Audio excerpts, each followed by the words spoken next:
started when I was at a friend's party. Mia, can you send me that? Sure. Everyone keeps asking.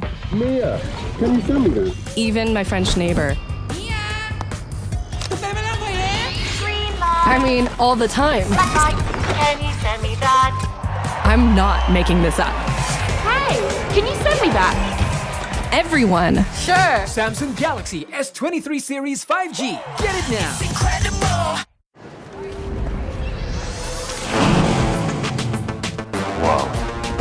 Attention passengers, final call for flight. Wait, is that a phone? Look at the performance, the graphics. That thing's a gaming machine. Hang on. A new challenger. Is that Faker? That man's a gaming legend. Everyone, fasten your seatbelts. And here we go! Samsung Galaxy S23 Series 5G. Get it now.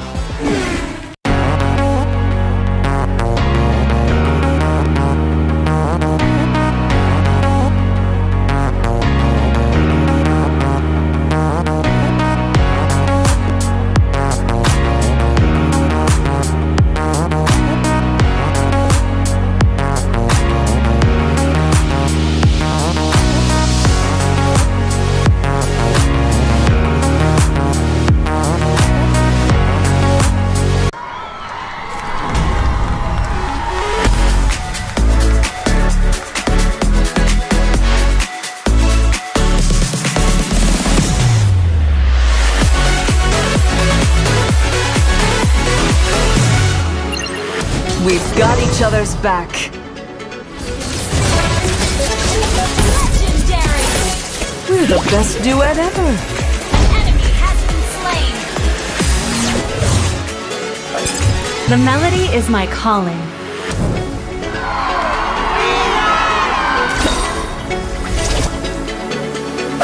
The music of my bow will cleanse their hearts.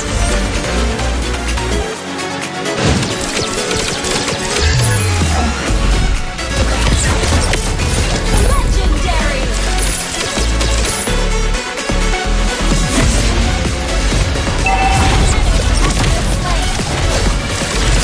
Monster kill!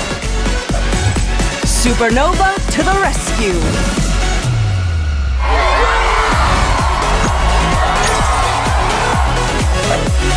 Music is the strongest form of magic.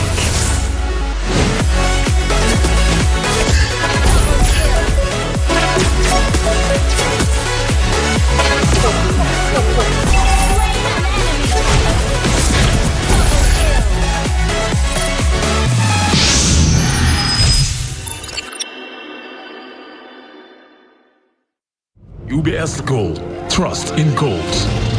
Kekompakan menjadi kekuatan, kehormatan menjadi tujuan, kemenangan adalah kemewahan bagi mereka yang berjuang meraih impian. Limited Edition UBS Gold X Mobile Legend Bang Bang. Rayakan setiap momen berharga dengan emas. Main bareng, investasi bareng UBS Gold. Limited Edition Maya Necklace UBS Gold X Mobile Legends Bang Bang. Limited Edition Eudora Bracelet UBS Gold X Mobile Legends Bang Bang. Limited Edition Bundle UBS Gold Bar X Mobile Legends Bang Bang. Gratis hero skin setiap pembelian item collaboration. Tersedia di ubslifestyle.com, Blibli, dan di e-commerce UBS Lifestyle.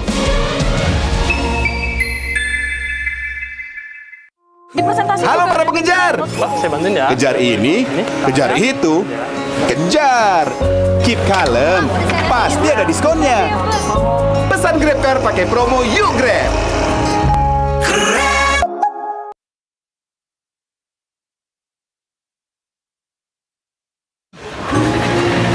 Halo para pengejar.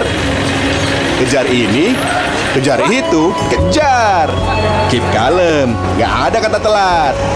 Pesan Grab Bike ada jaminan anti ngaret.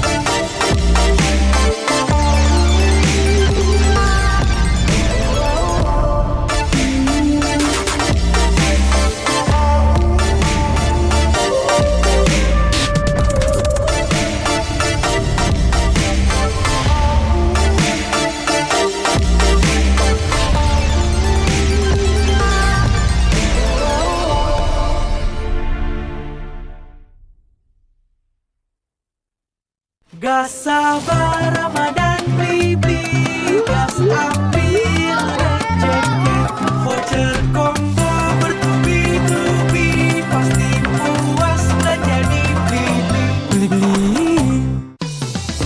Belanja di Indomaret makin banyak untungnya. Kumpulkan cashback poin jadi untung terus.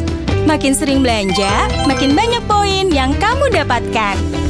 Dapat diskon, jadi untung terus. Bayar belanjaanmu dengan poin yang kamu punya. Belanja jadi gratis, jadi untung terus. Dan untung terus dapat banyak promo. Jadi member Indomaret Poinku sekarang. Untungnya non-stop.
Awesome is for everyone.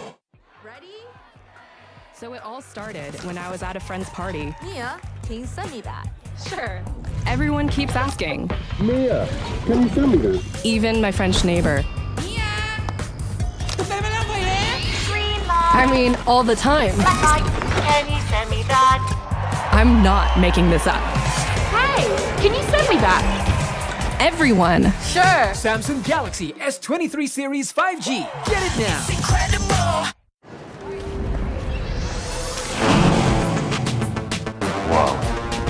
Attention passengers, final call for flight. Wait, is that a phone?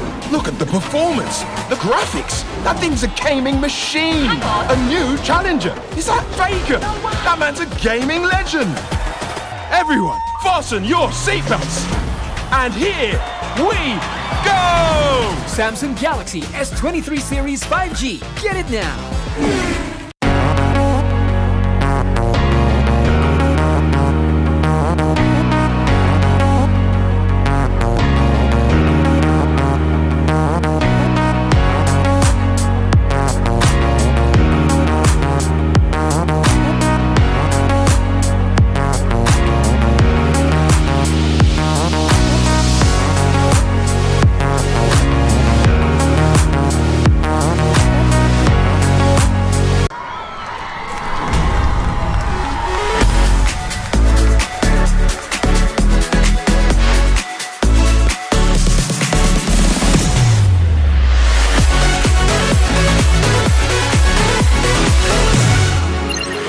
We've got each other's back.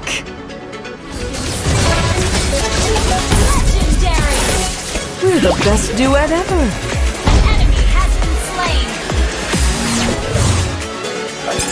The melody is my calling.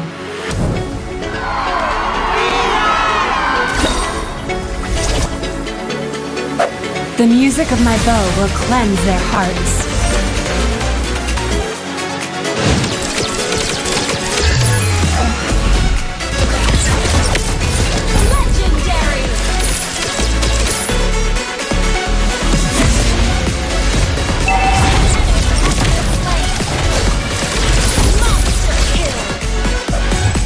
Supernova to the rescue!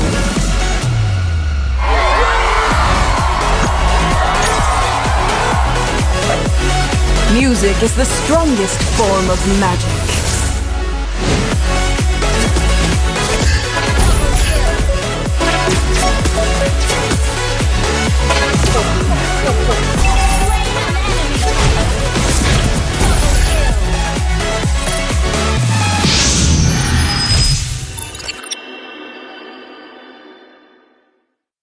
UBS Gold, trust in goals. Kekompakan menjadi kekuatan, kehormatan menjadi tujuan, kemenangan adalah kemewahan bagi mereka yang berjuang meraih impian. Limited Edition UBS Gold X Mobile Legend Bang Bang. Rayakan setiap momen berharga dengan emas. Main bareng, investasi bareng UBS Gold. Limited Edition Maya Necklace UBS Gold X Mobile Legends Bang Bang. Limited Edition Eudora Bracelet UBS Gold X Mobile Legends Bang Bang. Limited Edition Bundle UBS Gold Bar X Mobile Legends Bang Bang. Gratis Hero Skin setiap pembelian item collaboration. Tersedia di ubslifestyle.com, Blibli, dan di e-commerce UBS Lifestyle.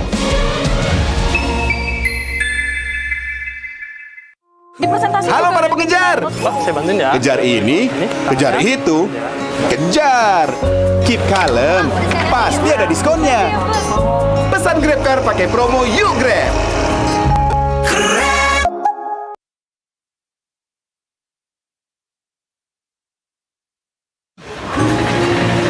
Halo para pengejar. Kejar ini, kejar itu, kejar. Keep kalem, nggak ada kata telat. Pesan Grab Bike ada jaminan anti ngaret.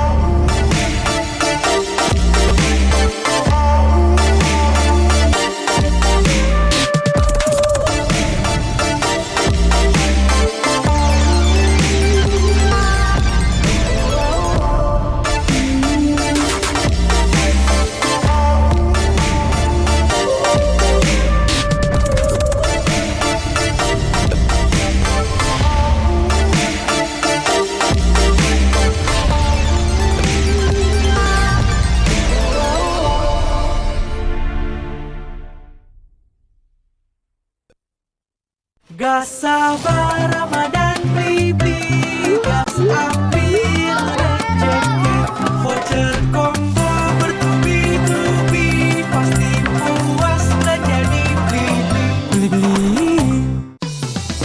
Belanja di Indomaret makin banyak untungnya. Kumpulkan cashback poin jadi untung terus. Makin sering belanja, makin banyak poin yang kamu dapatkan. Dapat diskon, jadi untung terus. Bayar belanjaanmu dengan poin yang kamu punya. Belanja jadi gratis, jadi untung terus.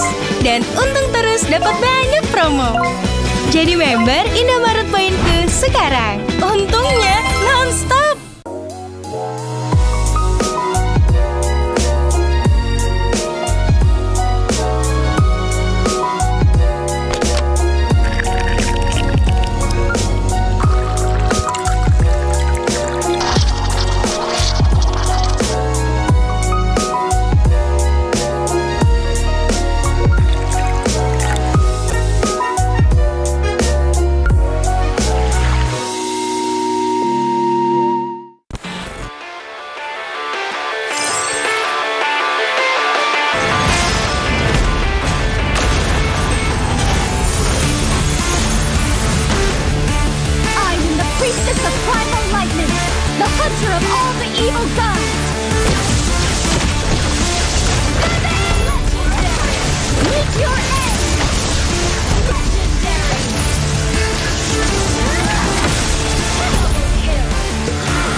awesome is for everyone.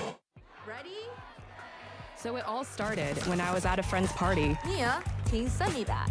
Sure. Everyone keeps asking. Mia, can you send me this? Even my French neighbor.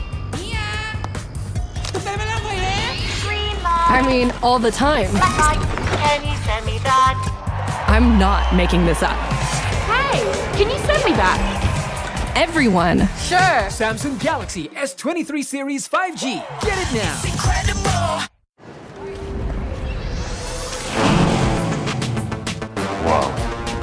Attention passengers, final call for flight. Wait, is that a phone? Look at the performance. Look.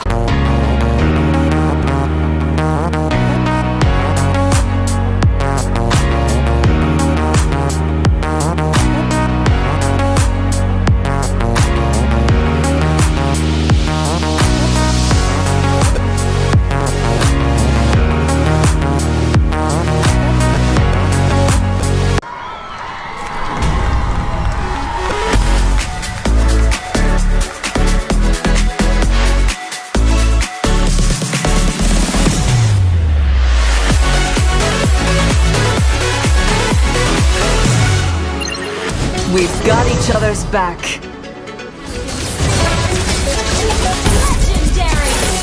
We're the best duet ever.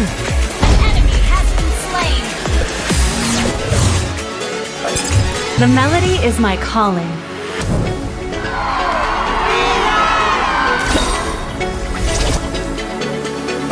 The music of my bow will cleanse their hearts.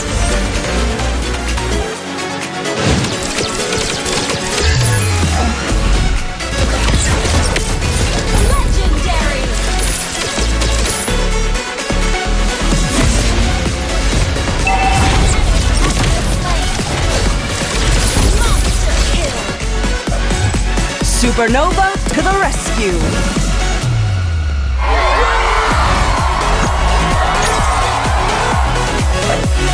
Music is the strongest form of magic.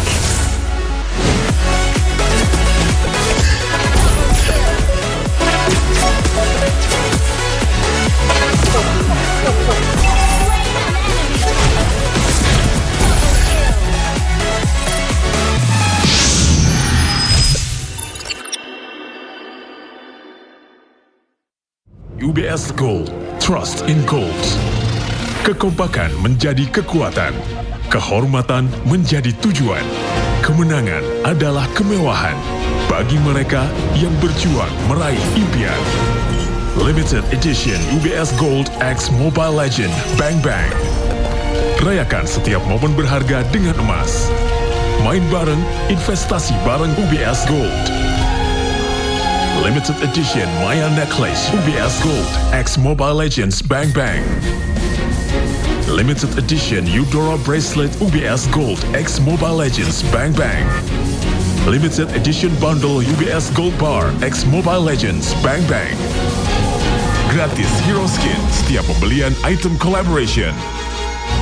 Tersedia di ubslifestyle.com, Blibli, dan di e-commerce UBS Lifestyle.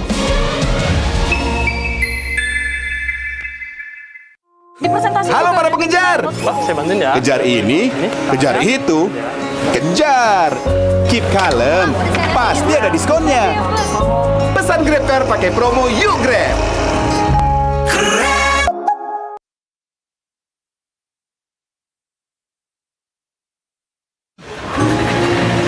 Halo para pengejar. Kejar ini, kejar itu, kejar. Keep kalem, gak ada kata telat. Pesan Grab Bike ada jaminan anti ngaret.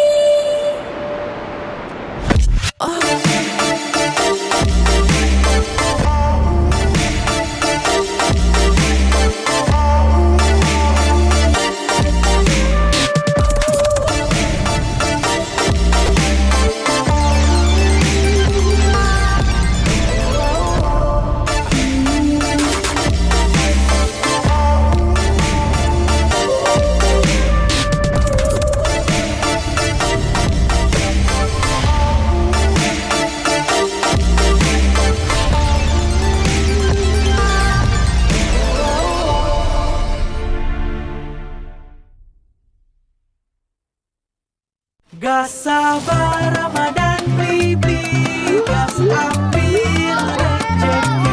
Voucher combo bertubi-tubi, pasti puas belanja di Beli-beli. Belanja di Indomaret makin banyak untungnya.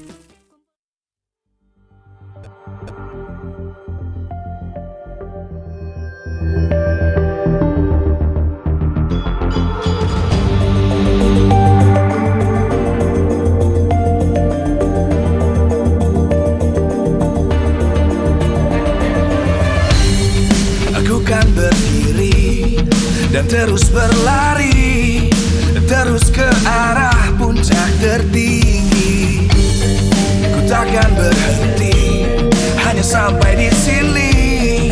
Kemenangan abadi menanti. You know we won't miss if we unite our focus. And if you haven't noticed, we all live. Nyalakan apimu, hadapi semua tantangan, hadang semua serangan, jatuh bukan halangan.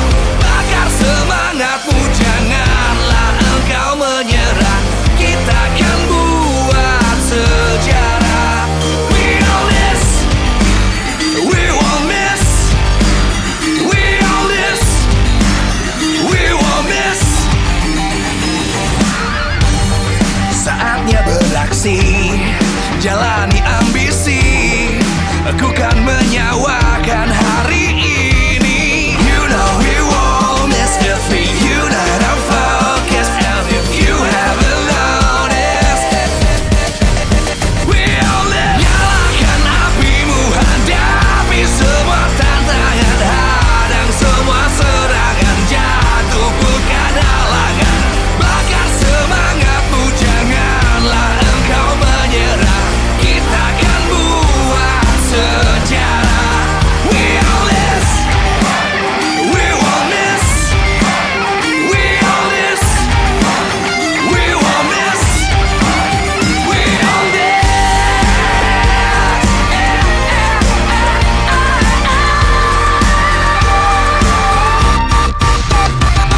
Nyalakan apimu, hadapi semua tantangan, hadang semua serangan, jatuh bukan halangan. Bakar semangatmu, janganlah engkau menyerah. Kita akan buat sejarah. We all this.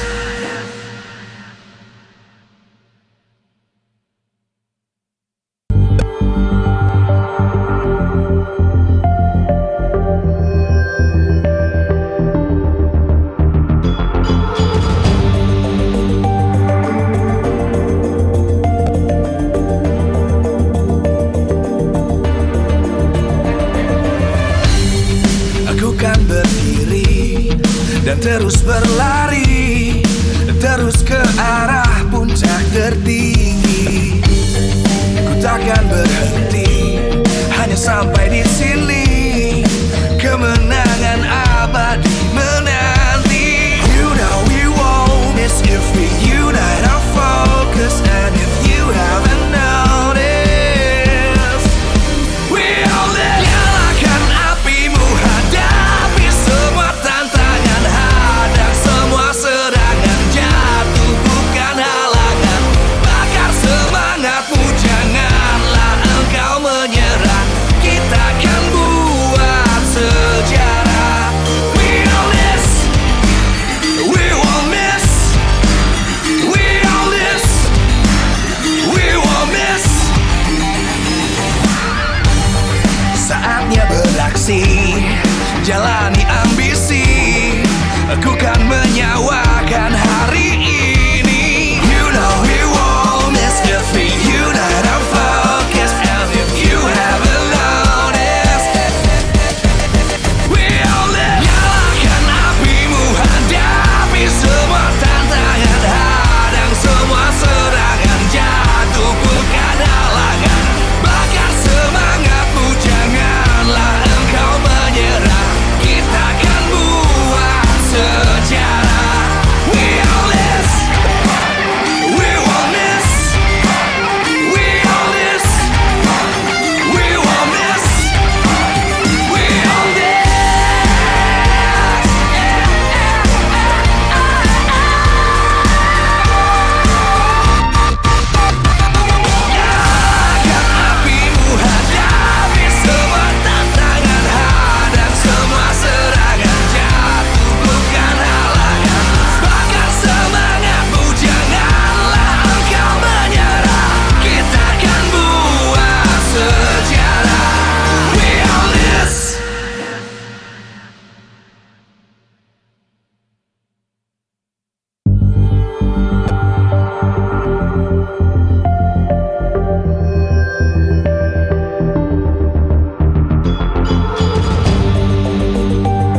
dan terus berlari, terus ke arah puncak tertinggi. Ku takkan berhenti, hanya sampai di sini. Kemenangan abadi menanti. You know we won't miss if we unite our focus. And if you haven't noticed, we all live. Nyalakan apimu, hadapi semua tantangan, hadang semua serangan, jatuh bukan halangan. Bakar semangatmu, janganlah engkau menyerah. Kita akan buat sejarah. We all this, we won't miss. We all this, we won't miss. Saatnya beraksi, jalani ambisi. Aku kan menyawakan hari ini. You know we won't miss if we unite our focus. And if you haven't noticed, we all live. Nyalakan apimu, hadapi semua tantangan, hadang semua serangan, jatuh bukan halangan. Bakar semangatmu, janganlah engkau menyerah. Kita akan buat sejarah. We all this, we won't miss. We all this, we won't miss. We all this.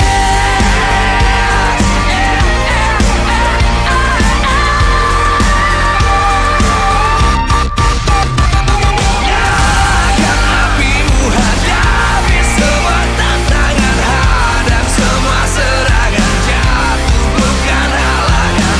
Bakar semangatmu, janganlah engkau menyerah.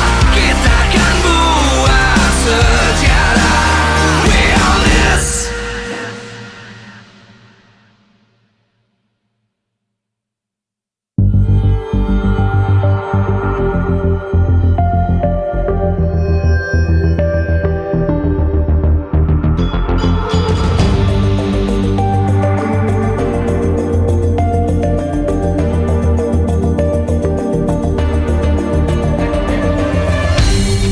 Aku kan berdiri dan terus berlari, terus ke arah puncak tertinggi. Ku takkan berhenti, hanya sampai di sini. Kemenangan abadi menanti. You know we won't miss if we unite our focus. And if you haven't noticed, we all live. Nyalakan apimu, hadapi semua tantangan, hadang semua serangan, jatuh bukan halangan. Bakar semangatmu, janganlah engkau menyerah.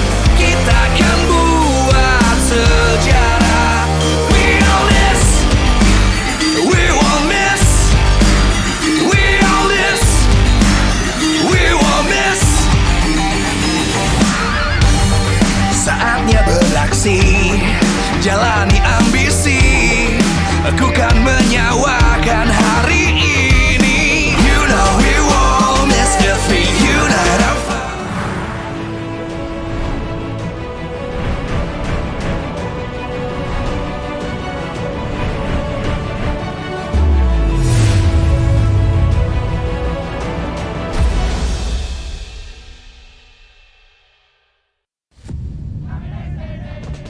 Selamat datang kembali babak playoff MPL Indonesia Season 11 di hari yang kedua.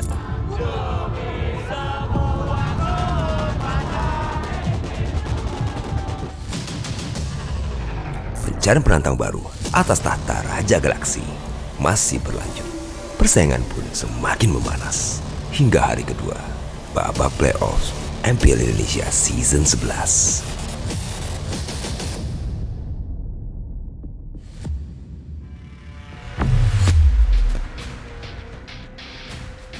Di match pertama, dominasi sang raja dari segala raja, RRQ, dipatahkan oleh sang kuda hitam, Alter Ego. Walaupun game pertama dikuasai sepenuhnya oleh sang raja, Alter Ego tidak gentar dan mengembalikan keadaan. Gameplay yang sangat agresif dari Sally Boy mampu menekan penuh atas semua game objektif.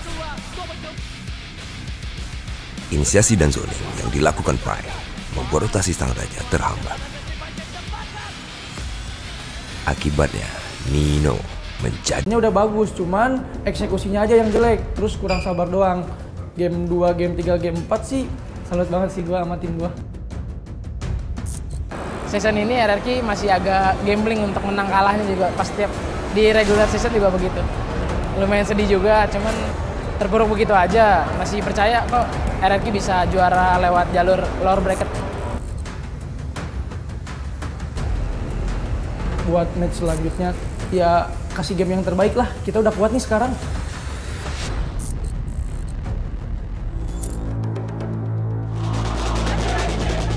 Pada match kedua, sang macan putih, EVOS Legends, tidak bisa membendung gempuran dari Raja Langit, ONIC, dan mengalami clean sweep. Pada match ini, Sans dan timnya memperlihatkan kuatnya dominasi mereka di segala lini. Kalau aku tuh sering nyari Karikal karena emang bikin kesel musuh, dia lebih ke matanya ke gua, terus lebih cewek aman, kairi aman, jadi enak gamenya. EVOS harus menerima kenyataan atas kekuatan absolut sang Raja Galaksi season lalu dan harus turun ke lower bracket. Sangat sedih sih, berharap semoga EVOS menang lawan ONIC, ternyata emang ONIC masih di atas langit.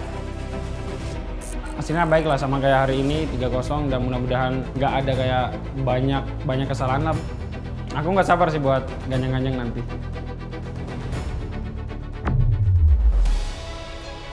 ONIC dan Alter Ego harus bertarung di final upper bracket demi mendapatkan slot pertama ke Grand Final MPL Indonesia Season 11 dan tiket turnamen MSC 2023.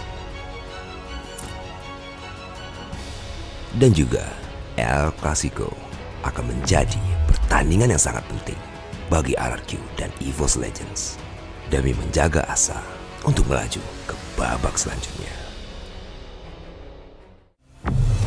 Apakah dua match yang memiliki sejarah panjang di MPL Indonesia ini akan menjadi pertandingan terpanas di sepanjang babak playoff MPL Indonesia Season 11? Saksikan dan jadilah saksi atas perjuangan mereka pada hari ketiga babak playoff MPL Indonesia Season 11.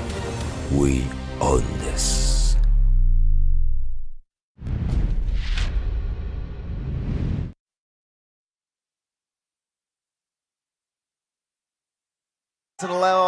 Season 11, it's the playoff today in day number 3, and we got 2 matches that will decide the rest of the playoffs, and we'll decide who will go to the international tournament of MSC in Cambodia. Before that, we're gonna shout out our sponsors first. MPL Indonesia Season 11, powered by Munton, presented by Samsung Galaxy A Series, A34 and A54 5G. Official mobile internet partner, Telkomsel. Official gold partner by UBS Gold. Partner Ego Esports, Dunia Games, Grab, Secret Lab, Fleebly. Official broadcast, Maxstream. Official broadcast partner, Dethroned Sport. Partner, Indomaret and Point Coffee, and also supported by PBSE. And there you go. The team arrival of Rex Vacuum Count, the Kings of Kings, looking to make things right once again and looking to extend the streak of them going to the international tournament for Indonesia. Here it is, man. RRQ with a performance 3-1 against Alter Ego yesterday, sent down to the depths of the lower brackets. EVOS Legends suffering the same fate. A bit more of a stomp though in that match, 3-0. A bit. ONIC completely demolished EVOS Legends yesterday, and they're gonna have to recover a whole lot here, Gani, up against RRQ. Looking at their performances based on yesterday, right? Based on yesterday's game, I gotta say, both teams has a lot of mistakes. So again, they need to make a lot of adjustments here in this upcoming match, El Clasico. El Clasico, how are you feeling, man? I am feeling super hyped. I expected the El Clasico to be maybe in the upper brackets, but no, it ain't. for some fans, like this is a match that they've been waiting for even more than grand finals, right? But of course, it's a rivalry that goes on for years, like literally years. It's a classical for a reason, Gani. It is, right? And Mirko, this is going to be Arashi taking on RU EVOS, Shefin. Are you an EVOS fan? No. I'm still waiting for the jerseys, man. Buy me. His loyalty can't be bought, ladies and gentlemen. So there you go. He's still waiting on a team for a jersey. But here today, it is Mirko, Shefin, and Gani on a desk to bring you El Clasico. And we are all really hyped. I think that's the word to put it, right? That's how we can put it. Our emotions, our feelings. But Gani, let's take a look at the hot topic. Well, here, go big or go home. The third El Clasico will be the decider. It seems like this season, EVOS Legends, they weren't able to. Throughout the whole regular season, they were looking shaky, especially when they are up against RRQ. Sure, the scoreline is 2-1, but regular season, RRQ, they just get the better of the White Tiger side. And you can see here, the score 2-1, 2-1. But then again, that was just the regular season. Perhaps because of the playoffs here, EVOS Legends, they might be a different breed here. Remember, day one, EVOS Legends were down 2-0. They were able to come back from a 0-2 situation, even though they got clean swept by the side of ONIC. But now they need to reset here. Take a look at the vibe in the locker room, though, from the Kings of Kings. Looking relaxed, looking chill. It seems like very positive all around. And the matchup, though, Mirko, it's Taz versus Albert, quite literally the heavyweight matchup. Taz, one of the best junglers in Indonesia, and Albert has been pretty much the tier 1 jungler for Indonesians. And you can see there Psychots and Lemon. Lemon, a legend, literally legend, been doing this for years, and finally he has the chance to prove it again that he is one of the best EXP laner in Indonesia. But the opponent is not a pushover either. It's Psychots representing Indonesia for SEA Games, for Zace, getting picked. I mean, I think right now, looking at the performance of Lemon in the playoffs, it hasn't really been too magical. It hasn't been the performance that we expected, right? Obviously, though, against EVOS Legends, this is the time that usually Lemon does pop off. He's a big game player, and if any game is to be called a big game, this is it. This is the one. And again, the ultimate showdown of the two marksmen right here. Brands, he's quote-unquote the king of marksmen, and also he was selected to be a national in the SEA Games. Take a look at the games, though, from yesterday, RRQ. You know what? Based on yesterday, it seems like Skylar was the only one shining only on the Melissa, right? When he's not on the Melissa, it was very hard for Skylar to dish out the impact that he needs here. And again, so perhaps that should be the keys to success going in this match. They need to give Skylar a comfortable hero, secure the hero in that first phase. So with a very strong investing early on towards Skylar, so that perhaps in the Land of Dawn, he can show the impact that he needs, right? Yesterday's game, though, overall, RRQ looking very shaky. Apart from game one, they were the ones, Alter Ego were the ones who were able to dictate the games. But then again, Skylar here, very strong. 6-time picking up the Melissa, very strong. It seems like his comfortable hero. But going up against Brands, it's also his favorite hero. So Melissa here, the question is pick or ban. If you have the first pick, you need to let the Melissa go to pick it up in the first phase. But Brands, of course, on the other side, yesterday's game, man, ONIC, they were just too sharp, they were just too clean, right? Overall, though, he likes the Beatrix as well. But it was just this game here against Beloyski and friends. They were able to show that the dynamic duo between Brands and as well as Dreams, very, very strong, right? The chemistry that they have is just so immaculate. And again, in this current state, they need that, right? Chemistry. Whereas RRQ, unfortunately, yesterday's game doesn't really show that chemistry that we know. The unity in movement, the synchronization, the symphony of skills weren't really shown from the side of RRQ. Perhaps that can be the answer for the side of EVOS Legends, where in day one, going up against Geek, they were just, after being down 0-2, they flipped up the switch and say, let's rock it.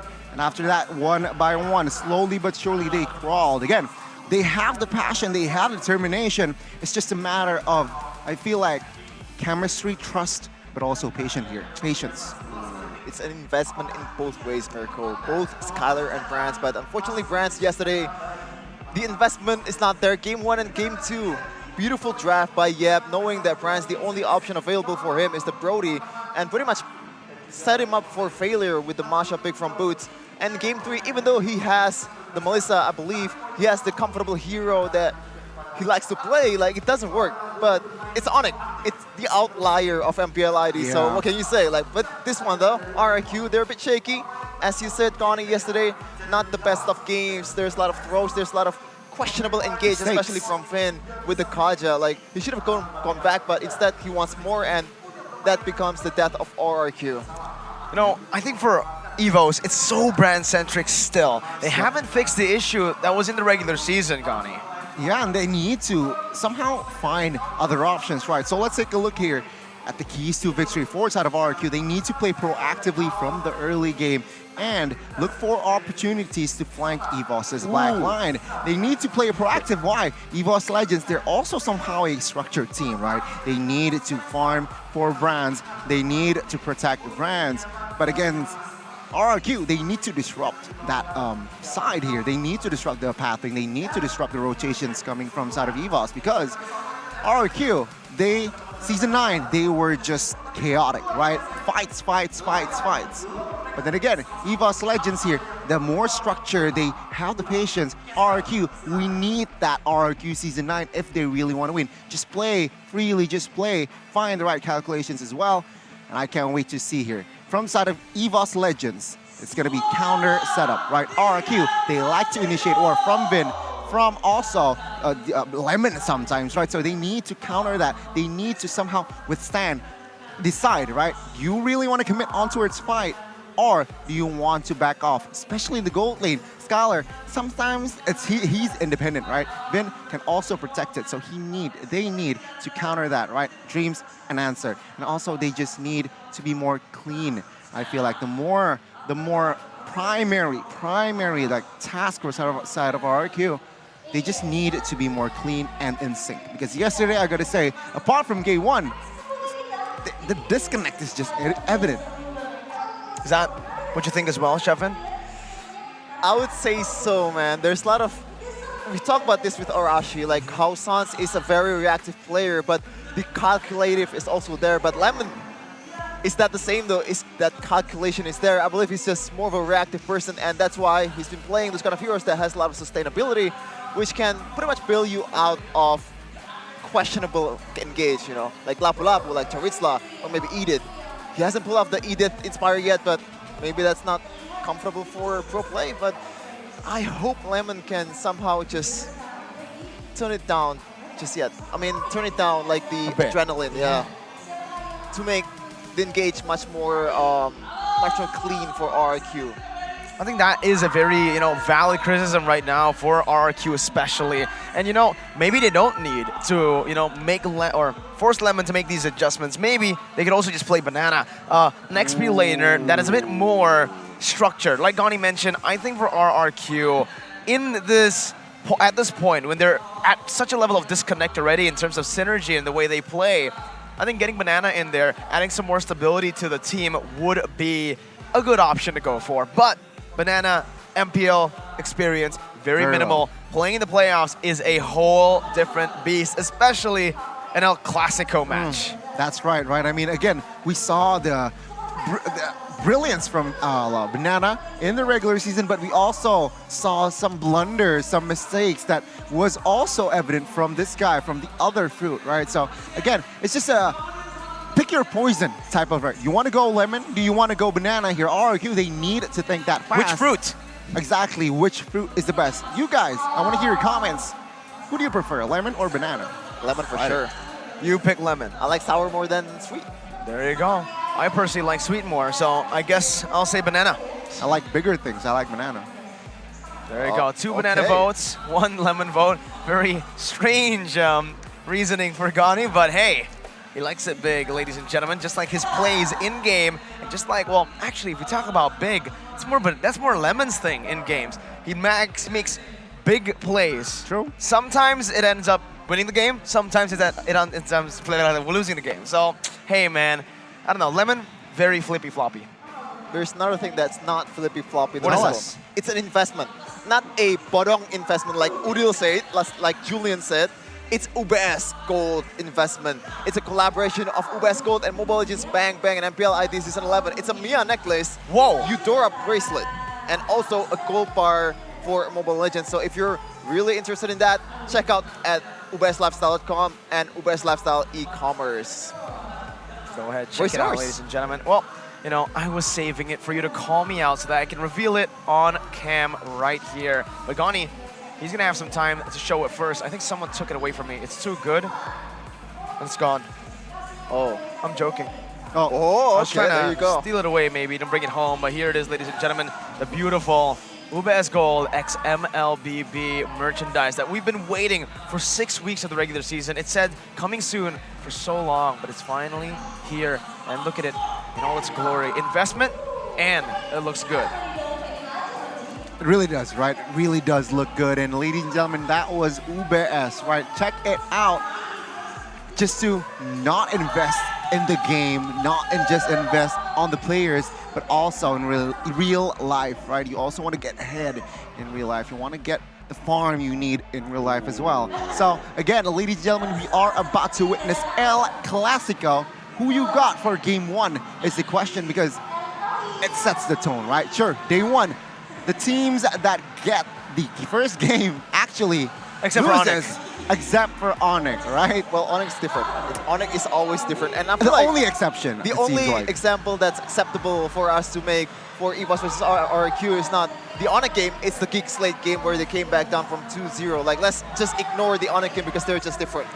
And RRQ, they're losing against Alter Ego and on the brink of despair, probably missing out on MSC 2023 in Cambodia. And just want to remind you all that this is a win or go home situation. So whoever loses will go home. As we're gonna see the starting lineup for both of these teams, the only switch up that I can see here is Lemon and Banana, but no, it's gonna be Lemon. They prefer the experience over Banana. Yeah, it seems like Clay Lemon, Skylar, Albert, Vin, the same roster as yesterday, right? But on the other side, I feel like I expect the same lineup as well. There you go, Hijime, Cyclops, Brown, Stars, and Dreams, the IESF champions roster here will go head-to-head. It's gonna be EVOS Legends and as well as RRQ. Man, oh man, one team will advance, one team will go home. Let's welcome them. The classic rivalry between the two biggest organizations in Indonesia for MPL. One with international trophies, a world champion, the other four-time MPL Indonesia champions. Welcome to the stage, the classic rivalry between EVOS Legends and Rex Regum Kaon. Here we go, both teams with a lot to prove. EVOS has not had success yet in MPL in the latest seasons, but RRQ looking to change that title of local king or local champ to international champ with that MSC ticket. It's a full house for a reason, right? EVOS Legends and as well as RRQ. Both the biggest fan bases, the Kingdom and EVOS fans. They are packing the building here, and both teams, they look to make their fans proud. Remember, again, one team will advance, one team will go home. Take a look at their focused faces. It's do or die. It really is. You know, just a fun fact before we start this. So-So, RRQ's manager, walked up to me outside and said, please don't vote for RRQ. Oh. He did not know about the patch.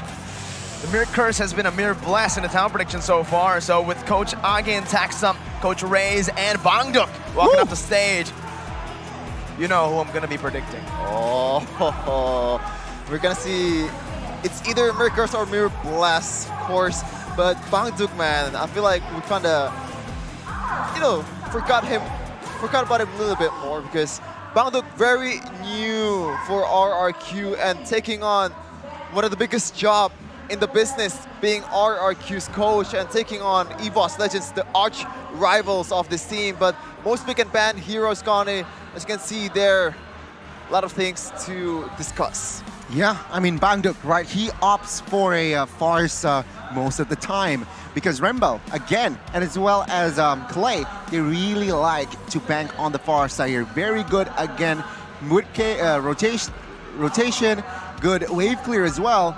And also, they like to use the Kufra as a roamer. Though, in the playoffs, they have yet to pick up that hero for Finn. He opts for the Kaja instead. And on the other side, EVOS Legends, same story. Somehow similar, very Fredrin oriented, very brands oriented as well. If they can pick up the Claw, they definitely will pick it up. And this is going to be the previous draft recap. The last encounter between RRQ and EVOS Legends. In this current game with this hero, it was actually EVOS Legends. They were able to equalize in, well, taking the first game, right? With the Ling, with the Eve, it was a bit too much for the side of RRQ, where Benedetta was on that EXP, so well, on the Albert, was on Albert, so wasn't really good. But RRQ, with the change of draft, with the adjustments, they were able to somehow find the loopholes here. So it's going to be very, very tight, I got to say, this series. I expect the series to go full best of 5. Ooh, full best of 5. If a lot of people want that. A lot of people want that very, very competitive series. But we're going to see here also another game, RQ versus EVOS, 9-3. You can see there, Diggy is also an option for Vin, so he can play those kind of reactive heroes, kind of passive heroes instead of those engaging like Kufra, like Kaja. But on the other side, Dreams, kind of the same style. Do you think that's a true statement, Mirko? Dreams and Vin? Yeah. I think they are very similar, right? Both of these players, I wouldn't say a wide hero pool, but a very selective, situational hero pool. The Franco came out, both of these players really good on the Franco, and the way they play, I do agree. I would say Vin is a bit more creative when it comes to engages, but Dreams, so far, has had the better display of just mechanical skill in Season 11. Especially in the playoffs, right? Remember, the comeback going up against Geek Slate was, I feel like, mostly centralized between Dreams. The Lolita catching 5 there, that play. Oh my god, that was very good, and the follow-up was there. Again, synchronization-wise, I feel like EVOS Legends has the better edge this playoffs. Agreed. RQ, though, perhaps they have the experience, they have the championship mentality. Mindset, championship mentality as well. So perhaps that both teams has their own favor. They have their own advantage, right? And this guy on your screen, Skylar here, 81% went on the Claude, but it seems like it was just the early season, right? After that, it was just an auto Claude ban for this guy, and it was very hard for him to find other comfort. So, on that note, ladies and gentlemen, let's enter the drafts. We're gonna see right away a lot of bans here. Claude, of course, respecting that Skylar Claude, and I think RQ is gonna respect the Claude from EVOS as well. Brands, of course, very, very comfortable with this kind of heroes. It's kind of interesting that Claude ended up being the S tier, like the tier 1 marksman over 1-1. Would you say, Mirko? Is that true? In playoffs, especially later in the season, Claude is more prior than 1-1. I think we just played a fun match outside too for like a internal cup, and we saw what the Melissa did against a 1-1, a hero that usually absolutely dominates in the draft. In this patch, 1-1 has been nerfed all the way down, and I agree. I think the Claude is much better, especially when you want to set up for something like a Melissa that right now is still up for grabs. EVOS, or most of the teams who ban Claude, usually set up for a Melissa pick. ONIC, EVOS, Alter Ego, that's what they like to do, and that's what I feel like EVOS just need to do here. Melissa Farsa, I feel like. Melissa Farsa is a choice. Melissa Fredrin as well, but Fredrin into Glue, you're right, it's a bit tough. They should here. I feel like they're still discussing those. They're discussing options here. I feel like Melissa, Farsa. If not Melissa, Yivi's open. No, the Farsa is more prio, I feel like. Wow. It's not going to be the Melissa, though. It's going to be the Farsa and Lapu. So responding here, that Glue, right? Lapu in the hands of the captain himself. Very reliable, good engaged tool as well. and it provides as a facilitator towards that mid and late. Let's see here the response from RRQ. Perhaps they will pick up the Melissa here for Skylar and as well as Fredrin. That just makes sense. The thing though, if they actually pick Melissa, you have Lapu Lapu and Farsa already on your opponent. Right away, you want to say that, Rinko, right? Because the bravest fighter goes through that go away, and also that long-range threat is definitely not one to ignore. RRQ, it's gonna be tricky, and I feel like they still want to go for Melissa or Beatrix instead. Wants to go for more range here. This combo, Gani, ONIC versus EVOS yesterday. You can see their real ward manipulation combined with the Bandit Rage can pretty much give you real trouble. The long range, the slow, the burst from both of these heroes is just insane. I completely agree, right? There's just a good mix between DPS and as well as that burst from that runner shot as well from the side of Beatrix. So again, a good combination that were just set up by the side of RRQ. A good peel with that glue. EVOS Legends though, looking at their composition, very team fighty, right?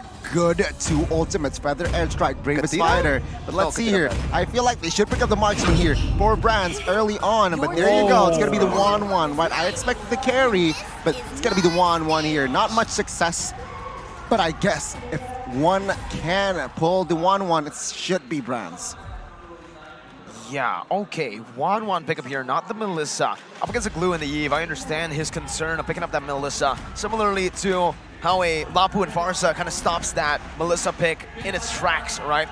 So with the 1-1, you do get more survivability. You get a proper lane as well against the Beatrix, but in this current patch, I honestly feel like Beatrix has a bit of an edge in lane, clearing the lanes faster and having more to say in the lane when it comes to trades, and possibly the only way EVOS Legends win in the gold lane is through ganks or with the 1-1 going for all-ins. If he gets poked before that, Beatrix is going to have a good time. Good time indeed, but you can see there right away, knowing that they had the 1-1, doesn't want to go against the mids there, and I feel like the second ban for EVOS also is going to, you know, invest for 1-1. It's gonna be those kind of maybe a Diggy ban or Lolita ban, a Roamer ban that's pretty much a trouble to deal with the 1-1 comp. But RQ knows what Taz knows the best. He wants to go for a Kai instead of Fredin. A lot of time, it's his power hero. Yeah, RRQ here limiting the options for jungler, right? Very makes sense. It makes sense, right? Akai, I expect a Barret spec here, either from side of EVOS or RRQ, if not banned out. Because looking at their composition, both of them somehow need that sort of a invasive jungler that can peel all the damage. EVOS Legends, 1-1 pick, right?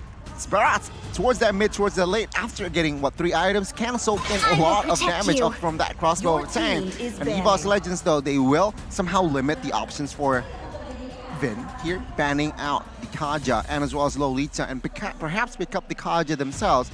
Then again, RRQ can definitely respond with a I don't know, I really like the Barats now. I disagree here, I think it works for EVOS more than it does for RQ because they are really lacking mobility. Another thing though, like if actually EVOS picks it up, there's a lot of slows there too that makes Barats' life harder. And we got a comment here from Udil. For me, the presence of Lemon is not a mistake, especially considering his excellent performance. There may be some weaknesses among his teammates. Individually, he can grab a lot of spotlight with Mincetar and Lapu Lapu, so it can't be said that they lost because of Lemon. Ooh, not a single here. worthy Or maybe foe. a mind game statement for Udil. He likes to batter, he likes to choke a lot. He's a spicy boy. Yeah. Probably the best for media here in MPL. And yeah, Lemon has not had the best performance yesterday. There's a lot of good, like, Bravest Fighter flicker. When he pops off, he pops off. Yeah. When he doesn't, he loses the game. Hit or My miss. mission to banish And all it's gonna be a zombies. Lancelot. Ooh, I like that. Because, you know, there's no Lancelot stopper yet, and you want to have more mobility if you go against this glue. Because, as I said earlier, Connie, you don't want to get glued. You don't want to get glued. Kufra makes sense here too, honestly, for the side of RQ. If they really want to follow it up, if they really want to just dive into the back line, Fredrin getting a bit more pressure. The Fredrin makes sense in the jungle, but at this point, they picked up the glue, a Yve, and a Beatrix. Maybe they want more. It's a bit too one-dimensional, in my opinion, if they really are just going to try to play it for Skylar. They need another lane that can carry another role. Hayabusa makes sense here. Yeah, going for a bit more aggressiveness. They pick up the Hilda and the Hayabusa, so no Kufra And they're going to be really relying on Lemon to make these engages, initiations happen for the team. And looking at Hilda Big, right? You might think it's weird because Hilda is a kind of a free crossbow tank for 1-1 if he actually goes in, especially after 1-1 gets that Wind of Nature, it's easier. But the thing is, if you combine it with Sprint, it cannot connect to other members. It's gonna be real hard for you to actually burst down the Hilda. So another target for the 1-1 is also the glue. Another good disengage mechanic as well. So it's not an easy job for Rans here especially, but EVOS needs one more hero here. Yeah, let's see. Is already banned, but let's see. Yeah, I mean, with the Hilda as well, right? Ultimate-wise, it can cancel the Farsa out. Remember, Feather Airstrike can be CC'd by the ult from the side of Hilda, so it immediately just nullifies the Feather Airstrike with the Kaja last pick, right? It's been a very prio hero for both teams, very popular hero. And with this Kaja, I don't know, draft-wise, I gotta say, I like RRQ's composition better. Yeah, I do agree, especially Vin playing the Hilda very, very convincingly in M4 too, even though he kind of fell short to the PH teams, getting that 3rd place, getting a 2nd runner-up in M4. He still performed even against beefy comp like an Estes comp. So I'm really trusting him Vin with the Hilda here. There you go, ladies and gentlemen, both of the drafts set in stone. Who do you guys think is going to win? Let us know, show your support for EVOS Legends and RRQ as we enter the portal that's opening up to the land of dawn for El Clasico in the lower brackets. Game number 1. Remember, win or go home, best of 5. It's a do or die for both of the team. As you can see here, Skylar helping Albert to get the buff, denying all the pressure away from Hijime and Dreams, and Vin being Vin, going for a bit of an invade here. See here, right, again, with the 4 flickers that the side of RRQ opted here, so they will move and perhaps offensively, can flicker out offensively and defensively here, so perhaps a lot of movement speed can be gained, but take a look at Vin, he doesn't care, right? Taz will opt for the tank, but my god, Vin. Vin might just be killed here. He actually chose to flicker, and he will be taken out. First blood over to EVOS Legends for the tank slot as early as the 1st minute. 100 gold lead built up, but here EVOS Legends definitely have more pressure to play with around the Letho Wanderer. With Albert now using the quad shadow defensively, it should just be, a free Letho take for EVOS Legends. Remembering as well, on EVOS, 3 national team members. On RQ, it's still show our pride and support for the Indonesian national team in SEA Games 2023. It might be a statement game here for the gold laner from RQ, Skylar, but Taz getting a little bit of trouble there, but he's a tank slot, so it's A-okay. But the infant will still come in for Hilda and Clay here. Definitely, but take on the top side. Brand's already trying to run away, gets out. Very well played there, utilizing the minions to bring the shadow kill over and to get it off of him. And again, it's a very slow tempo. Sure, EVOS Legends gets the first blood onto his window. It's just a roamer. He knows that his playstyle is just to give vision, provide vision here for his team, and see the change of approach here from Vin, because he has no flicker now. He will not do an invade. He opted for a safer pick here, for a safer approach. Let's take a look at the turtle here with this rotation. Hayabusa, it's a little bit late, but let's see the delay. Lemon with a split already. Hijime gonna be able to escape with wings by wings as Taz goes in for retreat, secures it for EVOS Legends. So far, so good for the Tigers, doing really well early.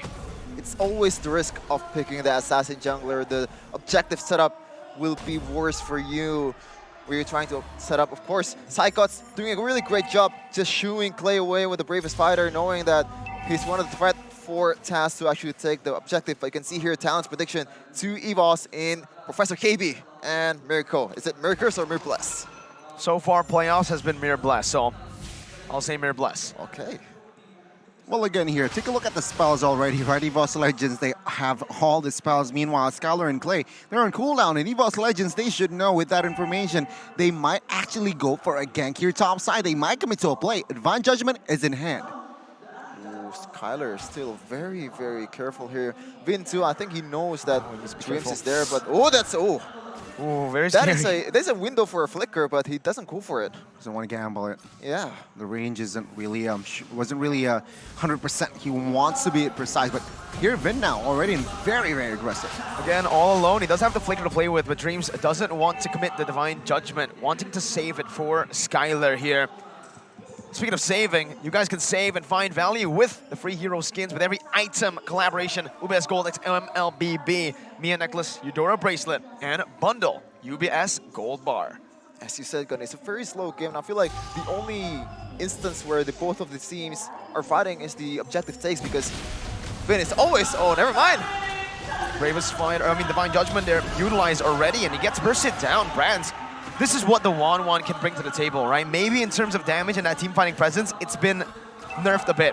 But that isolation is still there. When you get all the weakness points, everybody just scatters. Yeah, it's easier when Dreams is also in the lineup with Hejume too, trying to burst out anyone. And it makes Dreams' job easier. The only target, all of them are viable. It's the frontliner doesn't care. That's what they want to go for. Just burst down the frontliner and trying to get that crossbow tank going to other members of RR Kyoshi. So Dreams, any target, he will go for it.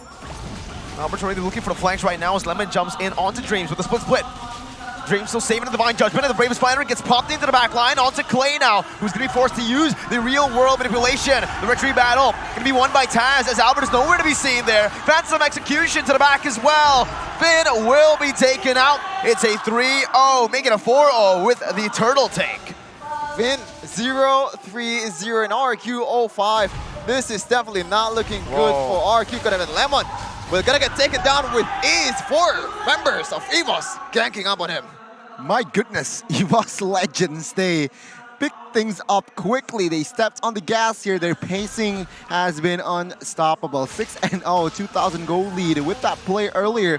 You can see that the disconnect again from the side of RQ. Clay retreating top side. No one can really cover him, and now already with the invades. Finn doing some damage now with the power of wildness. 0-3-0 earlier, but it does not matter. He dodges away from the Phantom Execution, spinning out a whole lot of abilities. Now Albert on the chase with Lemon. Onto Taz with a split. Brand's going to be able to zone them away as Brands gets nullified here by the real-world manipulation. Forced back away, but Captain Psychont is angry. Jumping in, never mind. It's RRQ who punishes him. Brands now looking for one more weakness point, but nothing will be given. Up until the end, Finn slays him before he can pop that crossbow of Tang. My goodness, right? As soon as I said the clear disconnect from side of RQ, suddenly, no Gonny. You said that we were the caster curse, instantly. Let's be in sync. And there you go, 2,000 gold already nullified, and now Vin jumps in. Say goodbye to Hejume, man. It's not even a trade here. Vin, Taz doesn't read it out. Taz! Oh my god. Okay. What? How did he not see that? Okay, but Vin, from 0-0, 0-3-0, 3-0 since Vin, the hill double is definitely working out as the game goes on, so he's gonna get more beefed up and getting all the defensive items, especially that blade armor will do wonders against Brands and crew. Right now, EVOS will still try to pick up pace with Turtle Take. Dreams. Man, they're trolling me. Exactly, 6-0 now in 6-5. Still though, the gold favors EVOS Legends just by a bit. Now take a look at the setup here. Vin already providing vision, providing information. And with the setup, I feel like RQ will win the team fight. Crossbow Tang already ready right now, but the snipe does not connect. That means the Crossbow Tang is free onto the back. But Albert secures the turtle for his team. Only Vin taken down for Dreams. Both of the roamers so far down. EVOS Legends starting to lose control, but they will be able to get the better trade in the end. Okay. You see what I mean there? 1-1 easy Crossbow Tang as long as you have Dreams in your lineup. But Albert looking for fight. Toss will get the red buff. Hejume actually. Oh my god, already right with the change here from side of EVOS Legends after that turtle take. They were able to somehow take the mid, take the bot, and invade the jungles, but RQ want compensation. Hejume now with wings by wings, trying to get out, but Albert, the assassin, jumps in. Brands, no crossbow attack, still able to escape right now as he pops it, just as Lemon joins in, baiting Lemon into the turret, and this should just be a free kill. Psychon says, hey, I want the kill, give it to me. and he takes it just like that with the bravest fighter. I think I'm convinced that Lemon doesn't know the interaction between glues, split onto that crossbow tank. It's very much a purify for you. The split will go away, and you're no longer mounting on that 1-1, and you're gonna get dealt on damage instead. And it's under the turret, so it's everywhere possible you're gonna lose. And to add to that, right, Albert has displayed a good assassin here with the emblem, Master Assassin here. No longer the high-end draw it's called. It's gonna be called the Master Assassin. It seems like the passive is just nasty, but take a look at this damage. Clay instead deleted. Also, they're just following it up now. Brands, oh my goodness, with the Inspire, he got everything. Finn tried to play with the wall, but it's gonna be a free kill with the crossbow of Tang, following through, picking up a killing spree now for Brands. He's going wild, still going in onto Skylar as well. EVOS Legends, 2.4k gold lead. Oh, it's getting harder and harder for RQ to make plays. Remember, if Finn doesn't snowball, he doesn't get the item that he needed, it's gonna get worse for him because Brands will deal much more damage to him. It's gonna get easier for him to connect that crossbow tank towards other members of RQ, and it's gonna be a free lord for EVOS. No contest whatsoever. A good setup there by the side of EVOS Legends, right? They take a look at Taz. He's basically uncatchable. And on the other side, though, Albert, he can make the plays, but because Taz has the Demon Slayer emblem and he is building towards tank, it's just harder to somehow catch Taz in that sense, right? Whereas Albert, he's on the Assassin emblem, the Master Assassin, to specify which Assassin emblem. The Master Assassin provides you one good 1v1s, but it's not tanky, you know? Gotta play the fast hands. And during neutral objective take, it's just very hard for the side of EVOS Legends to somehow find a good opening. Even though they got Lemon, even though they have also Vin, but there's Kaja to always deflect and deny the rotation. So again, a good trap there and good execution from the side of RQ. With this Lord though, perhaps EVOS Legends can just fixate their lead. It's strange. I feel like EVOS Legends, there were a few moments where RQ were able to force that tempo, and that's exactly what they need to utilize. But that's why I also didn't really like the Hayabusa pick. I said they needed more win conditions to play with, but still, picking up a Yves in the Season 11 playoffs hasn't been too successful. I think he's sitting at a 11% win rate. Fix me, just trying to correct me if I'm wrong there, but again, not successful at all in Season 11 playoffs. Why? Mobility. She is just stuck in lane. She's a turret in that mid lane. When the Farsight can roam, the Faramis, the Valentina, all these mid laners that are prio, why are they prio? Mostly that mobility, right? And here, if EVOS Legends can engage first, find Clay, zone him away, the Kaja just absolutely counters her, right? All he needs to do is wait till the end or flank, and the Yves is stuck. And even if they get a good team fight, EVOS Legends with their mobility, and a dive from Psychots. And a dive from Psychots with the bravest fight as well. We've seen that against Clay there, just very desperate to pull off that real-world manipulation to try to give a little bit of survivability, but in the end, got second down anyway in the first turtle, I believe, or in the top side of the map turtle. So yeah, you do have a point miracle there. And in terms of synergy with other members of RQ, it's weird, right? Hilda and Yves, you know, it's a single target and an AoE damage. Also, Hayabusa doesn't really work out with Yves too, so maybe that's also a problem for RQ to deal with. EVOS though, their gold laner compared to Skylar. Skylar is 0-2-2 right now compared to Francis 1-1. This is gonna be real hard for Skylar to actually get back into the game, but we're back into the game for EVOS versus RQ, still 3k gold lead. Back where we left off. And Gani here. I think the Hilda was a bit too greedy too, no? Yeah. The Hilda was the sus pick actually, right? Because there are a lot of heroes open. I mean, Kaja itself was also open, but now with this Lord here, it's not enhanced though, but Dreams! Speaking of Kaja, just as you mentioned it, the crossbow tank will be popped in, forcing a flicker. Skylar now getting dove on by Taz, as Lemon flickers out as well. Everyone zoned away from the turret, and like I said, that mobility gets them out of the real world manipulation like it's nothing. That immobility field doesn't even stop them. Man, that's sad, right? You built the Ice Queen 1 for, and you invest that Ice Queen 1, but once you pop the real world manipulation, every member there was just able to escape that one with the wings by wings, with the dash as well. Lapu can pop the Bravest Fighter if needed as well as a defensive maneuver. But now it seems like all tier 2s runs at RRQ will officially be taken down. Damage from Skylar there is already evident, is already there though, but is it a little bit too late? Is that a golden staff for 1-1? Yeah. Classic Brands. He always goes for the golden staff on 1-1. I've been asking almost everyone why the golden staff gets built by Brands, and it's only Brands.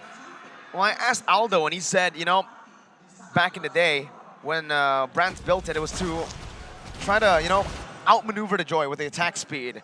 But yeah, it is still capped, you know, with the movement speed. I mean, with the dashes built into the passive. Yeah, that's also an option for you. But as I said, that every frontliner for RQ is no longer a frontliner, right? Because it's an easy food for Dreams to deal with. And I really don't see how EVOS or RQ can come back from this unless Alberts get creative, because Yif, his potential as a Jet Mirko is very limited here compared to maybe even in this kind of situation. I feel like a burst mage might be better when you're losing this much. The Yif, the only thing that she can do right now is just to clear lane and try to shoo away all the members of EVOS Legends. But anyway, like if they actually get shooed, there's still gonna be a lot of waves from a lot of lanes. So it's not just the only thing that she can do is just take care of a single lane. It's harder and harder. It's pretty hard, right? I mean, from the early game, it wasn't the keys to success that EVOS Legends, they needed to control the early game, right? They need to somehow just put a foot, stick your ground in that early game, which they did. They managed to execute that. Meanwhile, RQ, they need to disrupt the side of EVOS Legends, that early game, that structured EVOS. They need to dismantle that. They need to somehow find the loophole, figure it out. But no, they weren't able to. Okay, I get there with a peekaboo. Yeah, I thought he was going to get mad or something there. We do have another pause. Ladies and gentlemen, please be patient with us. We are trying to troubleshoot the issue ASAP here. Remembering, fair play is our #1 priority here in MPL Indonesia. Please give us some time to troubleshoot. We don't want the players to be playing with a disadvantage. Here, though, you're going to see our cameraman at work. Whoa! As Arashi said, there's crowd control in game, there's also crowd control in real life, and there it is. And if you're not here in GX4, you're missing out, man. Whoa, is that an Al Nassr Ronaldo jersey? Oh man, wrong goat. Okay. Connie, Ronaldo or Messi? Ronaldo or Messi? Messi, of course, bro. Okay. Who's the MLBB goat? Okay. MLBB goat? I mean, it's not really a debate, isn't it? MLBB or MPL GOAT? MLBB GOAT or MPL GOAT? MLBB GOAT, I think, yeah, it's not debatable. It's two-time. Yeah. The two-time. Carl. Mr. TZ. Even as Indonesian, you gotta give it to him, man. Like, there's no one else that has the same success as him. I think the only contenders for GOAT are all Filipino. It's B-Wise, Rebo, and Carl. Zace is the Benny coach. might actually... Zace is also a 2-time world champion. Well, technically, yeah. But we're talking about the players, right? And EVOS Legends, with that momentum behind them, that ISF trophy, that really has given them, I feel like, that championship mentality, Gani. Not against ONIC, obviously, because I don't know what the heck is wrong with ONIC. They're just too damn good. No, yeah, I mean, that was a perfect series, perfect game as well. And man, oh man, take a look at the, again, crowd control from the side of the cameraman here, Chef, and anything stands out. Anything stands out? The fact that there's a lot of dates here, which I don't like. Why you don't like dates? I'm single. Do you not support dating? The only date that I know is the fruit date, the sweet date that you eat at Ramadan. This kind of date is Nana. Oh, speaking of sweet, man, this guy had a sweet rank back in the day, 9,000 MMR. It was Sutsujin in the building with the MDL team, the whole team with Claw, Toma, everyone from the MDL roster, Tried, even Van Strong. Supporting, giving support. But ladies and gentlemen, let's welcome you back to the land of Dawn. Still a 4K gold for EVOS Legends, 7-11 in kill department. And it's going to be real hard for RRQ to manage that bottom lane because it's slow pushing the heck out of it. 3 turrets available in the bot side for EVOS. For RRQ, only 1. Lemon will try to take care of it. Let's say, man, Dream's already poked down right now. Sven tries to utilize that mobility built in his kit. Psycon still waiting in the midst. EVOS Legends with more control, but Lemon now, Divine Judgment bringing Vin down. If that airstrike comes down, the crossbow attack is going to be transferred over to Clay. With the Bravest Fighter as well, you might as well say goodbye. The steal, though, from Albert! If all else fails for RRQ, they can always rely on their golden boy. But it feels like it's delaying the inevitable. Lemon's going to be chased down. EVOS Legends will be able to take him out. And it literally is Albert versus everyone. Albert, will he be able to defend? 4,000 gold lead built up for EVOS Legends. Albert with the quad shadow and the shadow kill. Not going to be able to clear out the minion wave in the mid lane. But the Lord spawns up top. They can force it here, but EVOS Legends decide to go and clear the Lord. A very good shadow kill there is to somehow eliminate the minions mid-side. But this Lord here that was stolen away, it will just be a free Lord. EVOS Legends with the clear and sharp team fight. Let's see what happened here, right? Albert here, wait for the right timing, but the 2 heroes act as his friend. Oh my god, there's a fight. Clay takes down Dreams. But yeah, Albert, good steal. But again, the disconnect during team fights is just... Yeah, RRQ, they were just scattered there. And of course, EVOS Legends will definitely capitalize on that. Wait, what happened? Brands died. Yeah. Brenner shot now onto Taz. Lemon with the split, zoning him away from the purple buff. Then Albert's going to be able to take. EVOS Legends have completely lost their gold lead here. The tier 2 is getting taken left and right. It's down to only 2K, 1K even now.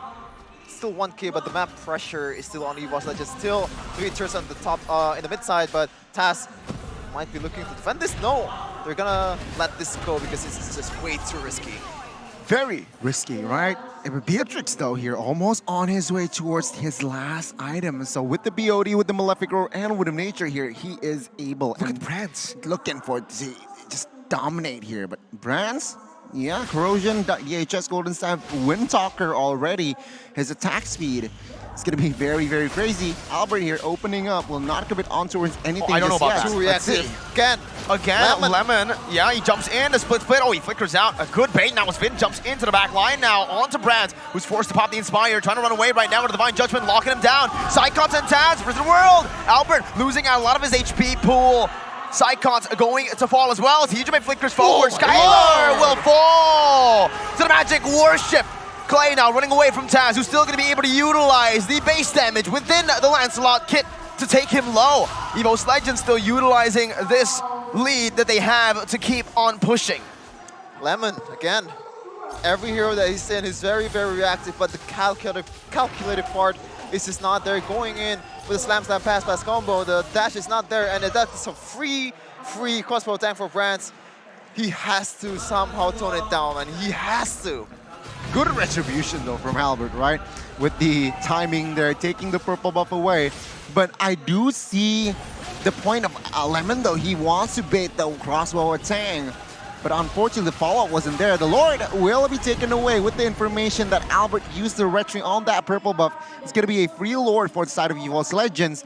And looking at this current situation here, RRQ, if they don't lose any member, I feel like they are still able to defend this one.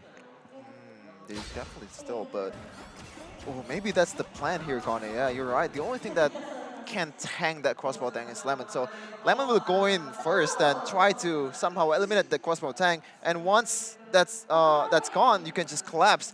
Albert, Skylar, Clay, very, very squishy. So 1-1 is definitely a big threat. And probably that's the only way for RRQ to win fights. Let's see. Cast Lord dealt with already though. Divine Judgment gonna be able to lock Vin down right now as Albert jumps into the back line, but the Wind of Nature has been built up by Brands. Lemon in the midst of it all right now. The crossbow tang is ready as Taz gets out of the damage coming down from the side of RRQ. Lemon can be slain. Albert though in the back now, able to find the kill onto Brands with the shadow kill now onto Dreams.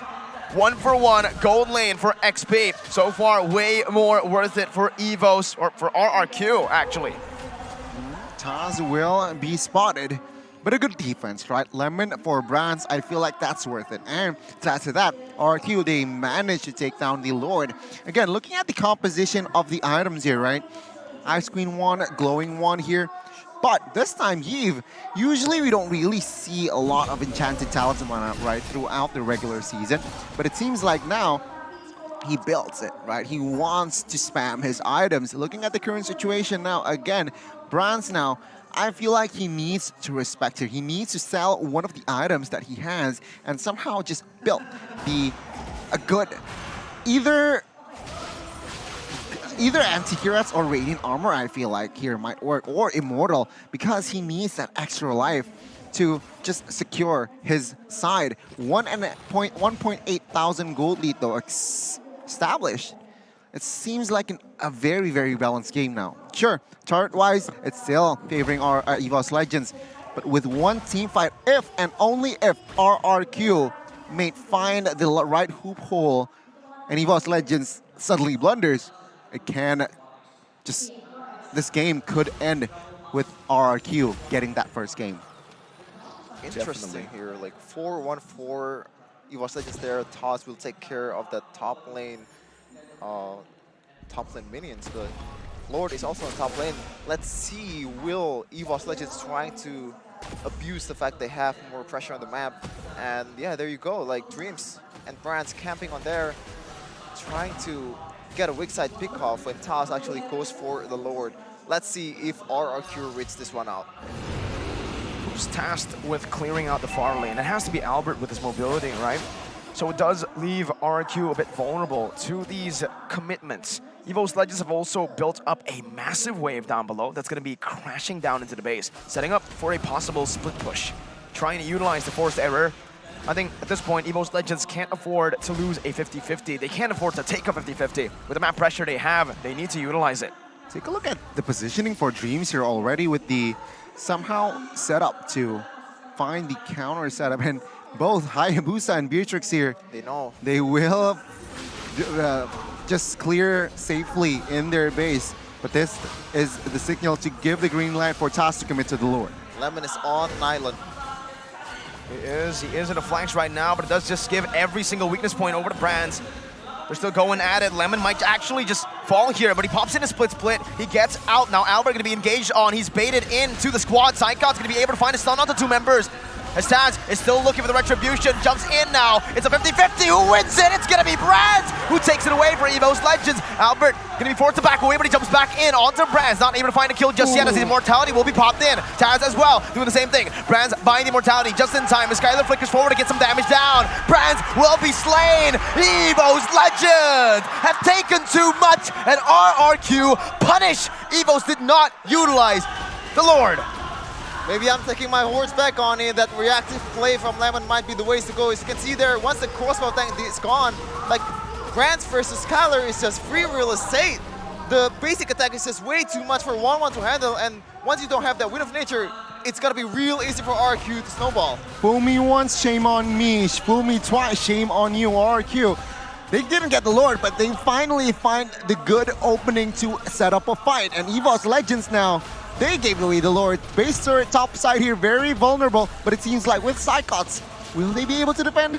They will not. Star base turret number 1 here falls. Forward side of EVOS Legends. So a very good response. We got a game on our hands. Item-wise again here, nothing much of a difference. Full build attack here by Albert, right? With the true damage, with the Hep to Seize and Malefic Roar, there's gonna be spiciness from that penetration and also that Hunter Strike, right? But looking at the side of 1-1, again, I expect him to sell one of his items to somehow build either the Immortal or the winners, but I feel like Immortal was on cooldown. Yeah, right, Immortal was on cooldown. And once you have that Wind of Nature, like this kind of items, it only works if it's you need it, right? Stat-wise, it's not incredible. So Immortality, Wind of Nature, Winter Truncheon, those kind of items, you want to have that at the last moment possible. Like that's the efficient way to play that. But of course, these are humans. Like you cannot be just. All of these guys are not Kyrie. So Kyrie's not human. Yeah. Yeah. After seeing his item swap yesterday, I think it's crazy. But here, Brands, I feel like no, just EVOS Legends there in that team fight, Gani. That team fight shouldn't have been a team fight. They got the Evolve Lord. Yeah. RRQ managed to pull an alter ego on towards EVOS there. They were the ones on the EVOS's side. Alter ego forced RRQ after getting the Lord to fight now. Was RRQ taking something out of alter ego's books. 3,000 gold lead now for RRQ, but at this point, the gold lead really doesn't matter, right? We've entered a point where everyone has full items, but the map pressure suddenly still plays a massive part, and EVOS Legends still have an advantage on that front, with the mid lane and the bottom lane base turret taken down. RRQ, very minimal ways to control the waves here, and also because they have a glue, they have to send their jungler, or even their marksman, over to clear bottom lane. Why is glue not an option? Why not an option here, Mirko? Like I feel like glue is definitely the right way to go because you have the split fit, you have the flicker, you can just play, you can just bail you out of any kind of danger. Average very low, man. Power of Wildness though to the back. Brand's still going to be able to sustain back up. Finn very close to dying there, but the Raven's Fighter comes down. Phantom Execution in the back line as well. But all the prio targets are still alive for the side of RRQ. Albert going to be able to jump back and forth to get Skylar the kill. Taz for Lemon. Jungle for XP. No frontliner for RRQ. But EVOS Legends have lost their main way to fight for the Lord. This is what I mean right about Lemon. Yeah, he's very, very unpredictable, but the way he plays, he's not afraid to trade himself with another person, and that is what happened there. He somehow distracts and focus to make EVOS Legends side focus on him. Meanwhile, Taz there was caught in the front side, and he is going to be taken down now. EVOS, though, will delay the Lord take. Vin now targeted. Dream still holding on to Divine Judgment. Look at that, isolating RRQ. Vin all alone, flickering out. Psychops trying to chase him down, but well played by Vin. He gets out. The render shot even chunking Psychops half HP, but look at the base. This is what that map pressure, this is what those objectives really are able to give to EVOS Legends. The forced errors being built up, and EVOS will control the Lord Pit once again with Brand jumping in all the way. Weakness points all popped in. Winter Truncheon bought in time. Clay flickering only to get stunned down as Vin gets taken down. Psychops with the bravest fighter there. Brand selling the item, getting the immortality. Psychops flickering out. It's still anyone's game here in the 50-50. But Alberto is still 2-0-10. It's incredible how he has not died yet with this kind of composition, with this kind of, Kaja. There's a lot of threat there that you have to realize when you're playing this kind of assassin. It's really, really vulnerable. But he plays this assassin to the utmost perfection, getting the Lord still, getting some of the turtles available, but this is a tough job to do as EVOS will secure the easy Lord. Yeah, RRQ, they see 0 openings there to somehow contest for that Lord. Whether they like it or not, they will be forced onto a defense. Looking at the situation that the base is quite exposed, and item-wise, not a lot of Immortals in hand here. I feel like a lot of Immortals were still on cooldown for the side of our RRQ. That's not a good sign, man. EVOS Legends, they perhaps can somehow exploit that fact, right? Looking at the Immortals here, they have 4 active Immortals from the side of EVOS Legends, so they don't mind here. Go in, jump in with the Lord, force RRQ onto a fight, and then focus down the Lord. Meanwhile, RRQ, they need to think twice when engaging. Well, you have to realize, though, Gani, it's a 1-1, so Winter Truncheon is way better than Immortality in this case, but Lord Siege coming for EVOS. It's an Evolve Lord this time. Damage reduction all around for the players as they go and build up a 3-wave push. Lemon in the midst. Further airstrike zoning the other members away in the back line as Albert tries to do the same, but he won't be able to do so. Winner Truncheon gonna be there, right there with the Divine Judgment. Hijime buying the immortality to survive just a bit longer. He doesn't get the Winner Truncheon in time. Lemon in the midst of it all, as that's giving the damage coming down. Brand with the crossbow will tang as well. Onto Vin. Brand still able to survive, kiting Albert away, popping his immortality and doing some damage in the process. The Winner Truncheon gets bought now by Albert. Is he still gonna be able to survive? Well played, RRQ. They fight to see another day, and Albert jumps in once again with the quad shadow. Skylar picks a kill up. How? How did they manage to pull off that defense? What a defense from the Kings of Kings. My goodness, again. They just took care of the Lord Hannah. Wins the team fight, Skycuts, Hijime. Now they might go for the end. Remember, 30 seconds on Hijime. They might go for the collapse here, 4v3. Watch out for Dreams though, he has a good position there. We'll try to get someone into that crossbow tank, but real world inflation. Brand's Rage popped in, split as well. Buying the time right now for Brands. He's still waiting for the crossbow tank. Can pop it right now as Lemon's immortality will be popped in. Taz, he will have his immortality popped as well. Mid lane gonna be pushing in. Skylar looking to kill, but a Thorn Rose buys him a little bit more time. Brands looking to clear the wave. Skylar just focuses down on the base, but Dreams has come back and he will be able to zone RRQ away. EVOS with the defense as well. 1 base turret left for EVOS, 0 for RRQ. 28-minute game. Remember, the longest game of MPL ID Season 11 was 32 minutes. It's also RRQ versus EVOS, so they're picking up where they left off, Connie.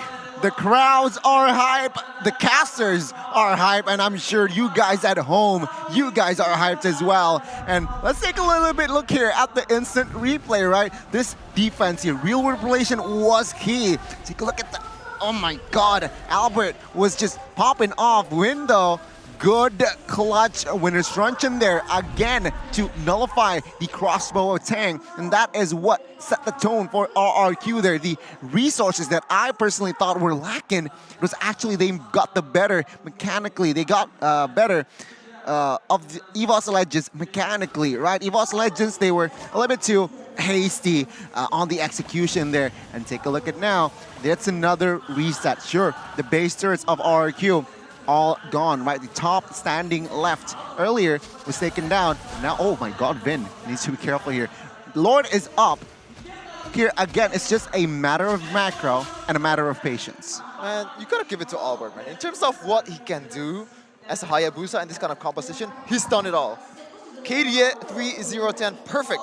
And the defense there, in terms of like, when you want a defense, you want to have a sustain. You want to have those kind of heroes that can take all the damage, soak in all the damage to prolong the wave clear for your team. But in this case, it's Albert with the Hayabusa. How is this guy doing this? It's insane what he's doing, man. He's making some magical plays happen. You think maybe Skylar and Clay will take that carry role in the later stage, but it's so far been Albert.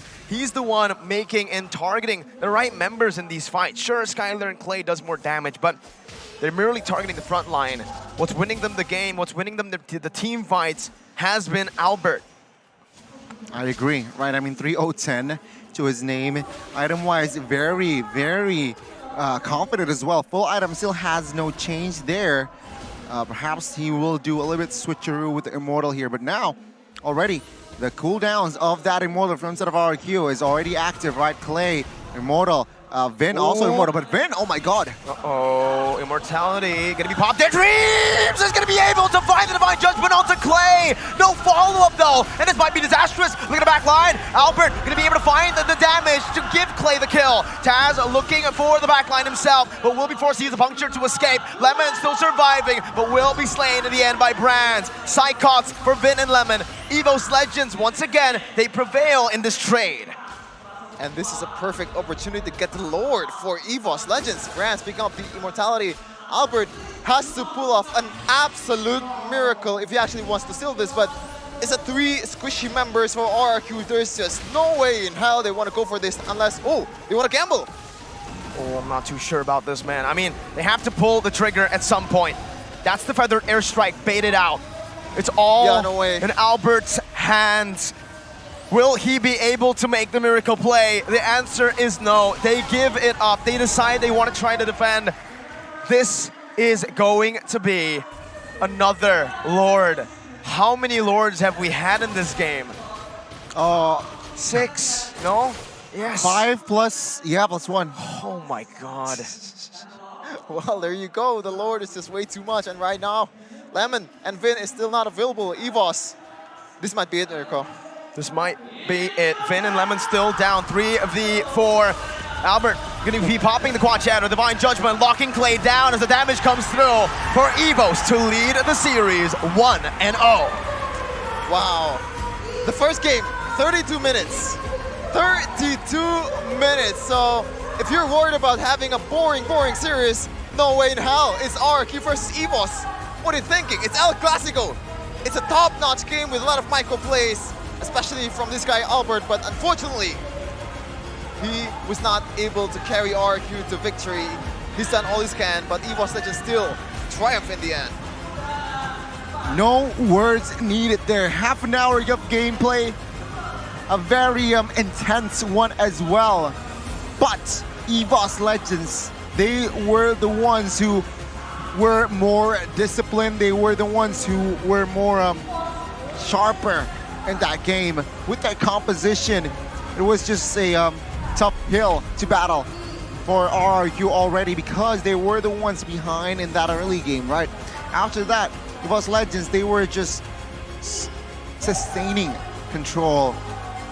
But with Vin and Lemon taken down in that last fight, it was just GG, straight push, free Lord, and free game, free push to end the game. Well, in that game, it's definitely harder to execute for RRQ, right? They have to somehow get the crossbow tank out of the way, as I said earlier, over and over again, and try to win fights when it's not available. As you can see there's some instances where RRQ does win the team fight once Lemon and Vin baited out, but it takes a lot of micro skills. It takes a lot of luck to actually pull that off. Man, like the Winter Truncheons, like all over the place for RRQ, but it's just all for naught as they get second down in the first game. Wow, again, what a game. 32 minutes to start us off, and like we mentioned before,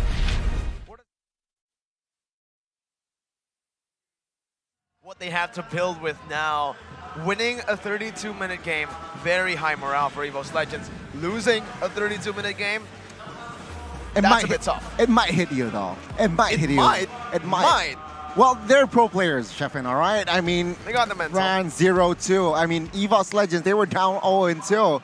If they don't have that mentality, man, it was a 3-0. But again, it's, I believe in RRQ, they are able to reset here, but it was a very, very tough battle, right, for RRQ, especially realizing that they were the ones who were struggling to find an answer in that game. Only slight glimpses in that game that they were somehow able to find the comeback. But the timing weren't just right for side of RRQ. When they were ahead, there was no Lord to play around with. Meanwhile, when EVOS Legends, they were able to take a couple of members from inside of RRQ down, Lord was there to be played around with. Disciplined team fights here overall that made EVOS Legends the better team in that game. I must say the deserving team won that game. Why? Because it was EVOS Legends checklist.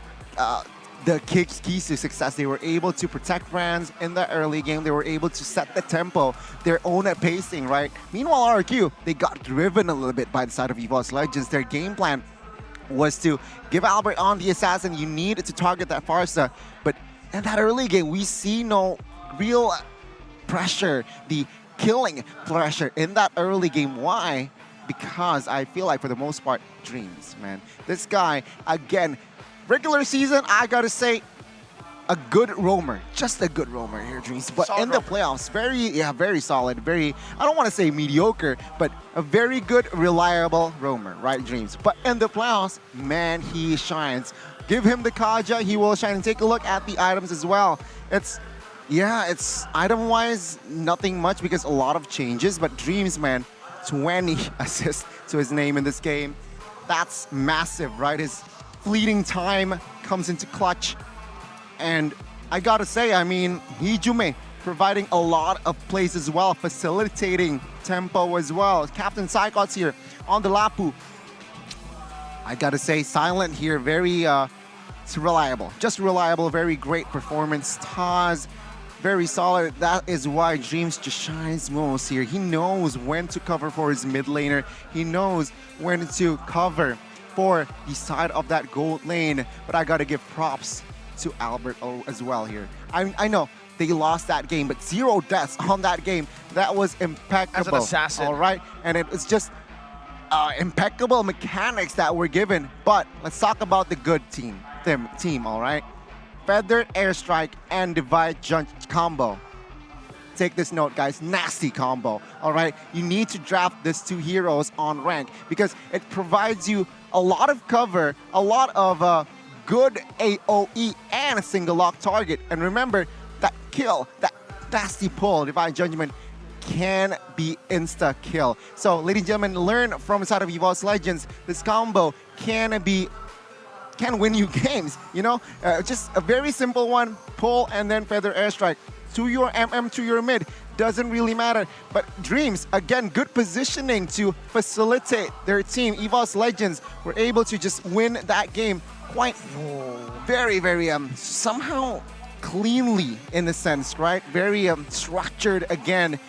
But take a look at the GPM. Of course, it's gonna be Albert here on that losing side. But Brands deals the most damage, almost 200,000. Take a look at Vin though.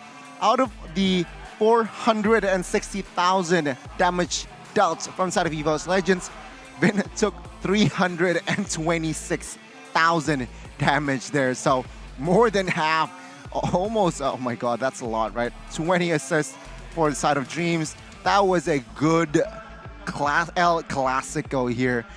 Very intense one, right? Action-packed, but also there's brains to it. There's layers to it. And that is what I like.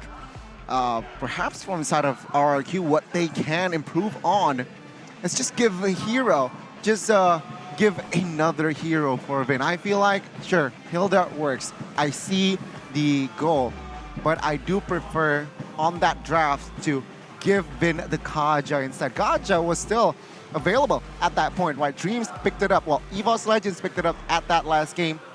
I would prefer perhaps give Kaja on towards Dreams, or if not, Hilda, it's a little bit hit or miss, right? 10 deaths there. Early game, I get your point, but late game, Vin was just there to die. I feel like even early game, I kind of don't get the Hilda. I feel like the Hilda was literally picked to deny it away from EVOS Legends because they wanted the Hayabusa. Because they were up against a tanks a lot. I don't think you're going to be able to fully bully the tanks a lot with proper winning lane in the mid lane too. They had a Farsa and a Kaja. Better mid control. So they're always going to be rotating faster towards the invades.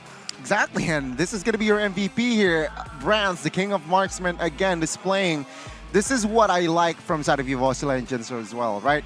Remember, Brandsy, the central, they just like brand centric was the word.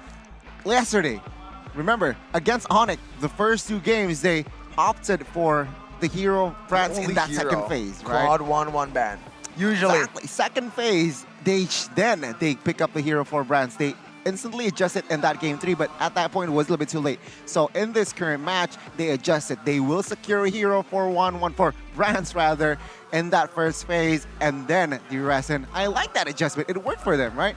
MVP 1-1, sure, with the adjustments a little bit off, but the king of marksmen definitely can make it work.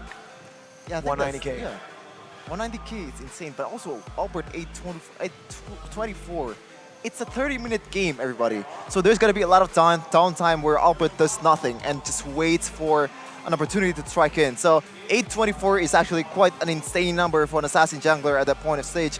But Brands though, man, like, yes, he played good, but the thing is, it's Dreams, and the target is just coming at you. So it makes sense where you get that 190k damage from. So I think they should highlight other player other than France. I don't know. For that MVP? Yeah. I feel like there were some candidates, other candidates. I personally felt like Dreams really deserved that MVP there. But obviously, we're going to take a look at the highlights again. Maybe we didn't see a few things, right? Maybe Brands did make these crazy moments happen, aside from just waiting for Dreams, going for the Divine Judgment. Well, he deals the more damage, but again, we are seeing the initiation, we are seeing just divine judgment here from the side of EVOS Legends, right? Again, a good zone from the side of EVOS Legends here. Minute number 13, still a very back and forth, but this is the one that the disconnect that I feel like still from side of RRQ. They managed to turn it around though,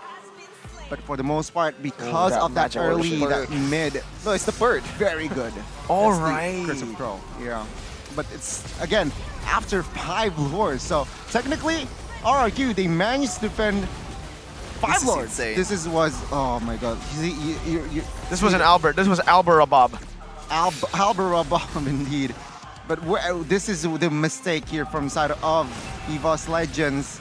Unfortunately, with Lemon and as well as Vin taken down. 60 seconds on the death timer there wasn't too fun. Lord was there to play around with. Even without the Lord, they can force a collapse 5v3. Unfortunately for the side of RRQ, they need to concede and get for game 1. Well, it's not the end of the word, of course. Like, still 1-0. We've It's a best of seen 5. how EVOS can come back from 2-0, man. Like, but you gotta shout out the phone that they're using. The phone that Albert been using to pull off those plays. Winter Truncheon. That infamous Winter Truncheon mislip. Boom, bang, bada bing. Oh, not the mislip. Not the mislip. That one, Okay. right? The mislip was using another phone, not the Samsung. Oh, you're right. You're actually right. So yeah, it's Samsung S23 Samsung buff. 5G, the fastest processor. I'm sorry. Technology. With 4nm Snapdragon 8 Gen 2 4 Galaxy. Large RAM up to 12 gigabytes. Memory up to 1 terabyte. Yes, 1 terabyte. You're hearing that right. The screen is dynamic AMOLED 2X with 120 Hz refresh rate and also a battery of 5000 mAh. 1 terabyte. I still can't get behind, like, what the heck? It's that small, it's in a phone, 1 terabyte in the base model, my dude. You know, best phone. It just goes to show you that it might be small, but it holds something, man. It holds something, and you know what, right? Yesterday, do you notice? What? There was 2 Samsung S20, right? Because there was the A series there, right? Every series, but no, because the one is right here. It's mine. It's mine, right? So ladies and gentlemen, check it out. Level up your epic game with Samsung Galaxy S23 Series 5G. Buy it now on where? Samsung.com/ID, ladies and gentlemen. Check it out. It's a good phone. It's an awesome phone. You can play ranks with it. You can do anything with it. And also get an epic Ramadan promo up to 2 million rupiah in trade in purchases or with Galaxy wearables. Go ahead and check it out. I mean, there's so many new promos, there's so many cashbacks, it's practically free. Right? I wouldn't say free, but there's a lot of bonuses, ladies and gentlemen, that you guys can get. Speaking of bonuses, I think EVOS Legends have got a massive bonus because not only did they win, but they won in 32 minutes. That gives them so much more morale, so much more confidence to step in to game number 2, where for RRQ, I would say it all started in the drafts. The draft really set up RRQ for failure, in my opinion, all right? But you guys, you know, you can learn from that. You can learn and set you guys up yourselves for success with Sinopolis. Get yourself only the best quality when you go out to watch movies.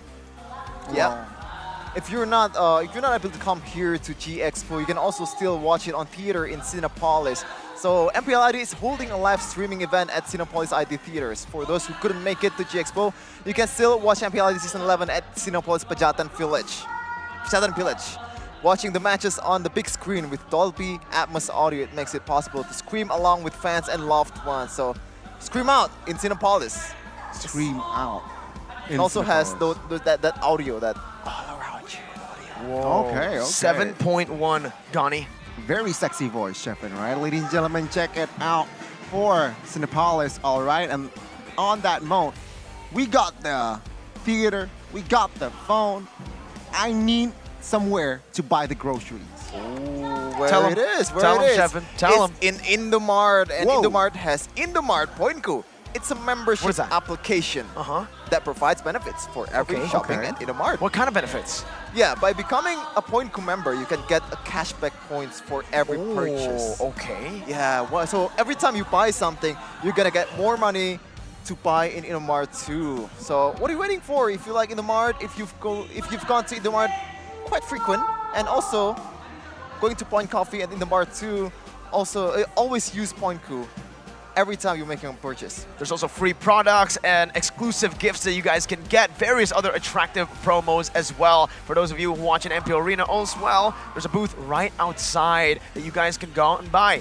Whether you want coffee, whether you want snacks, or anything, you guys can find it in Indomart. It has anything you could ever wish for. Oh, thank you. Thank you. I found You're the welcome, solution, all right? Johnny. I need groceries, but then I will gain more benefits Boom. with the app. And I get caffeine. Wow, that's a deal. That's a triple deal. Triple D, right? And ladies and gentlemen, game 2 will start soon. Again, I expect the adjustments from side of RRQ to just be more solid, right? In the early game, we didn't really see that. The unity, the chemistry wasn't really there. Thankfully, they were able to recollect themselves, right? In that mid game, in that late game, they were able to regather and then fight.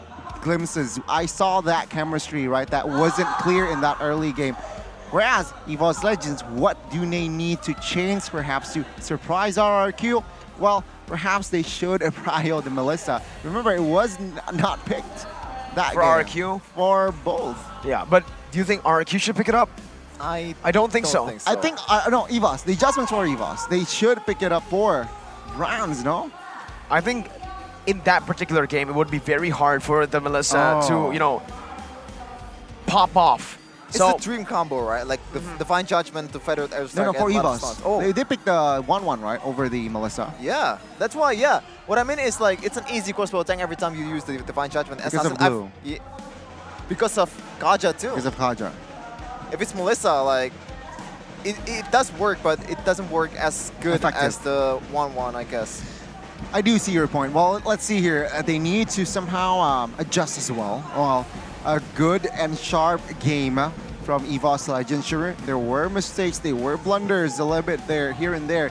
But overall, because they already established a very, very strong early game and that mid game, it was very hard for side of RRQ to turn the game around. They were the ones who just struggled to find their winning condition, whereas again, that nasty combo, right? Divine Judgment and as well as Feather Airstrike as well to help the kill, to help the zone. It was there. Skylar here, he is the man on the hot seat, right? Yesterday against Alter Ego is heavily focused on this, and today, no different.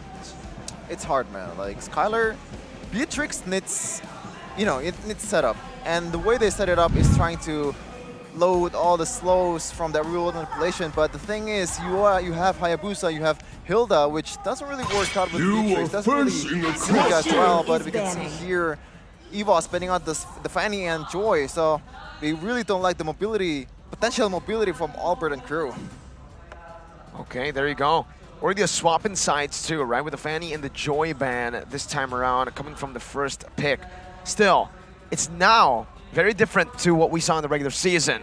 Usually 1-1 and Joy, the prio heroes like the Joy gets banned out by the second phase, by the red side. Now it's always blue side for this series. Well, it does shows that the Joy pick might be backfiring you, right? As you can see there, Luke kind of forcing the Joy pick inside the glue just because of the priority, just because how good Joy is in the game. But if you don't have a good synergy with your teammates in that hero department, it's gonna be hard to execute. And if it's not your comfortable hero, that's the bigger thing to, that's the bigger issue to, you know, think about. It doesn't work. It's not gonna work. It might not work indeed, right? RRQ though, asking, they need to somehow ask themselves here, what will you let go? A lot of heroes still in prio here. Feramis can be an option actually here. Without the Valentina, EVOS Legends. Wait, Claude is not bad. Not yet. Not yet, right? Also a very good hero that should be somehow discussed within the power of Kaja, RRQ asking a question. Hey, Skylar, it's been a while since you played Claude. Are you want to first pick Claude though? Rans. Yeah, because do you RQ want knows. to? RQ knows that Claude is definitely the right way to go for. Not the right way to go in the sense that Brands really likes to play the Claude, and RQ knows that he wants Brands to pick the Claude and kind of counter it. Just like, I believe, which game was it? I forgot. They know that a hero is gonna get picked, and they know how to counter it. That's basically what I'm trying to say. Introducing my buddy. Let's see if they actually go for it. Yeah. There you go. Definitely. The current S-tier gold laner in Claude has been picked. Let's see which hero is the counter in lane. Brody usually, or the carry, can do pretty well. I don't think they want to pick it up first here. They go for the Fredrin and the Farsa first. Two solid heroes that aren't left open. Prio playing with it. A good, solid hero here. It seems like RQ with the fast response, so they already expected the Claude pick, of course, here. And with the Feather Airstrike, of course, it can somehow munch and chunk the HP of the side of Claude. But have we seen a Lemon Fredrin? No, right? Don't think so, we haven't. Because a good counter for this Claude is actually the Akai. We have Right? seen Lemon with the Fredrin. Really? I believe But he didn't win, did he? Wait, did he? It was from a DJY video, and he actually uses the Malamute more Fredrin. That's why I remember he's actually using Fredrin, but it's the Yuzhong ISF, it's Psychots with the Dragon, and also Yi, pretty much the only viable option available for that mid lane option. So yeah. Yeah, it's a ISF composition, right? Heave also the roster winning hero for side of EVOS Legends during ISF. Hijume was just unstoppable at that event. RQ though, with this in mind, what will they go for? Perhaps they might actually secure a carry here. If not the carry, I don't really mind the Brody.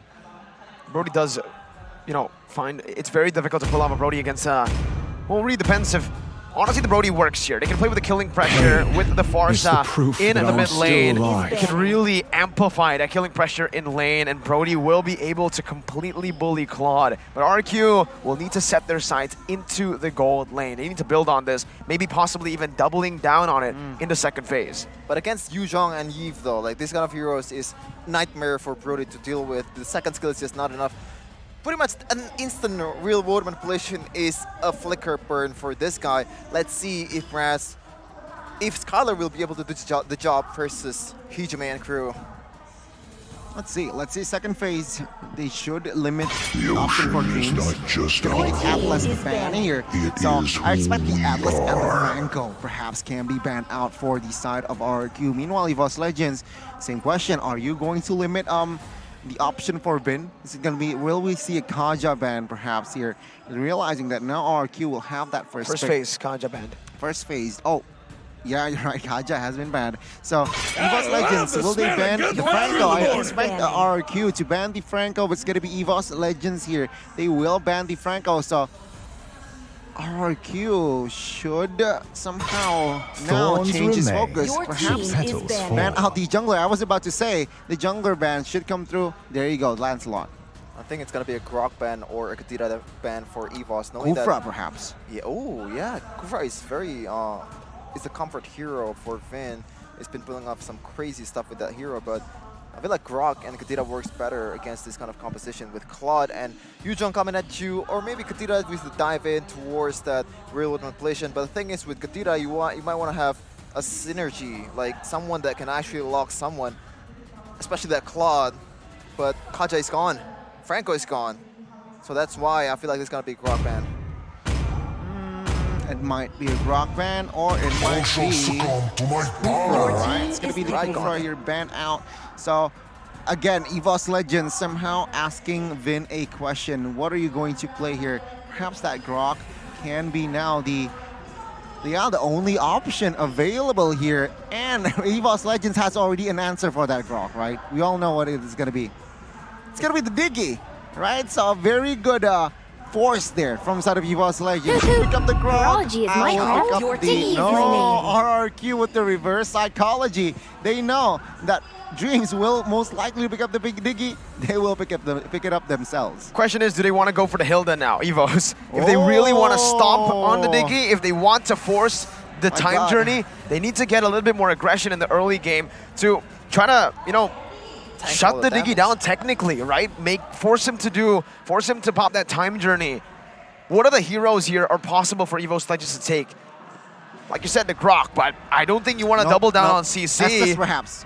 Ooh, out-sustaining RRQ. Does that work here? Oh, you're absolutely right. Those two heroes could definitely work here, but they go for the Angela. So not the SS and the Akai. Not too sure about the Akai pick here. Doubling down on the CC like we mentioned, but it's disengaged. Not that same kind that we would expect on the Grok.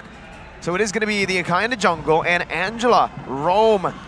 I guess a little bit of a shout out for EVOS Legends to their former captain Rekt. Why didn't they pick up the Esmeralda? What? The Esme here. They pick up the Arlet, but I would prefer the Esmeralda. Is that magical damage? I think I don't know. I would prefer the Esmeralda over the Arlet, but it seems like they want to add crowd control, right? Very good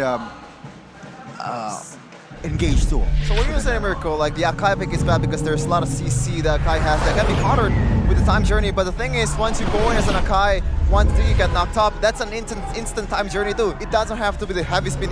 It has to be like those kind of damage that can make the Tiki pop that time journey. So I think I kind of like the approach here from EVOS, but the Angela pick is out of nowhere. This is probably the first time that I've seen Angela in MPL, but already one pick though. Let's see if the win rate is going to be 50% this now, or it will stay at 0% as El Clasico Game 2, best of 5. But we're going to go into the pause, seems like. Welcome Will we? to Will we? Mobile It will Legends. be a pause. Ladies and gentlemen, let's talk about the drafts again. I like the chess match between Pangdok and as well as Age, right? I feel like they know each other well, and that was the chess match that we witnessed. But back again here, Sheffin. This is your time to shine. This is your field here. My field? Yeah, This is the crowd. Nah. You're usually at the crowd, right, with Rashi regular season. Am I? Okay, but so I just want to remind you all that you can go with your date here. Use the code MPL date as we're trying to troubleshoot the problem that these teams has. Just want to tell you guys to please be patient because we're definitely trying to fix the problem here. But from the draft, I feel like I'm definitely leaning towards EVOS much more than RQ, especially with the reactive pick like Diggy. I feel like the one who pulled the trigger first usually wins. Usually, right? And you're right. A lot of the ways to counter a Diggy could be just like a Hilda, aggressive early, forcing the time journey, or overwhelming the Diggy with a whole lot of CC, forcing him to pop the time journey anyways. But that will mean that EVOS Legends need to pull back. They need to execute it perfectly. You guys can execute the in-game tickets right now perfectly. Redeem the codes. Utilize the codes right now. I would usually don't go for the first code because usually that's the first one that's taken. Go for the one that usually nobody reads. Bottom right. No. Bottom right onto the middle, bottom right. Middle right. Or maybe reverse psychology. The fact that a lot of people think, oh, the first code will be used right away, but maybe a lot of people just scan all the codes and redeem it all at once. Oh, exactly. that's a tough job to do. Buy 15 phones, right, and then redeem it on all 15 phones. That's an option. That's for the in-game tickets. I think it's worth it. Yeah, why not? Right. Especially if you get the Samsung. The playoffs of MPL Season 11 is gonna only happen once. You're right. Right? But these are in-game tickets, not Season 11 tickets, Gani. In-game tickets. You're right. You can see here the expression from Rave is still very, very calm, very, very collected because still 1-0. It is a trouble, but not the end of the board, as I said earlier. But what is that? What does that say, Mirko? Disuruh all-in ke Farsa? Oh, never mind. But you're missing out if you're not coming here in G Expo Arena. A lot of Kingdom, a lot of EVOS fans in the building. Wait, they actually in the same area. I see EVOS jersey in RQ stand. Is that an EVOS jersey? There are some EVOS players. You have a sharp eye. You do have a sharp eye. Here we got some real MPL dates now. No more of the, of the fake MPL dates that we saw in the regular season, Gandhi, the one that went viral, you know. The whole cheating thing with Was that you, Sheffin? Am I getting caught here? Well, ladies and gentlemen, here you are seeing Delar in the back with Pendragon and Fersic and Coach Age and Taxum, who are in the back talking. And hey, we got more MPL dates in the building, man. Sheffin's kryptonite. Sheffin's kryptonite, man. My God, why is dating your kryptonite? You want to? Because he's single. Do you mind sharing? No, I want him to elaborate. Why are you putting me on the spot, Connie? Why are you putting me on the spot? We have the downtime, all right? We have the downtime. It seems like you need to share as well. I'm not interested in girls yet. Whoa. Yet. I said yet. It's Okay. not the time to actually go for it, okay? Okay, there you go. See, Yet. confirmed, The yet ladies is and gentlemen. the big part. It's the caps lock yet. Okay? There you go, ladies and gentlemen. If you guys were ever wondering, confirmed right in the MPL. Here it is, ladies and gentlemen, even more MPL dates. If you guys want to join in, I would say buy tickets, but I believe it's sold out already. But hey, maybe you can still go and check it out. Maybe there's still a few more tickets because there's 1,000 plus. 1,000 plus. 1,000 plus tickets. Oh, look at that. The background. There's cameraman dancing as well. You see, the cameraman, not only is he a sniper, but he's also a good dancer. Shout out to our cameraman in Indonesia, man. The best in the business. The best in the world. The best in all MPLs. There you go. I Indonesian say that cameraman. with confidence. Wow. I think a lot of people agree. If we're talking about the GOAT of MLBB, it's Filipino, but a GOAT of cameraman, we got to give it over to the MPL Indonesia cameraman, man. Cameraman, man, indeed. Hey, it's a young guns, right? Being The future of MLBB. of MLBB. Oh, there you go. Oh, whoa. Free tickets for Wait, what? everyone for the MPL Indonesia Season 11 awarding session tomorrow at 4 p.m. Jakarta time. So go ahead and check it out, ladies and gentlemen. The free tickets for the awarding, I believe, first team for the first team awards, the MVP for the regular season, Rising Star, Best coach. Best coach. What else am I missing? Best talent. Best talent. And richest talent. I don't think we have a richest talent one. It's only you who is on the run. It's Arashi. It's only Arashi. He owns the building. And the most sexiest caster, I believe, it's Sheffin. Whoa. There you go. There you go. But ladies and gentlemen, we are still having a downtime here. Composition-wise, EVOS and RRQ. Oh, they're expecting a baby. It's not a baby alien, it's the actual baby. There you go. There you go. Like, so, Connie, when are you having babies? What? When are you having babies? When am I having babies? I will not have a baby because technically I'm a man. Well, okay, you dodged the question quite badly. When are you having a baby? You guys are questions. Anyways, let's move on to the, again, crowd. We're still waiting on the troubleshoot, ladies and gentlemen. Please be patient with us here. We have a family member from one of the players here playing on stage, EVOS and RRQ. We got the support of the family, man. You can really see it. It's the family buff. Family buff, especially for Pai. His dad loves Barats, and he Alter Ego picked Barats to win. Ooh, we're gonna go straight into the game for EVOS versus RRQ. Brands picking up a sprint instead of Purify or instead of Flicker. Oh, Ikume already so low. That fadeaway basic attack almost taking him down there, forcing a Flicker already very early on. And this will mean that Clay will have a pretty good advantage into the second minute.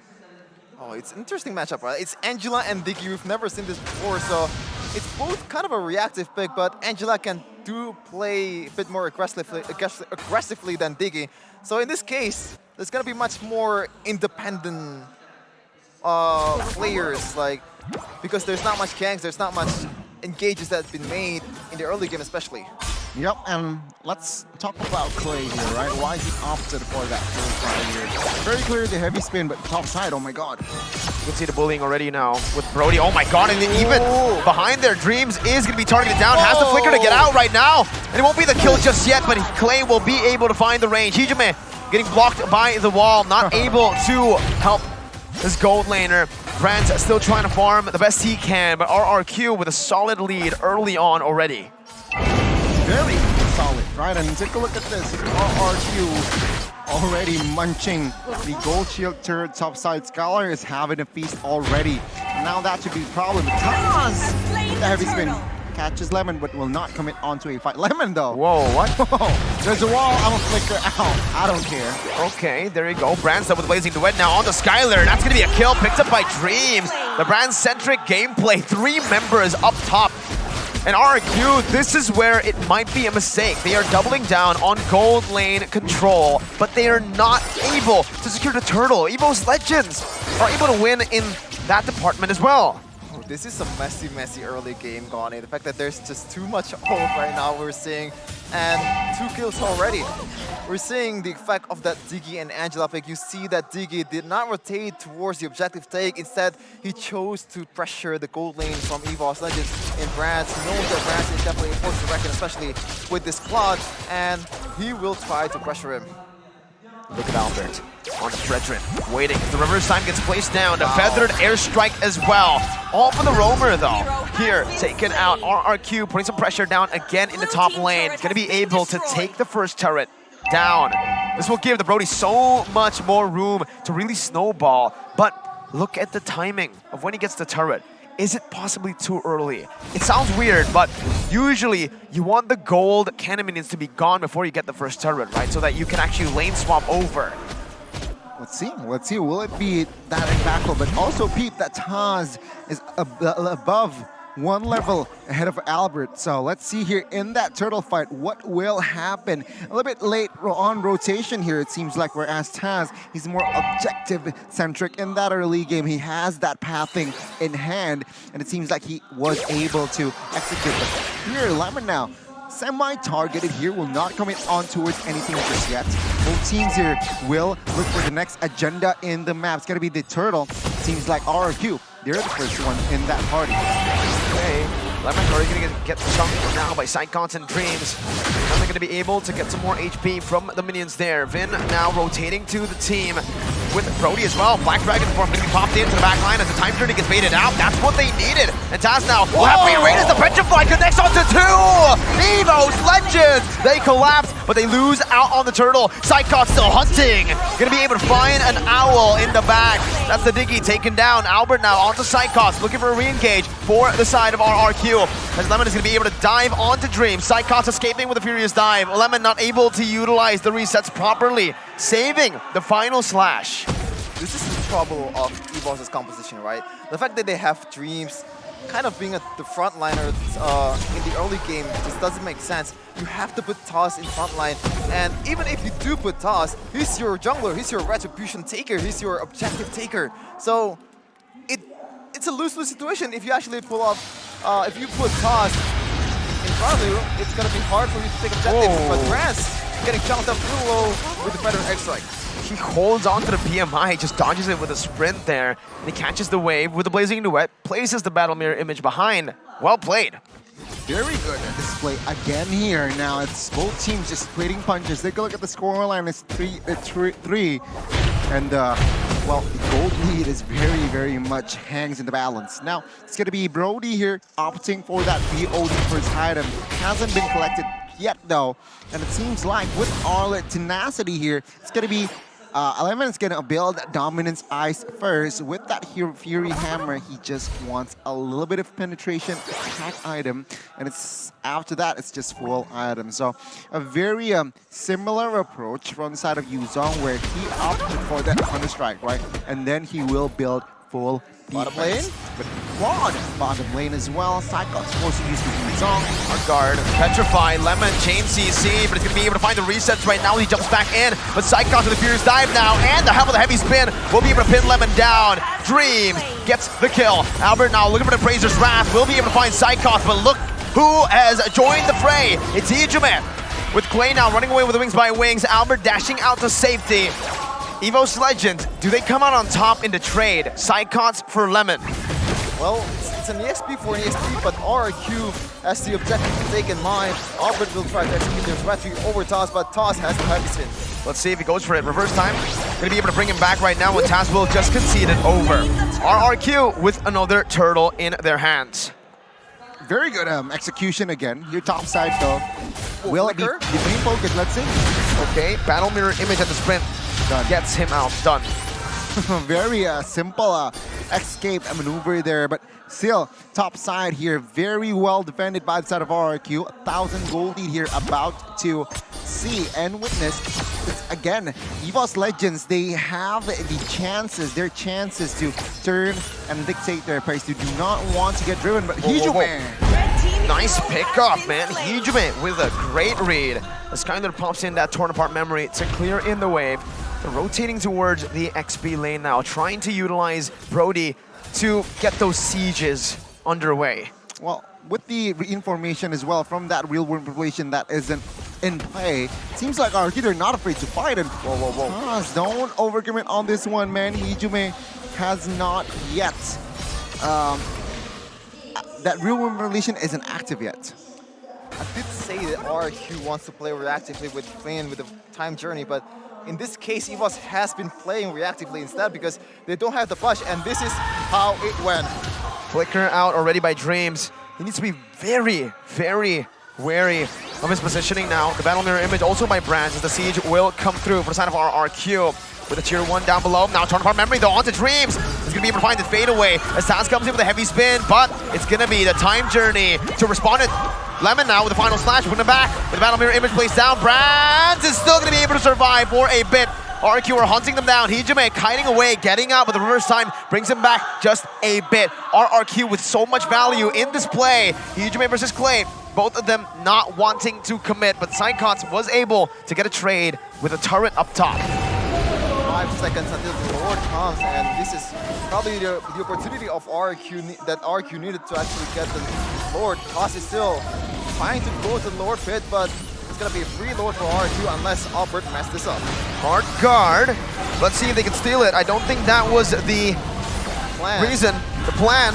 Vin now going to be targeted down. The Furious Dive even now onto the back with a Petrify placed in. Vin will fall, and the hard guard gives Psychots enough sustain to back up. It's Lemon who, goes in there with the Lord taken and with RRQ already backing off. Wow. Interesting play. Yeah, the positives though, Hijume and Brands, the main carry of EVOS, is still 0 death. So Dreams might be in trouble, and there you go. Hard to play an Angela against a Farsa. Yeah, a good response, but Skylar here will be chunked. It's very low. EVOS Legends, they didn't win that Lord, but they were able to equalize and even win on Trey Tazdal. Wow, well played. Retries, he saved it for the last second, right as the reverse time gets popped. Then he retries and dashes out with the movement speed. Nice one by Taz. Very good display of mechanics as well, but the mid here from side of RRQ was taken down. So again, EVOS Legends, they have more map, more ground to play around with. RRQ though, take a look at them, they do not care. They're now basically already with the invade here, trying to target the top side. But it seems like Psychots will read this one out. Hard guard is there, torn apart memory, not going to be used by Skylers. Hijume is caught now with the reverse time as well. Pops in the RWM, now Taz will be stunned up as Skyler picks up the kill and sieges down the tier 2. EVOS need to respect this, but Dreams will be able to flicker out just in time. Oh my god, the torn apart memory almost got him. Meanwhile, Brands though, it's always like that. Brands has just been farming, really waiting for that power spike to hit. And when it does, will it be able to get EVOS the dub in these team fights, Gani? Whoa, he's still staying. Well, the thing is, Albert, the Brands can play this aggressively because he has that global presence of Dreams with the hard guard. So he can just dash in and dash out. With the sprint as well, he can get out of the team fights easily. Looking at the items here, interesting, right? Already Golden Staff Corrosion and as well as DHS. So technically, Brands is already ready to fight 5v5, 4v4. Seems like now it might be the chance to show that items off. Albert being the frontliner right now as Taz is going to be engaged on the final slash, isolating him from the team. He's saving the heavy spin. He pops in the last second to disengage, as EVOS Legends were able to clear out the mid lane. So they are actually able to withstand that mid-game power spike that RRQ has for now. Yeah, for now, and as I said earlier, if Taz continues to open the map for EVOS Legends, it's gonna be hard for them to actually take objective. Once you get to the 50-50s on the Lord, Tas will be very, very low, getting chunked up by a lot of damage coming in from Finn especially, and Clay, so he has to have a lot of magic defense here, like double like Radiant and maybe Arena. That might be the case. And yeah, Vin with the, we're right, with the Impure Rage, right? It's proven very good for now, right? 76 is his name. Heavy Spin just instantly nullified. Let's see here. This is where Vin should shine most here. It's somehow negating and relieving off pressure from the side of Taz for Albert to perhaps take the Lord comfortably. It's going to be tough here with that Heavy Spin. But let's see, execution-wise though, top side will be cleared by Angela. Oh, RWM, Skylar's so low. This might be it, man. That's the hard guard placed down already. They're ready for it. Brands out to the back with the blazing duet. Skylar 1 HP, but Clay will fall. And the Lord gets resetted. Taz will fall as well, but it's all good. Psychot's even reading where Skylar is. He finds the kill back. Now Lemon in the midst, gonna be melted down. Brands will be able to dish out the proper damage. That's the power spike they were waiting for, and it delivered. That's your king of marksman of Indonesia, everybody. That's the reason why he's in SEA Games. And Brand's first game, MVP, and it's looking like second game, he wants it too. Goodness me, EVOS Legends. It's an AoE party, right? Blazing duet. You got the Furious Dive, you got the real world manipulation, and it seems like team fight. Sure, you have the Diggy. Take a look at the instant replay here, right? It's a good flanked Blazing duet, and combined with the Dragon there. Ooh, it's an AoE party again, and besides that, even Angela joins in the fun with that hard guard. But what an execution, what a structured plan, and that was GG. You gotta shout out though, the one who started it all. It's Hijume. With the Revolt Inflation just burning all the flickers away from Skylar and Vin, and there you go, Brand's free real estate going to the backline with a Blazing duet. It's just damage pouring in also with the hard guard. More survivability. Easy ulti for Brand at the time. Also, just a fun fact, right? He was with the dragon, with a dragon skin here. Oh, Hijume bursted down. Oh, no. Oh, Hijume! Wow! Pops the RWM to survive. That was well played, man, with the hard guard as well placed down. They aren't able to utilize the Lord fully to find any more turrets, but that could have been so bad for them if they lost Hijume. Good calculation from this man who's very underrated. Yeah, we've said this over and over again. We kind of overlook how Hijume plays in a lot of games that we have, as he has the Divine Cliff right now. Big item pick here, especially for Lemon, Albert, and Skylar presumably will pick up a defense item in the future. We can see here, but actually no, Skylar, Glass Cannon. Exactly, and it seems like here RRQ, though, gold-wise, they're not really far behind. Skylar here already on his way towards his last item. BOD already in check, Blade of Despair, Malefic Roar, and as well as Hunter Strike, and that Wind of Nature here. So damage-wise, he is also ready, but it's just a matter of positioning. France has a better hero that is just so mobile, and with a 204 score with the Blazing duet, and already prio items has been collected. It's just very hard. No stopper here, it seems like, from the side of RRQ that can just cancel out that Blazing duet, that can really soak in the damage. Also, I gotta say, RRQ, they need Blade Armor. Yeah, I like what EVOS is doing right now. Just nothing too ordinary. Just try to play reactively because you don't have all the tools available to be able to play aggressively. Toss is the only frontliner, like the real frontliner of EVOS. They have to be careful on when to engage and when to pick team fights. RRQ is definitely still in the game, as it's only 1k gold lead so far. But remember, this is where RRQ's comp kind of falls off. Well, not entirely, because they still have Clay. Skylar, though, his damage, his presence will not be as powerful as it was a few minutes before.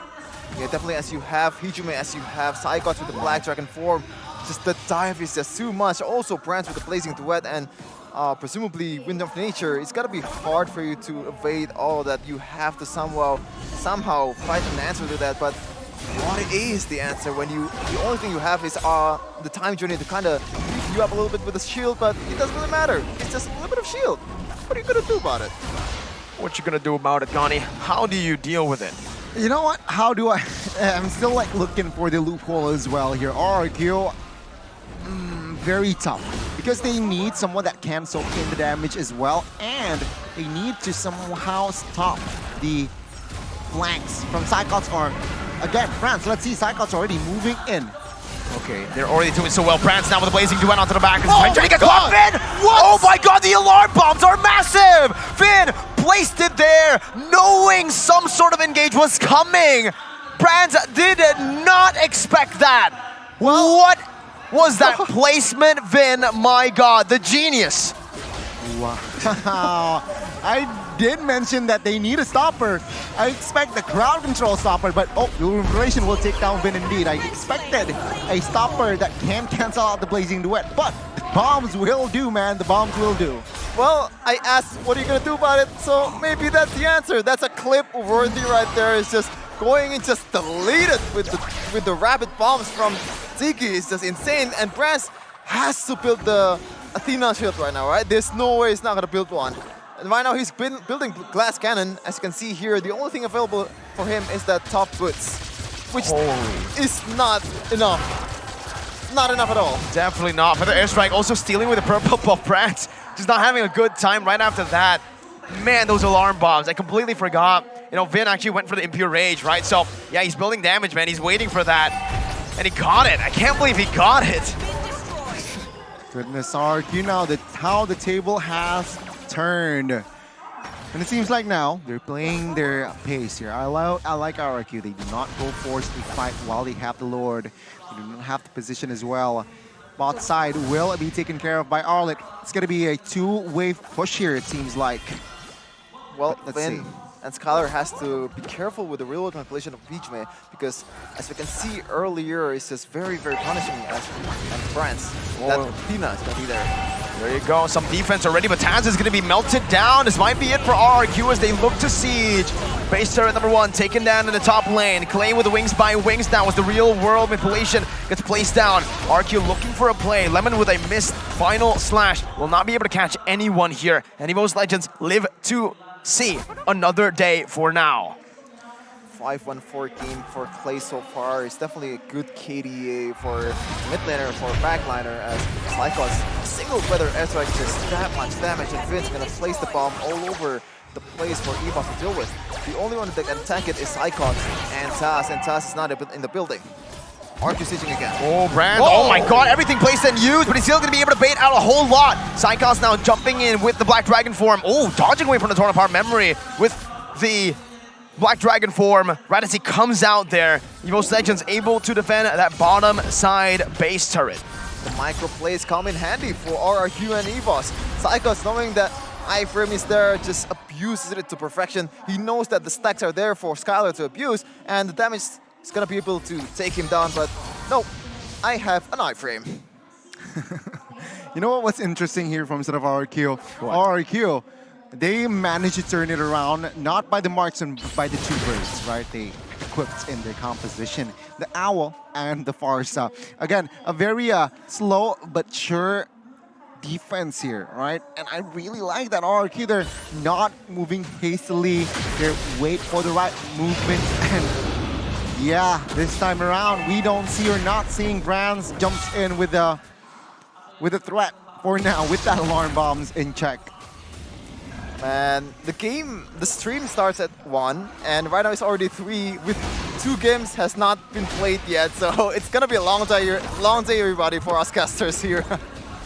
Also for the players, man, remember this best of 5 series is going to get really tiring for them, right? Fatigue comes into play, but so far both teams have looked pretty on point. Just a slight mishap here and there. RRQ with more control on the Evolve Lord.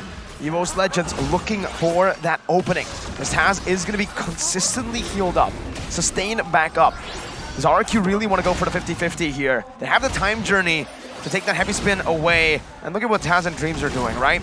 Taz taking the alarm bombs, Dreams healing him up.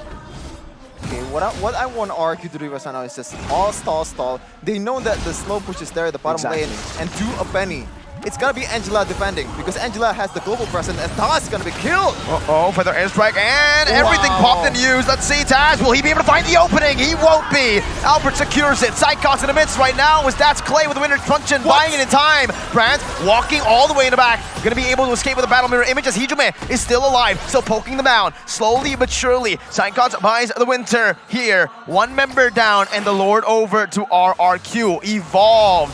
Will EVOS be able to defend this? Wow, not gonna lie, that was a good attempt by EVOS.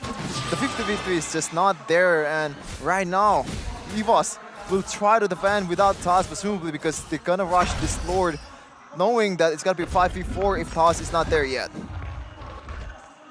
It's going to be very interesting indeed here. Item-wise, it's going to be the Holy Crystal, Divine Glaive, and Glowing Wand for that Barca here. Clay.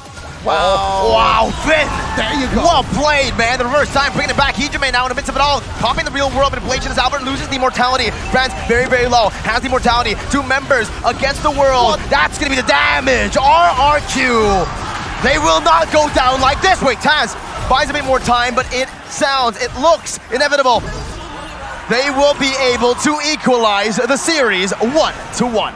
Well, it's El Clasico for a reason. 1-1. RRQ strikes back. They don't want the White Tigers to win it. They don't want White Tigers to advance, as they will try to extend the streak of them going to international tournament 5 times. But that last play from Vin, man. What if I use a Diggy and pass it off as a Kaja? Delightfully devilish, Finn. Flicker reverse time. It's a very good comeback from the side of RRQ. Remember, in the early game, it was similar as game 1, where EVOS Legends, they were the ones who got that control, who really dictates the pacing, the tempo. And take a look at the fans, man, and they're enjoying themselves. It's a good equalizer here. And what happened was, it was just RRQ getting the domino effect that they need after Brands taken down. It was a shutdown. And suddenly, Brands and his teammates were at a total disconnect. It was actually the like a flick of a finger. EVOS Legends, they lost the control of that game. It was actually RRQ after the kill on towards Brands. What they were able to do was just slowly but surely getting more ground, gaining, forcing skirmishes, not team fights, because again, a lot of AoEs that can be given from the side of EVOS Legends, so they prefer it to be a pick-off, they prefer 2v2s, perhaps 3v3s, but 4v4s and 5v5s might actually favor the side of EVOS Legends. And that was I feel like, the difference maker. EVOS Legends, they weren't able to, sure, they were able to dictate that early towards the mid, but after that, they weren't able to transition into a more meaner game plan. I expected them to be just more brave, reactive, more bold. Sure, he got the bold, they went in bold, and then Bronze got the shutdown, but after that, it was just hesitating after hesitation from the side of EVOS Legends, which RRQ saw it. Oh my god, EVOS Legends, they're now playing it full of hesitation. Now let's take control, let's claim it, let's go invade the jungles, let's force pickoffs, and that's what happened, right? RRQ, they were still just, again, with that same quality, they were just able to reclaim. I like that quality. I think it makes sense though, the hesitation, because the win condition from the draft is just harder to execute for EVOS Legends, because there's only one instance where Brands goes in with that Blazing Duet and Hardcore combo that makes EVOS's composition make sense. Other than that, just the time bombs and the trap that Vin sat in that bush is just, wow, that is a 200 IQ play from Vin. And, you know, it makes sense. Hesitate, and it bites EVOS in the back. It really does. I think really the micro adjustment as well from Vin, right? Because early on, they were able to bait the time journeys really easily with either a heavy spin or a Black Dragon form. In the end, Vin, he just stayed composed. When the Black Dragon form came in, he just waited it out. It was chill because he already had the items to properly react to it, right? Early on, maybe he can get bursted down, but later on, No, it's all good, fam. And that's what he utilized to save it, so that when the heavy spin comes down, when Brands tries to take him down, the time journey gives him the added sustain to bait Brands over to the alarm bombs. Those alarm bombs really hurt, and we'll see it. We'll definitely see it. I don't think he gets the most damage done here, but I really want to know the number. I really want to know how much damage he did, because he was able to one-shot Brands, bro. Well, it's ironic, isn't it? It's alarm. It doesn't make you wake up. It makes you sleeping. And we're going to see the highlight here in a second. But before that, the items checks for RRQ versus EVOS. Anything stands out, Goni? Yeah, of course, Vin, right? You mentioned why the alarm bombs hurt, right? Take a look at the items here. Magic Power and that Enchanted Talisman. You have the Glowing One and the Divine Glaive. That hurts a lot. With the Radiant Armor, it adds more it can withstand the damage from the side of Hijume a little bit. And Dreams, a very good display. But Albert displayed a mean Fredrin. I gotta give props towards Clay too.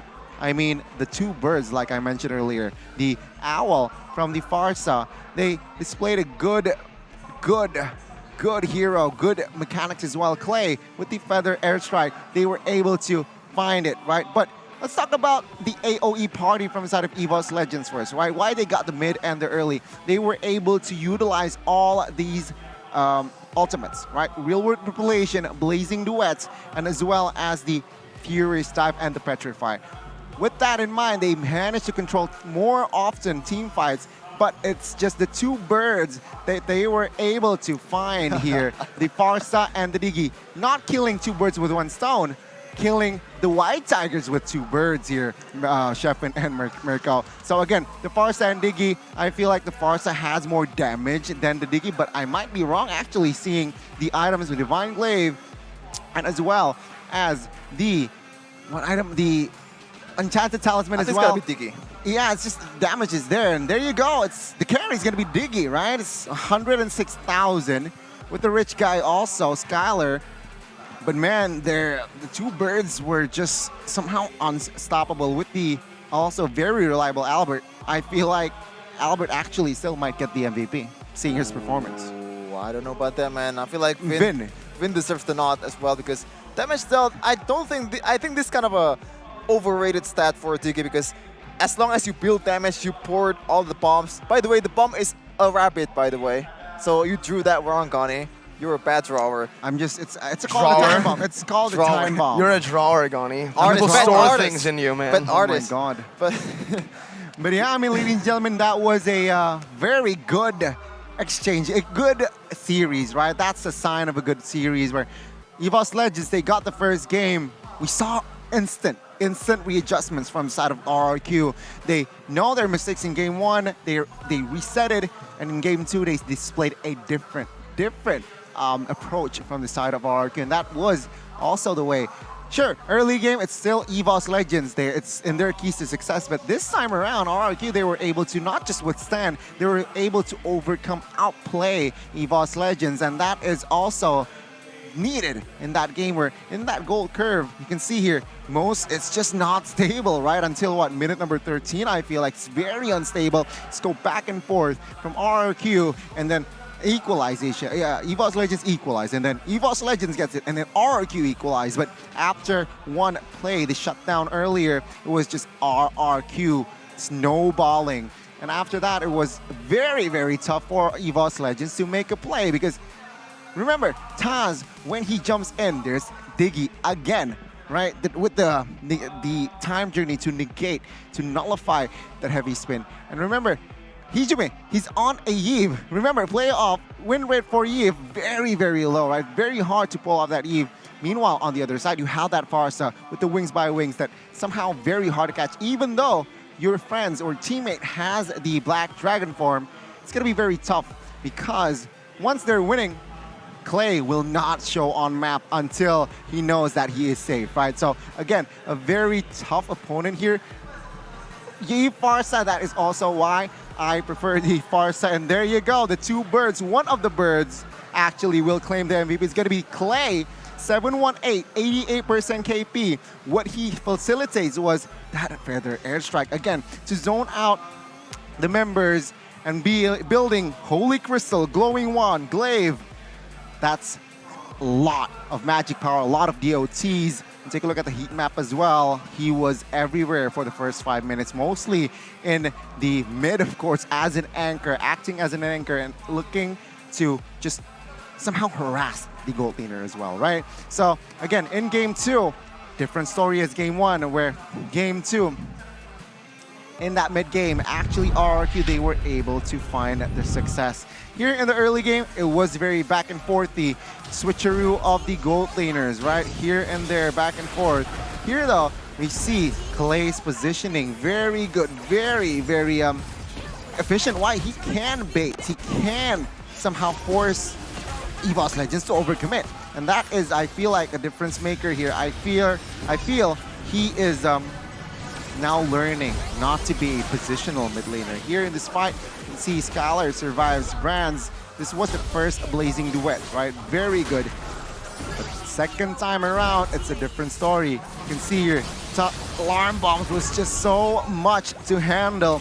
And after the first Lord taking down their top side, it's just, this is the part where EVOS Legends were in crumbles. They weren't able to defend. Again, Clay, perfect timing on that Feather Airstrike because nobody was a threat. He popped that Feather Airstrike and Cyclops was a little bit late to the party. And game 2, RRQ, the Kings of Kings, they are able to equalize in that game. EVOS Legends and RRQ back to ground 0, right? Same level, but now they're looking for 2 more games. Well, I think the mad scientist is a bit mad in this kind of composition, right? They know that, well, no.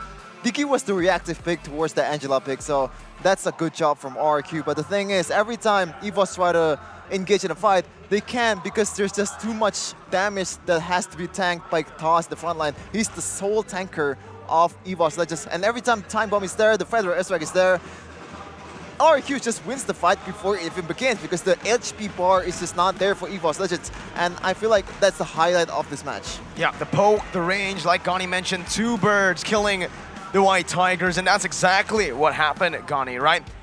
I feel like right now, this is the moment where EVOS Legends can make proper adjustments. I feel like they were still a bit, they were still experimenting because they can afford to experiment. The Angela pick is something that we have never seen in Season 11. They try to utilize it. It worked for a bit, but then after them going in for too much, getting too confident, and then not respecting the Diggy damage, you saw what it can do. Even bypassing, going through, melting the Heart Guard. I would have never expected a Diggy to carry RRQ in the late game. You're right, that's a very interesting story. And to that, you remember the player that also popularized Angela from EVOS as well, was Wrecked, right? What, 3 seasons, if not 2 seasons ago, was actually Wrecked that somehow, sometimes, it made other teams ban the Angela out. So perhaps that was an homage, paying homage to Wrecked in that game. Unfortunately, it didn't really work out for the side of the White Tigers, but now it's do or die.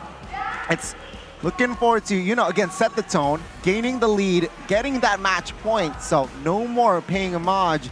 They need to focus and readjust. Again, EVOS Legends, that Angela pick didn't really work out to their side. So again, give other heroes to dreams. I think right now they can afford it. That's why. Exactly. Yeah, because as of right now, 2 games has elapsed. It's a best of 3 right now, but we're gonna see a Phoenix call to a guest here. Whoa. From Gear, from Bleed, MPL SG. Let's throw it over to our hosts.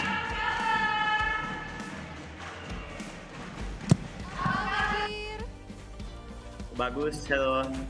Wah, ini dia. Ini kita pakai bahasa Indonesia apa Inggris ya? So, bisa Indo. Oh, bisa Indo. Oke. Ini menarik sih.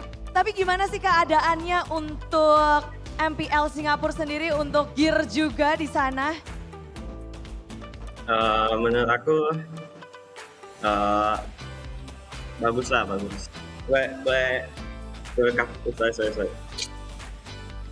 Bagus. Yeah. Nah, tapi Gear, kalau misalnya membandingkan nih the difference of the MPL in Indonesia and Singapore, what are the differences?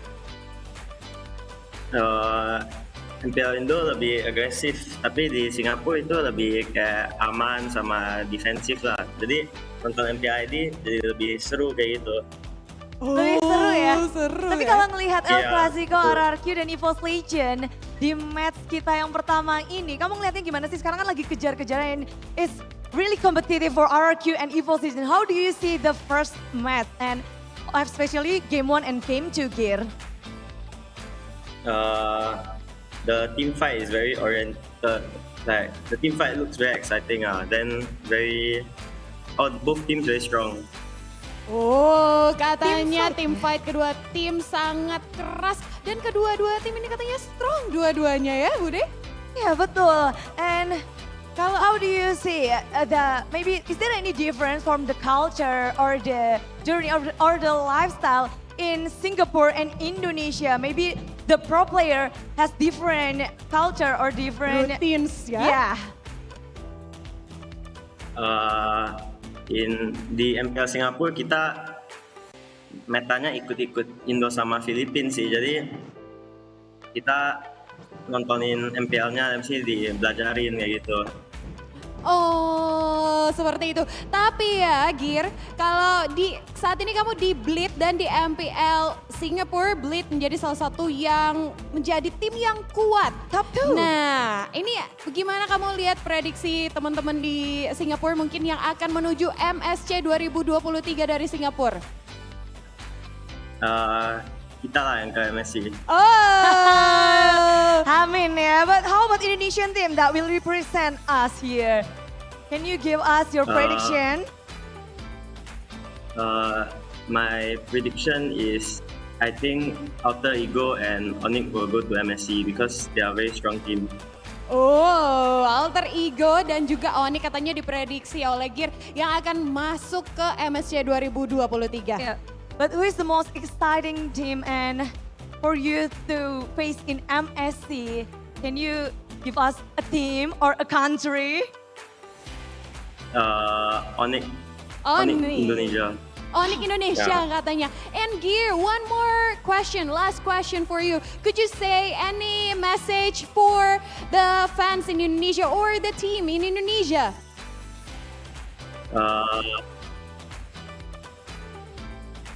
Terima kasih buat mendukung kita dan semoga kita bisa melolos di MSC. Thank you. Thank you, Bleed. Terima kasih, matur nuwun dan selamat berjuang untuk babak playoff untuk Bleed tentu. Terima kasih sekali lagi, Gear. Well, there you go. Thank you, Bleed Gear, for the interview. He said that it's ONIC and Alter Ego will be representing Indonesia in MSC 2023 in Cambodia, which makes sense, right? Alter Ego, a very kind of shaky performance against RQ, but a win is a win, 3-2, and they're on their way. Just one more step to secure that MSC nod, but the wall is just way too high in ONIC. But before that, we gotta have a match to decide whether it's gonna be ONIC, or it's gonna be RQ or EVOS who will challenge the loser of ONIC versus Alter Ego. Well, you know, so far the pro player predictions have also been pretty cursed, man. Flapteasy, I believe, said it was going to be ONIC and BTR who makes it to MSC. BTR got knocked out. And then, I forgot who it was. Oheb, right. He said Geek and ONIC will make it to the grand finals. And yeah, no, didn't age really well. Well, there's a bias there, but this one I'm not biased for. Okay. This is actually good. What? It's Dunia Games! If you buy in-game items, you can get free quota, free data, 3 gigabytes. Damn, yeah, gotta check it out, right? This is the perfect timing. There's a promo from Dunia Games for you up to, you're right, 3 gigabytes of quota every time you buy items or vouchers. So you need to check it out. But also you need to make sure that it's for Mobile Legends and using Telkomsel. So hurry up and buy it on duniagames.co.id, or they have an app called the Dunia Games app. So you guys better check it out, and guys better, tell Shepin here to also use this app. Oh, I already used it. What I want to tell you guys though, Liar. if you're using What? if you're using a different provider than Telkomsel, what are you doing? throw that away. Use the best in the business in Telkomsel. But of course, it's game 3. It's best of 3 right now for RRQ versus EVOS. It's gonna be a long day. It's gonna be a match indeed. Let's see EVOS Legends, the mad scientist trying to, start one of his experiments in the playoffs. I honestly feel like the Angela could have worked, right? I mean, it was working for a while, but it felt like, here, EVOS Legends, I feel like they were playing really well up until they started winning. And that's when they actually stopped playing well. That's a weird observation there. Like the fact that they started losing after they were winning. Yeah, because the way they were playing was so disciplined. They were always trading on the map. They were really outsmarting RRQ almost the entire game. Switch. When they finally got to their power spikes, they're like, you know what? Let's resort to our instincts. Let's just go in. Let's just fight. Let's just forget everything that made us so successful in the early to mid game. So it looks like they're still sticking to their guns is the Joy and the Fanny Band for EVOS Legends. The 2 mobile heroes and Is my wow. is my name. Wow. Proper respect, man. Okay. Oh my god. a bit too much respect, I would say, but if you want to play those kind of heroes like Atlas, if you want to play those kind of heroes like Yu Zhang, like it's definitely come in handy. But now I know. I understand. I understand why EVOS banned the Diggy out. Go ahead, explain. They want to play the Kadita. All right, Dreams can play the Kadita. They want to make that option open. And again, RRQ, if they're able to locate that Kadita, they should somehow perhaps ban it out in second phase. Yeah, the Kadita is a solid option, a hero that EVOS Legends have found so much success with. Remember, ISF, one of the heroes that gave the Philippines so much trouble was that Kadita, always destroying the proper front to back. But the Kaja here is going to be banned out, leaving the Kadita wide open. The Claude as well, though. Yeah. Now this is where EVOS need to pick it up. I think, picking up another hero here would make sense for EVOS, but you're up against RRQ, you're up against Skylar. You may think, hey, it's easy to counter him on a Beatrix, on a Brody, on a Melissa, but do not give him Claude. And I think EVOS made the right choice. Well, don't forget that this Claude has been banned in M4, in MSC against RSG, so it's a proper respect given towards Skylar, and we have a comment from Professor KB himself. What I hope for RQ, what I hope for with RQ's defeat here is only one thing, that RQ will come back in M5 even stronger and even farther than just being in top 3. That's my hope for RRQ. Whoa. M5, we're talking M5 already? Are we foreseeing that low-key Kabe said that EVOS Legends will win this match? I don't know. I guess that's his prediction, right? Okay. Let's see here. 2 responses, though. It's going to be the same picks, right? From game 2. It's going to be the Fredrin and as well as the Farsa. The MVP for that game will be picked up again. EVOS Legends now, what will they go for? It's going to be the Yu Zhang, but this time it's going to be the Yves. So will not pile that Kadita. I wish RRQ will ban it out later because seeing Vince's performance on that Kadita, not usually a good performance. The micro adjustment made by EVOS is already really good, though. Like banning out the Diggy and going for the same draft. The Diggy was literally the reason that it did not work out for EVOS. And RRQ, I feel like they should have made some changes. I feel like going for the Farsa there you go. and a Diggy. I thought Farsa and a Yu Zhang would be much better for RRQ there, but we've never seen Lemon play it. 1-1 into Claude, not a big fan. Yeah, that's why Claude is an S-tier gold laner right now, because Melissa 1-1, it doesn't really matter. Even if you're losing in a lane in a few minutes, but you still have that blazing duet to clear the lane easily, and you can go into the back line straight away without any care in the word. And you can get out of the crossbow tank range so easily. Yeah, just go back with your PMI. And RQ banning the Lolita once again. No, not once again. It was Grants who actually banned the Lolita for EVOS. Not in game 2, though. It was game 1. Yeah, so again, perhaps it's going to be EVOS Legends now banning a hero towards... then again, we might see just full respect here. Oh no, it's going to be the Arlet. I expected the Franco. It's going to be the Arlet here, banned out. And perhaps RQ still might commit on towards a hero. No, they might, again, they might ban out the Lancelot again. I think they're trying to just force Lemon on a hero he's not comfortable with, right? Arlet ban, Lancelot ban comes in from RQ. Do they want to go for the Lapu ban here and basically force Lemon to play something There's other heroes that he's comfortable with though. Like Minsathar. Edith. might be, but Edith not really in terms of just meta, yeah, though. in terms of comfortable, there's still Edith and there is still Trizla, Trizla. But in this case, Trizla is kind of it's a bit of a trouble to play against a 1-1, right, Mirko? You're a 1-1 player yourself. It's hard to actually play Trizla, even if you go in with the penalty zone. The second skill is just there to bail you out, and that's a free crossbow tank. And EVOS, what will they ban here? I think it's got to be a roamer ban. They can't go for roamer ban, you know, just respecting Finn, maybe a Franco, like we saw earlier. And yeah, it is going to be the Franco here. Now the Kufra is up for grabs, though. Are they really concerned with the Kufra, though, for EVOS? With a Yves, RWM, Yuzong with the Black Dragon form, the Kufra can work here, but I think going for something a bit more reliable in a way you can engage is a much better option for RRQ. And remember, with the Diggy ban, it also sets up for like an Atlas pick for EVOS. Kadita also, the hero that you tried, or you said early on, hasn't been banned out by RRQ, Gani. Kadita is a no-no for me, just because of the Claude. But let's see if for that's the case. EVOS. Kadita for EVOS. Oh, for EVOS. Yeah, for EVOS. Which 1-1, man? And there's no setup. Okay, it's going to be Akai, so... Okay, so that's what I expected. They want to go for the jungler before the roamer, because we've discussed that the roamer is the question here for RQ, so they're still hiding their cards. I like what Bangdok is doing here. So EVOS still has to pick a roamer and a jungler. Will they go for more of a sustained calm, like maybe Nessus Barats, like you said earlier, just like Alter Ego countering that 1-1 with more sustain? Will that be the case for EVOS Legends? You want to know what? This Akai is actually still a flex. Can be played in the roam position. Finn can play. Is his skill one? His first skill can cancel the Blazing Duet. That's the thing. So that's gonna be a different story though. Now with Martis and Minsathar, now the 1-1 might be, I don't know, somehow challenged, right? With the Minsathar, with the Martis. But that Akai now, it's going to be the question. Will it be roam Akai or will it be jungle? Let's see. The last pick. I actually don't know. This is pretty tricky, man. Virgin's flex, Akai's low-key flexed. You know what?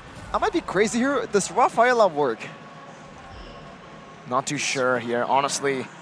Looking at the composition, I understand why you say Rafaela, right? Giving a little bit more movement speed to maybe get out of the King's Calling. Yeah, I prefer the disengage, but Matilda is not an option. They go for the Lapu, so indeed. There you go.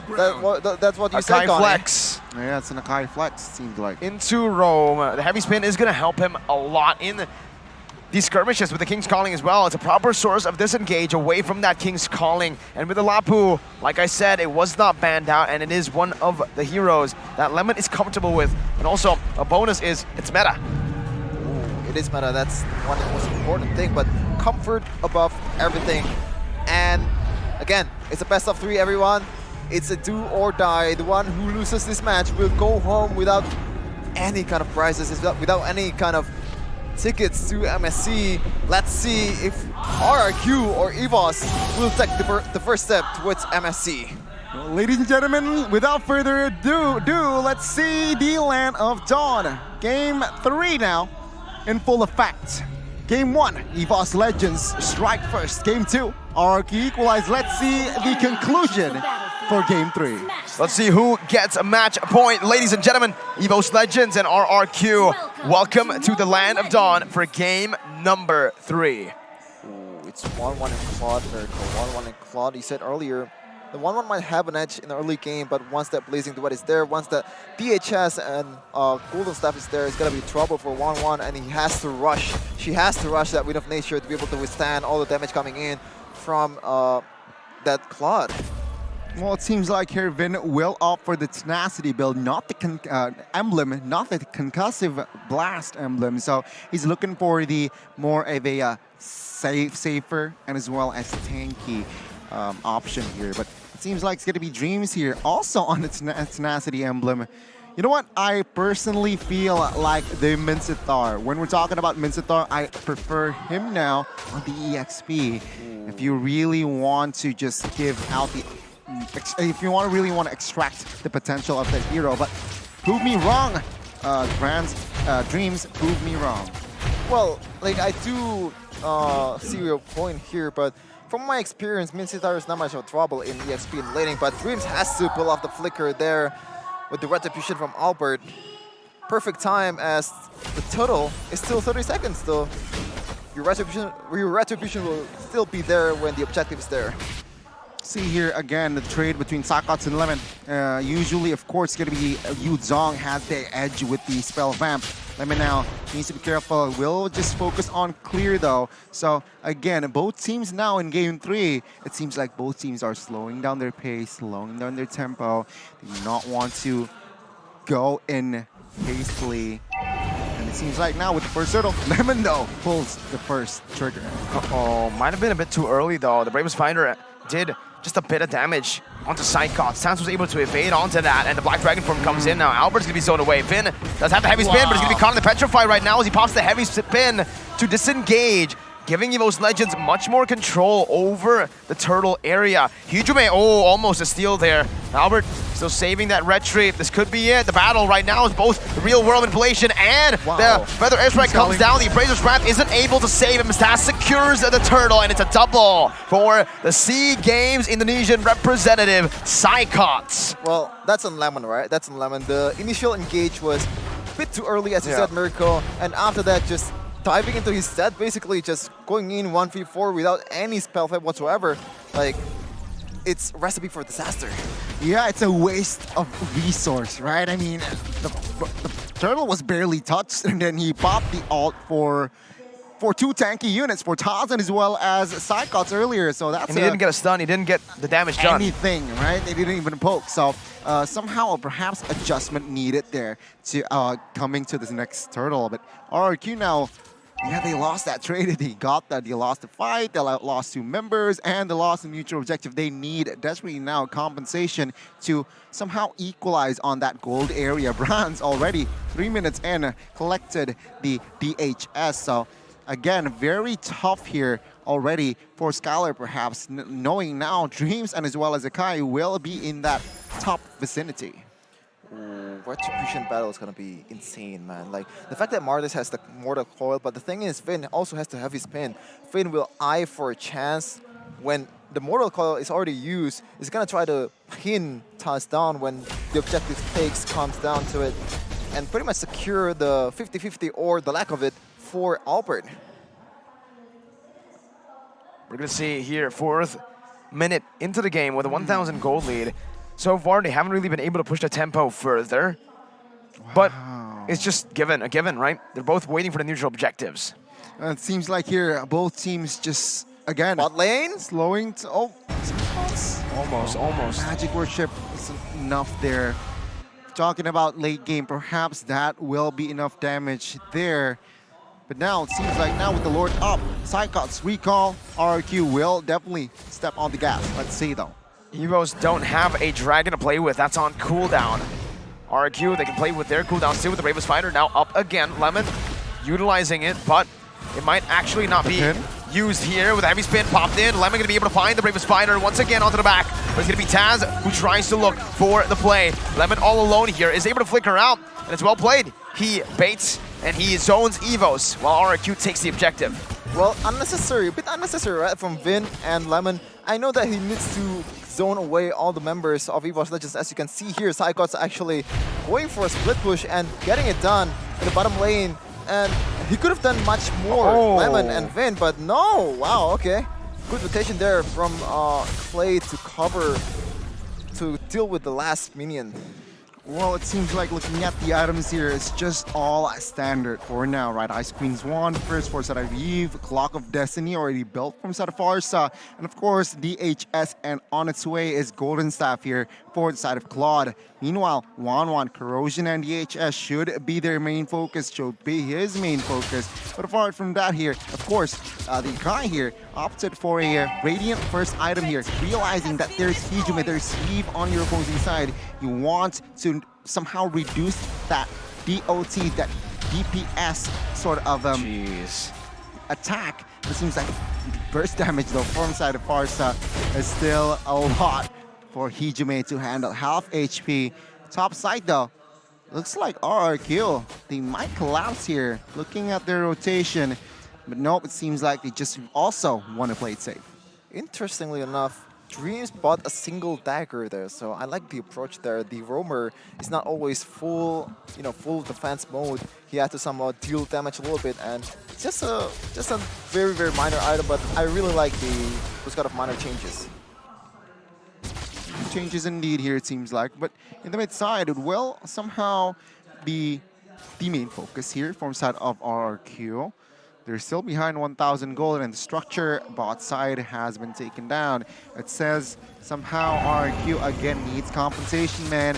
They need more space, and also they need more gold. Perhaps they might find that compensation in that Lord fight, in that turtle fight. But take a look at Lemon again, wasting the bravest fighter. Let's see here, Taz gonna be brought back to the team, has the Mortal Coil to play with, and Albert wins the retreat battles. Taz is gonna be collapsed on right now, but Brands onto the back is able to find a massive blazing duet with Psychon still surviving for some time. Dream bringing Clay back. Lemon with no bravest fighter is gonna be chunked quite low here, and again, RQ are able to secure an objective, but Lemon, did he need to use that bravest fighter into the mid lane? Did he really need to, or what do you think? Well, use it in the tunnel at the right time, but from what we've seen so far, there's just it doesn't seem like Lemon really calculated all that part. As I said earlier, he's a very reactive player, but the calculation is just not there. I agree. I think his intentions were good, right? He wants to perhaps clear faster and also perhaps catch a player or two, but after Brands just pops the BMI, it's just done now. Again, RRQ still in defense mode. Bot side might be their main prio now, but reinforcements are coming. Let's see the will a fight breaks. Oh! Wow! Off camera, almost. That was a kill on Clay. Hijume and Dreams. Wow.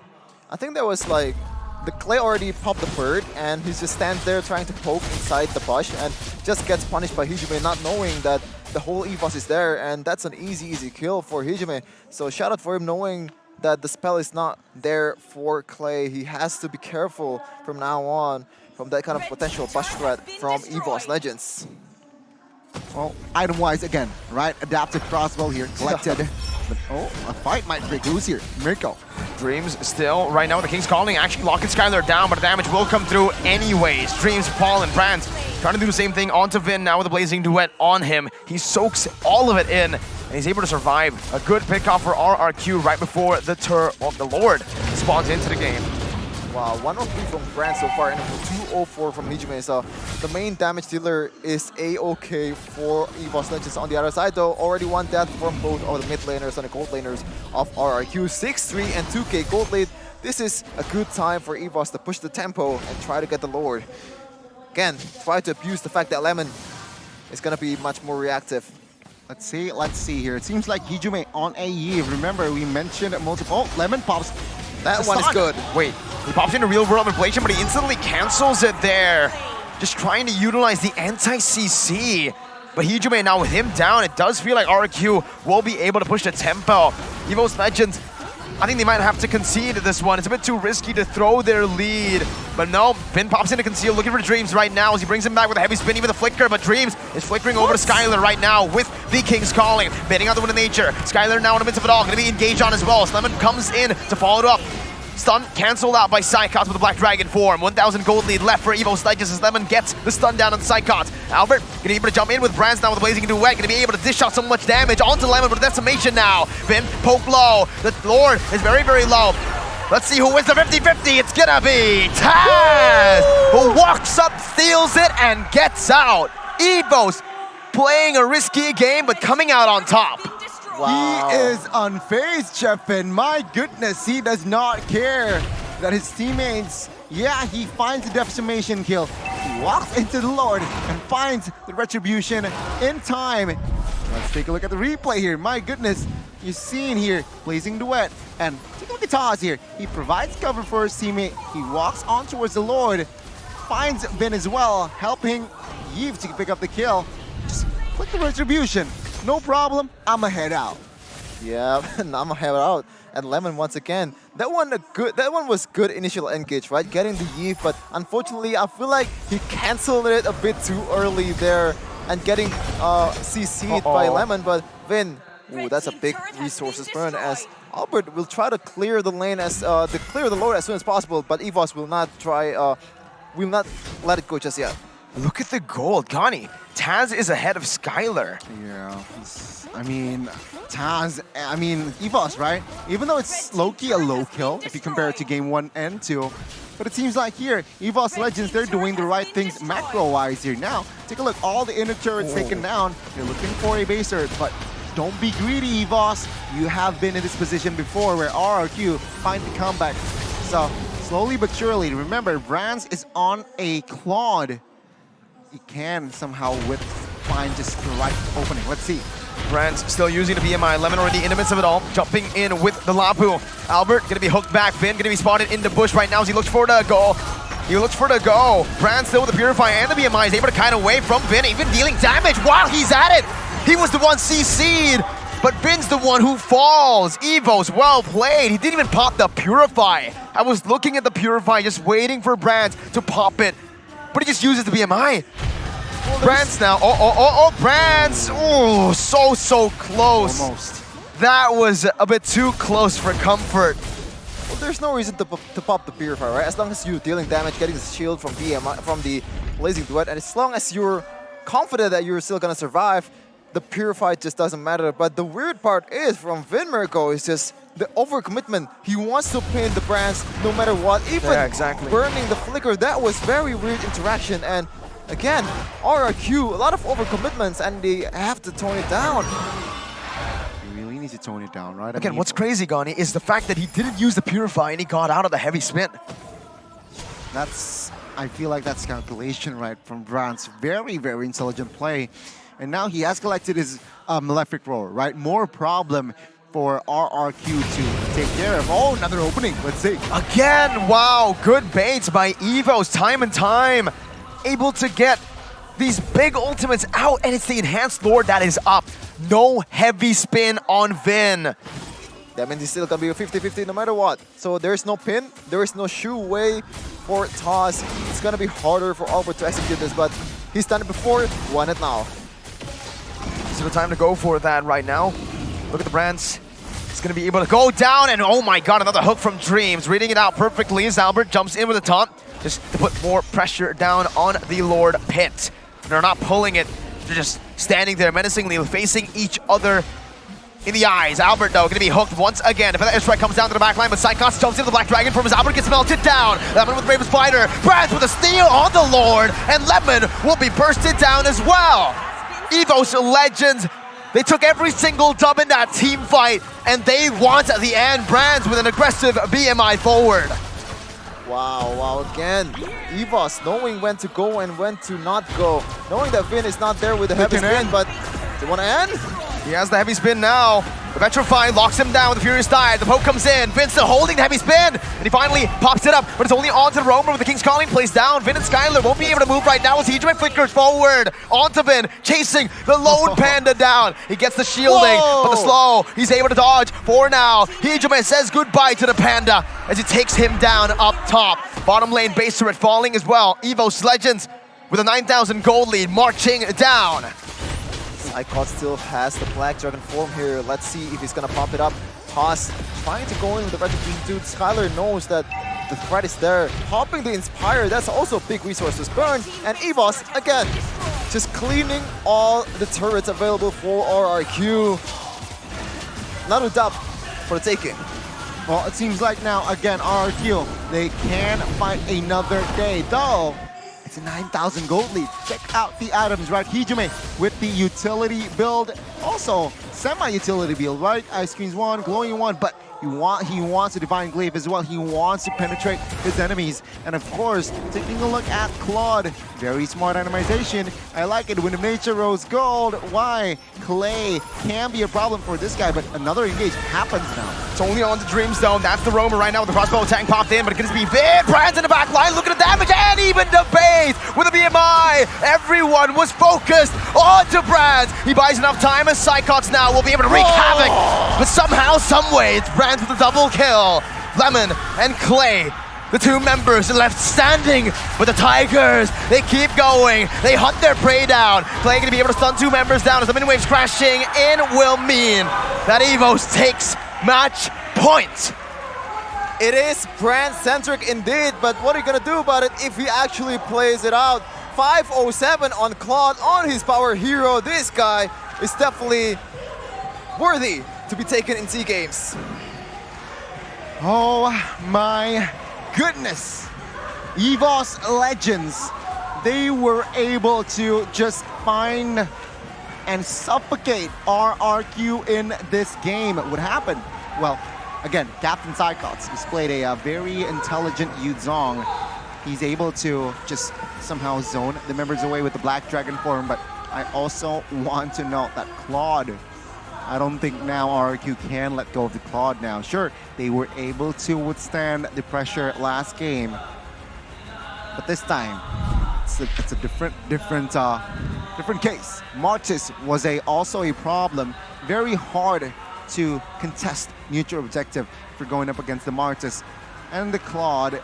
Now, no one really can really stop the Claude. Sure, that was the task of Akai, but in that game, what happened was the heavy spin was forced earlier before Brand steps in, so that was a very good play from the side of EVOS Legends where they bait out the heroes, the resources from the side of RRQ. Then Brand shows on map with that blazing duet, and at that point, you have no stopper. You have no one that can, one, cancel out that blazing duet, two, can really stop, can really soak in the damage at that point, right? It was at that point, what, 7,000, 9,000 gold lead? That was a little bit too much, where the damage output from the side of EVOS Legends were greater than the defense input, the defense items that were collected by the side of EVOS Legends. So again, very good display of macro and micro.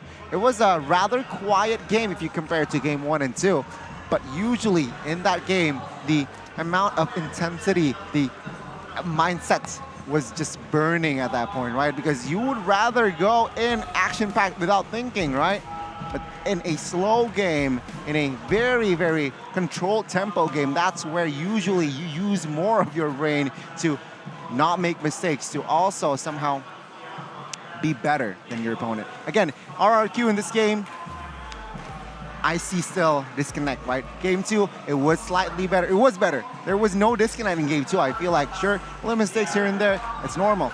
But the disconnect was, again, evident here for side of RRQ, like in game 1, whereas the chemistry weren't really, I'm not really feeling the chemistry here. Remember, Farsa is more prio in this current patch, right? For more than one reason. But Hijume on a heave in this game actually creates more impact than the Farsa did. Remember in game 2 earlier, it was Clay on that Farsa who grabbed the MVP. But this game, different story. Why? EVOS adjusted. They also were all just the Yuzong, man. Right? Yeah. The Yuzong, the draft. Earlier the you guys mentioned. Ban. The Diggy ban. The Diggy ban, sure. But then you can respond with a Farsa and the Yuzong instead of the Fredrin, right? Exactly. That is a very good option here. Well, a very good approach perhaps. Should we enter the game next game? We should enter it. But 16 minutes game time here. It's gonna be the Farsa and Skylar here not having a good time, right? See, Farsa, Clay, good stats. But his teammates were, I don't know, very hard to come by here, to follow it up, to keep it up. Meanwhile, Psychots on that Yuzong. Check it out, man. 417 on the Yuzong, and Hijume hopped off. Again, France deserved everything here. It's going to be a very, very interesting match ahead. But what happened more was that game was just easy, right? This combo here. It's very simple. I'm going to keep it simple here. It's a Cloud, Yuzong, and Yves. Remember, this is the composition that also brought EVOS Legends to the ISF Cup, right? Yves, Hijume, Yuzong, and Claude with the Beatrix, of course, earlier. Very simple, but very effective, right? You don't need to go crazy. Yu Zong, particularly single-handedly with the Black Dragon form, Sycots was able to more than enough withstand, open up map, providing the damage, soak in the damage, providing crowd control as well. This time around, Mirko and Chefin, Sycots is the provider of the family, right? Of EVOS Legends family. He's able to provide a little bit of everything. Damage there, crowd control there, sandbag there, right? And also with the help of positioning, the Yves positioning, he was able to just also help with the real world manipulation. Claude, good engage, right? When the resources are not there, when all of the cooldowns from the side of RRQ were already put out, then the Claude jumps in. Take a look at Brands here being the executor in this game. Rich Guy and the carry, of course. Meanwhile, the jungler from RRQ, Albert, will be the sandbag, but Hijume will be the forgotten one. MVP, I gotta say, sure, Brands deserves it. Yeah. But, I mean, thankfully, right, all of the members understand that they need to bait the Feather Strike. They need to bait the Bravest Fighter. They need to bait the Heavy Spin. And that makes Brands' job easier.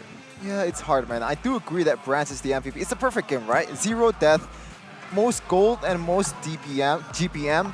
It's just insane. Like the fact that you're a Claude too, and it definitely enhanced by the fact that the other members of his teammates popping off. Sycots, I want to give the shadow MVP towards Sycots because I haven't seen a single blunder for this guy in Yu Zhong and also Hijume. Pretty much, it's just all of RQ's tension cannot be placed towards a single guy. Just Yu Zhong going in with the Black Dragon form or real world manipulation and just blazing duet too. It's just all over the place. The attention cannot be focused on a single guy, and that's why Brands is able to pop off with this power hero. He's one of the best heroes in the game for gold laner, Mirko. I'll give you the real answer as to why the Yu Zhong wasn't picked up by RRQ.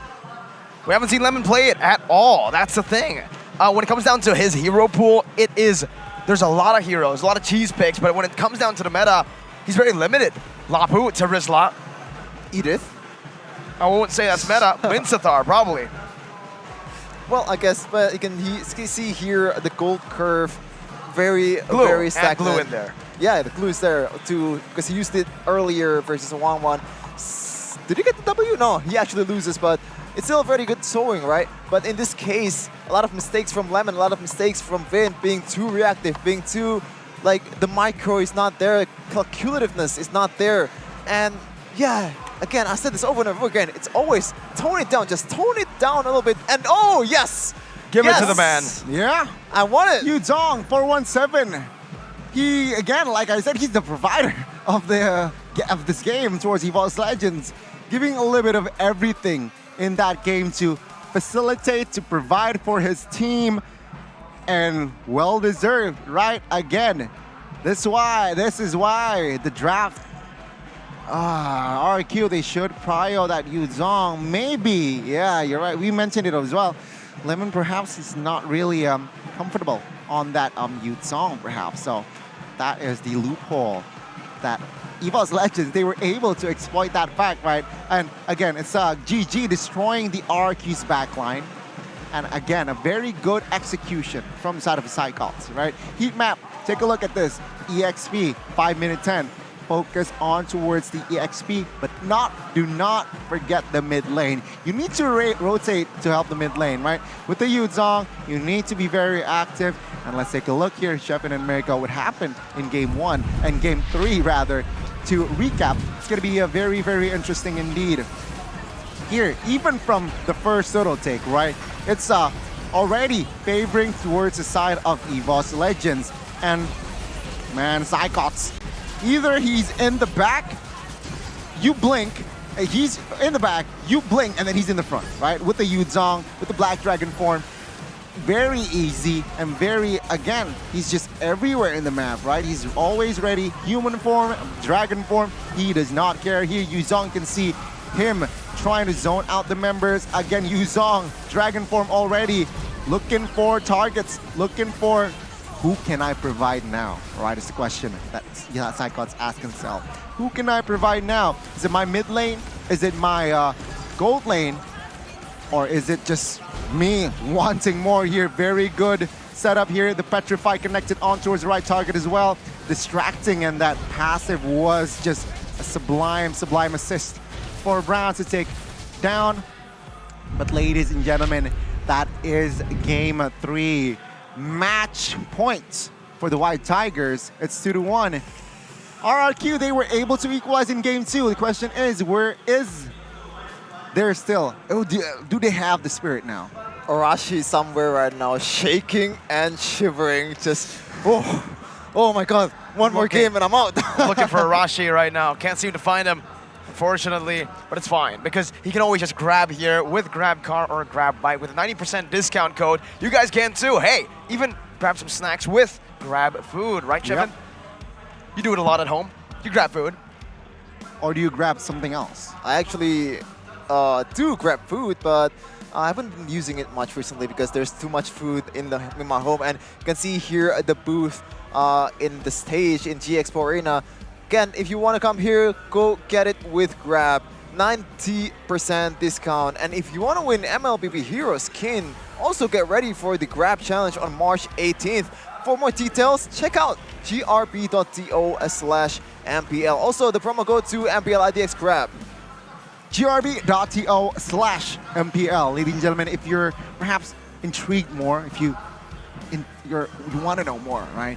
Scan the QR code below. All right, check it out. Let's reset here. I can't wait.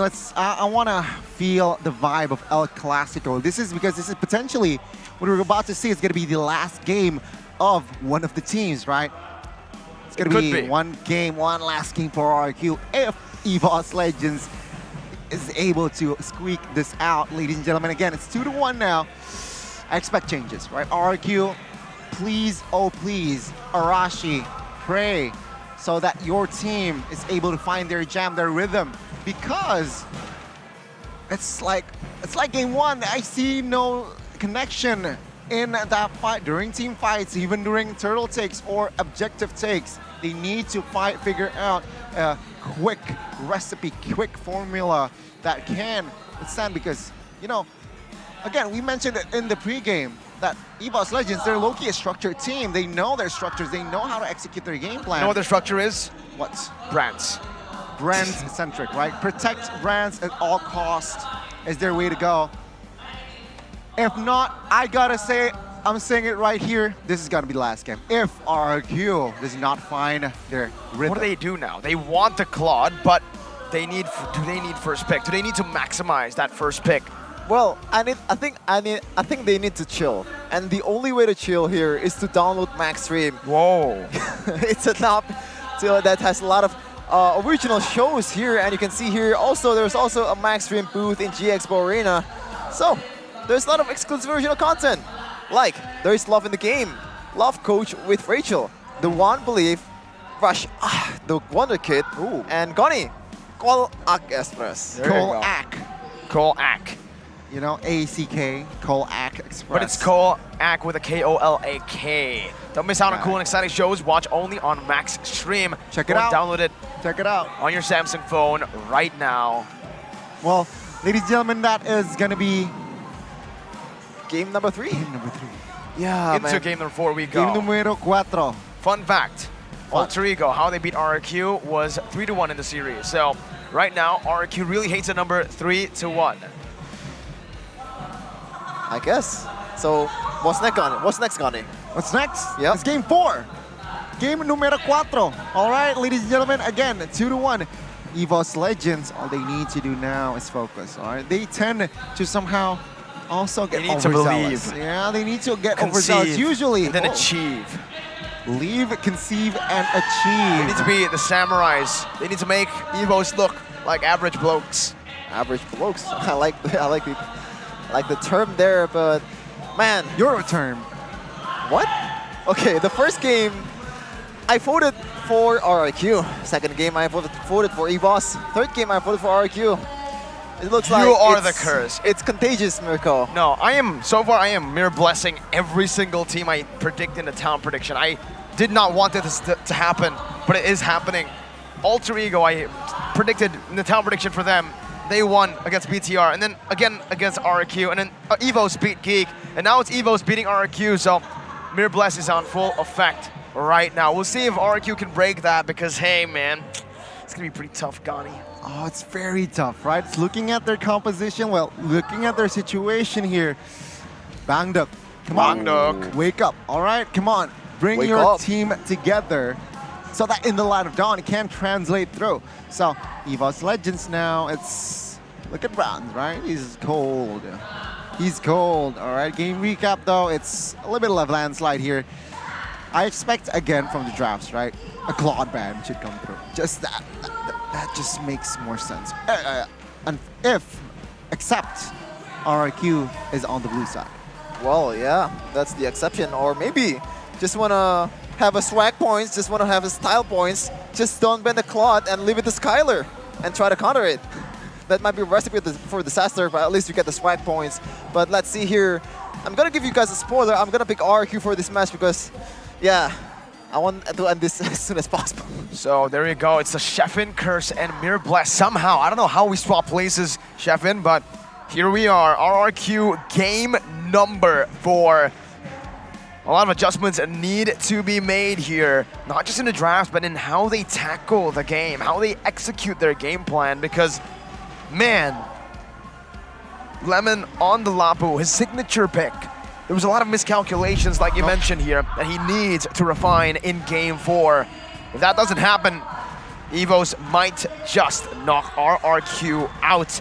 Here it is, the draft. RRQ do not take first pick. Still EVOS with the first pick, and there is still no Claude ban yet. Adjustment made for EVOS with a Diggy ban, as in game number 3, but will RRQ also adjust with a Claude ban is the question here. I do think that's one of the keys to victory for this game. You've seen how brands can pop off with the Claude, with the right support in Hijime and Psychots with the MVP Dragon there.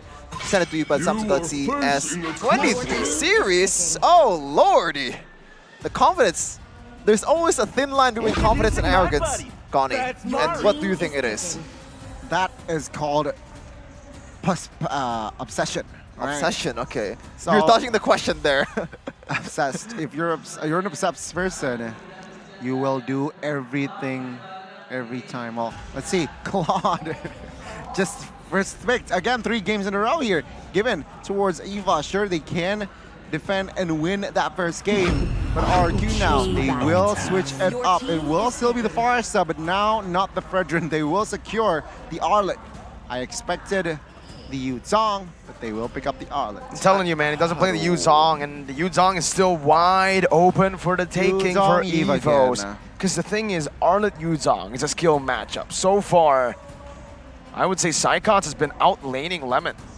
So picking up the Yuzong here would make a lot of sense. Why not just stick to the plan, man? Real world inflation adds so much to the team. With this comp already with the Force on the enemy team, I don't see why they should change. I really don't. Like, there's nothing from the side of RRQ right now that forces EVOS to change their drafts. It was on my board right earlier. Claude, Yuzong, and as well as Eve, the CYY effects in first phase. 3 games, they have collected that. And now this time RRQ. Okay. 1-1, carry, Brody. Which is it gonna be? It's gonna be the 1-1 again against the Claude. I am really worried that Nasi or Bangduk will be the next victim here. Oh no! What victim? M4. What victim are you talking about here? Oh, you know what? You know, who cares? I'm not a big shot. Like, even if my Instagram is off, but I don't really care. He's doing it. He's doing it. Like, yeah, Esna's not banned in M4. Achil transform to Adi. If Claude is not banned here in MPL ID, what will Bangduk transform to? Masduk? I mean, he was Nasi Udo back in the day, so. Well, yeah. Mbaduk. Well, ladies and gentlemen, it's going to be the second phase, and it seems like it's the Mincetar now banned out.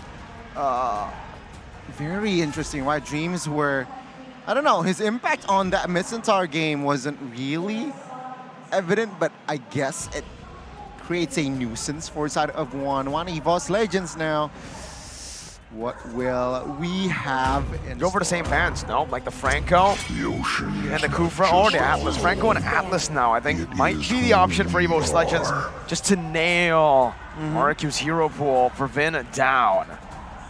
definitely an option, but the first one to pick here is going to be RRQ, so let's see if they're going to pick the roamer first before EVOS, or will they hide their cards like usual before this and try to pick the roamer in the last phase, letting EVOS reveal all their cards. But I was going to say, like, why roamer not is pick gonna up have the a- Lancelot themselves here? Ban another hero, right? Usually they ban out Lancelot here. Pick up another hero. If they go for the Lancelot here, EVOS can pick up the Kufra, and that's so much CC. I mean, so much dashes to play with. But it's a single target though. Like what I mean is that the bouncing ball only will, you know, counter either Lancelot or that one, but it doesn't matter as Lancelot's gonna be banned as in the usual matches in the second phase. There's been a lot of Lancelot ban here. I believe it's just because of how capable Toss and Albert is on this Lancelot. What is it going to be, Gani? Atlas here, Franco. Franco. I only see Franco here again. A Franco ban just makes sense, right? I mean, it worked out for EVOS Legends when they were banning out the Franco 2 games in a row. 3 games, yeah. 2 games in a row. One did not work out, but one, they managed to pull it off. Not the Franco. Perhaps they're eyeing for another hero here. It's going to be the Hayabusa, though. So they expect a change.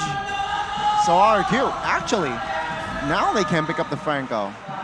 Ooh, look at this EVOS Legend, an actual EVOS Legend in the M1 lineup. Donkey here together with the one of the global Mia players in Indonesia, Pastrol. There you go, watching. I wonder who they're rooting for here. Gee, I wonder. RQ with a Lolita pick up here. EVOS Legends with the response. Up against a Lolita. What do you want to go for? Do you want to go for a Kufra yourself? I don't think you can go for the Franco here because of the Lolita picked up already. Yeah. Kufra, Franco, Grok. Grok is an interesting pick. Grok works. Grok works, right? I mean, not much options left here on the board. This is going to be Martis and Grok, because just to nullify all the easy CCs coming in from RRQ. But let's see here. But whoa, they're going to stick to the guns in Franco and Akai. Oh, yeah, I like the Akai pick, but the Franco pick here. Oh, we've seen how Franco did against Lolita back then with Beloyski using it. It doesn't really work as much. But to be fair, though, like the composition is just all over the place for Geek at the time, I believe. So this time around, Dreams might be pulling off something that's unthinkable. Final pick for RQ. What is it going to be? Anything he picks will not be able to contest any neutral objectives unless they go for a very, I would say if the Akai gets picked up, the Benedetta is a solid jungler that can actually have a lot to say in the neutral objective contest with the mobility as well. No, it's the Fredrin. Bit too risky to pick the Benedetta, you know. It is a big always, risk, yeah, but Fredrin is always the standard pick. What the Fredrin here against the Akai? Well, it just comes down to like how they're gonna exhaust that heavy spin before that 50-50 begins, just like the other game. But this time around, it's tossed with the Retribution, so he's not gonna be in the front line that much. Win will try to, the Dreams will try to tank that much damage for EVOS Legends, but we'll see if that's the case in game 2 or game number 4, I believe. Let's see, ladies and gentlemen. The Heroes has been set. Potentially the last game of the series. Remember, RRQ, they are in the hot seat. If they fail to win this game, they will go home. Their run for MSC will be gone. Land of Dawn. Let's see. Ladies and gentlemen, here it is, the Land of Dawn. RRQ's last hope is in this game. Will they equalize or will they fall for the first time in 4 seasons out of grand finals?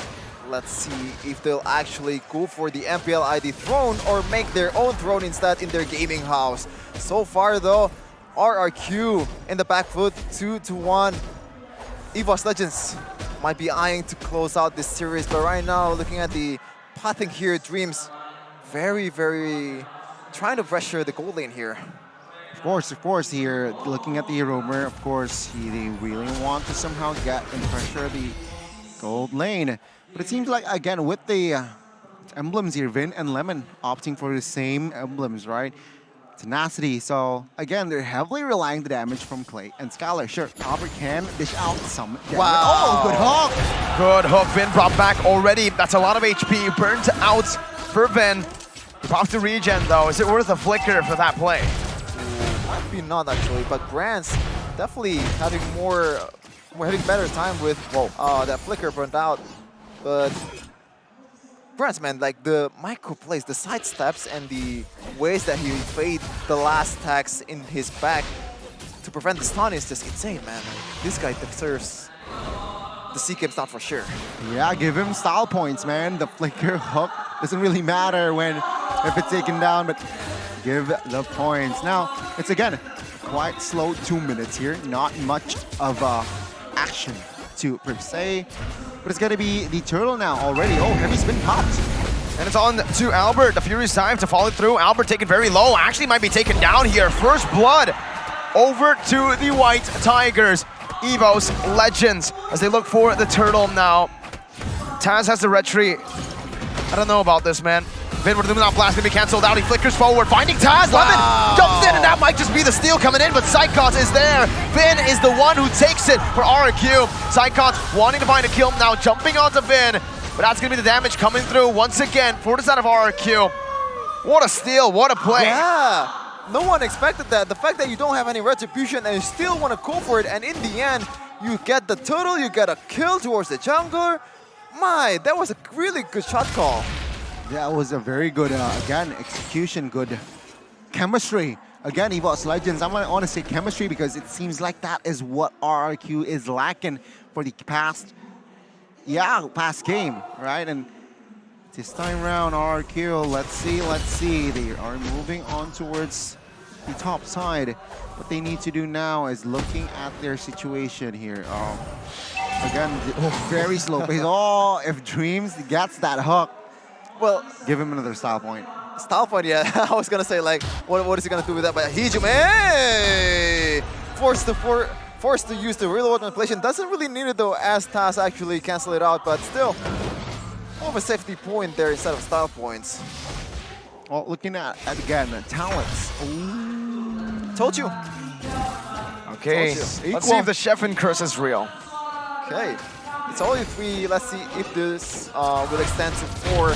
As right now, RQ with that turtle just now moving on to an 800 gold lead. Not that big of a lead, but any lead is fine for you at this point. Like you don't want to have a disadvantage game for you in this kind of situation. 2-1, and you have to win in this position. Toss!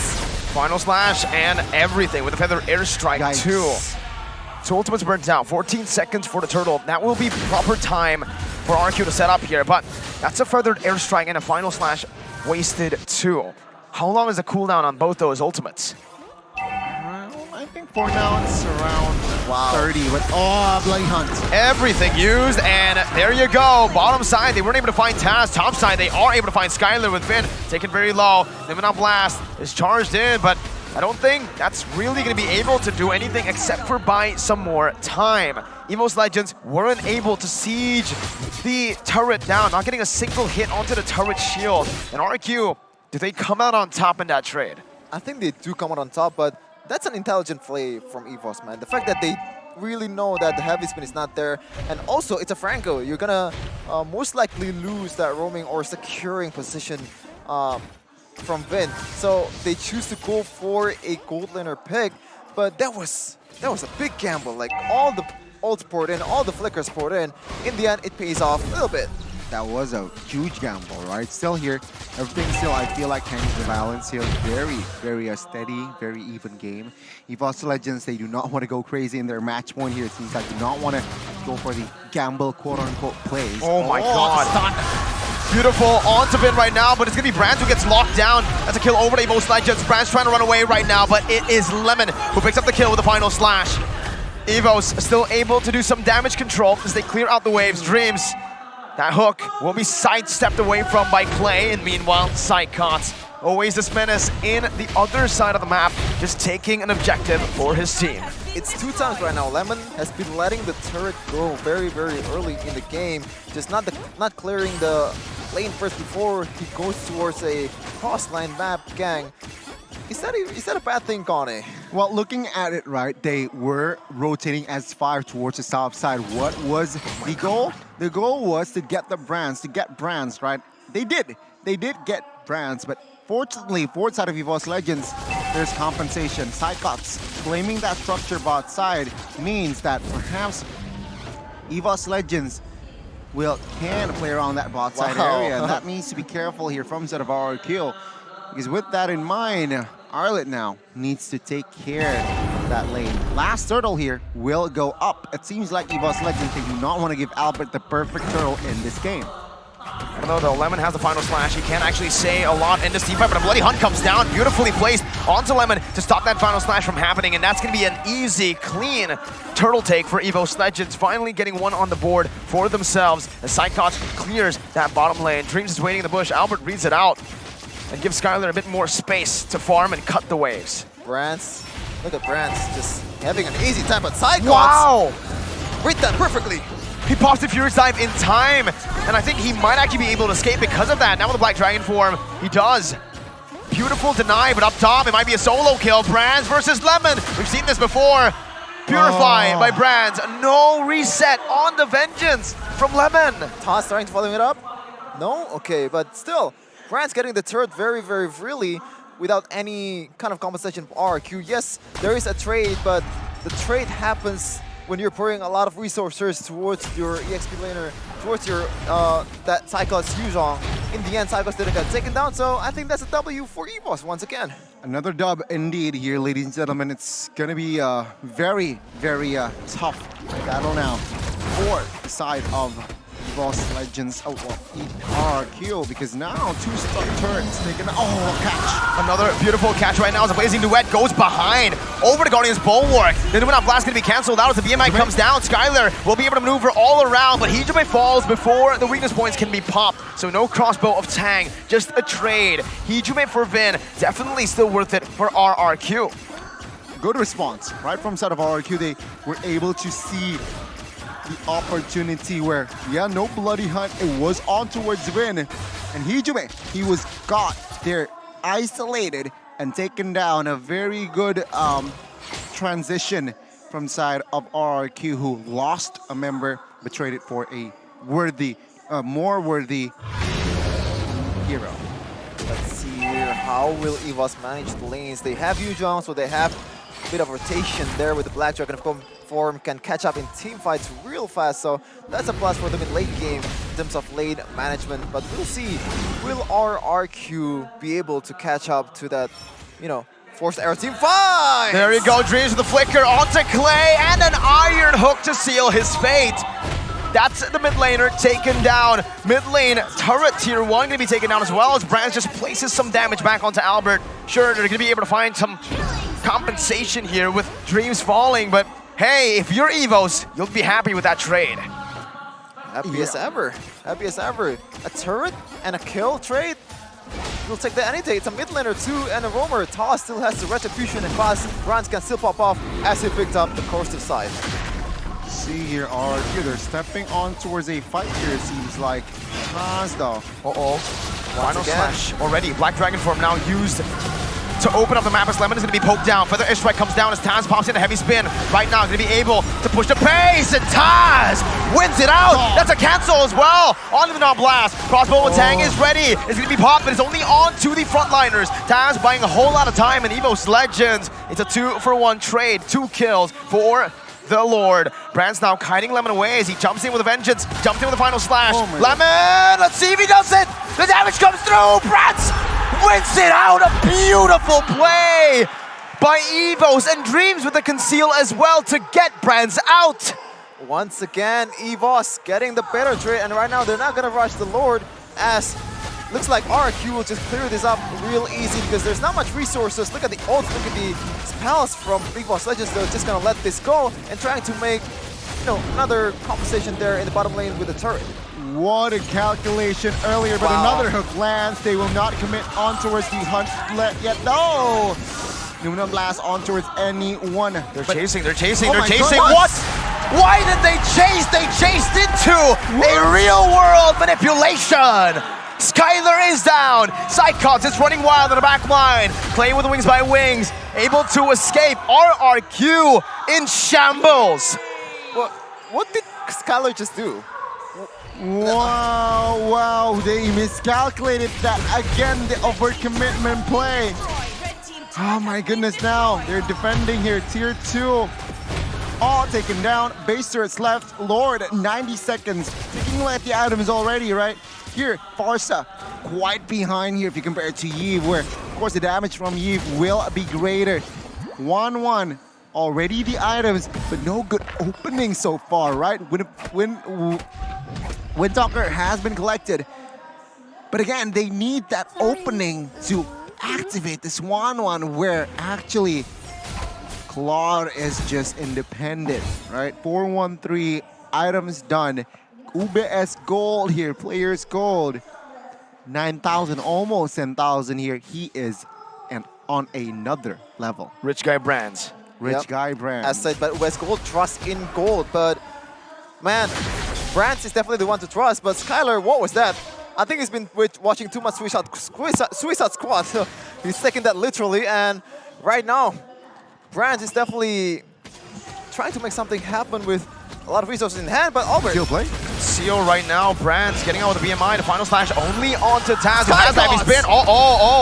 Taz actually takes him out of the real world manipulation. This could be bad for EVOS Legends. A lot of miscommunication there in the fight, and RQ capitalized with the chaos that they were able to force onto EVOS. Lemon jumps in. Oh, final slash not connecting there. Brands able to get out with the BMI. Very good reaction play there. Oh, feather airstrike to poke it, to poke Claude away. Lord is up though. Desperate play.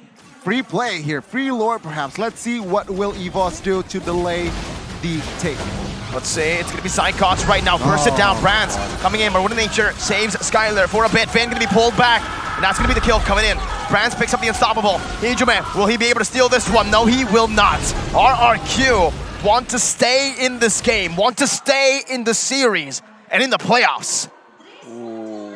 This is the weakness of that Franco comp. It's a hit or miss, and once you didn't start with a really good hook, and you gotta have to somehow engage with other tools, it's not gonna work, or it's harder to work. As you see there, Psychox going in with the Furious Dive. Unfortunately, not a single one of RQ members is getting knocked up, and that spells trouble for EVOS. They cannot collapse, especially Brands. He's been playing very, very safely.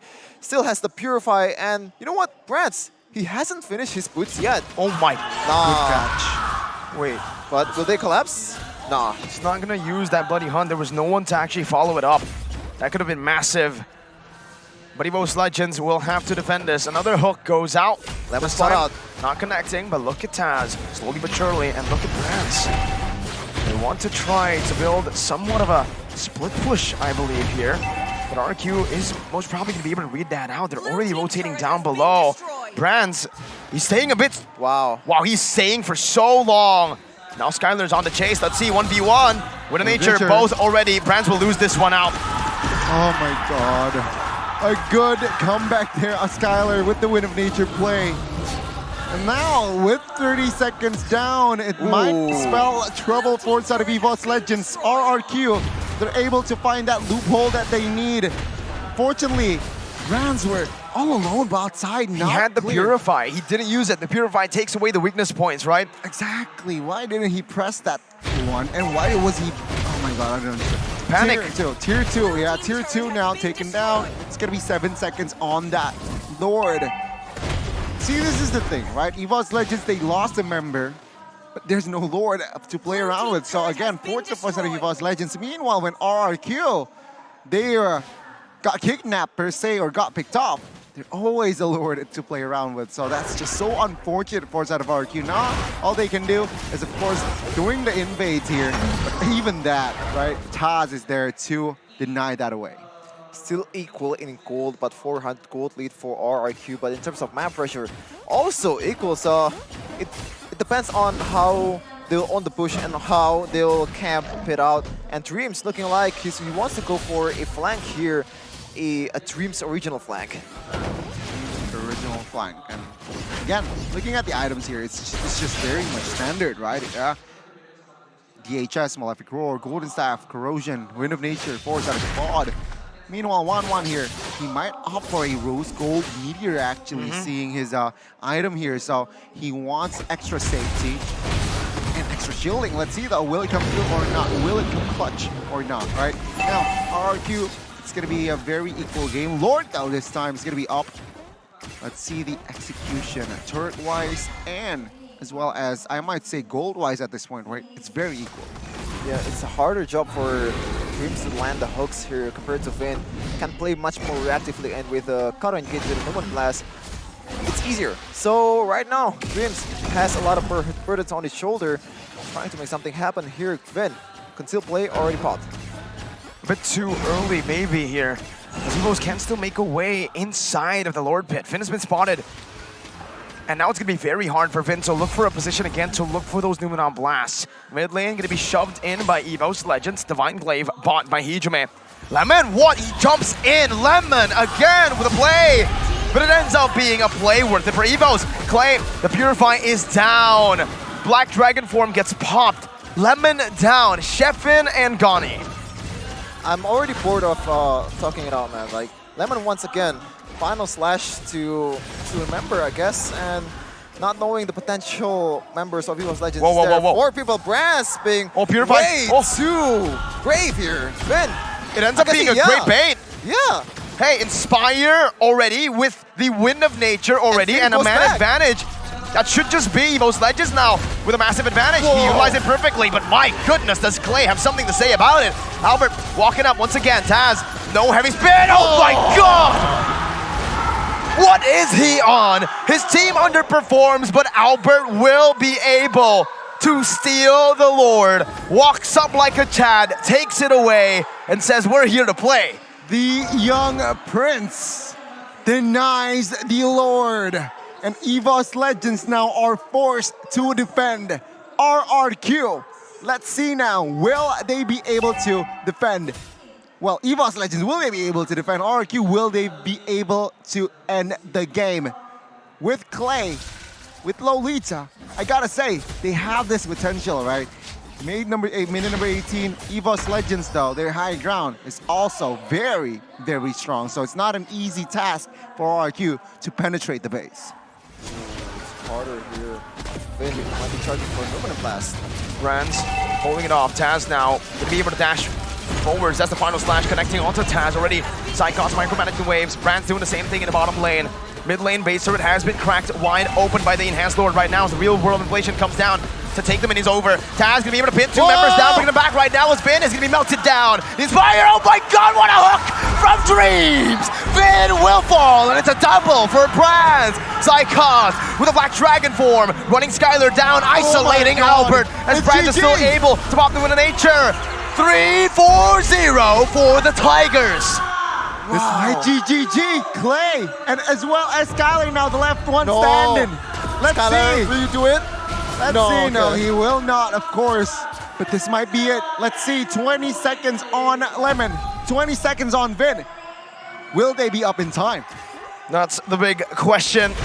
RRQ, their throne is at risk. Brands with a battle mirror image, only 1 base turret down, and RRQ can let go a sigh of relief. No commitment from EVOS Legends to end the game. But the crowd goes wild for this game, for this series. Wow, intelligent placement of feathered airstrike there, man, from Clay. These little things just helps the game much more. RIQ managed to clear the lane and see another day. And if that were not the case, if they actually got the hook towards Clay, it might be a different story right now. So shout out to Clay. Shout out to Clay indeed.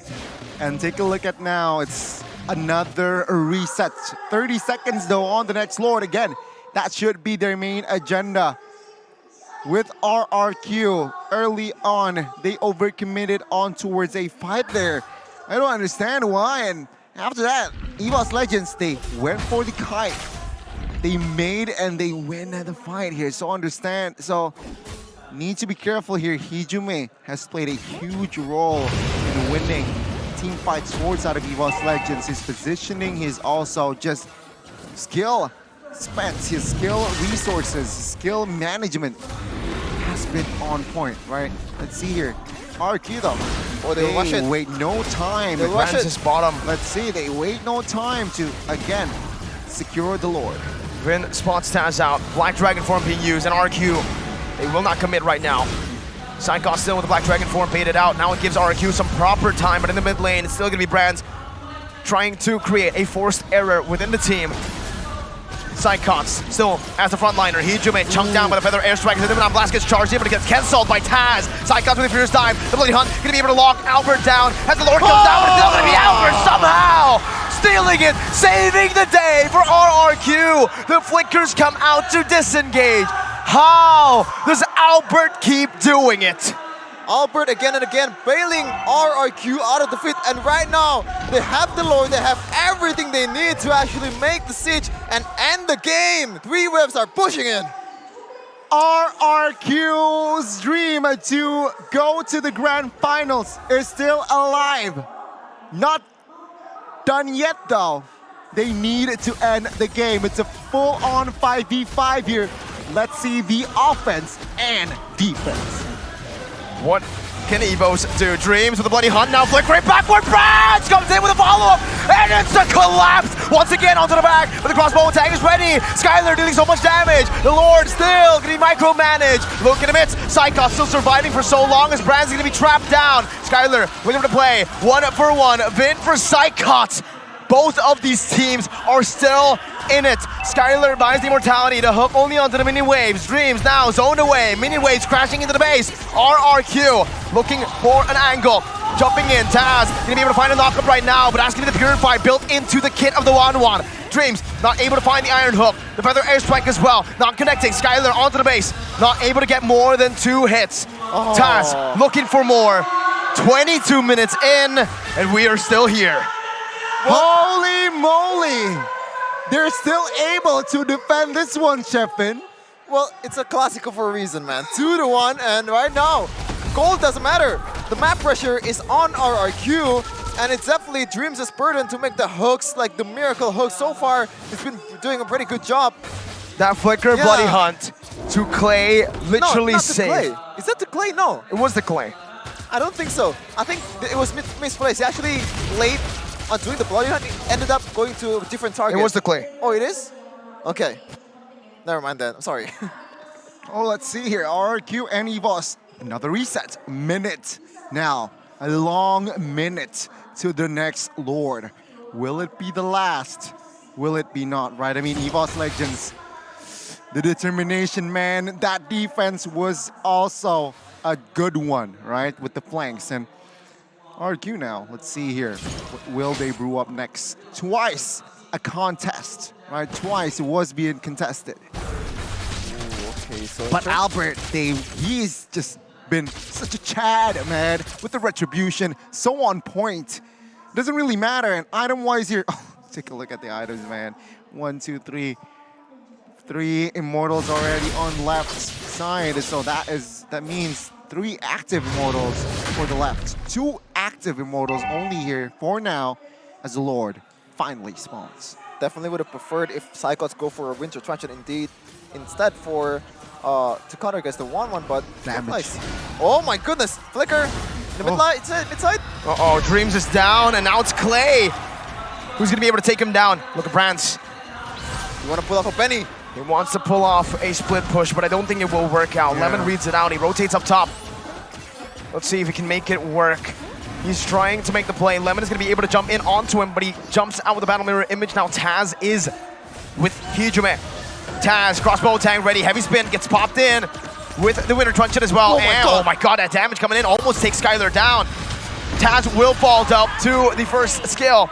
Top lane as well. It's a 1v1 still brewing. Lemon is taken low, but Brands needs to recall. RRQ again with a Lord. Lemon is hunting him down still. He's walking him down. He wants to find a kill, but does not find him.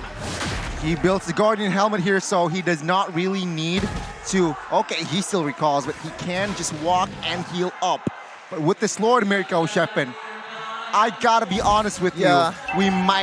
This might be the last push, right? Taz is still 39 seconds in. Lord is already marching the mid side.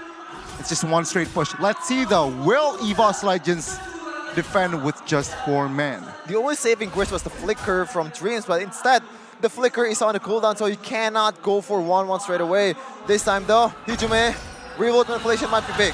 Psychots still, Winter Truncheon by Psychots right now. The Blazing Duet comes down with real world manipulation as well. There's no way. Dream still holding the Lord off. Beautiful micro management, but a lot of the resources have been utilized already. Hijume gonna be stunned up, but he has the flicker to get out. RQ Lemon gonna be able to find a final flash onto 2 members. Psychots in the midst of it all with a furious dive, but it might just be it for EVOS Legends. Dreams falls. EVOS 1 by 1. They crumble in this game.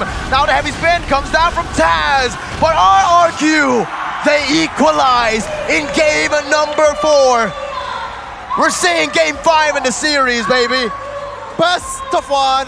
Here we go. El Clasico, go in or go home. It's the ultimate match. It's the ultimate El Clasico today. Holy moly indeed. Take a look at the crowd. Both RRQ and EVOS, they are going at it. 2-2, and what a play from RRQ. They were able to just slowly but surely again, just by time, slow it down, tempo, control.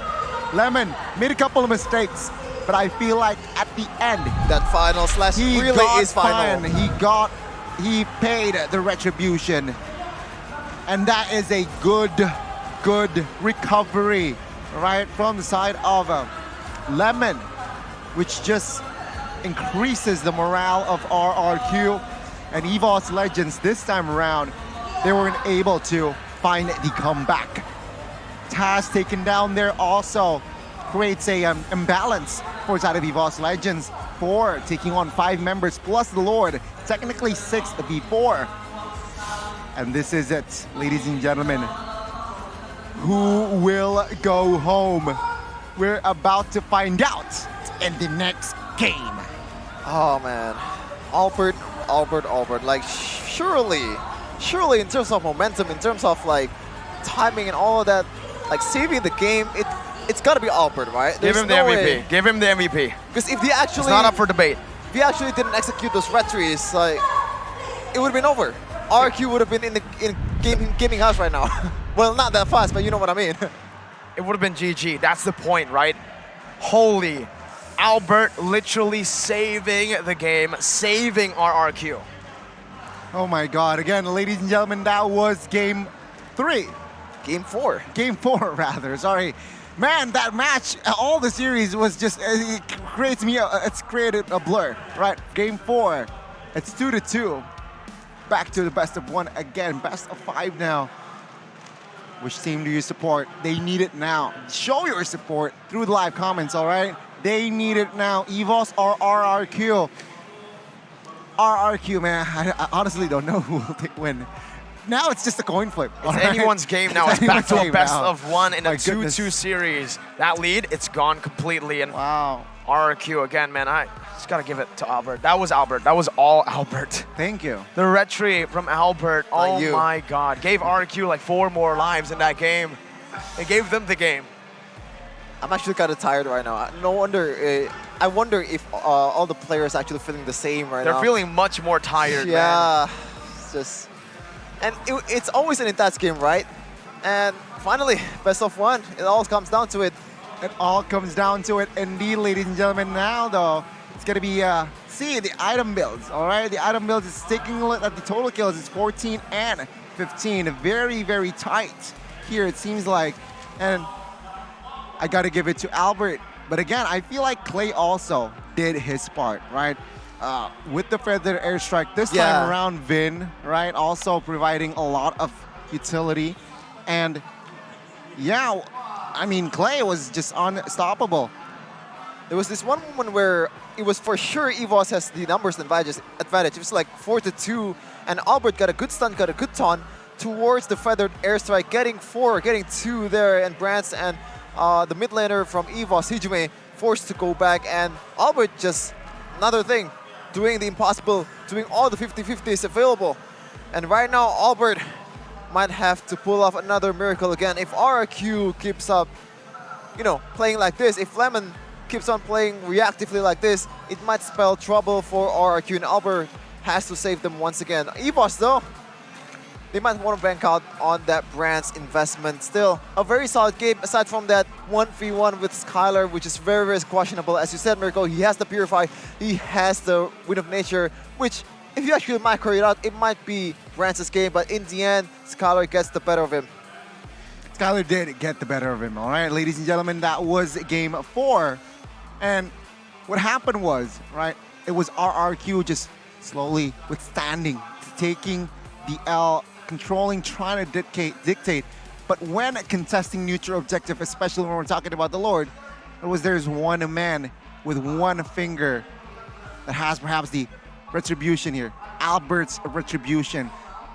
The button is this big, all right? That is the very big button. Albert just clinches that retribution battle at a very good display again of poise and calculation that the young prince from Indo has shown us. And ladies and gentlemen, that was game 4. Let's talk about the post game here, all right? It's gonna be Brands gonna be picking up the rich guy and the carry here. Still, right? Yeah. It does not matter. And Sandbag, of course, will be that Lolita, and the forgotten one will be Fredrin. Ladies and gentlemen, you know what? I just want to enjoy Mobile Legends for game 5. All right? So you're not gonna cast? I'm still gonna be casting, but I do not want to care who wins because I feel like both teams here deserve, but it's not gonna be Albert. It is gonna be the Fruit. I disagree with this. I'm sorry, man. I usually don't want to say anything when the MVP comes up, but this is Albert's one. I will give it to Albert, ladies and gentlemen. I want to say Albert. There is no way it's anyone else except for Albert in this game. I'm sorry, man. It was, come on. What does the man have to do to get an MVP? Albert deserves that one, and I'll give it to Albert. I agree. I mean, without his retributions, without his... It's Albert or nothing. There's no way. Like, come on, man. He saved the game. He literally took the game, and he said, this game is RRQ's. Albert, give it to Albert. No. Yeah. I agree. I mean, we're casters, by the way. We're not supposed to say that, and we can see the highlight here from this game. Impact player Albert. The other Albert, take us through it. Well, the other Albert will say that in this game, it was very back and forth in that early, but it was actually EVOS who struck first and claimed victory in the control of the maps. They managed to take down more structures, which means they were able to have more playground, right? RQ, though, a lot of mistakes here, especially from the MVP himself, made a couple of blunders that might just cost them the control, right? Thankfully, RRQ, they are able to find the smallest window to turn the game around, and that was what happened after, of course, Albert's multiple retribution. Lemon then paid retribution himself after a somewhat of a reckless early game. He's able to find his jam in that mid game, in that late game as well, and it was just a matter of death timers right at that point. One member taken down might cost them the game, and that was also what happened with Taz taken down. The timing was just not perfect for EVOS Legends. Lord was taken, that was a 6v4. That timers were just a little bit too much. They're overwhelmed RRQ. Man, it's always to see a 50-50. It's always the one who wins gets all the glories. The one who wins always, oh my god, MVP, Albert carrying RRQ. But the other one, Taz, he might get flamed in social media after this. Real. If oh my god. EVOS actually loses this game, which maybe it's true, maybe not. We'll see in a second. We'll see. Wow. I'm really tired, man. Hey, don't worry, man, because the players aren't tired as well, Sheffin. But you gotta keep going to see who the best is, and we are here to deliver that for MPL Indonesia. Ladies and gentlemen, we're about to go for a break, I believe. Yeah, and a very much needed break. And yeah, we're signing out for Game 4. Let's see who wins in Game 5.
terus berlari, terus ke arah puncak tertinggi. Ku takkan berhenti, hanya sampai di sini. Kemenangan abadi menanti. You know we won't miss if we unite our focus. And if you haven't noticed, we all live. Nyalakan apimu, hadapi semua tantangan, hadang semua serangan, jatuh bukan halangan. Bakar semangatmu, janganlah engkau menyerah. Kita akan buat sejarah. We all this, we won't miss. We all this, we won't miss. Saatnya beraksi, jalani ambisi. Aku kan menyawakan hari ini. You know we won't miss if we unite our focus. And if you haven't noticed, we all live. Nyalakan apimu, hadapi semua tantangan, hadang semua serangan, jatuh bukan halangan. Bakar semangatmu, janganlah engkau menyerah. Kita akan buat sejarah. We all this, we won't miss. We all this, we won't miss. We all this.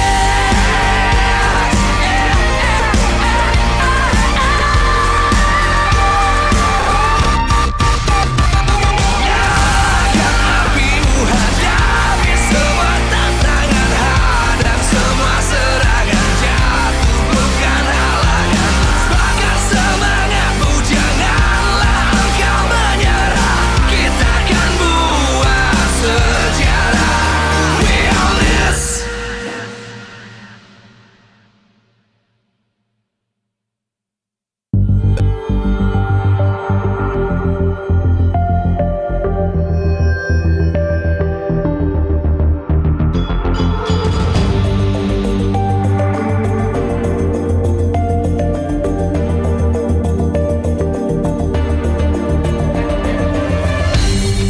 Aku kan berdiri dan terus berlari, terus ke arah puncak tertinggi. Ku takkan berhenti, hanya sampai di sini. Kemenangan abadi menanti. You know we won't miss if we unite our focus. And if you haven't noticed, we all live. Nyalakan apimu, hadapi semua tantangan, hadang semua serangan, jatuh bukan halangan. Bakar semangatmu.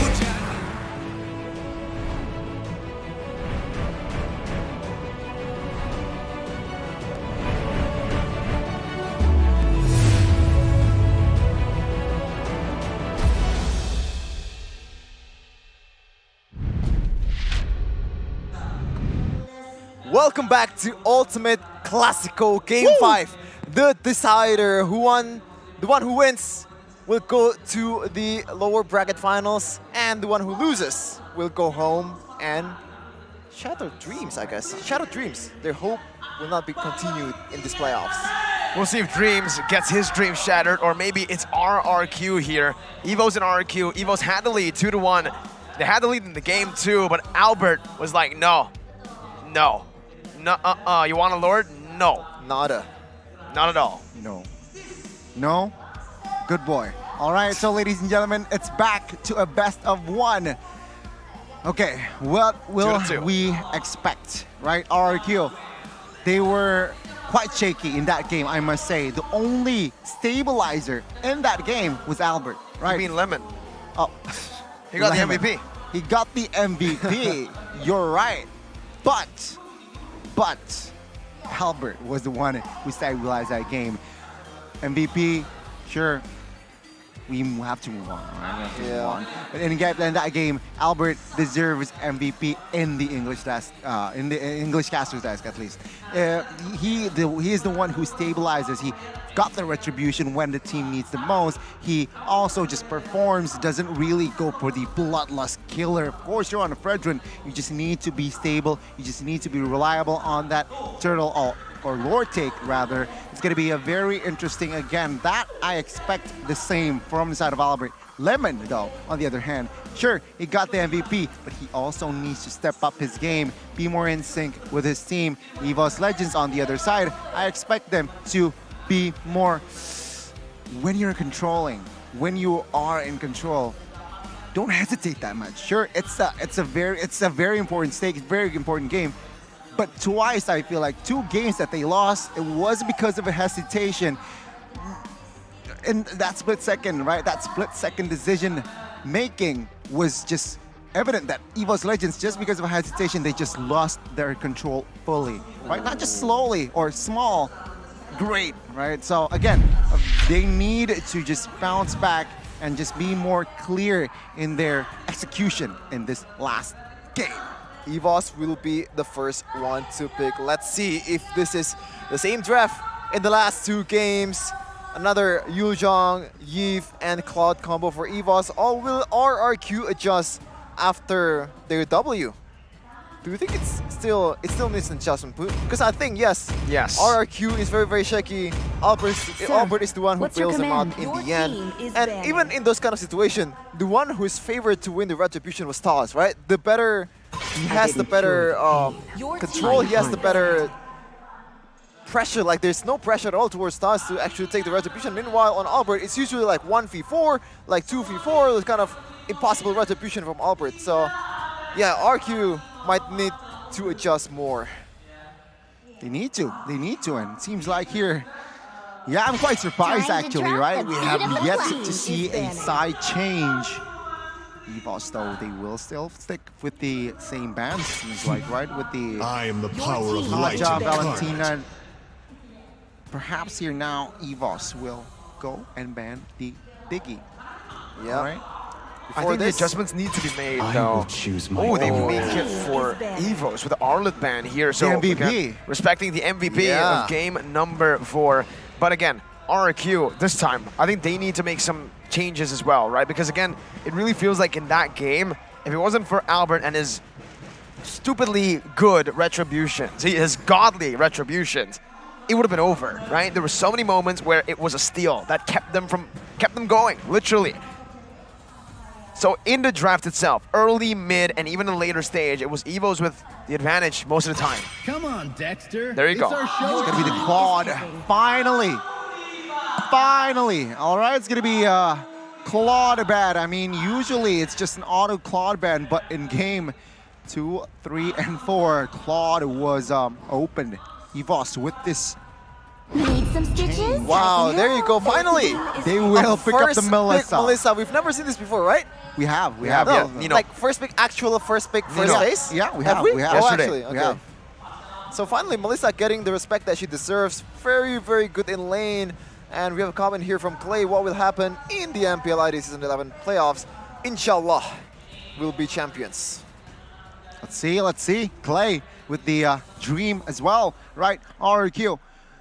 They can stick around and use the same. They should, though. Just pick up the. I feel like they will pick up the Lapu here, and as well as the Farsa. Yeah, it makes sense because it's definitely one of the heroes that Lemon is comfortable with, and it also does good work against the Melissa. Or maybe the Glue. I think Lapu is definitely the better choice here because Glue against the Koi, you know the interaction, Mirko, and me personally as a Glue player, I don't really like playing against Melissa. And another pick for Bangduk here is going to be the Farsa. Still, Clay very, very confident with this Farsa, which makes sense. Like he's been popping off with this guy. You know what? I feel like the Diggy makes sense for EVOS now. I mean, the Farsa, the Lapu, we saw what Nino was able to do when a Diggy was in, well, next to him, literally, with Rasi on that Diggy. EVOS Legends can go for it, and right now, I think is it too early? Nah, too early. Way too early, but Diggy if actually builds damage. But it will be banned 100% in the second phase. Is it though? There's no way RRQ lets that go, right? Hermes and as well as Song. To live is to trick the Reaper. No Eve, okay. Change already as well. About this, right? It's gonna be very tricky. Has to be Beatrix now. Has to be. Because if the Beatrix gets banned now, no real AoE to force out or to deal with the cult altar. But EVOS have already picked up a natural counter to the Beatrix in that Yuzong. Farsa and Beatrix, if RQ pick that up, so much backline dive from EVOS Legends already that can force these backliners from RRQ or even a whole composition if they want to play it front to back, all the way back. See here what will be the response here. I expect them to pick up a marksman here. Beatrix just makes the most sense. It seems like here, what we're gonna do, what they are going to do, it's gonna be the Beatrix in the second phase. Here we go. I expect them to ban the Diggy here from side of RRQ. Agreed. I don't think so. I really don't think so. They need to be able to locate that. Let's just see, okay? See, I don't really like the initial interaction of Diggy and Farsal, especially in the late game. Diggy needs to be close to be able to drop that time bomb, and Feathered Airstrike is just one hit can force you to pop that. Makes sense. What should I call it? Time journey. I think actually, there's in the bigger picture there might be some scenarios where Diggy does make sense, but I still do think that RQ does not need to ban Diggy. Do they want to go for, if it's not the Diggy, Vermis Estes? That's a combo that we have seen before. It's going to be the Franco ban, though, from the side of RRQ right now. So again, Diggy, Estes, these supportive heroes are still up for grabs. If this kind of pick-off heroes is banned, right? Kaja and Franco, and RQ decides to ban another roamer or another hero, and Cho gets open. Like, is that an option for Dreams? Like, I don't like the Cho in this meta. I don't like the Cho in this meta. He's never picked Cho in this meta, you're right. In Season 11, he's never, but Season 10, good Cho performance. It really depends on your skill ceiling, right? That's why a lot of PH players have been very, very... Exactly, PH players can pull it off, but ID players, I don't think they can pull it off. The only one who is comfortable is Keyboy. Only Keyboy, and somehow he doesn't even play it. That says a lot, right? They want to go for pickoffs then. Actual EVOS. They are the ones who is going to ban the Diggy out. There you go. It's going to be the SS ban comes through again. They do not want to go for the combination of the Call Altar and as well as the Blessing of the Moon Goddess here, it seems like. EVOS, though, what are they going to ban? I feel like a Kufra ban just makes most sense here from the side of EVOS. Or if this is a ranked game, it's Lolita ban? Atlas ban. Yeah, but Lolita is going to be okay, so Atlas is open. RQ.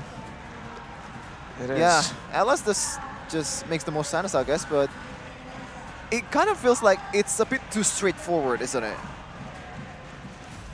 I think it's solid, right up against a Pyramis. EVOS Legends will most likely be going for a composition that clumps up together. Yeah. So RRQ can make that adjustment. We know the Atlas Fatal Links to a Bennett's Rage to a Feathered Airstrike combo can be as well. Crazy. And yeah, the Atlas, surely enough, gets picked up. And so far, it is looking really good for RRQ.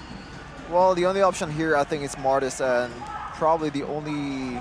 Lancelot can also play here. that does make sense, but the roamer, though, that's the big question here. Like, the Diggy's gone, the Lolita is gone, so there's no, like, counter-engage potential. Florin. What will they pick? Florin? Oh, very dangerous. Really?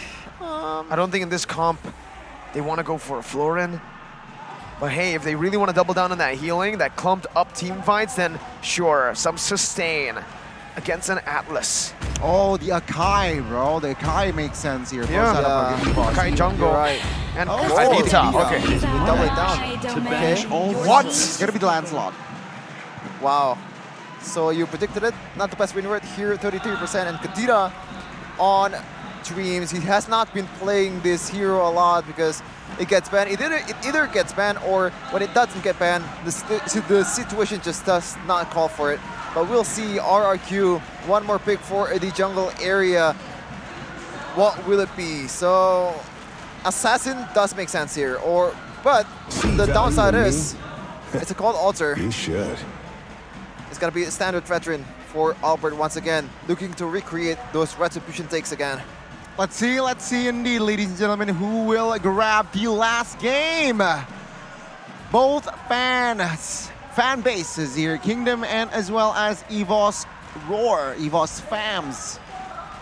They are exploding right now, literally. So, ladies and gentlemen, Mirko, welcome us to the portal here in a bit to witness and find the conclusion of the El Clasico lower brackets MPL ID playoffs season 11.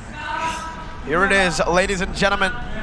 This is it for the finals, lower brackets. RQ and EVOS Legends. Only one team can move forward to the next stage to face off against either ONIC or Alter Ego. Welcome to the land of Dawn for game number 5 of the El Clasico. Game number 5 again. Win or go home. It's looking like RQ got the better draft in a sense. Like, you have the Atlas, you have all the options available, especially against a cold altar. It just disables you so much. And I feel like that initial feathered airstrike from Clay is gonna be huge to kind of pop up that cold altar or anything that EVOS is trying to do before this. Let's see, both mid laners here opt for a Purify, it seems like. And, well, with Dreams and Psychots, Kadita and Yuzong, that signifies the Petrifies, right? Notorious here, both heroes. So it's gonna add more somehow layers to the crowd control that both of this hero can give. It's gonna be a very, very early game-centric here forward side of EVOS Legends. Do note that Atlas here, somehow his impact pre-level 4 is non-existent, and this is why First Blood was gonna say that, exploited. Was gonna say that, and you put the words right in my mouth. The only thing that Atlas can do in before the level 4 is just disengage and try to deal a bit of damage. But in this case, Human Dreams has a lot of tools to actually burst him down, and it's an Atlas with a support emblem, so it's not gonna be tanky as if it is with maybe a tank emblem. But in the top lane here, it's been a chess match for Lemon and Psycho. It's very, very patient in taking the lanes. See here again, it's going to be a very, very slow start again. Atlas will seek that level 4 ASAP to, again, just be that impact, give that impact, right? So now it's going to be a very slow, but turtle is up, so we might see some action there in the top side. Here too, bottom lane, there's a fight. Bennett's Rage gonna be popped in. Skylar gonna be able to win out in the trade here against Brands, but wait a minute, up top it's Taz who secures the turtle. EVOS Legends here need to be very careful to play around the Melissa. Even the snipe, I believe, connected there. That's why he's that low. Yeah, he has to recall here, and it's not a big deal, you know. 1v1 loss, as long as you don't die, as long as you don't give the goal towards Kyler, is a-okay, especially when in the other side of the map, EVOS Legends actually managed to get down the turtle. Toss, good job on the retribution with Thorn Roars. I feel like this is also the thing that makes EVOS much more dangerous in objective takes, and with that Thorn Roars, a lot of damage towards that objectives, but Vin has to be really, really careful once again. Beautiful snipe. Fatal links, Nibiru's Passion. Dream still able to survive. Wow. That passive really helping him out there with the sustain. Any other roamer, I think it would have just been him dead. But here, town prediction, hey, KB is moved. I am still with Evo so far. Well, it seems like, again, it's just that play. Actually, I feel like Dreams baited that Fatal Links, right? He knows that Atlas might pull off the Fatal Link. And there you go. Got baited. No Fatal Links now for the next 30 seconds. Again, it's going to be very slow early game, but Hijime here needs to be careful. Feathered airstrike with the Purify comes through to get him out safely. Interesting enough, Taz goes towards the EXP lane much more than gold lane. Might be the pathing of the jungle that makes him do that, but I feel like Brands definitely needs some help here, even though he was supposed to win the lane. In this case, though, just before, he actually one level down and got capped by Skylar's Beatrice just now too. And E-Dreams might be looking for a gang towards Skylar. Yeah, he might here. It seems like your EVOS Legends still slowing down their tempo, looking for the right opportunity to perhaps claim control in the early phase. But Taz here needs to be careful. Puncture already used, and Lemon once again very, very early. Vin getting taken down. Oh, the damage comes through though. Lemon's gonna be taken very low right now with the damage as well, but it's gonna be Taz who secures it. 2 kills over to EVOS Legends. It's a trade. 2 for 1, technically. But the bottom lane, RQ are gonna be able to push that tempo, getting a lot of gold into Skylar's pockets. Brand's doing the same thing, but remember, Skylar's there farming up the gold buffed minions. Need to be careful indeed here.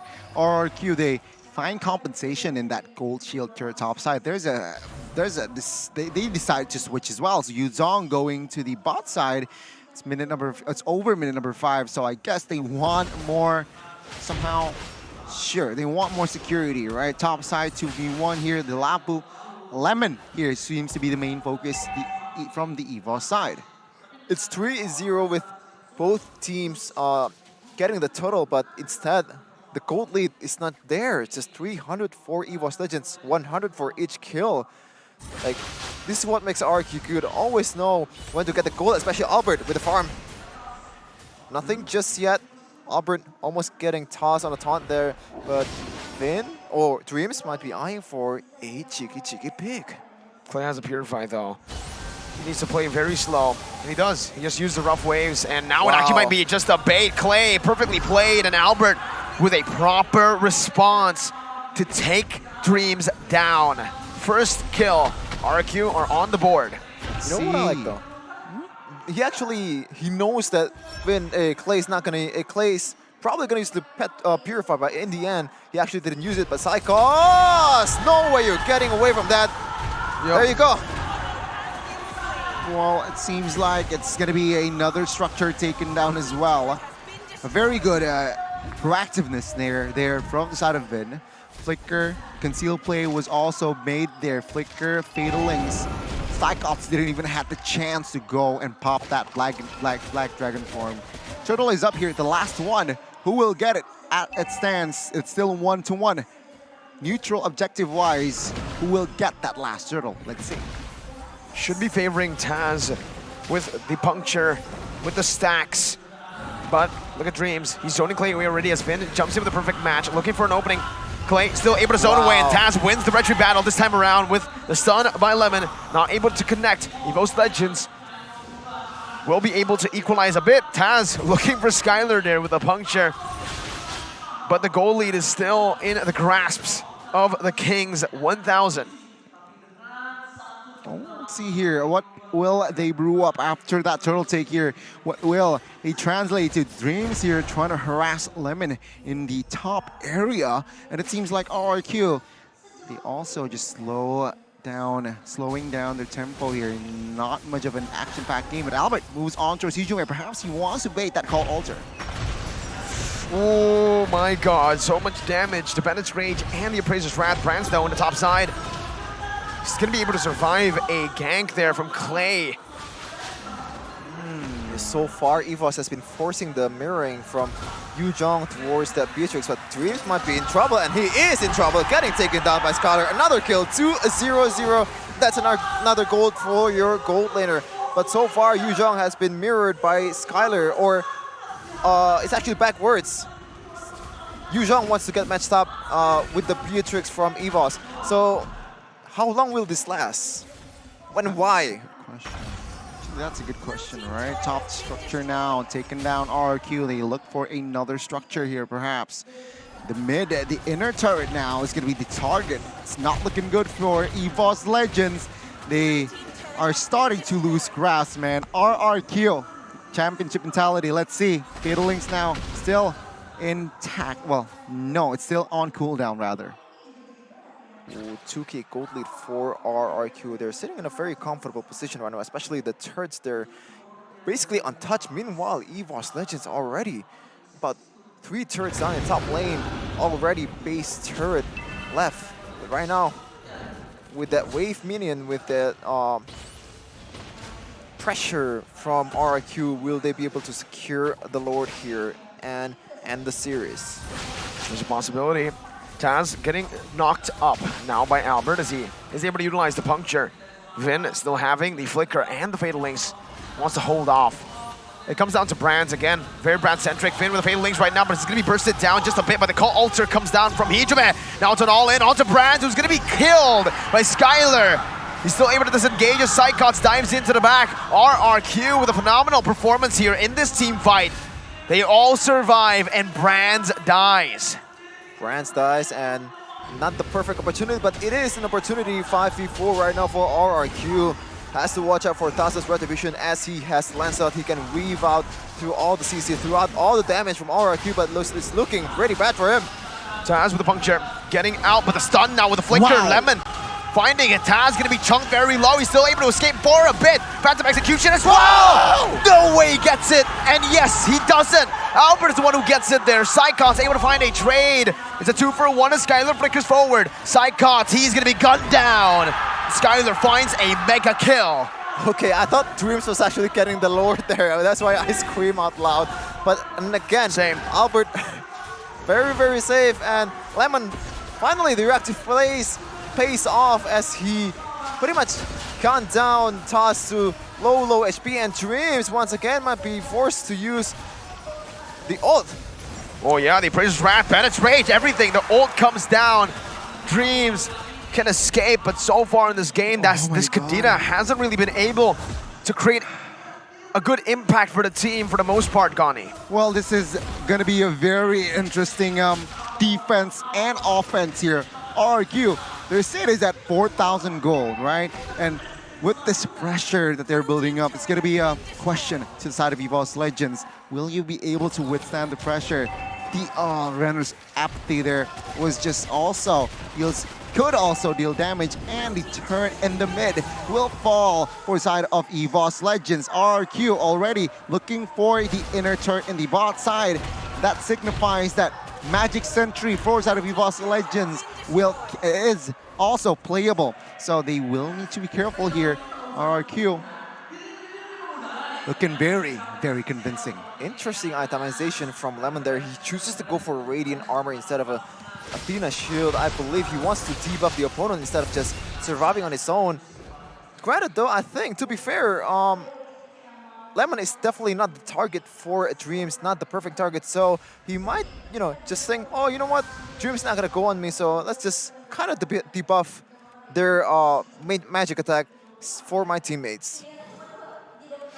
It's gonna be a very, very tough and interesting battle here. For the side of EVOS Legends, looking at the items, they're far behind. Melissa, 7,000 gold. Beatrix is already at 10k.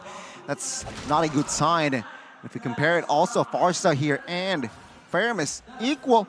But remember, better airstrike, more range, mobility. You can argue that Faramis has more mobility, but then again, more all around, right, Farsa? So with that in mind, Clay has that edge in this current matchup, considering that his team is leading 5k. So 20 seconds here for the first Lord to spawn. I see no play for the side of EVOS Legends to contest. They can gamble it, but is it the wisest move?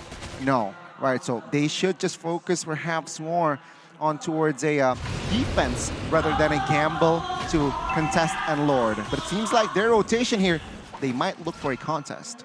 Ooh, EVOS Legends, it's tricky because they don't have a real tanky member, so they have to kind of make a very, very massive skirmish or getting Dreams to a good position to be able to get some good damage towards RQ's backliner. So it's definitely a tough job indeed, but we'll see if EVOS will pull off a miracle just like Albert did in the previous game, as RQ very, very patient. In the Registry battles, it should be Taz who has a bit of an advantage here. Albert with the taunt and the dash, not connecting. Taz still there, and then RRQ decides to reset the Lord completely. They're still micromanaging the waves, utilizing the lead that they have built up. Brands is 2 levels below Skylar. Gold should also really favor this gold laner, Skylar, compared to Brands. For one moment, as long as Brands is able to free hit, it is disastrous for RRQ. That's why they're always reading, trying to find Brands wherever he is, and he is the main target. If RQ doesn't find Brands, they do not fight. See here again, the setup. It seems like both teams here just in the Lord dance here, just taking it slow. They do not really want to commit on towards anything before they have clear information, right? There you go. There's information. Vin is in the mid. Melissa is also in that mid. So let's see here. Already engaged perhaps, but no one's really pulling the trigger because no one is really opening the map, the fight just yet. Hijime with a Shadow Dreams. Stampede. Taz already jumping in right there, but Dreams finds the rough waves, and that it is. That is it. They get one pick on the board. That's the Atlas that has been dictating the team fights for RRQ down. Dreams is taken low, but he does still have the passive as Lemon now is going to be able to pop in the Bravest Fighter, but Taz gets into the flanks, is able to dodge away. Psychots takes the damage from Lemon. Now it's going to be Taz who's locked in, but has the Thorn Rose to escape with the Call Altar coming down. Hijime is actually baited in by his own team, and he's left to die all alone. Yeah, this is just the difference in gold, man. Like, the fact that Dreams already got a pick, and it's a 5v4, and RQ still wins it. Yeah, Dreams is in the bottom lane, but the thing is, RQ just way too ahead right now. Lemon might be eyeing for another zone toss. That's the Thorn Rose and the Phantom Execution. Lemon's gonna be taken very low right now with Retribution onto him. Van looking for the play, but Brands is still able to survive. Skylar dealing so much damage.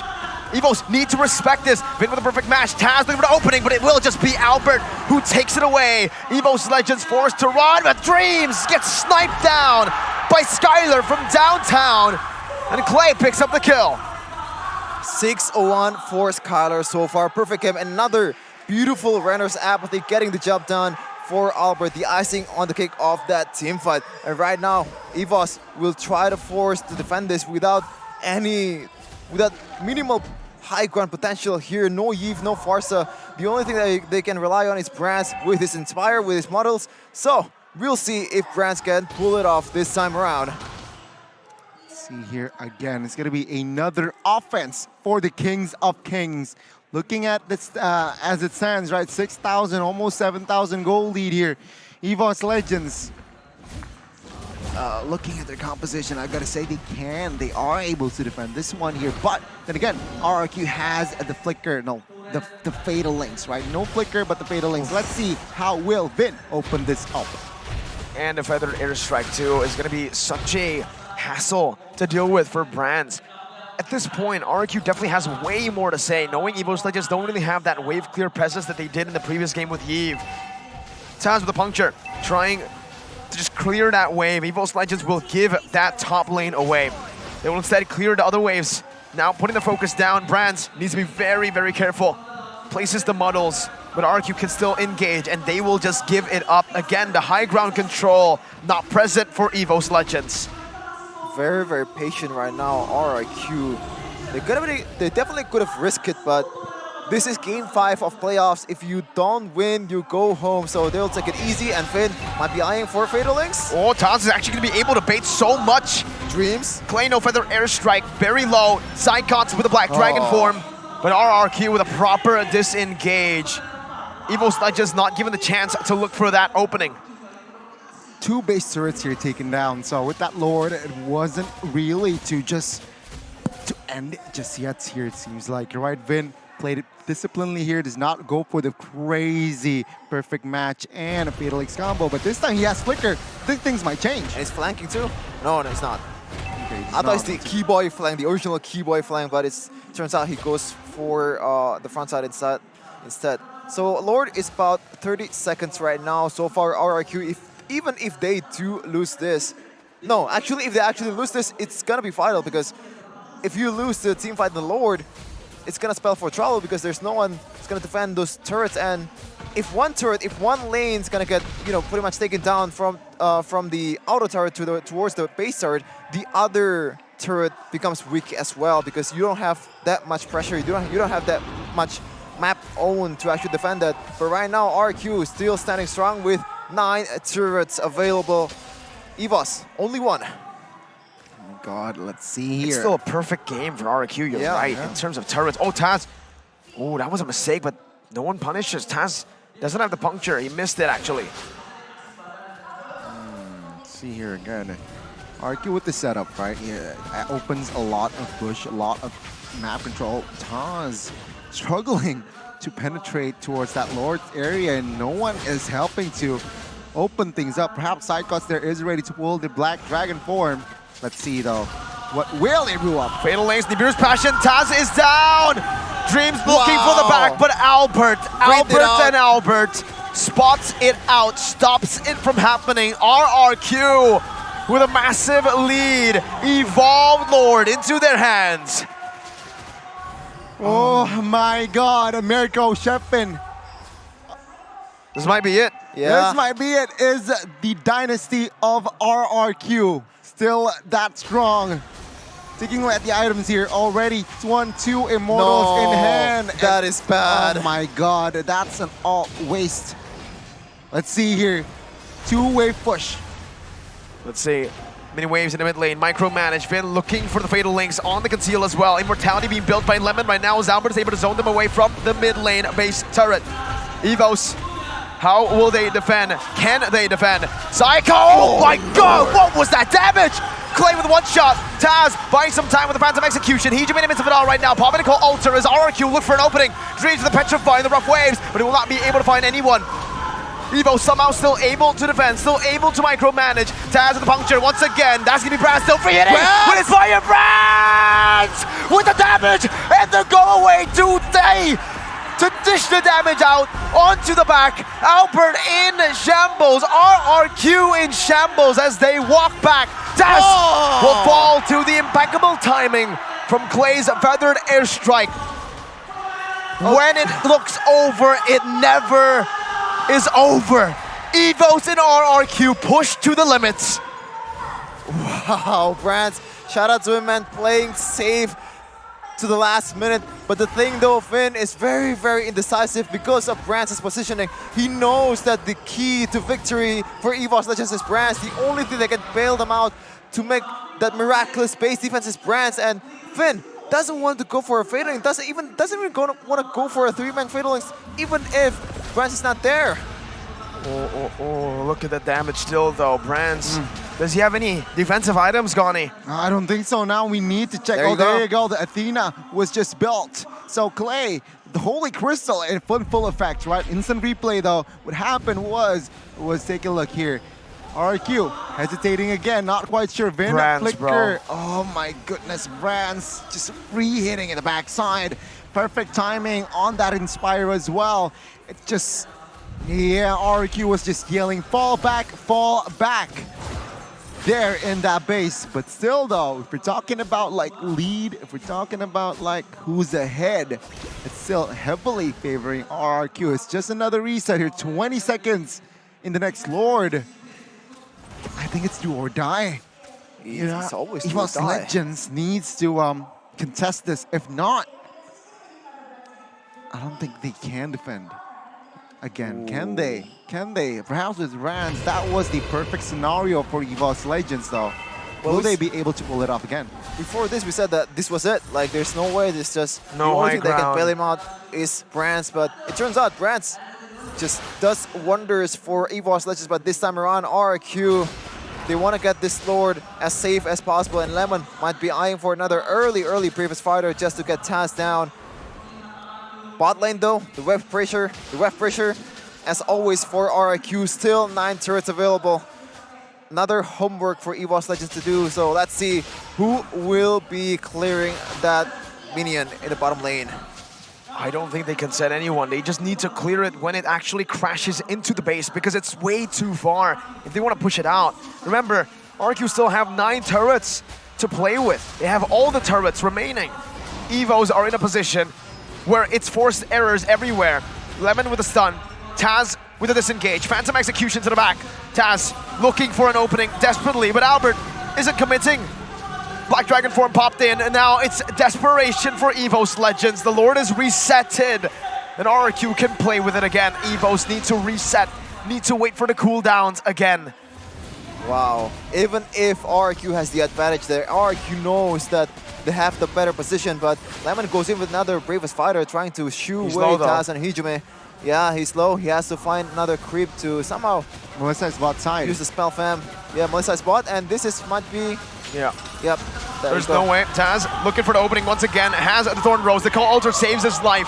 EVOS Legends can see Dreams looking to steal, but A miracle will not happen here in the Lord Pit. EVOS are banking on a miracle to happen in the base. Oh my god. Again, EVOS Legends, they are going to, they are in the position of defense. Take a look at the change of shoes here for side of Fairness. He opts for a roam now, favor he adds in their composition. So 2 roams here, it seems like, for EVOS Legends. They understand that they're behind. 3 roams. Oh my, no. 2 roams. Oh, 3. Yu Zhong too. Wow. With the encourage. Oh, he just Fairness, sold. yeah. Fairness just sold his shoes. So only 2. Thank you so much, Hijume. The switch. All right, the switcheroo. Will this be the answer, though, to defend? RRQ, the Kings of Kings, looking for the end. The Kings looking to prolong their dynasty with ONIC. Taz, wait, Clay, RRQ are not going to be able to utilize this for now. The Evolve Lord is all alone. If the airstrike comes down, Hijume is taken very low. Taz is still able to buy some time as Lemon pops in Bravest Fighter. Taz with a puncture, Lemon with a stun. Taz forced to back away. No further airstrike to play with. Dream's going to be caught there by Albert.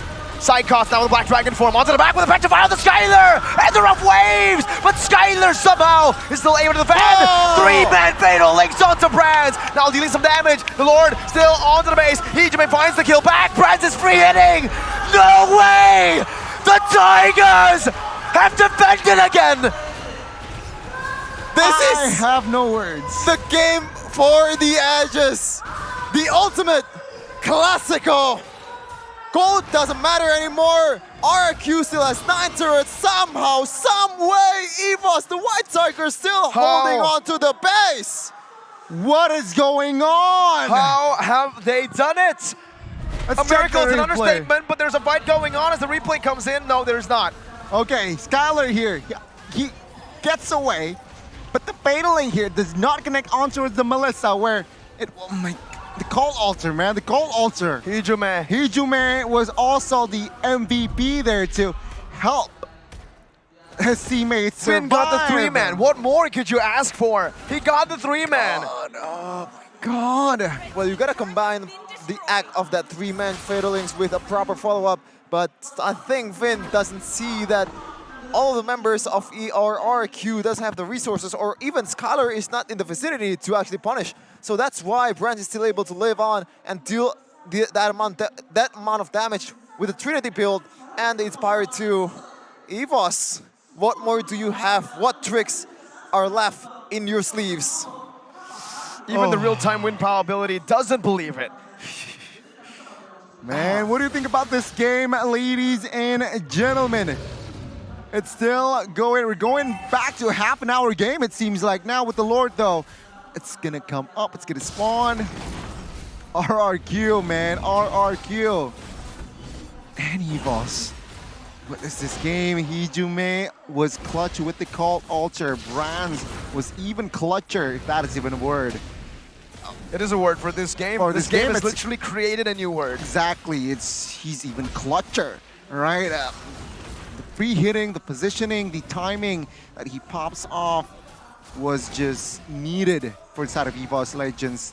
EVOS fams, they are now still roaring. Okay, not gonna lie, I'm not worried about RQ taking the Lord, as in, I believe they can secure the Lord with ease with the wave pressure in the top lane. But the question still remains, how do they end the game when Brands is playing really safely in the back line, trying to wait out for the Finn, Fatal Links, and there you go. That's the window. A blunder. That's a window. Finn, no flicker, no Fatal Links. Instantly, EVOS pull the trigger. The Black Dragon form onto the back line right now with the Bravest Fighter popped in as well. Brands with the go away. It's still going to be Lemon doing some damage right now. Psychos is able to CC Albert. 50-50 onto the Lord. Here it is. It's Taz! Who secures it? And EVOS, they start roaring. They start pouncing on their prey. Waiting. 28 minutes is when they strike. Ladies and gentlemen, that was EVOS Legends at their peak. RRQ, one window they saw and they seized it. They managed to force the fight. They managed to find the right targeting. And let's see, 3v5 with the Lord. EVOS Legends looks to end the dynasty of RRQ. The kingdom has fallen one by one. The members will fall as well. Versus Albert. Next is Lemon. EVOS have done it. They have taken RRQ down. Miracles! Miracles after miracles! The White Tigers! Oh my God, the Kings! Tasting the taste of despair right now. They have everything that they need to end the game, but they cannot close out EVOS Legends. It's the team of legends. Ladies and gentlemen, this just in. RRQ's kingdom has fallen.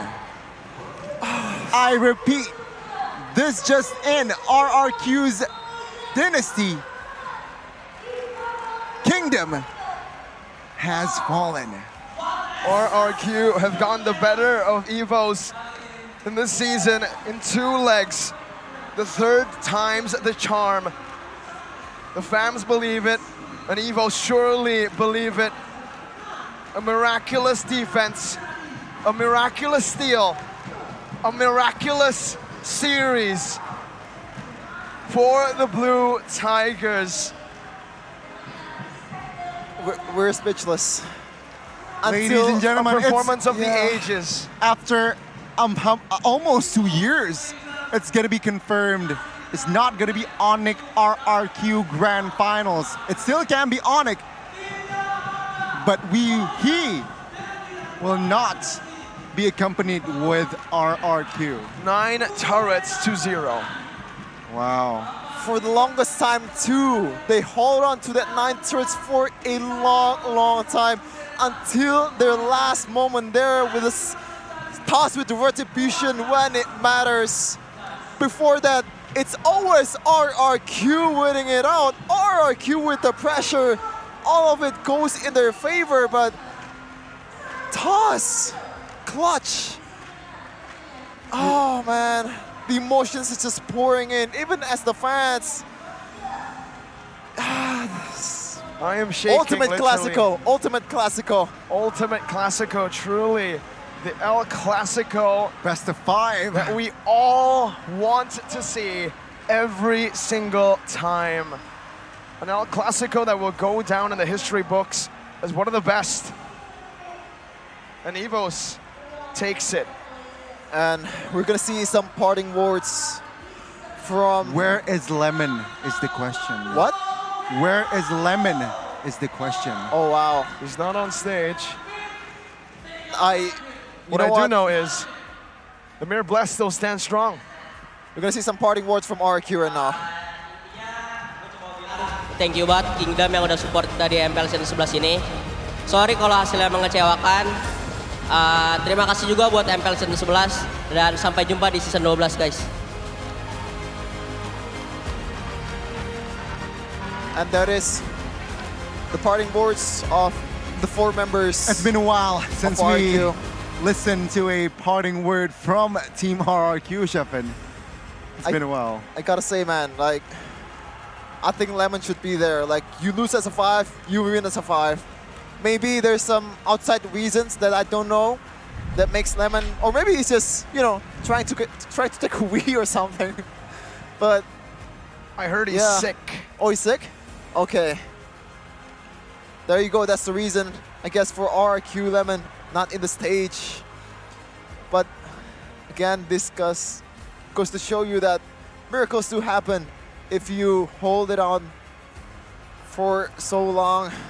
Donkey witnessing the triumph of EVOS against RRQ. Finally, EVOS managed to secure that top 3 and might be going to MSC for the first time in a while, getting that international stage ticket.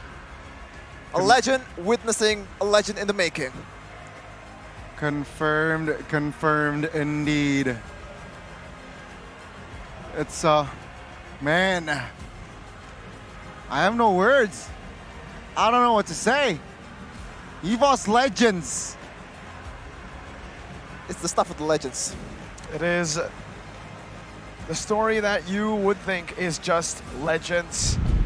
It's not true, but EVOS have done it. Oh my goodness. Oh my god.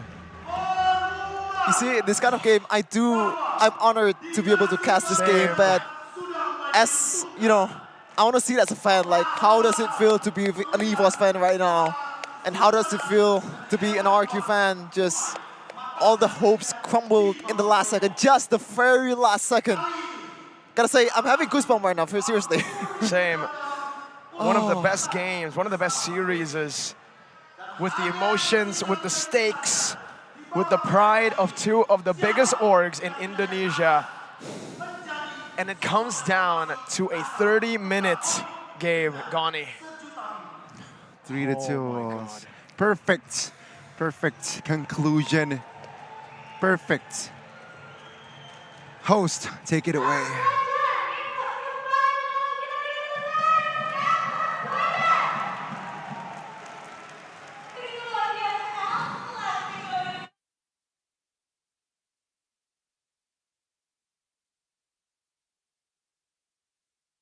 Sampai 3 besar untuk saat ini. Setelah hari yang kemarin, mungkin apa yang Soa lakukan ke anak-anak sampai hari ini mereka comeback super strong untuk match kali ini, Soa? Ya, nothing tulus lah, kita berusaha ngelakuin yang terbaik. Kita berusaha semaksimal mungkin karena kita juga baru lolos playoff lagi. Jadi kita nggak mau sia-siain kesempatan yang ada lah. Ada hal spesial yang kalian lakuin nggak sih semalam untuk mempersiapkan hari ini nih? Lebih ke arah jaga mental sih, sama paling gue jadi badut lah buat nyenengin anak-anak. Oh, tapi ya kalau kita bandingin dengan regular season, sempat bertemu juga dengan RRQ, tapi di 2 leg kalah juga. Tapi hari ini bisa memenangkan hal tersebut, pertandingan playoff. Seperti apa nih? Ya, player gue, coaching staff gue semua kerja keras lah buat playoff kali ini. Jadi gue appreciate lah sama mereka semua, udah kerja keras semaksimal mungkin. Nggak buat RRQ doang, bahkan sampai ke grand final insya Allah. Ini menarik sih, mungkin AG juga muncul di sini. Semua orang penasaran kira-kira untuk, wah, langsung rame banget. Bentar, ini kenapa AG langsung digendong-gendong? AG, coba kamu ngelihat anak-anakmu di playoff ini seperti apa sih AG? Speechless sih gua. Kemarin kalah dibantai sama ONIC 3-0. Tapi hari ini mereka main dari early gamenya sampai late game mereka nggak nyerah sih. Early-nya bagus, emang ada nggak disiplinnya dikit ya. Cuman semangat sih, mental mereka gila. Kita juga pulangnya malam kan, kita istirahat langsung. Ya pokoknya bagus lah anak-anak gue sekarang. Wow, kita berikan tepuk tangan.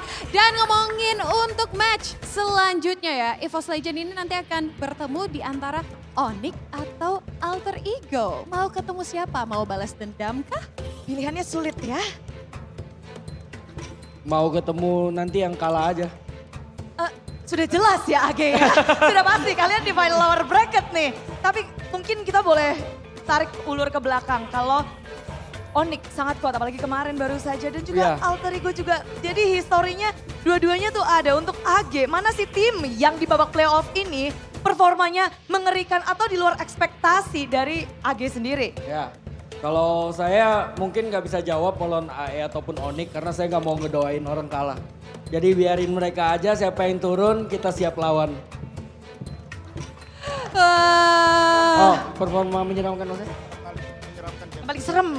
Itu ONIC lah, 3-0 kita. 3-0. Oke, dan mungkin yang ini dia EVOS Legends, mungkin ada pesan-pesan untuk EVOS fans yang dari tadi nih, dari game yang pertama. Tas tuh tadi sampai terharu banget loh, Tas.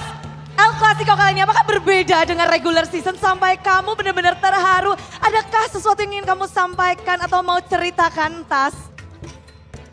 Ya, yang gue bisa sampaikan ya cuman terima kasih kalian tetap support kita.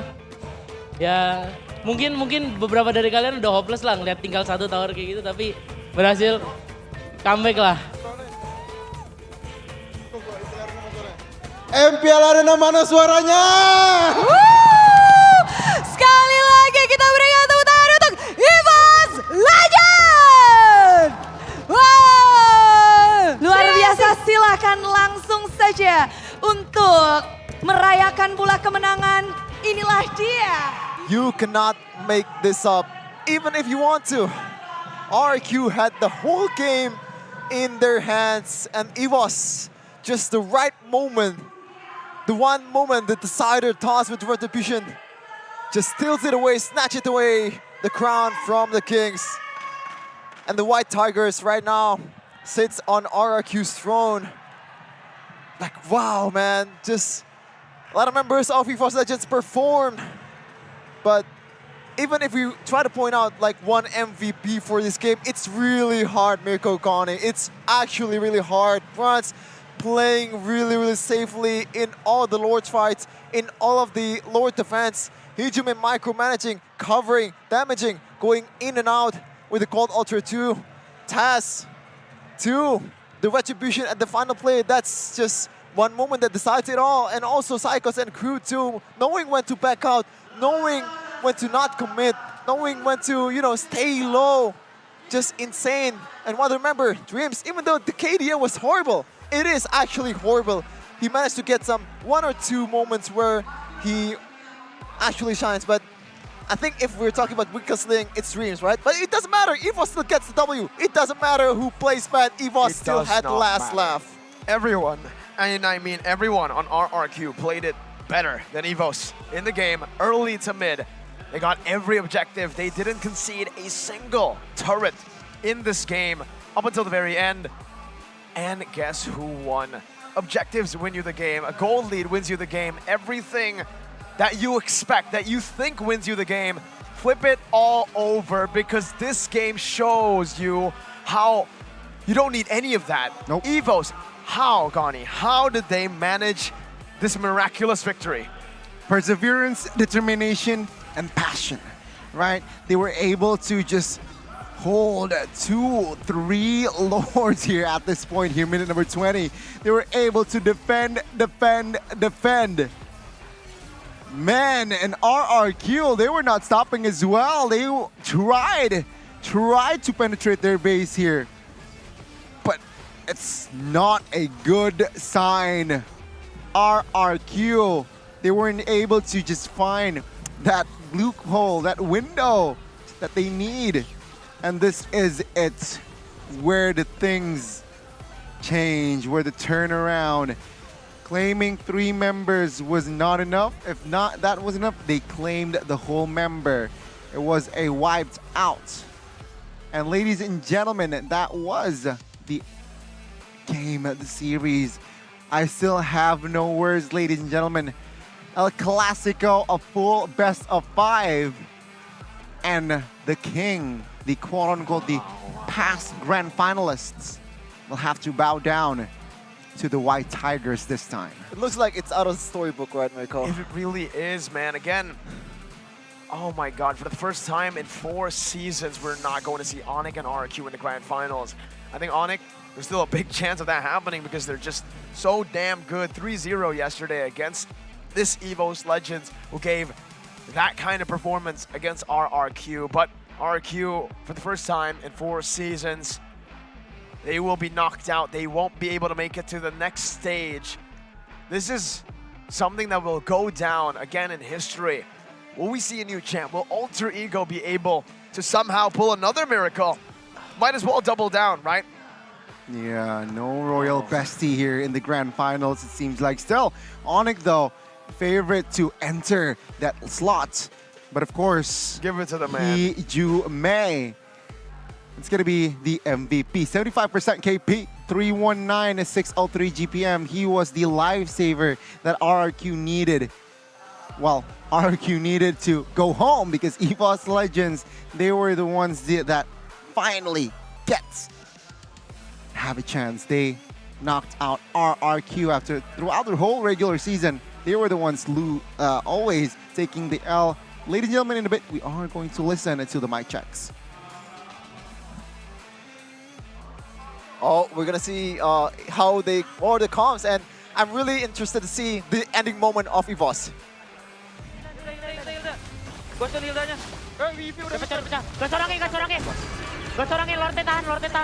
Dipukulin. Ghost on, ayo. Let's go lagi guys. Iya. Kayaknya mati. Udah naik. Langsung nih, langsung nih. Betik jauh. Lot. All in. Lihat Bran. Lihat TV. TV, Cok. TV flicker. Hati-hati Haya Bran. Mas. Balik lu. Lihat sini, guys. Goldie. Aman. Low banget. Ghostun. Mati. Hilda. Nice. Sabar tas. Mati nih, Lemon. Udah shadow, ayo. Mati. Nice, kawan. Gua ke atas, bantu tas. Gua zoning. Gua ke TV, tar. Tower. Nice. Balik sih. Nice. Goldie. Nice, nice. Yusuknya di bawah. Treatment. Nice, man. Boleh. Kau mundur ya. Mundur aja. Reset guys. Balik. Balik kayak itu. Gua mesti gold ya. Depan. Nyala. Ini nih. Gold sekarang ya. Yusung dulu. Mati. Nice. Depan. Akaya. Mati. Pecahin mau. Nice. Aman, gak apa-apa dia. Bunuh. Gebukin. Nah. Mati. Let's go. Reset. Kalau bagus ya guys. Bisa book trading nggak? Dia mau. Boleh gas trading. Ulti, Mas. Gue raga. Trading dulu. Nice. Orang. Masih cycle lagi gua. Bawa mid biar Jumeng sama. Akan mau gas. Jaman. Boleh. Oh, habis ulti. Awas, cepet. Pecah. Kan masih bisa.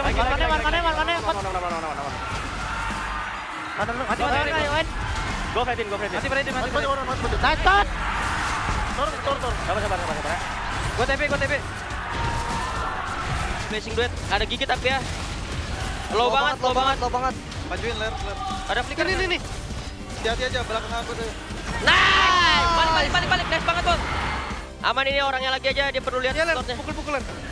Pecah. Winter dia. Winter. Mundur YV. YV os. Weh, Lord. Sabar. Nice. Lord. Aman, man. Gold ini YV nih. Flicker. Ini, Franco. Sabar, fokus. Nice. Fokus ler. YV-nya pegang guys. Gua YV enggak punya flicker. Kita ler. YV enggak punya flicker, guys. Nih, gua pegang. Oke, guys. Reset. Patrick. Letak, dapat. Dulu, guys. Goldie. Nice. Rata dia. Parsa dulu. Gue lord guys. Atlas, nice. Web blue, guys. Bisa. Lotein aja. Petri. Komboin. Goldie. Fredin, gue Petri. Sabar, guys. Labu. Dan jamet. Fredin. Nah, Cabut. Orang bisa. Kalian end gue. Ya. Gua nggak ada ulti. Gak jadi call. Kalem.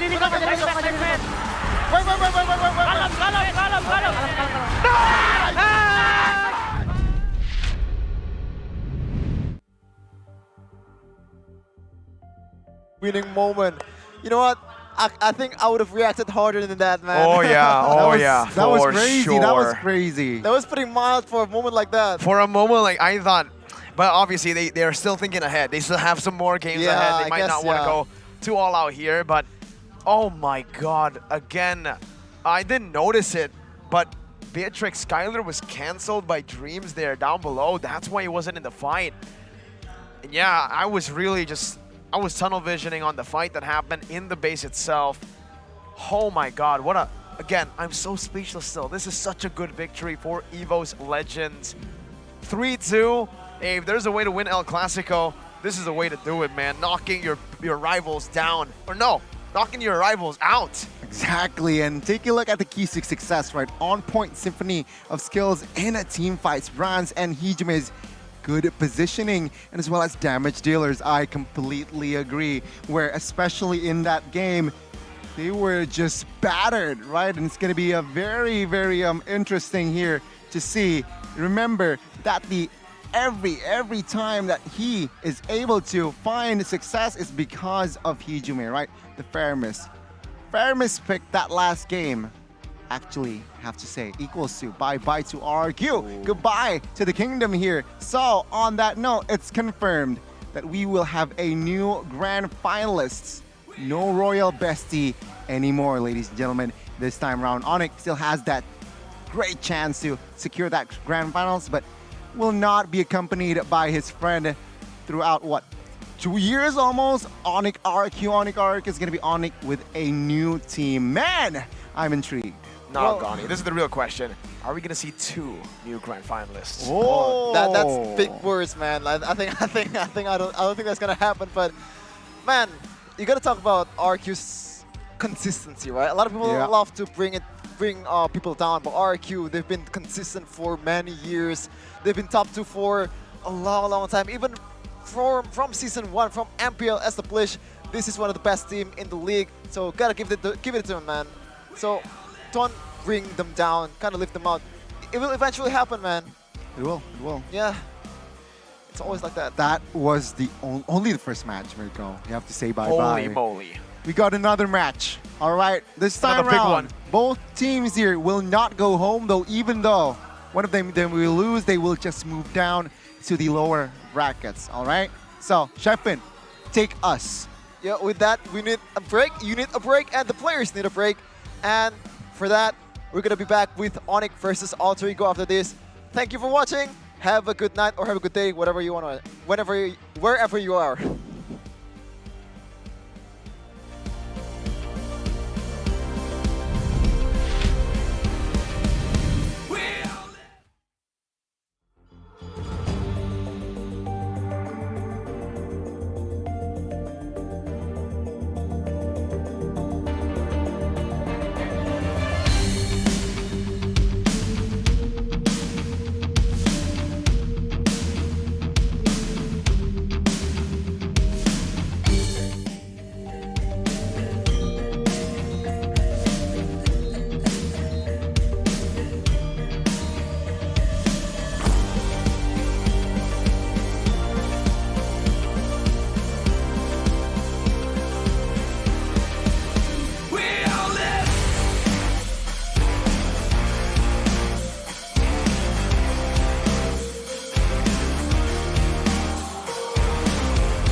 Awesome is for everyone.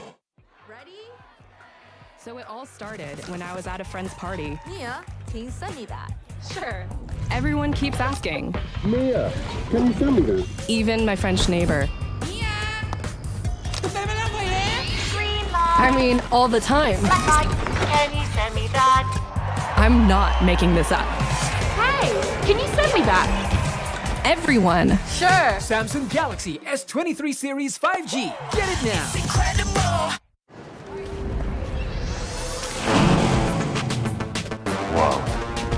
Attention passengers, final call for flight. Wait, is that a phone? Look at the performance, the graphics. That thing's a gaming machine. A new challenger. Is that Faker?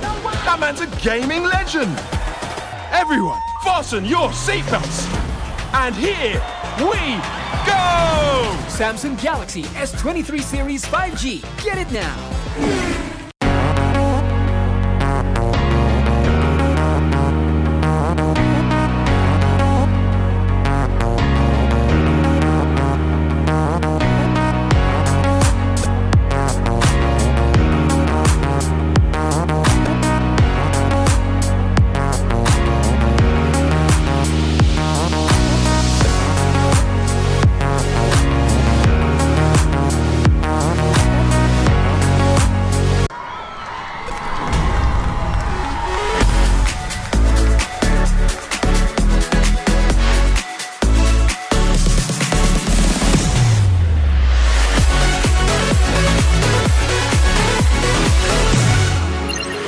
We've got each other's back.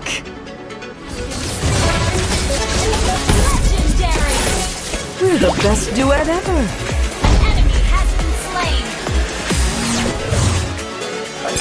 The melody is my calling.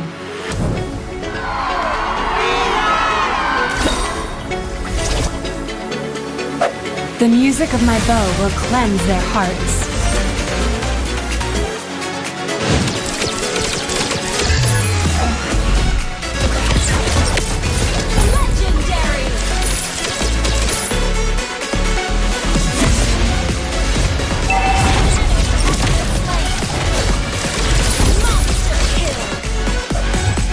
Supernova to the rescue!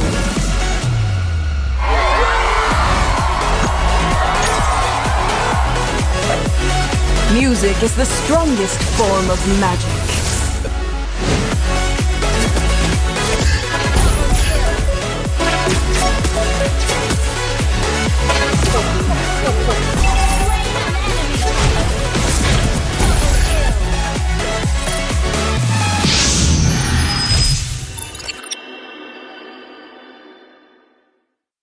UBS Gold, trust in goals.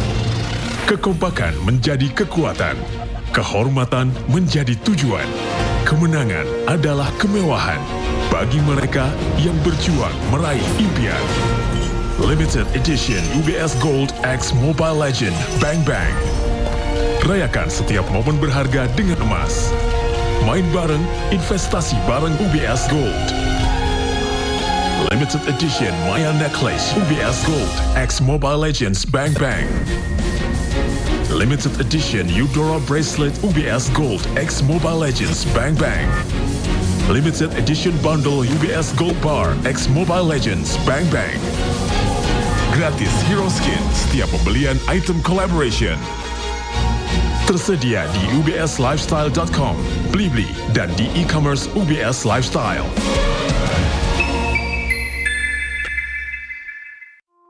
Halo para pengejar. Saya bantuin ya. Kejar ini, kejar itu, kejar. Keep kalem, pasti ada diskonnya. Pesan GrabCar pakai promo Yuk Grab.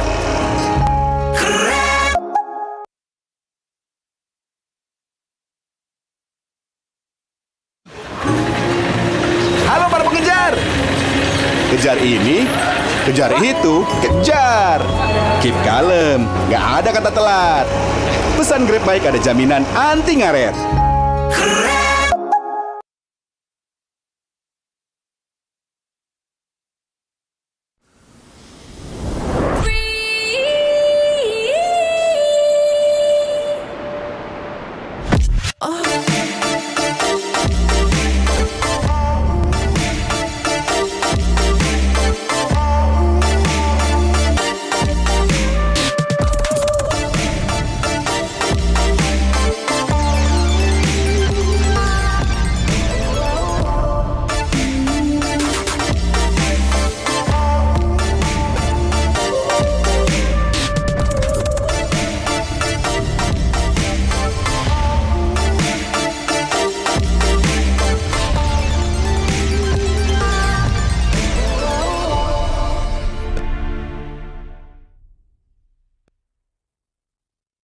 Tak sabar Ramadan beli gas ambil rezeki.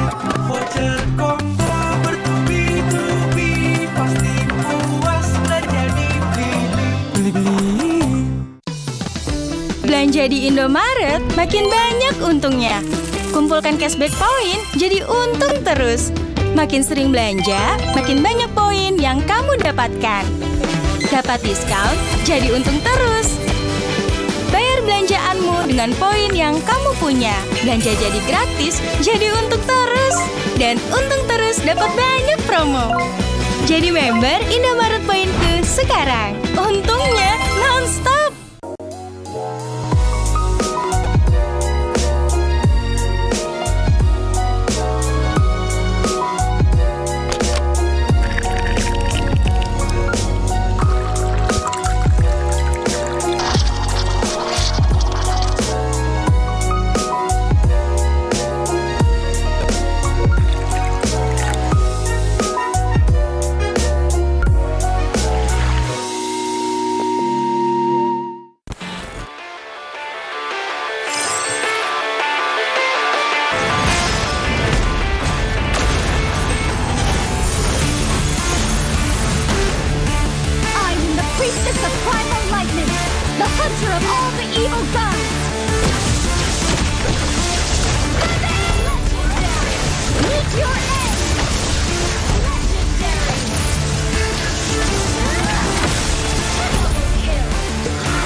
Awesome is for everyone. So it all started when I was at a friend's party. Mia, can you send me that? Sure. Everyone keeps asking. Mia, can you send me that? Even my French neighbor. I mean, all the time. Can you send me that? I'm not making this up. Hey, can you send me that? Everyone. Sure. Samsung Galaxy S23 Series 5G. Get it now. It's incredible. Wow. Attention passengers, final call for flight. Wait, is that a phone? Look at the performance, the graphics. That thing's a gaming machine. Hang on. A new challenger. Is that Faker? That man's a gaming legend. Everyone, fasten your seatbelts. And here we go! Samsung Galaxy S23 Series 5G. Get it now.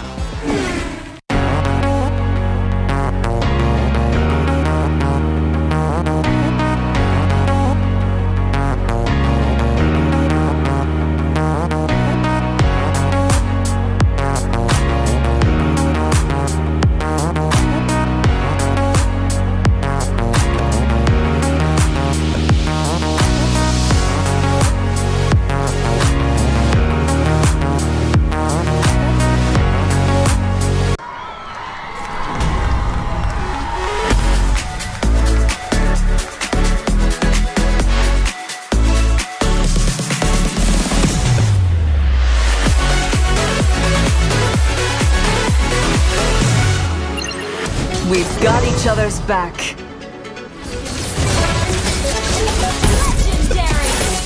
We're the best duet ever.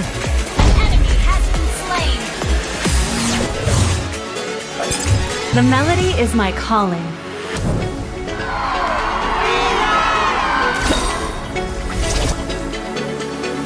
The music of my bow will cleanse their hearts.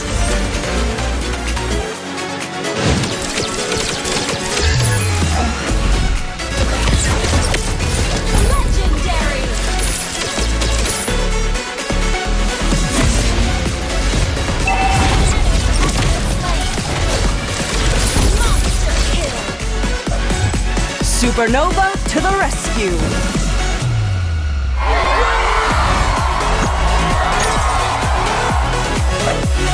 Music is the strongest form of magic.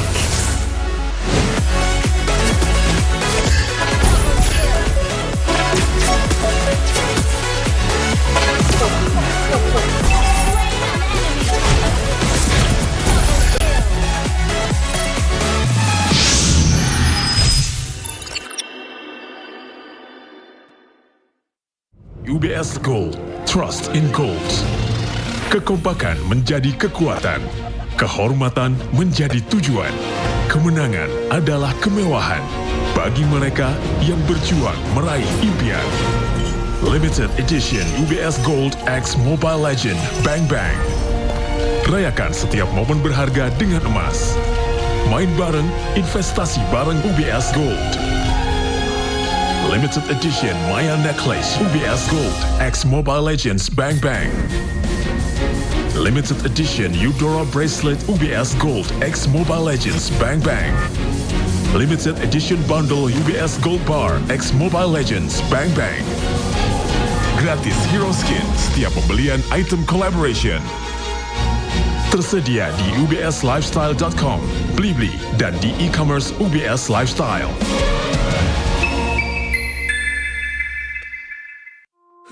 Halo para pengejar. Saya bantuin ya. Kejar ini, kejar itu, kejar. Keep kalem, pasti ada diskonnya. Pesan GrabCar pakai promo Yuk Grab.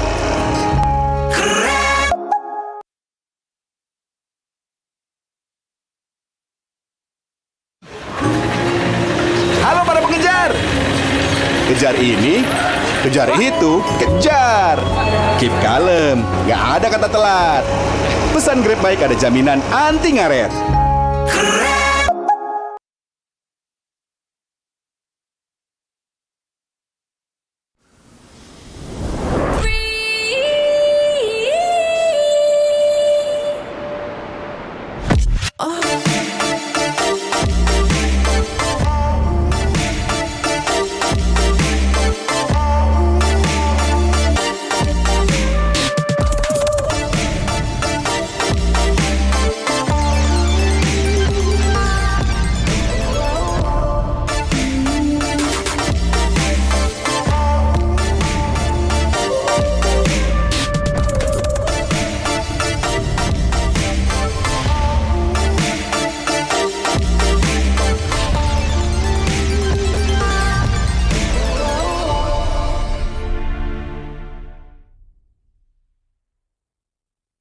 Gas sabar Ramadan beli gas ambil rezeki voucher combo bertubi-tubi pasti puas belanja di beli.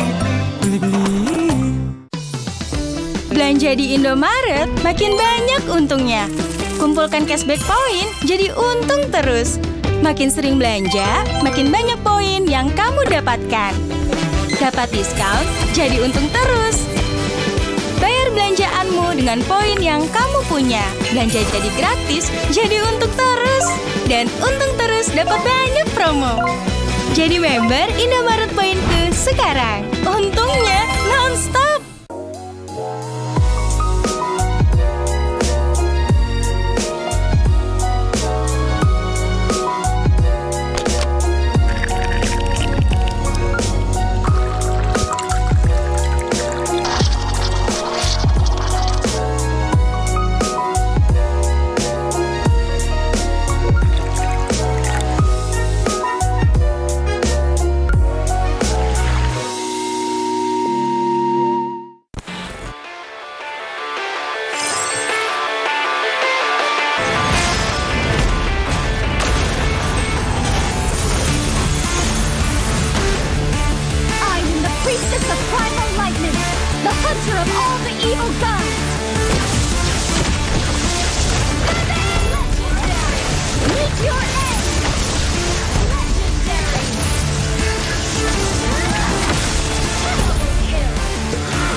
My galaxy! My awesome screen. My awesome camera. Long lasting. Battery life. My awesome screen. My awesome camera. Long lasting. Battery life.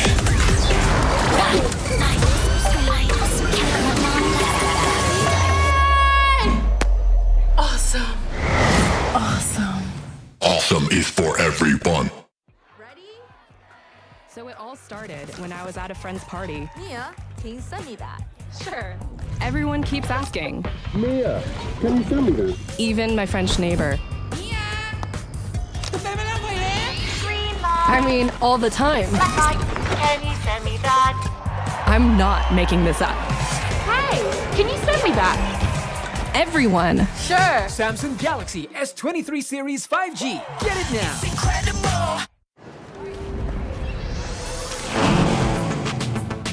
Wow. Attention passengers, final call for flight. Wait, is that a phone? Look at the performance, the graphics. That thing's a gaming machine. A new challenger. Is that Faker? That man's a gaming legend. Everyone, fasten your seatbelts. And here we go! Samsung Galaxy S23 Series 5G. Get it now.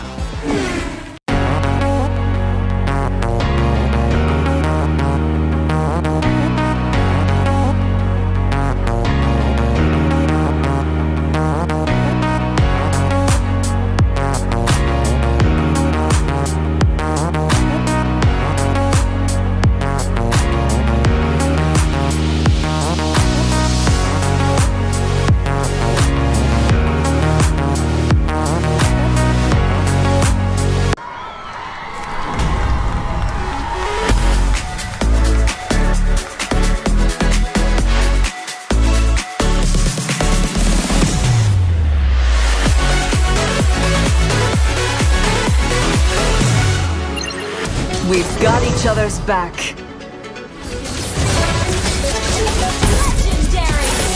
We're the best duet ever.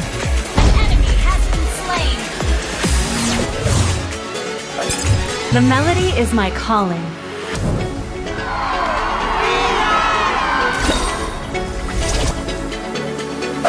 The music of my bow will cleanse their hearts.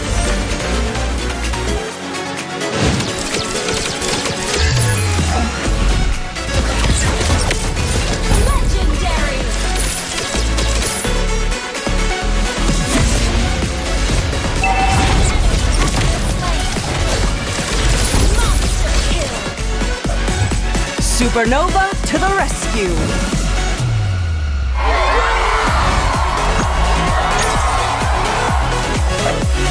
Music is the strongest form of magic.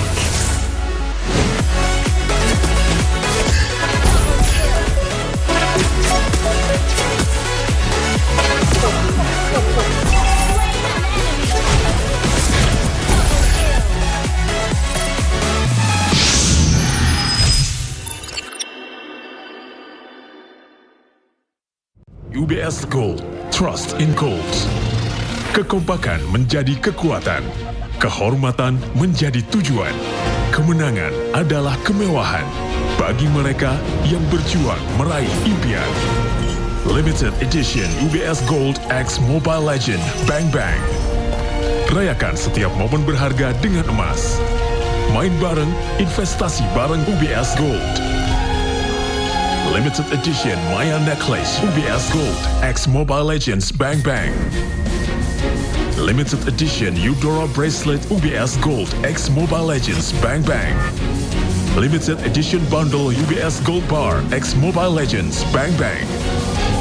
Gratis hero skin setiap pembelian item collaboration. Tersedia di ubslifestyle.com, Blibli, dan di e-commerce UBS Lifestyle.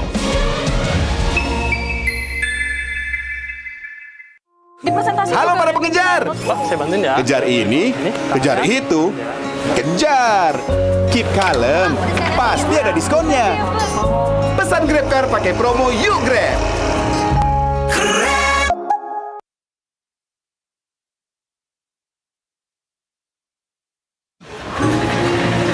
Halo para pengejar. Kejar ini, kejar itu, kejar. Keep kalem, nggak ada kata telat. Pesan Grab Bike ada jaminan anti ngaret.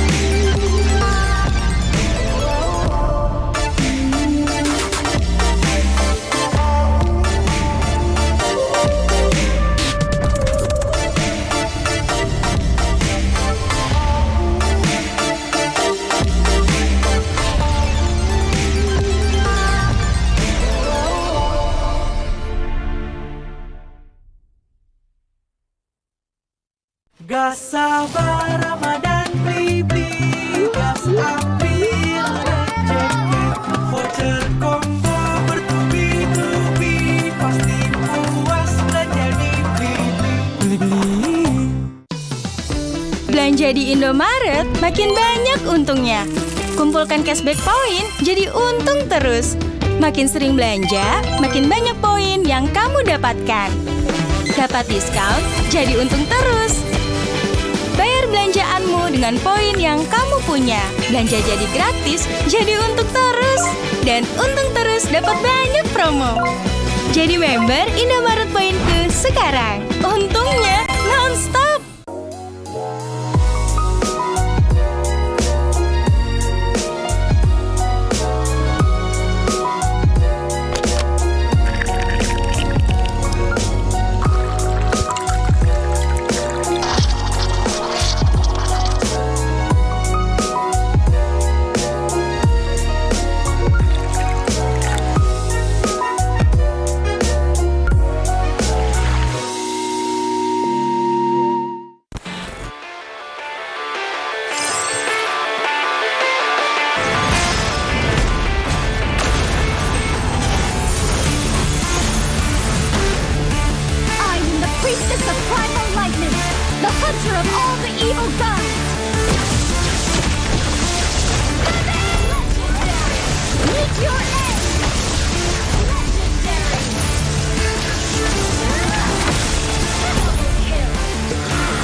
So it all started when I was at a friend's party. Mia, can you send me that?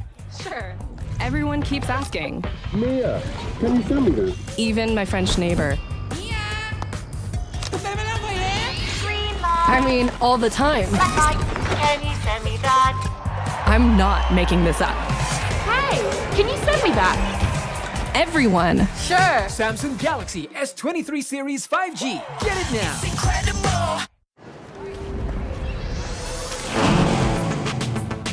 Wow. Attention passengers, final call for flight. Wait, is that a phone? Look at the performance, the graphics. That thing's a gaming machine. A new challenger. Is that Faker? That man's a gaming legend. Everyone, fasten your seatbelts. And here we go! Samsung Galaxy S23 Series 5G. Get it now.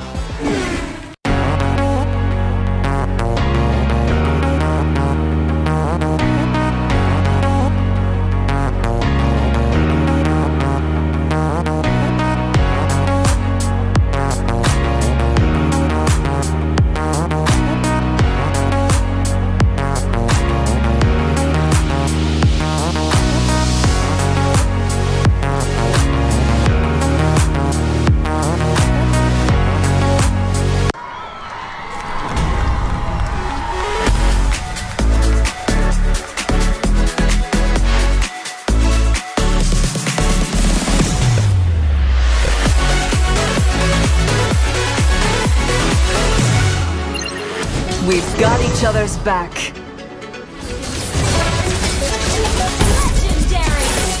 We're the best duet ever. Enemy has been slain.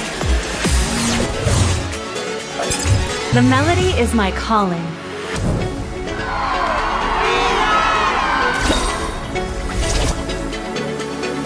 The music of my bow will cleanse their hearts.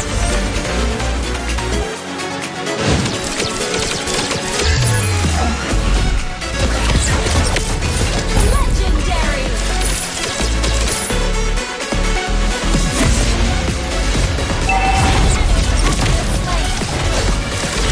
Monster kill. Supernova to the rescue.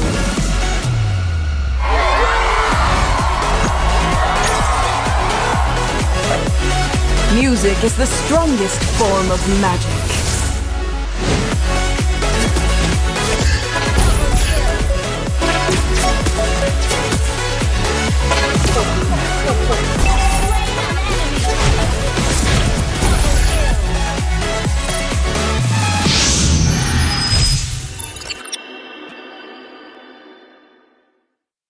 UBS Gold, trust in goals.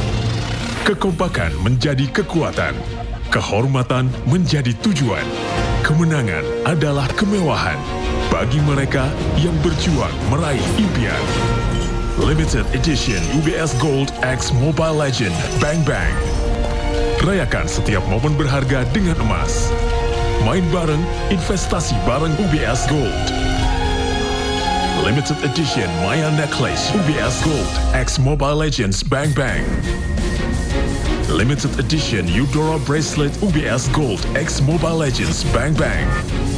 Limited Edition Bundle UBS Gold Bar X Mobile Legends Bang Bang. Gratis Hero Skin setiap pembelian item collaboration. Tersedia di ubslifestyle.com, Blibli, dan di e-commerce UBS Lifestyle.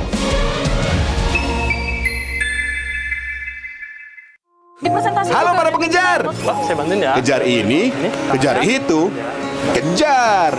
Keep kalem, pasti ada diskonnya. Pesan GrabCar pakai promo Yuk Grab.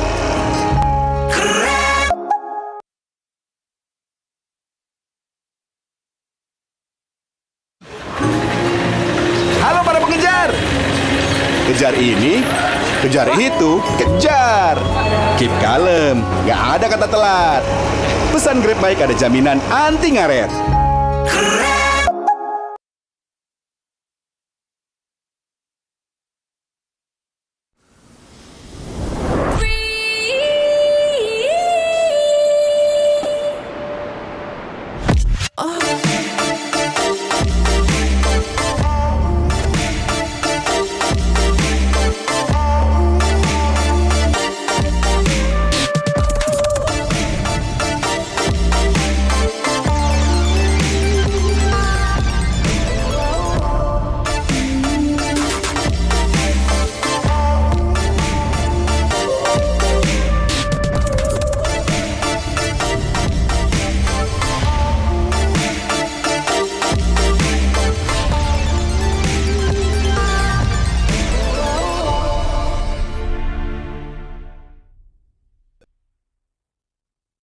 Gas sabar Ramadan beli-beli, gas ambil rezeki, voucher combo bertubi-tubi, pasti puas belanja di beli-beli.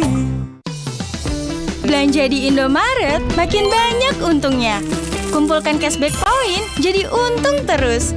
Makin sering belanja, makin banyak poin yang kamu dapatkan. Dapat diskon, jadi untung terus. Bayar belanjaanmu dengan poin yang kamu punya. Belanja jadi gratis, jadi untung terus. Dan untung terus dapat banyak promo. Jadi member Indomaret Poinku sekarang. Untungnya non-stop.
Terus berlari, terus ke arah puncak tertinggi.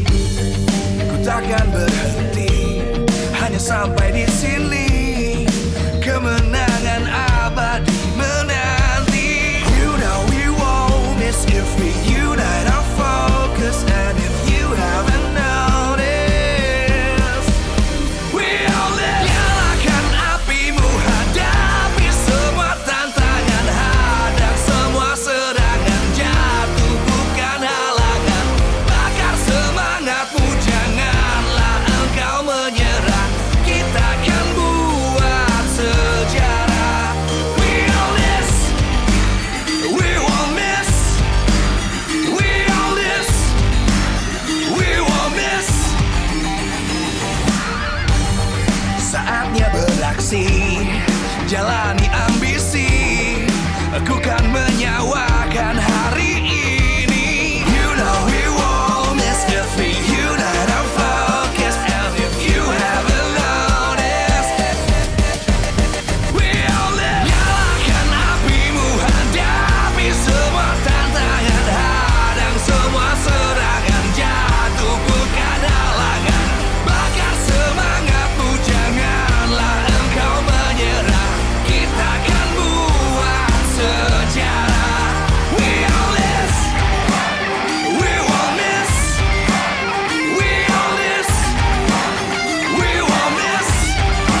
terus berlari, terus ke arah puncak tertinggi.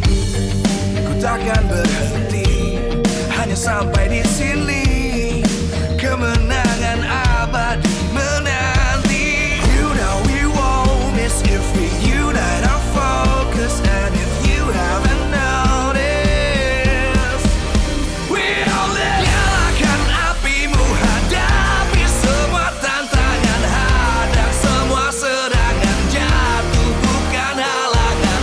Bakar semangatmu, janganlah engkau menyerah.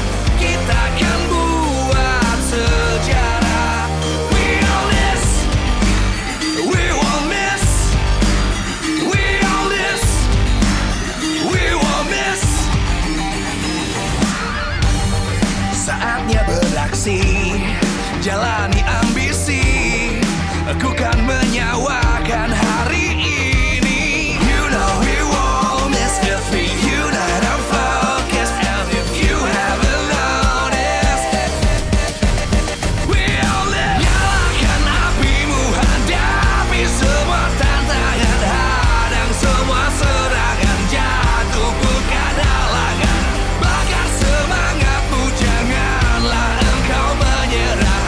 Kita akan buat sejarah. We all this, we won't miss. We all this, we won't miss. We all this.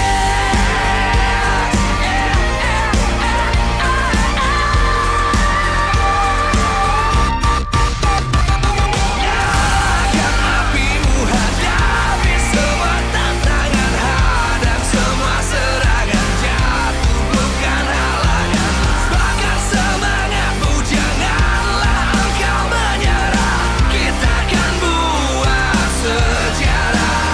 We all this.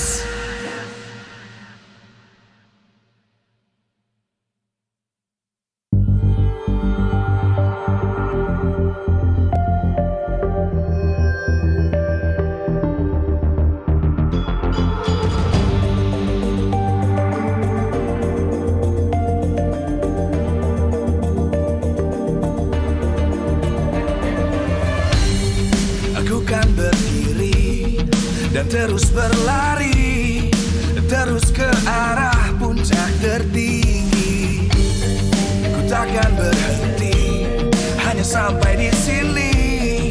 Kemenangan abadi menanti. You know we won't miss if we unite our focus. And if you haven't noticed, we'll nyalakan apimu, hadapi semua tantangan, hadang semua serangan, jatuh bukan halangan. Bakar semangatmu, janganlah engkau menyerah. Kita akan buat sejarah. We all this, we won't miss. We all this, we won't miss. Saatnya beraksi, jalani ambisi. Aku kan menyawakan hari ini. You know we won't miss if we unite our focus. And if you haven't noticed, we'll nyalakan apimu, hadapi semua tantangan, hadang semua serangan, jatuh bukan halangan. Bakar semangatmu, janganlah engkau menyerah. Kita akan buat sejarah.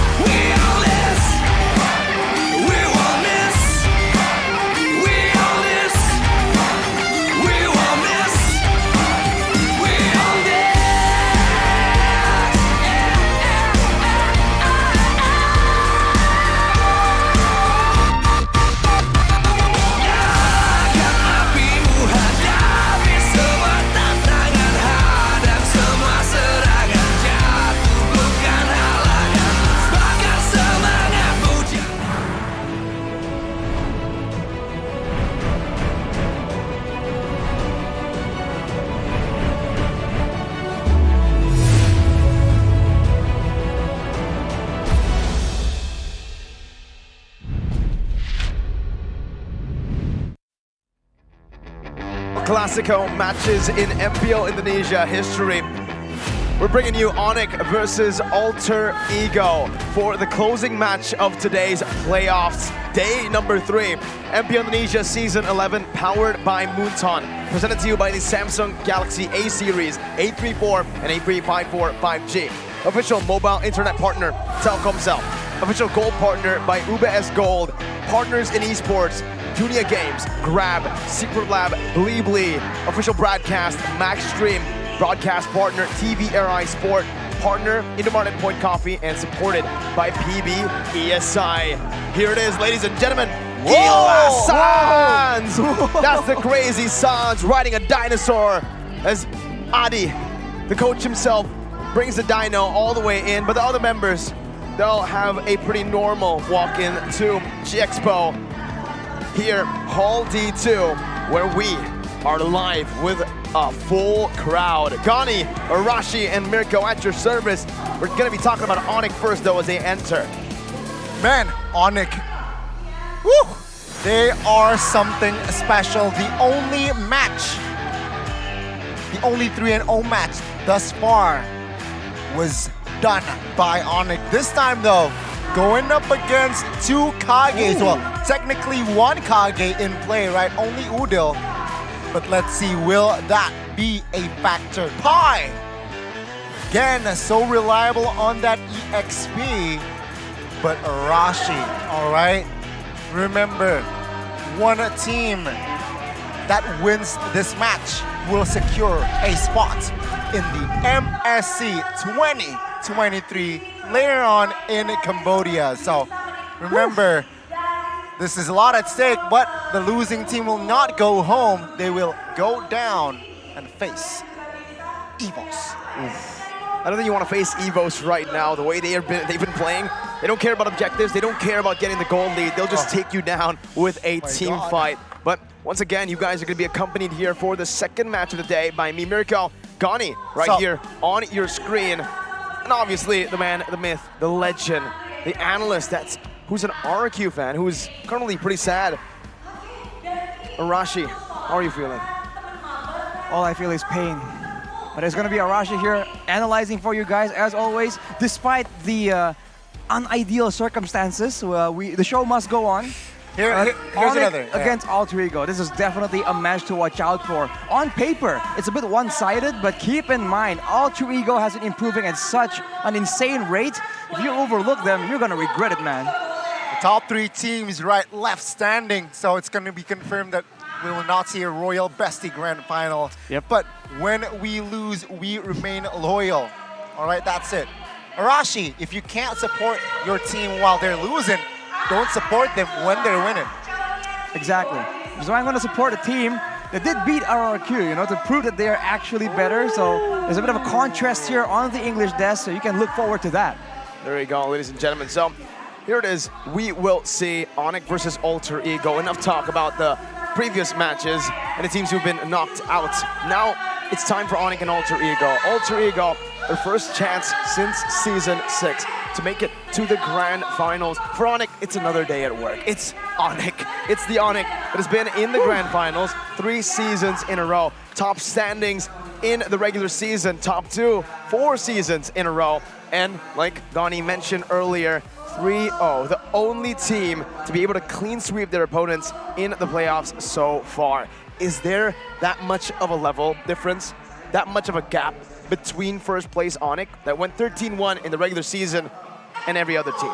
It seems like this part, yeah, right? I feel like the only tier, and that is tier S. In that tier S, only ONIC, right? I feel like the other teams, tier A, tier B, tier C, but the only tier here, it seems like tier S team is only ONIC, and for a reason, if and only if they can pull off another 2-0, that shows levels, all right?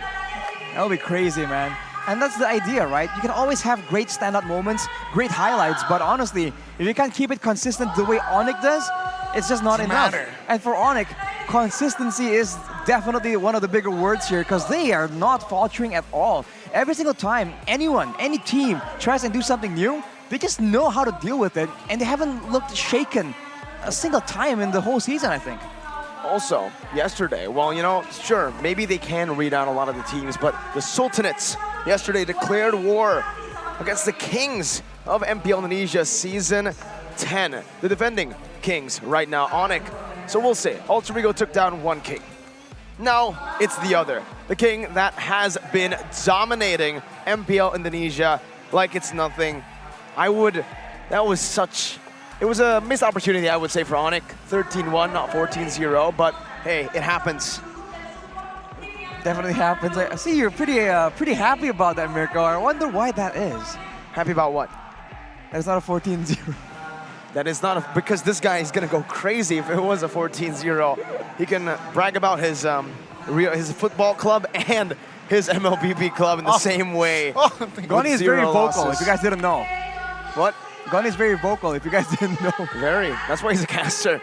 But Arashi, take us through right now with the hot topic. That really shows that Udil right now is in the form that he wanted to be back in Season 10. The alter ego that are contenders for the title, even declaring war, being so vocal and confident in the post-match interviews.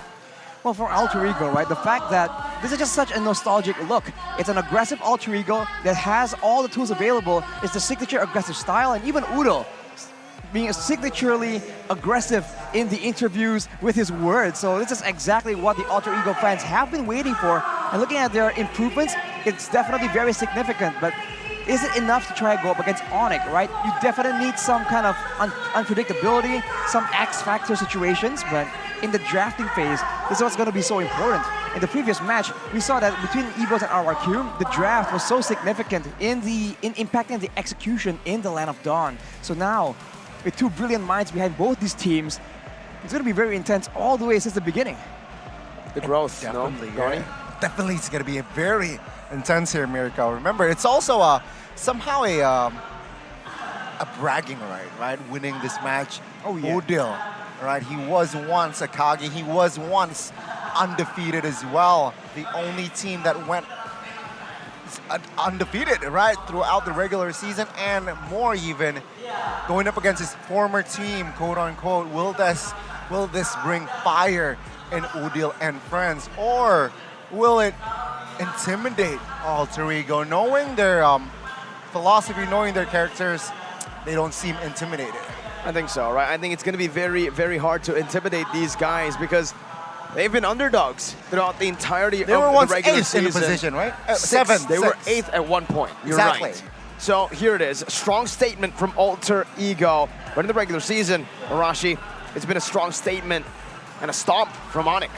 Even in the leg 2, not a single game victory as well. So ONIC has been shutting down Alter Ego, but Saliboy and Rossi, the two members you see on screen right here, they have stepped up so much in terms of flexibility, in terms of options in the hero pool. They've just shown that they have what it takes to be a top-tier team, and a lot of the teams have faltered, right? Even RRQ were defeated quite soundly by this newfound dynamic flexibility. So ONIC definitely have their eyes on Alter Ego, but have they found a solution, Goni? What do you think? Alter Ego? ONIC. ONIC, solution for what? For Alter Ego's new form, right? Like, for example, new form. Saliboy being flexible on the assassins and also on the fighters, right? It's a whole different look. Here's the thing about, let me give you context about ONIC, all right, Arashi, in case you haven't noticed, right? Kyrie can play fighter, assassin, and tank. Right. CW can play Belleric in the gold lane, all right? Keyboy can play the Cho, can play the Diggy, can play the support. So I feel like it should be Alter Ego looking for the solution to find this perfect team, the all-star team, I might say. ONIC, Alter Ego. I'm asking you, Arashi, what do they have in their cards? I think what they have is that wild tendency to just go and make crazy team fights happen, because it's no secret that for ONIC, it's always calculated, right? We talked about this in yesterday's match. Every single thing they do, you can look straight to the map and see like, okay, this is what they want. There's something on the map they desire. But now against Alter Ego, there's a chance that before they're even ready, Alter Ego will just pull the trigger, because Alter Ego does what Alter Ego wants. If they can try and extend and try and turn the pace of the game more in line with what they want, Goni, maybe and just maybe, ONIC will get a bit confused, but since it's a best of 5 though, I feel like there's just so much time for ONIC to just adjust and find a new way to try and deal with this. There we go, right? I mean, for both sides of the parties here, you understand their winning conditions, and for Alter Ego, it's been a very big difference from the Alter Ego that we've seen throughout the season. Season 7 to 10, it's the ultimate aggressive Alter Ego. The ones that will just want to go in, they will dive, they will go for the one-dimensional picks as long as they win the early game and transfer that early game to the mid game. But so far here, very calculated Alter Ego with Rasi in the midst, Arashi. And for ONIC, it feels like they can do whatever they want. That's how good they've been in Season 11. I mean, keep in mind, this man right here, Sans, has been doing a lot of aggressive maneuvers, and it just seems like he just knows the limits so well, or there's just something about him. People say it's the instincts, but when his opponents try and punish him, he just finds a way to make it work in his favor instead. Right here, he gets jumped on, and somehow, some way, they lose the fight instead. So Sans, not only being one of the main damage dealers, but also being a huge distraction if you're trying to focus on one person. If you try and shut down CW in the late game, for example, Sans will definitely make those plays, follow up on the plays from Boots as well. So like Goni mentioned, the whole team is just so dynamic and so flexible. It's almost like teams have no idea, have no clue what is the weak spot they can exploit here. I agree, and on a very, very clear display here on your screen where ONIC, you're right, Mirko, they will do anything. Sans here with the bait as well, man. Last game on that Valentina, he baited multiple times. Sans here baiting Taz on that Joy here to just see low HP he knows, and godlike. That's a solo, by the way, no assist. It's down to the wire. It's really, really good calculations, this guy. And I do want to add this though, right? Perhaps the battle that perhaps can make ONIC sweat. I'm gonna be honest with you, it's that gold lane, right? CW, sure, he's a reliable gold laner, but if you have seen past Nino's performances, I feel like Nino has the slight edge. Nino has been phenomenal, but so has Sultan Udil. No longer the Kage. Nope. Proclaiming himself and the team as Sultans who want to challenge for the throne. Funny enough, both these players that were shown on screen, Sans and Udil, they really enjoy playing this Valentina right now, but you have to think that if Sans can be a bit more dynamic, using a lot of different ultimates, sometimes Udil, he just goes aggressively and wants to do damage. It doesn't matter, it doesn't do a lot of unpredictable things and use a lot of different ultimates, but he just knows what to do at the right time, and his aggression in the mid lane is also what allows Alter Ego to be a lot more dynamic in ganking for these side lanes. And along with his team, every time he is in form, every time the game really goes well for him, you do see that there's an instant boost in the whole performance of Alter Ego. So not only is his presence physically there in the map, but also mentally for his teammates. If he gets the Valentina, if he gets the Farsa, that burst damage is definitely a big tool that Alter Ego really enjoys using and playing around to try and ensure that they get the advantage, they catch their opponents completely off guard. The way they were able to force this fight is still so amazing to me. Again, RQ having the Evolved Lord, the normal play would just to be back off. But if they did back off, this would just be Alter Ego pushing them and poking them down all the way so that they cannot use the Evolved Lord anyway. So they decided, you know what, we need to try to fight this, and it did not work out for RRQ. Alter Ego were able to take the game 3-1 against RRQ. This time though, facing different opponents. I would say much better opponents in ONIC. The team that, again, there's no other words to use. It's the most dominant team that we've seen, maybe even ever, considering how the game has developed, considering how teams have all developed and grown. How the heck does ONIC grow more than all the teams that have swapped rosters, all the teams that have swapped coaches, all the teams who have tried to look at them and learn from them 4 seasons in a row?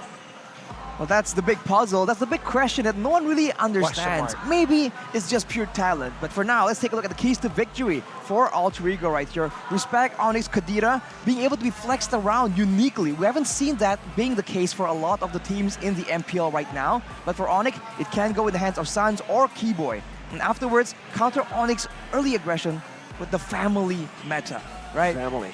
I don't know, the synergy, right? The togetherness. A lot of words are being used to describe that, but if Alter Ego can be in sync and have that non-verbal, almost telepathic communication and have that synergy, maybe those big, crazy fights, they might be able to outperform ONIC when things get that complex. You know what? I feel like the only team that has or close to close chemistry, such as ONIC's Alter Ego. You're right, ONIC, very well known that their chemistry is unstoppable. But I feel like what are their main keys to victories here for side of ONIC?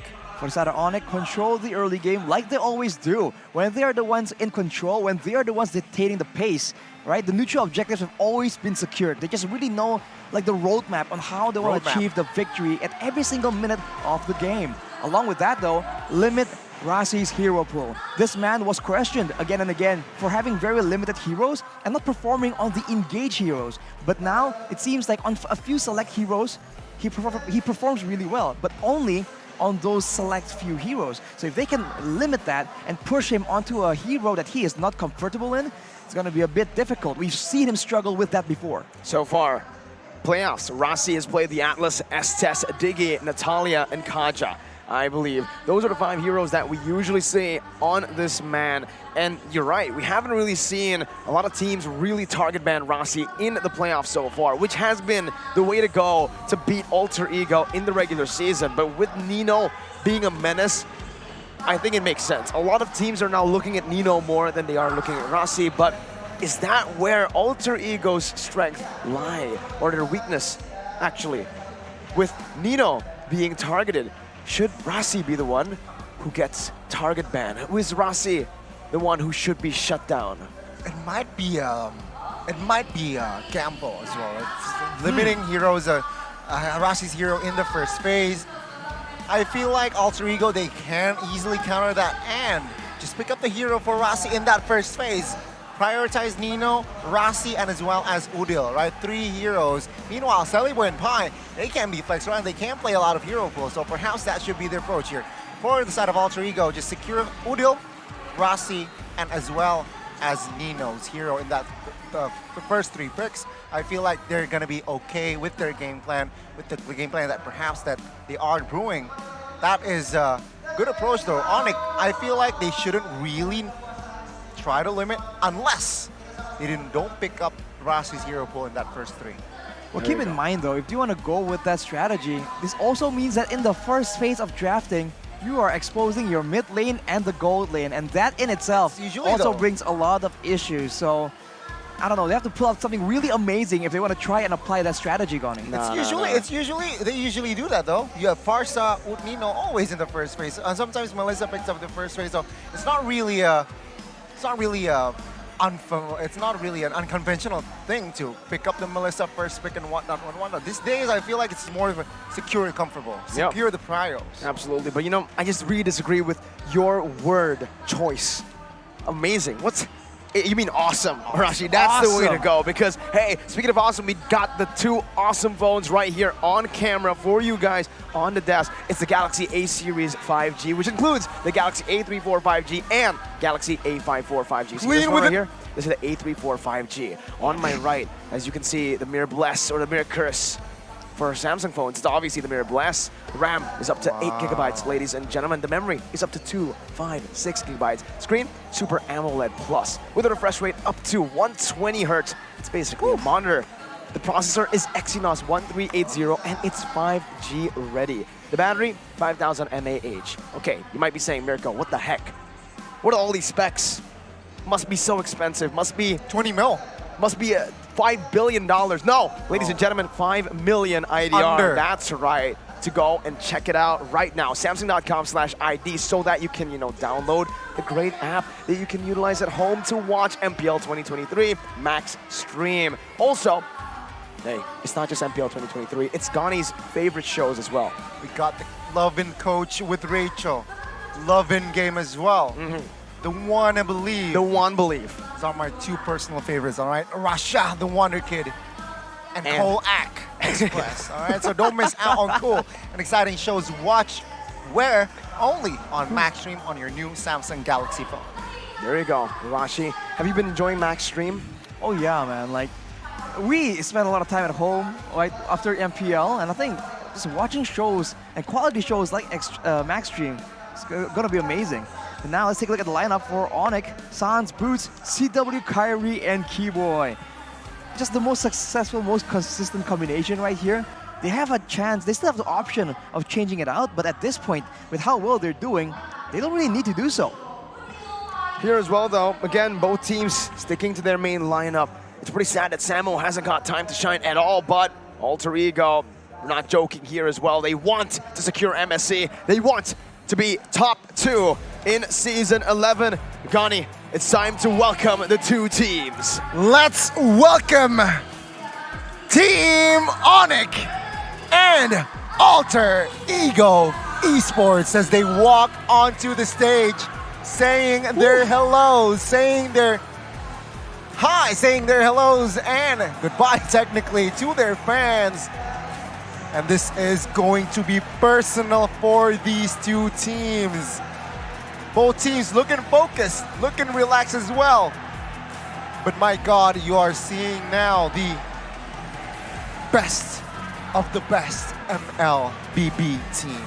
Man, they just seem so relaxed and they are definitely feeling that confidence. Alter Ego with the great performances as well as ONIC with the consistent, amazing performance in the lineup Dawn.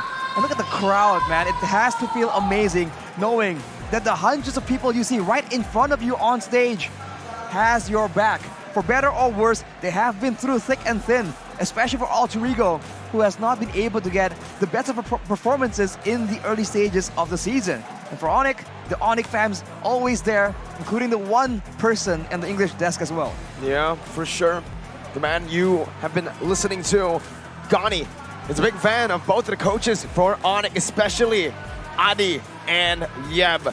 But also for Rashi, he's a big fan of Alter Ego. Why?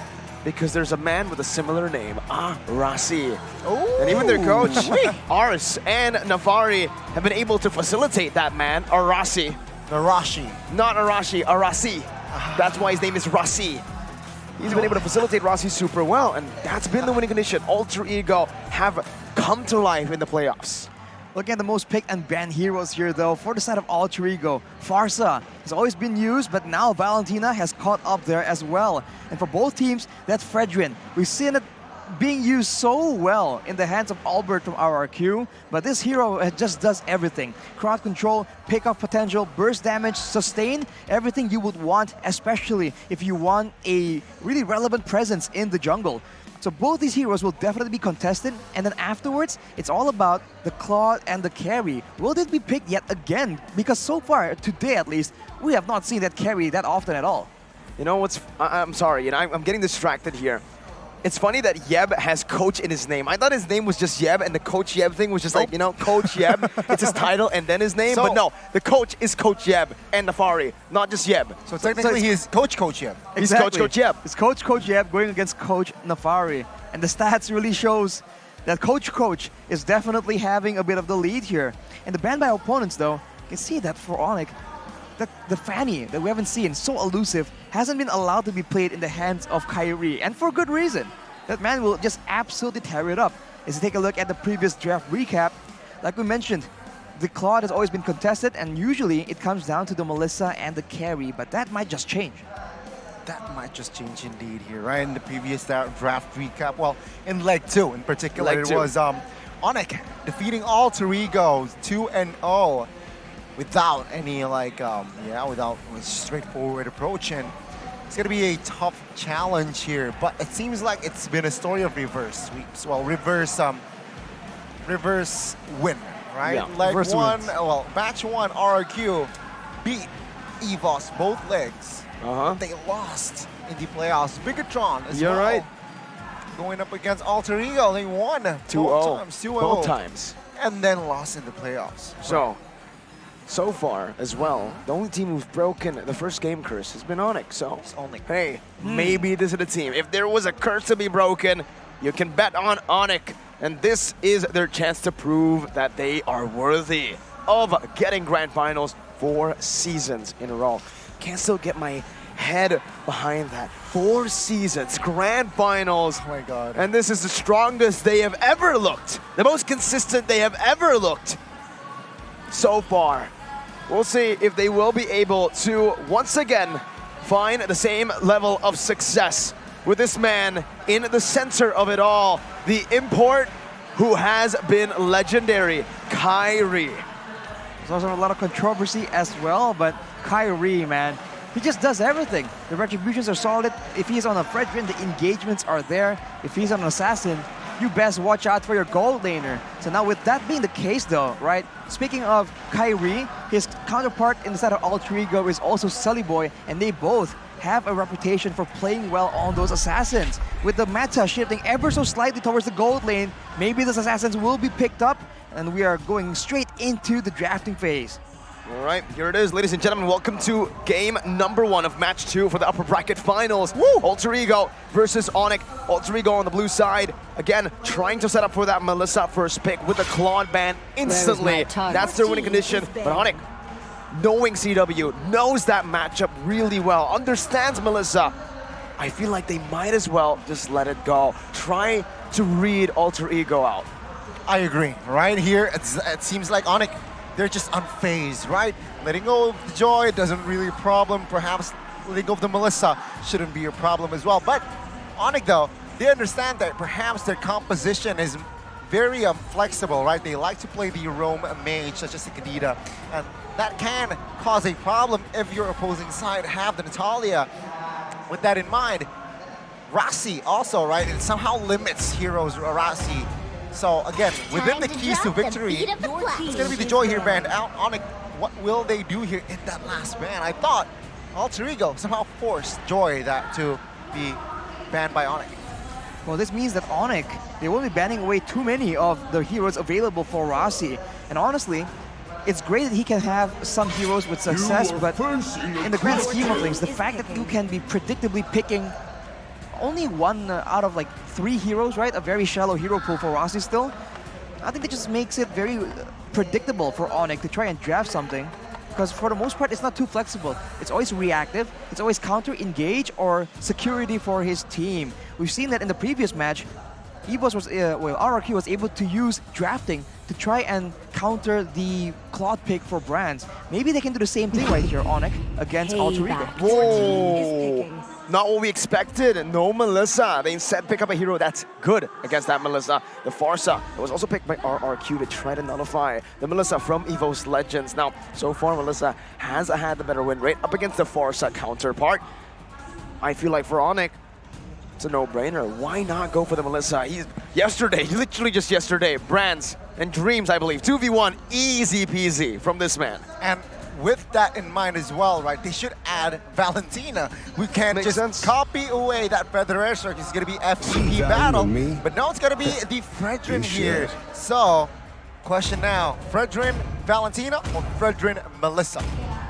I think ONIC isn't really urgent on the gold lane. They just have all the flexibility available. They go for the more flexible pick and the more aggressive pick in the Valentina. Remember that the highlights earlier was of Sans. Gila, as Shervin likes to say, or Gilang, his actual name. Very bold move here from the side of ONIC. Again, though, this is what we've come to expect. ONIC likes to say to their opponents, try it. Try the winning condition. Try the hero that has gotten you this far, because we will try to counter it. And yesterday, letting the Joy open. So many different heroes have been let open by ONIC, especially in the playoffs. It feels like a challenge, but it also puts so much pressure on the enemy team, because losing on your signature pick would be such a massive win for ONIC. And there you go. They successfully baited it out. Now, with the Melissa and the Farsa, it's going to be the Diggy very early on, first phase. 3 heroes that I mentioned. Nino, Rasi, and as well as Odil, right? Letting go Sally Boy, and as well as high hero for last. Butrix though, picked up. Wow, man. Like they predicted, Johnny. The heroes were Odil, Nino, and Rasi. But here's the thing though, it makes sense because for ONIC, usually if you have a Diggy, the only real threat is that long-range artillery. The fact that ONIC has already picked up the Valentina means that for Alter Ego, they don't really have to worry about that being a big problem for Nino in those big team fights. Securing the Diggy early on means that ONIC now has to amend the rest of their draft. Here's a comment from Moon though. I hope ONIC and Alter Ego can make it to MSC 2023. Now, if you guys want to know the full interview, what he said exactly is he's tired of facing RRQ. Because Tonak have not won. They haven't been able to win against against RRQ. Yep. I think in the entirety of MLBB Esports history. So it's a fun little trivia there. I think he can rest assured that RRQ will not be making it to MSC this time. And here, it's going to be the Yuzong ban, not by Alter Ego. Okay. It's actually by ONIC here, understanding that, you know what, the Forza's not really going to get tailed here because they already have a Diggy with a time journey. And ONIC, they have been watching very closely. Sure, they will leave the Melissa open, but they will take away the supporting heroes towards that Melissa goal. Man, now with the Barats banned out though, the potential for Sullyboy to go for a utility jungler is available with the Akai, but we'll have to see if that is the option that he goes for, right? Narrowing down the hero pool, knowing that the Barats was still standing at a very high win rate. I believe it was close to 100 still. That is definitely something that ONIC is trying to reverse. And now with the final ban available for Alter Ego, are they gonna ban an engage tool? Are they gonna ban something counter-engaging or dive towards that back line? You know what? I've thought about a Hilda ban here for set of Alter Ego. It somehow just nullifies the Iggy, but no, it's going to be the Kaja ban. Not the a roamer, but not Hilda, it seems like, right? ONIC now with the first pick of the second phase. I feel like they should secure a hero here for Pi. Well, for Boots rather, the EXP. No, Hilda picks up, right? So, yeah, it's because Alter Ego did not ban the Hilda out, so it's going to be picked up by Keyboy. A very good hard counter towards that Diggy. Keep in mind the Hilda with the concussive blast does a lot of damage, and in the late game that is still enough damage to push Udil away in that Feather Airstrike. So that could be something that ONIC is looking to do, ensuring that they have the range advantage if they can use the B-Tricks to try and use that render and outzone the members of Alter Ego. But for Alter Ego, that's going to be the Arlott pick for the hands of Pi. But ONIC has set up to be able to pick a counter for the Boots. Very good cover. Honestly, looking at the Alter Ego right now with the Arlott pick, it does give them so much more cover. An underrated thing about the Arlott that a lot of people haven't been, looking at is the way he can peel. The final Slash Tree gets everybody away, and the Martis to end up the traps here. Noticing the maybe ONIC will be utilizing the Fredrin into the jungle. The Martis becomes a very good pick against it, but ONIC can definitely still flex that Fredrin into the XP lane and maybe pick up something like a Ling, but with a Diggy, it's already very tough for the Ling. We'll see though if ONIC are feeling confident. Kyrie definitely understands how to utilize that Samsung Ling. I'm looking at a hero that can go to the back line without being disturbed by Diggy, and that's Masha, I feel like. Will they pick it up though?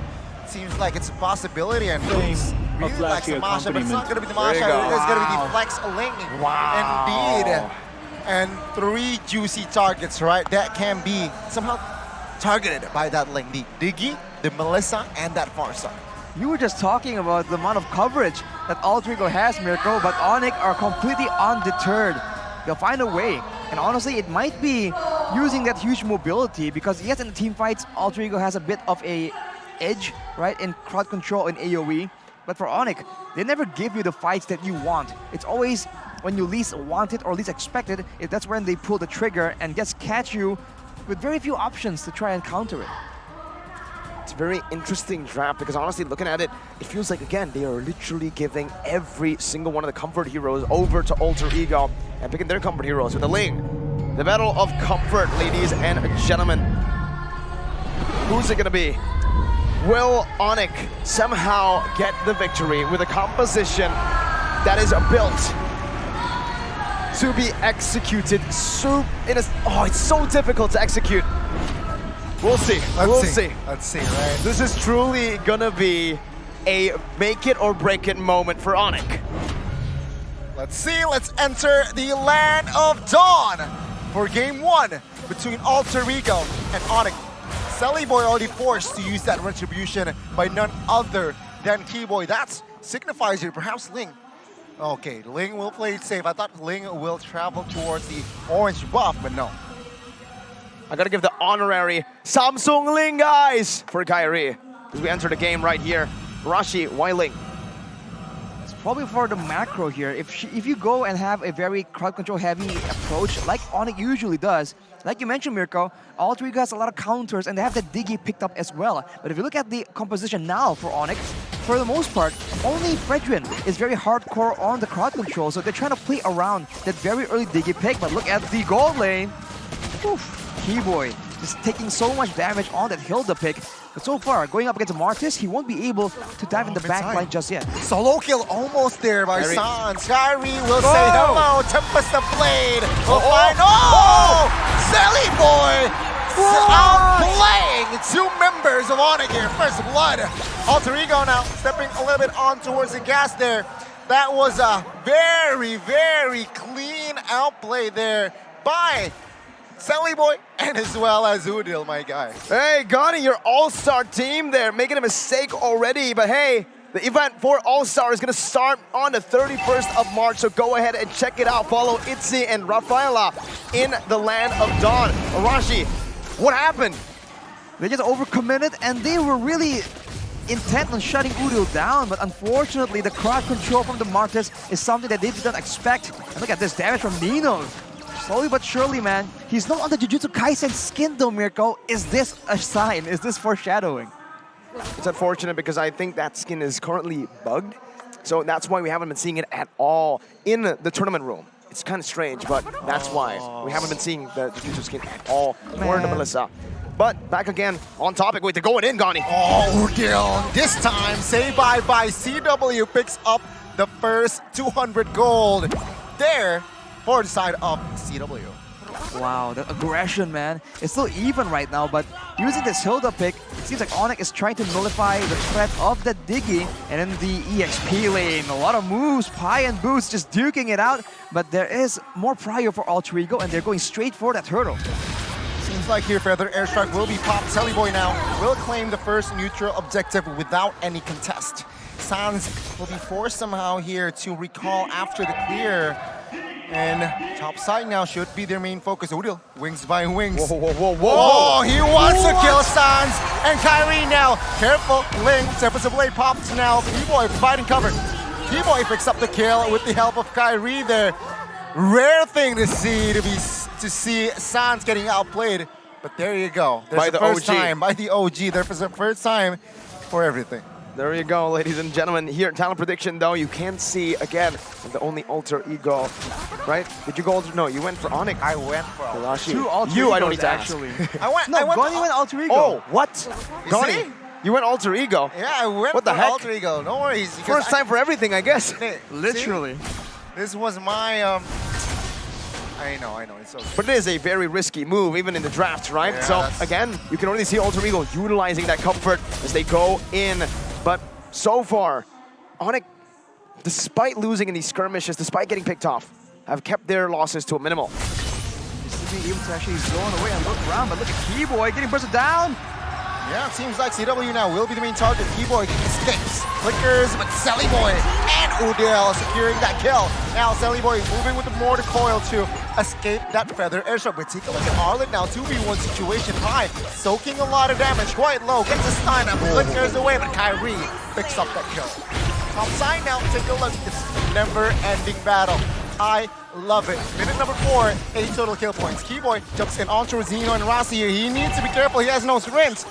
Taking a lot of damage, but the damage is not enough yet. Look at the amount of time ONIC is able to buy, though, just by sending Keyboy back again and again, stopping the recall of Nino even yet again. And the other side, Kyrie has been doing work, man. They're able to take Pi out, and they're able to take away the orange buff. So the trading game from ONIC is still definitely in place. And I think this is how they want to win this, man. They have to go for the macro plays, because on a teamfight basis, Gani, I agree with you. Even you can see it, Alter Ego has a significant advantage, but only if ONIC gives them that fight. There you go. Set in stone already. ONIC somehow, again, with their superior pathing, the macro decision. Kyrie down once already, but he is ahead of Sally Boy. And right now, ONIC are actually able to control the map better. Seems like now with the 4-man from side of Alter Ego in the mid side, they need to be careful here. Keyboy repositioning. Sally Boy already in that turtle. It seems like this time ONIC will contest. Sally Boy moving towards Keyboy here. No commitment just yet. Sans have HP, but they will not commit on towards the turtle. Both teams here disengaging from a fight. Perhaps I might be wrong. Keyboy files that swing here to escape. Will he be able to escape this time? No! The submission is there. Finding the kill. Will he claim the double? Wow. Yes! Sally Boy will. So all bot side, bombing that go away, but will it be enough? No, Kyrie says, let me pick up the kill. It's a 1-for-1, 1-for-2 rather, but Alter Ego will gain the neutral objective. Another good trade in favor of Alter Ego. Nino surely will fall there, but still, for Alter Ego, it's an objective. It's 2 kills on the board, and they also get the enemy gold lane. Alter Ego, the way they're playing here, have been absolutely phenomenal. Always reading ONIC's movements perfectly, even understanding that Keyboy will be looking for Rasi.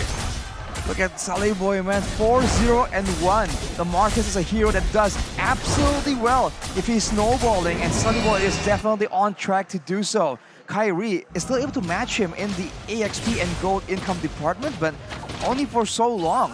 For ONIC right now, it's all about stalling as long as possible for the point in time where Keyboy can be tanky enough that he won't be able to be bursted down by Alter Ego before the fight even begins. For now, it's Alter Ego trying to use objective as much as possible to force ONIC into these fights, but ONIC isn't biting. CW is honestly unreal. Take a look at this, right? Nino has been farming, has been babysit the entire time, and CW still has a gold lead over the man who's been placed on all these resources. Despite him being rotating across the map, he's still able to find that gold lead, and just goes to show how much of a good weak side gold laner he is. But the bottom lane, it's in Alter Ego's sights. Yeah, they're willing to sacrifice the top side here, it seems like, right? Oh, so the edge right now on towards Keyboy. Boots will go for the flank. Kyrie jumps in. Foxa, though, will take one member down. Go away. Pops. Boots will not be able to enter as CW flickers away. Sans now trying to find the burst damage flickers as a defense. But it's still Alter Ego getting 2 kills. That's a superior rotations coming in from Alter Ego, even sending Pi to pull away the creep, the minion wave in the mid lane. So everywhere at the same time, Alter Ego just keeps making the plays happen, and there's no real response from ONIC. They can't take team fights if they go for these little skirmishes as well. Nino will never let that happen. Whenever Keyboy wants to jump in, there's a go away, there's a time journey, there's a reverse time, bringing him back. No source of initiation as well from the team so far. Looking at ONIC, it is very, very one-sided when we look at just the draft. But again, what's interesting is 8 minutes in, it's only a 1,000 gold lead, and the fact that ONIC have built up more map control, somehow getting control over the Lord. Sally Boy's looking for the opening, Gani. Feather airstrike now to zone them away. Sally Boy finding the steal. Kyrie, jumps to blade. Will he be able to escape? But Boots will be sacrificial lamb here, it seems like. Sally Boy getting the monster kill in minute number 9. Hey man, whatever the draft is, that's a level advantage for Kyrie, and Sally Boy just out-retreat him. Arashi, what's going on? Sally Boy is just feeling it, man. 6-0-1. Absolutely snowballing right now, and ONIC, now they have to be very concerned because the main damage dealer is also a very tanky hero in the form of Sally Boy on that Martis. So for ONIC, it's a bit of a double disadvantage, and they don't have nearly enough damage to try and will through the whole HP bar of the Martis, and Sally Boy understands that. Is walking undeterred all over the jungle of ONIC. Things are not looking good here for the side of ONIC. 4,000 deficit. Take a look at Keyboy here, perhaps looking for an angle, but it seems like the Martis will open vision. Now, inner turret, top side, and the mid here now will be taken down. And with that in mind, the Magic Sentry is in play forward side of ONIC. Let's see Alter Ego though. Ooh. Flicker aggressively high. This might be a mistake. Taunt comes through. He gets taken down. And now the Lord will be taken care of. Boots though, Official's Wrath just to soak in and give the damage. Keyboy the backside. Kyrie finds the kill. Keyboy finds the kill as well, as Nino will find one, but it's a wiped out. ONIC Esports here, responding back. 2 minutes ago, Alter Ego gains control. This time round, the yellow Porcupines have been sick. The threat has always been lingering. There's an unsettling feeling when you're ahead against ONIC, and this is it. You are ahead, 5,000 gold. You have the Lord, you have the turrets, you have a gold lead. But ONIC somehow, someway, they creep in and they take everything back. You think you have an advantage, and before you know it, you make one mistake and your whole team gets wiped out. This is what ONIC has in their advantage, the mobility. You saw that Alter Ego, they thought they were about to siege down the base turrets of ONIC. But ONIC says, you know what, let's bring the fight to you. Let's take a look at that instant replay by the Samsung Galaxy A34, A54 5G. It all begins with Pi getting picked off there, and with the time journey popped open, they have to back away. They fail to take Boots down, and look at Kyrie and Keyboy coming in. Too fast, too dangerous, too much damage. And with that, they're able to get all the shutdowns, equalize all the gold leads, and even take it away from Alter Ego. Now it's ONIC's turn. Man, that's the, I guess, the benefit when you're using Ling, right? Before that play, Kyrie was top side. And then he rotated towards the bot side like within 5 seconds. I kid you not. Exactly, that mobility, man. We talked about ONIC. Why are they going for this draft? No crowd control, no real engage tools. Mobility, man. You can expect to see the same exact thing again and again. They're going to wait for Alter Ego to try and make something happen and then cut them off from safety from off their base. And with the wave clear right now, with the control around the map they've taken painstakingly, they can go for this Lord. But keep in mind, the superior team fight is still in the hands of Alter Ego. We'll say once again, if it's a 5v5 like you mentioned, but remember, ONIC can utilize something that Alter Ego does not have. The mobility is going to play a big part in these team fights as well when it comes to the later stage. We're honestly almost there. The Valentina with her dashes, the Ling as well. The models will not be in a place where it can get everyone. Very different to the game against Bigatron and even RRQ yesterday when the Melissa popped off. Here though, Solidified, he's been able to take the Lord out. He's trying to get some pressure down on the map with his team as well. But again, like you mentioned, the Ling is always there to answer. Sans gets chunked. Half HP, no flicker now for Sans. That is information. Solidified takes no time to somehow semi-commit on towards this Lord, right? But Keyboy is in the area, providing vision as well. Let's see the fight. ONIC looking for a move on towards Alter Ego now. 5v5 here. Boots getting the stun.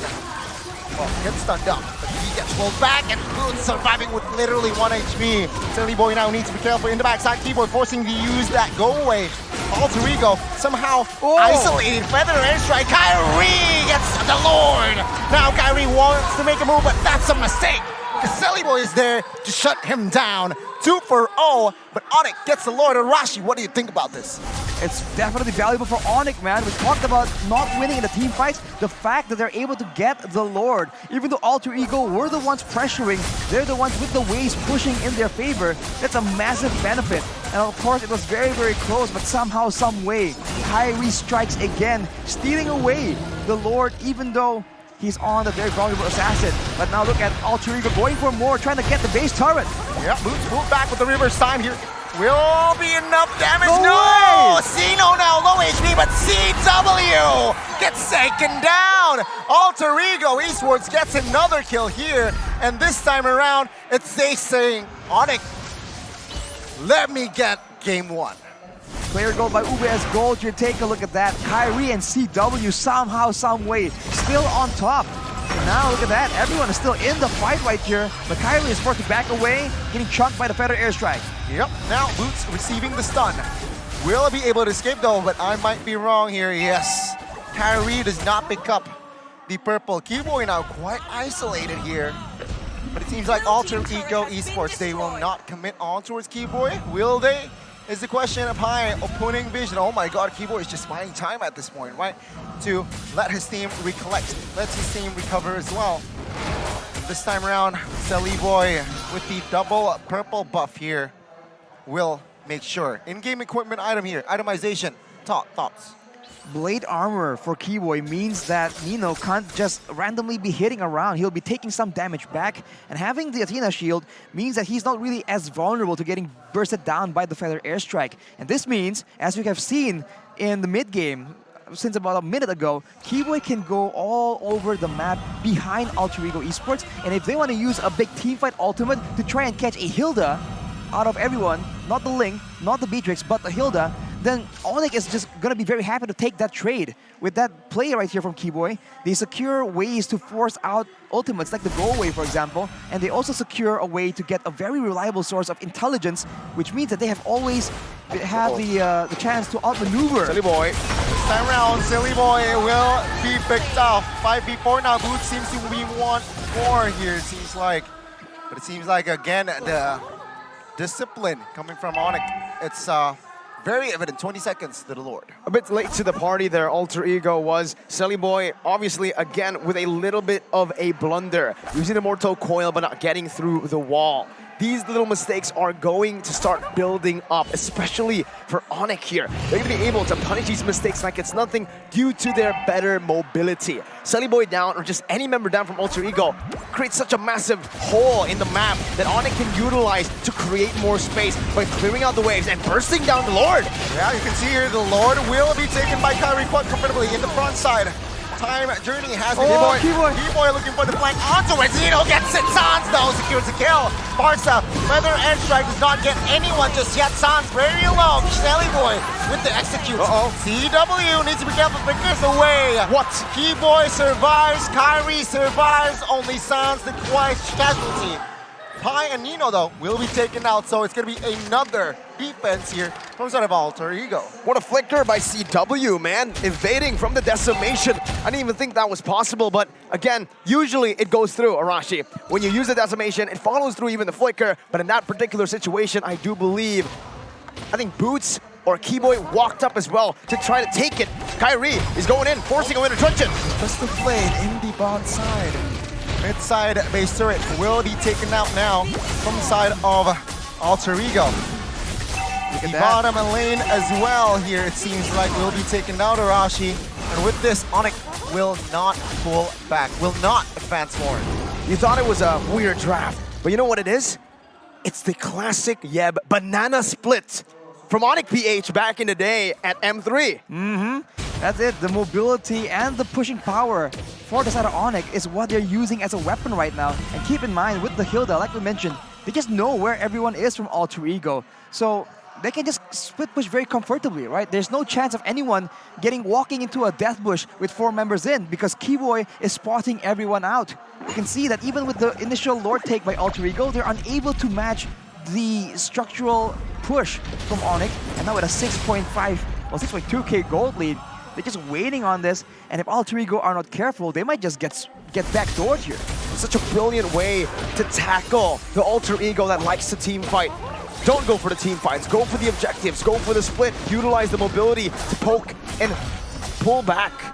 And again, the signature banana split, it has worked before up against teams who really like to team fight. Thing is, it usually gets countered by a particular team who likes to clump up. Blacklist International back in the day, and Alter Ego, they kind of have a similar draft to that. Have a similar draft, but they don't really have the same tools right now. They have a lot of aggression, and they can chase people down, but for the most part, it's only if ONIC really shows themselves very vulnerably in the front. Because even now, if they want to try and jump onto Boots, onto Keyboy, they can just escape with the tankiness by surviving long enough and outrunning the rest of Alter Ego. And if Alter Ego commit too far, you already know that ONIC will start sending members to the back line, flanking around, and make it a very difficult fight to back for the side of Alter Ego. And that's the compact fight we've seen really favor ONIC. Let's see here, right? It's toned. Well, the pacing here has gone down very slow. 5,000 gold lead here in hand for the side of ONIC, so there's no rush to it, right? Magic Sentry now pulled. That's information perhaps that the top side of the Magic Sentry will not be in play for Alter Ego. ONIC now, will they commit to the Lord here is the question. It's a very good question, Gani, because it's a question that ONIC has the answer to. They'll always say no. Because of the waves constantly pushing in, because of their superior mobility, it kind of forces Alter Ego to always concede the Lord. And again, they're never going to look for a pure team fight unless they have a man advantage, and currently they do. See here, right? Valentina Sans has opted for a steal onto that time journey here. That might be big during a 5v5. Mai is still on the top side of the map, trying to deal with the wave pressure. Even Nino forced to move around to the mid lane. He's actually going to leave it. It's gonna push right almost towards the base.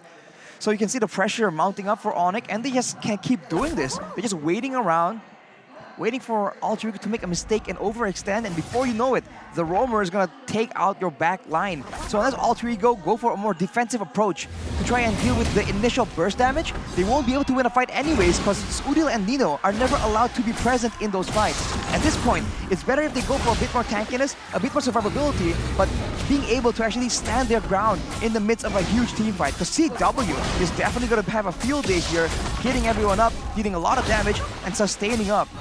Once again, that slow build-up has begun. And once again, it's Kyrie into the mid lane and rotating up to the bar lane. That's been set up perfectly by Alter Ego. And right now, what Alter Ego are doing is pretty similar, right? They're trying to bait Kyrie up top, and then they will try to burst the Lord. Thing is, though, look at how Kyrie's playing it. He understands that top side is already slow pushing back to Alter Ego. He doesn't need to be there. He is just out of vision, forcing Alter Ego to fight. Gusto taking a lot of damage now. Oh my god, time journey box from both parties. Tempest Blade, that was huge. Nino gets taken down. Pie, good night, and Boots will be traded back though. Now, Kyrie jumps in onto it, We're getting the kill, but Udil finds Keyboy. It's an all-out messy fight, but only Rasi left standing, and this is it. Wow. The yellow porcupine strikes first. Just like that, man. They go for the big fight, and in the jungle, when everything is so clumped up, you see the quote-unquote wombo combo come in from ONIC, despite the fact that they do not have a huge team fight initiation. They do so by corralling Alter Ego into a singular point, and then they go for the decisive, destructive strike, denying, just wiping out the whole roster of Alter Ego, getting a really unexpected victory in game number 1. Even Goni, the token ONIC fan on the English desk, thought that Alter Ego has this. But the mobility, man, the draft is so clean from ONIC. And as like literally what we said, the later the game goes, it is going to favor ONIC with the superior mobility. The way that they can play, utilize this draft with the macro, the wave clear, and even in the fight itself. How Alter Ego can win is if everyone clumps up. They have literally built a draft where they will not clump up. Hilda, Ling, Valentina, these three members will always be trying to flank, be trying to attack from different angles. And in the end, the muddles from the Melissa had no impact in the fight. Attacking for different angles, destroying a front to back, and splitting the map up. Classic Yeb, classic ONIC. And this is a scary one now, man. ONIC, you asked the question, Rashi, how are they going to face off against an Alter Ego who wants to team fight? This is it. Exactly. Just don't give them the team fight that they want. Man, all this time in the current season, in the current meta, we've seen that it's all about crowd control, it's all about winning the big team fights, and then using the neutral objectives to bait your opponents in for that decisive end. But for ONIC, they have just shown that it doesn't have to be like that. There are alternative ways to play the game once you understand the forces at play. You know what? You're right, Mirko. Very good reminiscent of moment there. It seems like it's a banana split vibe that we're getting, right? ONIC PH, Kyrie, Yeb, they know the fundamentals in executing this type of gameplay, and it seems like this time around with that Ling last pick, they implemented that. They go back to their very, very strong strategy as well, and Alter Ego, it seems like it overwhelmed them. I think a big problem for Alter Ego, okay, we have a great team fight, right? But they were expecting dives, aggression from ONIC. So if you look at their roster, there's not a single real big engage tool, right? The roamer is a Diggy who can't really jump in and engage, and usually if the roamer can't do so, it falls on the shoulders of the EXP lane. It's an Arlet. Yes, he's mobile, yes, he can engage, but not very dynamically, not from far away, especially when you don't have intel, when you don't have knowledge on where your opponents are. So Alter Ego, they're stuck grouping together, but not able to find a fight, and all the while, you just see Keyboy just running circles around them, getting that information, and then fighting when it's right, when Alter Ego just are not prepared or are in a very difficult situation. So I think the draft could be amended for the side of Alter Ego for sure, but in general, what is that, Goni? Well, Arashi, I'm gonna have to cut you off. I have a good drawing here. It's a banana split. Banana split. I haven't made the ice cream, but this was supposed to be the banana. But that was the strategy of game 1. And ladies and gentlemen, we are going to see the item build. So Rashi, please take it away again. I think before that, though, I'm going to have to cut you off as well, Rashi. There's a little adjustment that Alter Ego can definitely make because, sure, the Arlet is good in team fights. They doubled down on that fact, but in terms of mobility, he has mobility in the team fight itself. Outside of the team fight, he is very immobile, very slow. Clear waves in the far lane, you can't get back into the turtle fight or the Lord fight, right? So a proper adjustment necessary here is to secure a mobile XP laner. That was how Blacklist did it back in the day against the banana split. So with that, they can simultaneously look for a team fight, force a team fight, but also take care of the waves in the far lane. Exactly. I feel there's solutions available right here. Better engage, better macro wave control as well. And for the side of ONIC though, it's a bit of the opposite, right? They just did everything correctly according to the game plan. And initially, of course, it looked a bit sketchy, right? They were allowing Boy of all people to start snowballing, start getting these kills, but they understand that in the grand scheme of things, Boy won't even reach the backline anyways, so it's all good. I think for Alter Ego, they really need to start forcing ONIC into tough situations. If they go for drafts that work well when ONIC does one single thing, you can't expect ONIC to just walk into that trap, right? ONIC is just much more adaptable, so much more flexible, and they're not going to give you what you want. That's the main problem here. Alter Ego, they need to try and force ONIC and do their own game plan, right? And actually, I don't know, just brute force it. They need tools available to do so. So right now, this makes it very difficult because Rossi plays very reactive heroes. That burden will have to fall on someone else on the team. It could be the jungler, it could be the XP laner, but it has to fall onto someone. Look at this though, Kyrie, gold per minute, 904, even beating out both of the gold laners who've been placed with a whole lot of resources. It's a Kyrie thing to do, is what I say. Udil on the Barca as usual, even in their losses in the regular season, he almost seems to be able to find a way into one of the, categories here in the post-game recap. ONIC, 17-17. Kills, if you take a look at it, you think it's close, but really in the game, it really was not. And you can take a look at it, damage to tower, and even the Turtle Lord rates. They control every single objective after the first few turtles. Exactly, initially it just seems quite even, right? It's back and forth, steals were happening as well, but afterwards, it's all ONIC. And the reason why Udil, by the way, is all the way up there in damage, Melissa has a lot of damage potential, but did you see how many people were jumping onto Melissa, onto Nino? 7. He was using everyone to try and save him as well. Exactly. He was using the go-away and all the other ultimates paired together, and yet they're unable to save him. So shows again the limitations of an immobile gold laner without a lot of outplay potential. Something that they need to try and keep in mind. If you look at the gold chart right here, the gold curve, initially it's all for Alter Ego, but once ONIC starts playing that macro game, you saw that Kyrie was all over the place. Keyboy, as long as Boots, everyone is just farming constantly while still maintaining pressure all across the Land of Dawn. And the reason why Kyrie is just so high up there in terms of gold is because that mobility was being used to clear the waves whenever the neutral objectives were in the picture. So it's just a solid game plan, man. I think none of us really expected it, or at least saw what they were planning at first glance. I mean, it's a rare thing to see ONIC not winning the early game here, especially in the second leg throughout the playoffs. So yeah, give credit towards Alter Ego, right? I mean, they're able to find that loophole and somehow control, being able to dictate going up against ONIC. That's a very, very rare thing to see nowadays. The thing is, right now, if you give Alter Ego all their comfort it picks, and Alter Ego can't win against ONIC, now ONIC, I really think they're not going to let that happen again. Your MVP presented to you by the Samsung Galaxy S23 Series 5G. It's the Valentina. Gila Sans is the quote we really like to hear here in Indonesia. It means Sans is crazy. And here's the heat map to show how crazy he is. He doesn't care about the other lanes. He's like, exactly. I'm a mid laner. I will stay in mid. Exactly, I'm called a mid laner for a reason. And keep in mind, he was shut down and taken out by Udil in the early game, but overall, he just knows what he has to do. Stay away that mid lane push, that mid lane pressure, and afterwards, smooth sailing, man. Let's take a look at some of these highlights where this was the beginning of the end right here. Pi getting caught out, and everyone, look at that. Look at the movement. Look at how fast Kyrie just speeding down the jungle to try and make sure that the members get cut off. Nino being on a Melissa just cannot get out of the way fast enough from the whole train of ONIC steamrolling the members of Alter Ego once they see that there's a lead.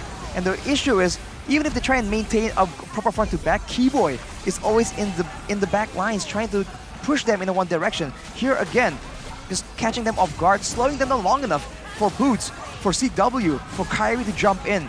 And if everyone's clumping together, like you said, Goni, so all 7 members jumping onto one area, they still have CW with the Bandit's Rage to play around with, and that's a lot of damage, man. Look at this. Boom!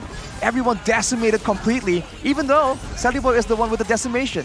Of course, the airstrike, final bolt here takes out multiple members, but in the grand scheme of things, with the wave pushing towards Alter Ego, with the gold leader still available to destroy the structures, ONIC just take that decisive victory. It looks messy, but honestly, like we mentioned, ONIC never looks shaken. They never look panicked. I mean, I swear to God, right? So good. Well, I swear to God. If ONIC wins another clean sweep.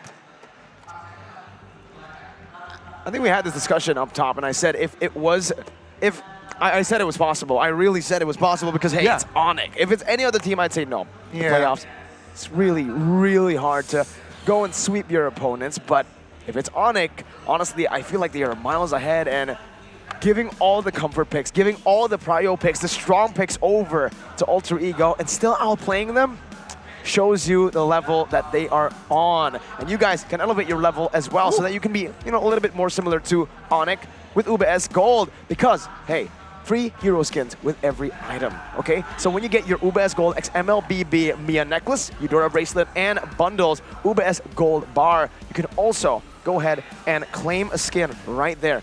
Turn it around, Gani. Show them the code that they can scan, actually. Here, you can scan here. So check it out, right? UBS Gold. Please, Mirko, say it. I'm just a model. Available at ubslifestyle.com. Oh, you're not the model anymore. UBS Lifestyle e-commerce. Rashi, since you don't have one, here you go. Thanks, man. I'm not Mythic yet, so this is a... There you go. And finally, Mythic, guys. If you guys want to be Mythic, you can try and capitalize on this promo as well.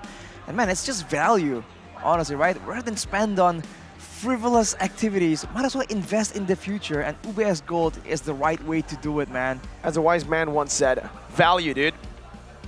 And also, ladies and gentlemen, since you've already, invested in a pretty value trade, there's something else that you might want to invest in. Daily dose of caffeine. Daily dose of caffeine? Dose? Yeah. Gani, I want a daily dose of caffeine. I want my daily dose of caffeine, but sometimes I just can't find the right shop. I can't find the right cafe. What the heck? You finished your empty, coffee. All right? Within a blink, it's empty. It's Point Coffee, though. It's a cup. Yummy. Point Coffee. Check it out. The cup is yummy. The cup is yummy indeed, man. Yeah. We actually have our own shares as well, Specialty coffee with the concept of made to order. So you guys got to check it out. Serves fresh quality coffee using 100%. There you go. The model now. Baristas with an international standard coffee machine. Special in season 11, right? There's an exclusive collab. Promo Point Coffee X MPL season 11. Just enter the promo code Minum Point Coffee in the Indomaret Point Co application. You can get a 40% discount coupon for Palm Sugar Latte, Cookies and Cream, and Pandan Coffee. For more information, check out Point Coffee ID on Instagram, all right? Yo, Mirko, that's not a competition, Yo, man. Mirko! Yo, what is this straw, bro? Are you drinking? Are you drinking? Someone gave me the straw for the hot coffee, the little one. But it's fine, you gotta make do with what you get. And that's what ONIC did in game number 1. They were like, you know what? Here's the draft. Yep said, here's the draft, kids. And they were like, sir, how do we use it? We don't play this style. No, you do. In the drafts, in the scrims. Because they definitely practiced that. It felt really weird, but then I realized halfway or even towards the end that I've seen this somewhere. The way they play, where have I seen it? Maybe I've seen it in the booths outside, because you guys can definitely find the coffee outside. Find it right here. And whoa. We got a glimpse of a with the Indonesian desk just a bit there. A lot of activity, man. An awesome But yeah, if you want to check it out, man, not just coffee, the tea is good as well if you can't really deal with too much caffeine. The lychee tea, I wholeheartedly recommend.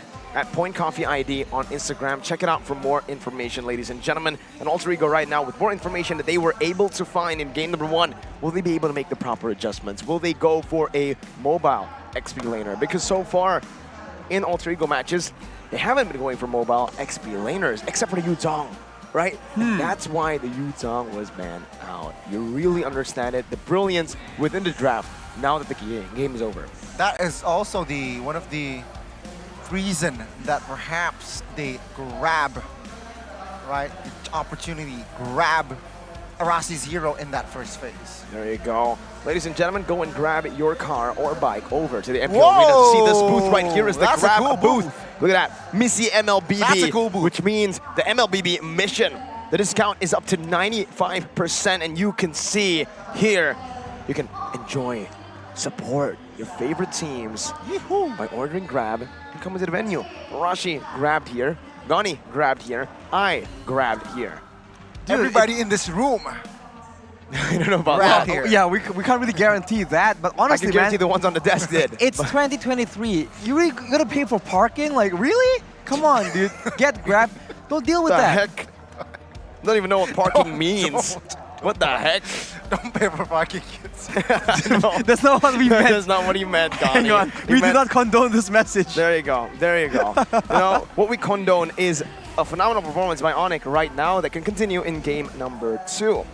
ONIC with the victory. Alter Ego with the defeat. This is your game recap. Wow, total gold is still favoring Kyrie, and of course, with him split pushing, look at his gold compared to everyone else. He is almost twice the gold of everyone else on his roster. And for the side of Alter Ego, Boy is the notable player, but he does quote-unquote fall off on the Marcus. So they were really just unable to capitalize on how strong he was. In a way, I feel like they're playing it a bit too standard, trying to go around the map and match the movement speed of ONIC. Instead, if they just focus down one lane, right, and forced ONIC to come to them instead, that is a viable option. But by the time they notice what ONIC is doing, I think it's a bit too late, right? There's just too much damage, and they're gonna lose too many important structures in exchange for a decisive fight. So I think with that in mind, though, with the possibility of another banana split making an appearance for ONIC's side, Alter Ego can have adjustments and can have countermeasures in the early stage of the game. My question now is, what is Coach planning? Coach Yeb and Coach Adi waiting in the back. Fun fact, Adi has a chance to go to a grand final right after moving. And right after he left the team he was on, that team gets knocked out before getting to the grand final. So, hey, maybe he wasn't a chill out for real. Yeah, I mean, you can't really argue with his performance right here with the results. ONIC has been, as you mentioned, Mirko, the most consistent, the most dominant they've ever been.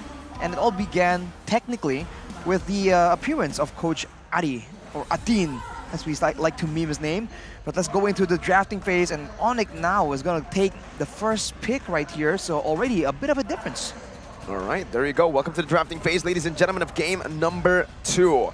ONIC with the first pick now on the blue side, with, again, the bands here that they will show respect. Faramis, Diggy, and Melissa. Whoa. What we mentioned earlier, man, it can happen in game 1, where they try to read Alter Ego out, but if they win against these comfort heroes, it's not only a massive hit towards Alter Ego's morale, but it's also signals that ONIC, now it's the time to go all out. They're looking for that clean sweep now.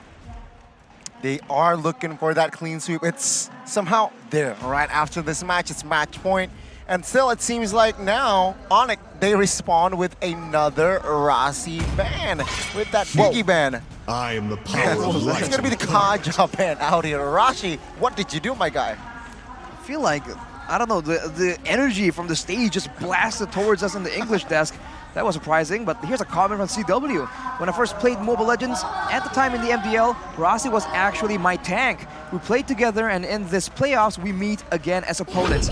Back then, we were like friends. Now we are opponents, and we have to fight it out. They can only be one. Man, You gotta say it right, by the way, Arashi. It's not CW. It's Chewe. Chewe. Chewe with the 1-1 pick too. Again, Calvin Winata. Calvin Winata. Yes, that's what I call him because that's his name. That's why it's CW. Anyways, Alter Ego now with the 1-1 pick for ONIC. Yep. What does Alter Ego want to go for? The Claude and the Melissa both have been banned out here.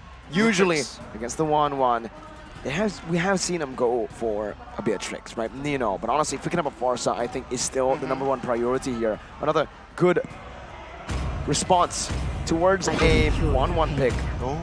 Wait, no Farsa. Valentina instead. Time and tide wait for And the no Beatrix. So I was right at least about the Beatrix, but Valentina, why no Farsa here? A bit too vulnerable, my guess is. Bit too vulnerable, dealing with a very mobile gold laner as well. Maybe it's not exactly as prio. They want to try and have a bit of extra CC as well on the Valentina. And depending on the situation, a good stolen ultimate from the composition of ONIC, we've yet to see just yet, could be very massive. Now with the 2 picks for ONIC, they are the ones taking the Farsa and the Fredrin. So securing solid jungler potentially, good crowd control, so the early game is going to be very dangerous, very roam heavy, more in line with the ONIC we've seen so far in Season 11. Solid first phase for ONIC right now, very different to the first phase that we saw in game number 1. Alter Ego, let's see if they go for the same formula again. Gold lane, mage, and roamer. Right, that is the question, because in the first game, it was actually exploited, right? The Yuzong ban comes through. Swing. But it's still gonna be... Whoa! No! It's a Fanny pick. Whoa, I did not expect that one, baby. They came out of nowhere with a Farsa and a 1-1 in the picture.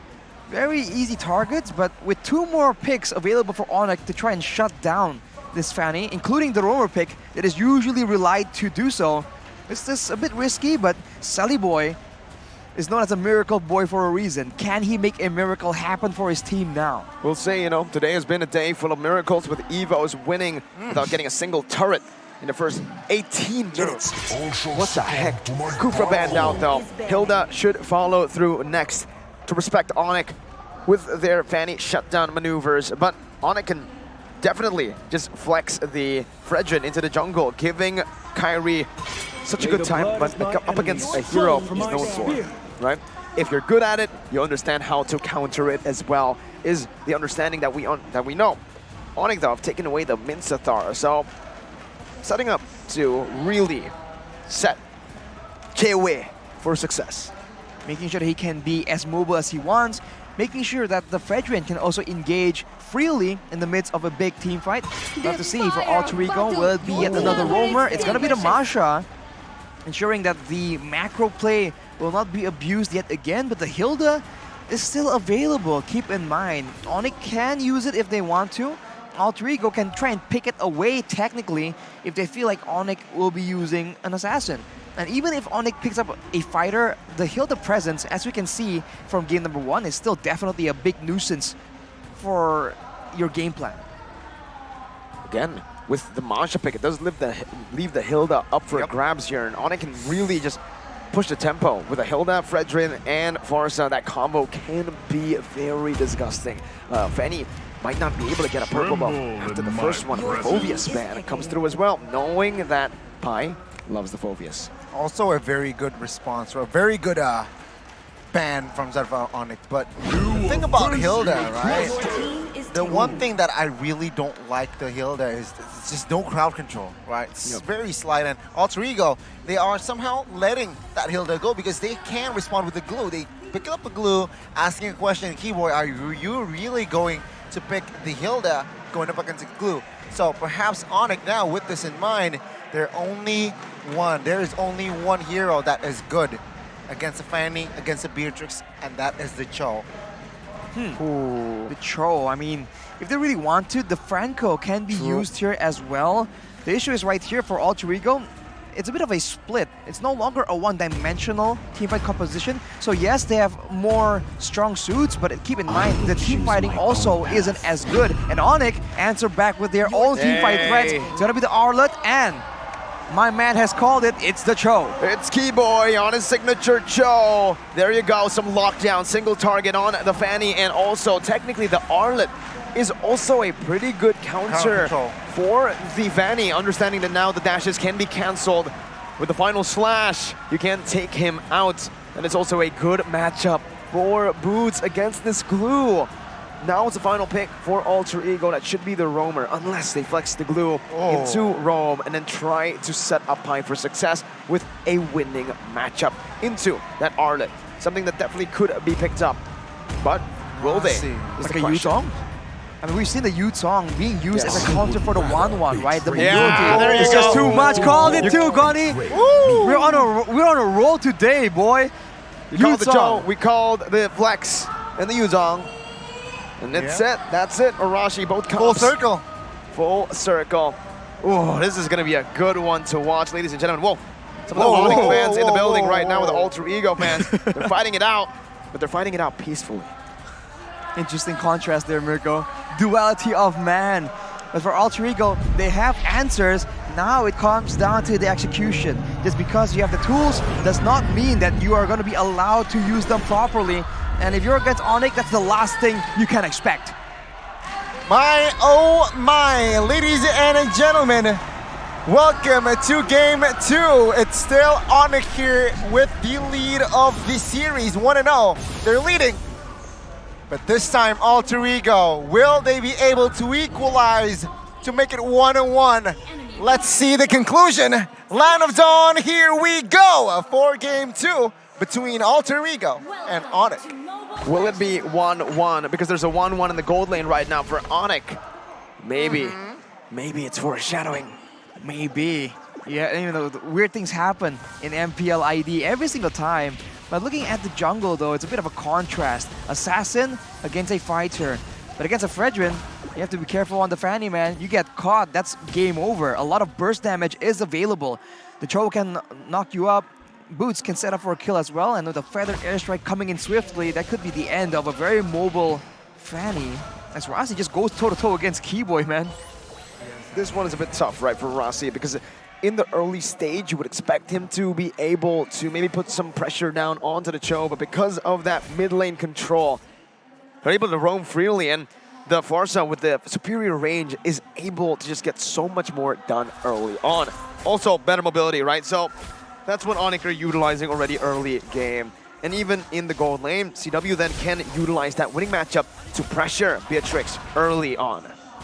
Ooh, Keyboy, he's just being so impudent knowing that he has a lot of mobility. Mr. 3 dashes technically, but now look at the mid lane though, that's Kyrie picking up a kill. Oh, Solidified wants more. It's gonna be 1-for-1 with the trade. Rasi here, he's a little bit stuck now, taking a lot of damage, forced to use the flicker. Keyboy finds the Jet Kundo. One more. Rasi using his skill will be able to escape for now. There you go, man. Already a little bit of skirmishes here and there, but ONIC still leans on the fundamentals. They're able to get these leads just slowly but surely because they are able to clear the waves, having proper setup before they actually take these skirmishes. That's the reason they were able to keep the gold advantage from Alter Ego from snowballing in game number 1. Now back again onto the turtle. Contest should favor ONIC with more pressure in the mid lane, and also knowing that Fanny needs to go for the purple buff, but Udil has responded and they have more pressure instead. Keyboy though. Oh my goodness, the rotation for Udil now. Oh, we have Dragon connecting onto Solidified, not full of damage though, but final slash finds the kill. Double perhaps here by very low. Boots claims the double. Man, Keyboy has been popping off on this show. Rasi though, wow, Keyboy! Boots. And Keyboy just takes the aggro of that turret, saving its life. Atop side, Tellyboy finds the kill on towards Sans there. Alter Ego finds the response. Kyrie finding the neutral objective. Now to 3v1 action. Rasi, no spells. Everything is given on towards this guy. Sleep tight. Keyboy takes the turret aggro right before Rasi brings Boots in. So good, Arashi. He's just so aware of the circumstances surrounding the game, and now Udil gets jumped on, gets hit with the Feather Airstrike. Kyrie is looking for it, will not be able to land. But for ONIC, It's such a solid performance here. Yes, they lost Sans in the top side, but overall, picking up kills, picking up the neutral objectives, they are doing amazing right now, and they're still in full control. My God, Keyboy, man. On the Joe, you think it's going to be the mechanical display, which you do get, but he adds so much more. There's a cherry on top, there's dessert. It's a full-on buffet when Keyboy picks up the Cho. And man, I think this time, right, game number 1, we gave Alter Ego a little bit of the benefit of the doubt with their prio picks, with their comfort picks. But after game 2's draft, with the respect given, it's very hard. ONIC have gotten all the control, and it's reflected here. Definitely. The side lanes are not doing so well with the intervention coming in from the rest of the team. So for Alter Ego, now they're the ones struggling to find a really winning situation. Soliboy is definitely still on track to try and snowball, try and get some gold, but he does not have the safety of knowing the information, and Rasi gets jumped on. Where Dragon will connect onto Rasi. He gets taken down. Oh, somehow misses Keyboy. against cable, but he escapes with the cables as well. ONIC boots there, a little bit late to the party, but it's another trade for ONIC.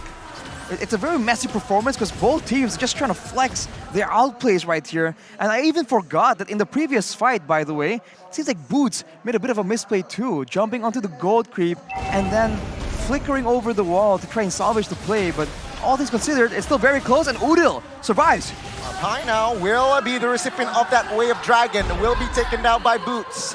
Another trade favoring the side of ONIC. 5v4 in this neutral objective. I say Alter Ego, just go back and fight a trade in the bot side, and there you go. Neutral objective here will be secured by Kyrie.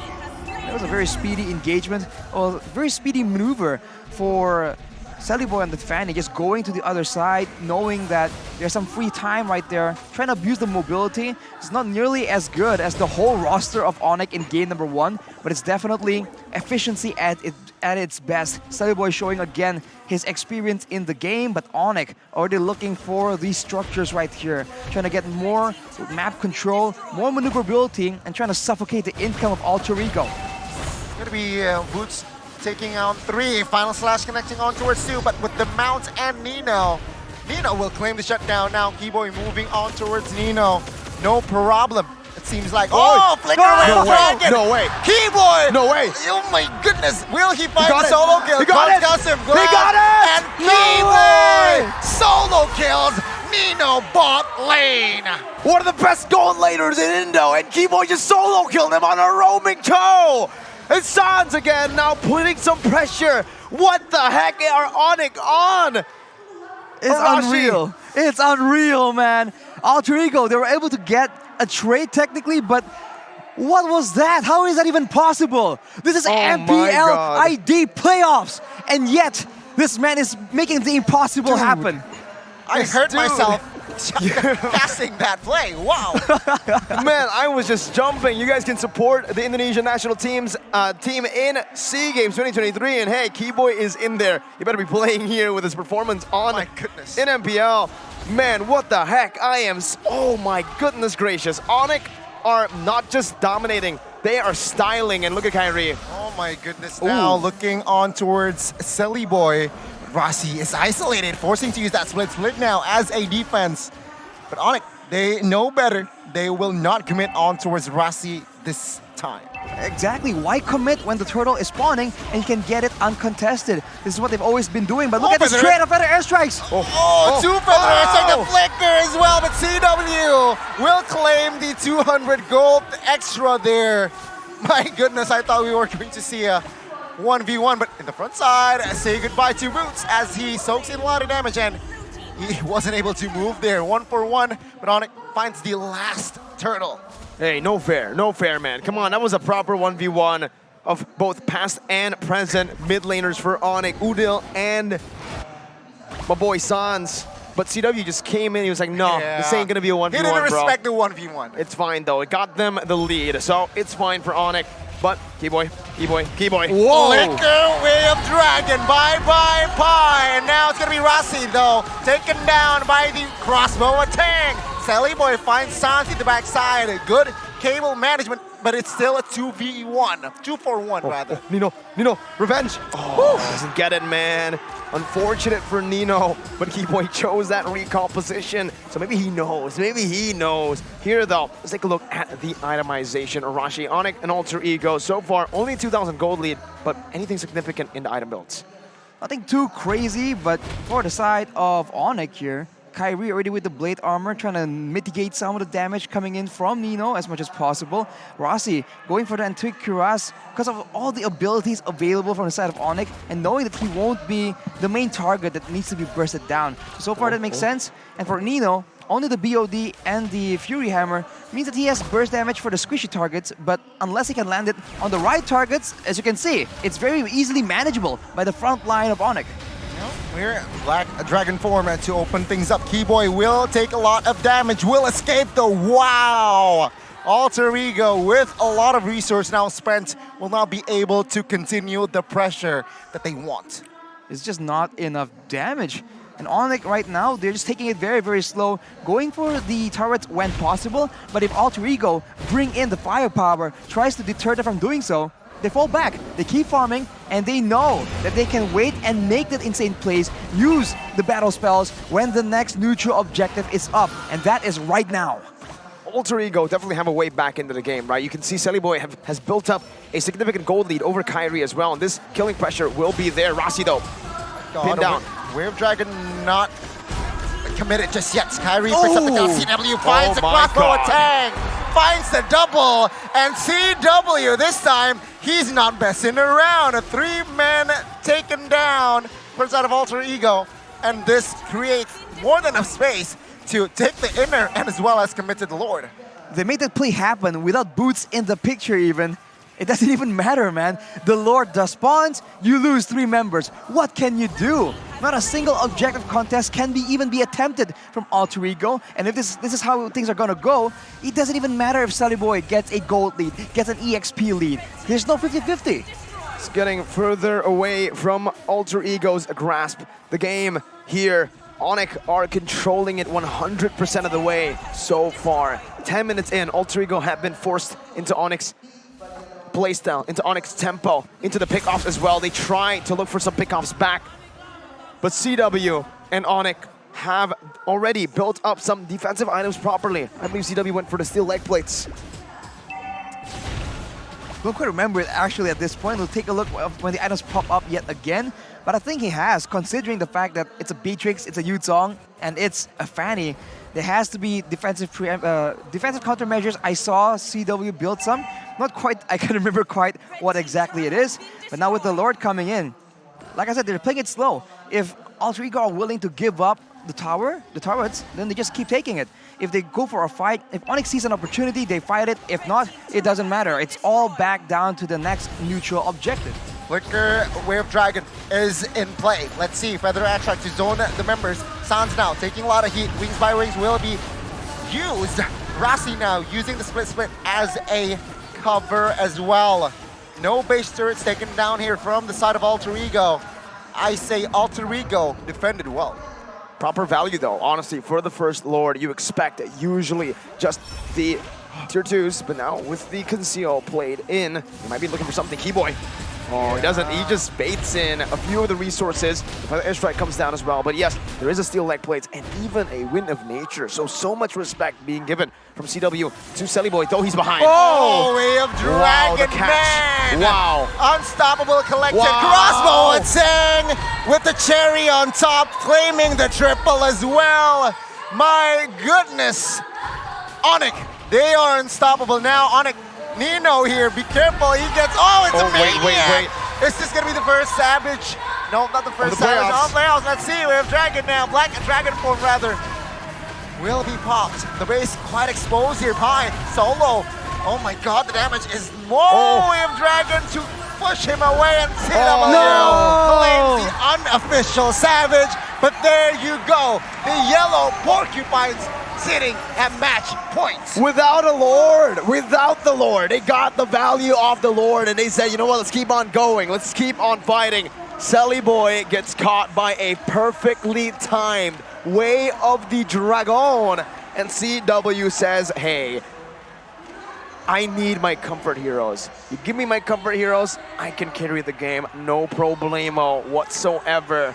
That was the CW that I knew.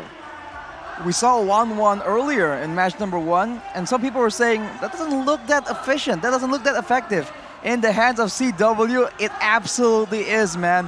What a monster! Again and again, just getting doubles, triple kills with a single crossbow of Tang. Yes, he's ahead, but man, you don't expect that kind of damage, that kind of performance.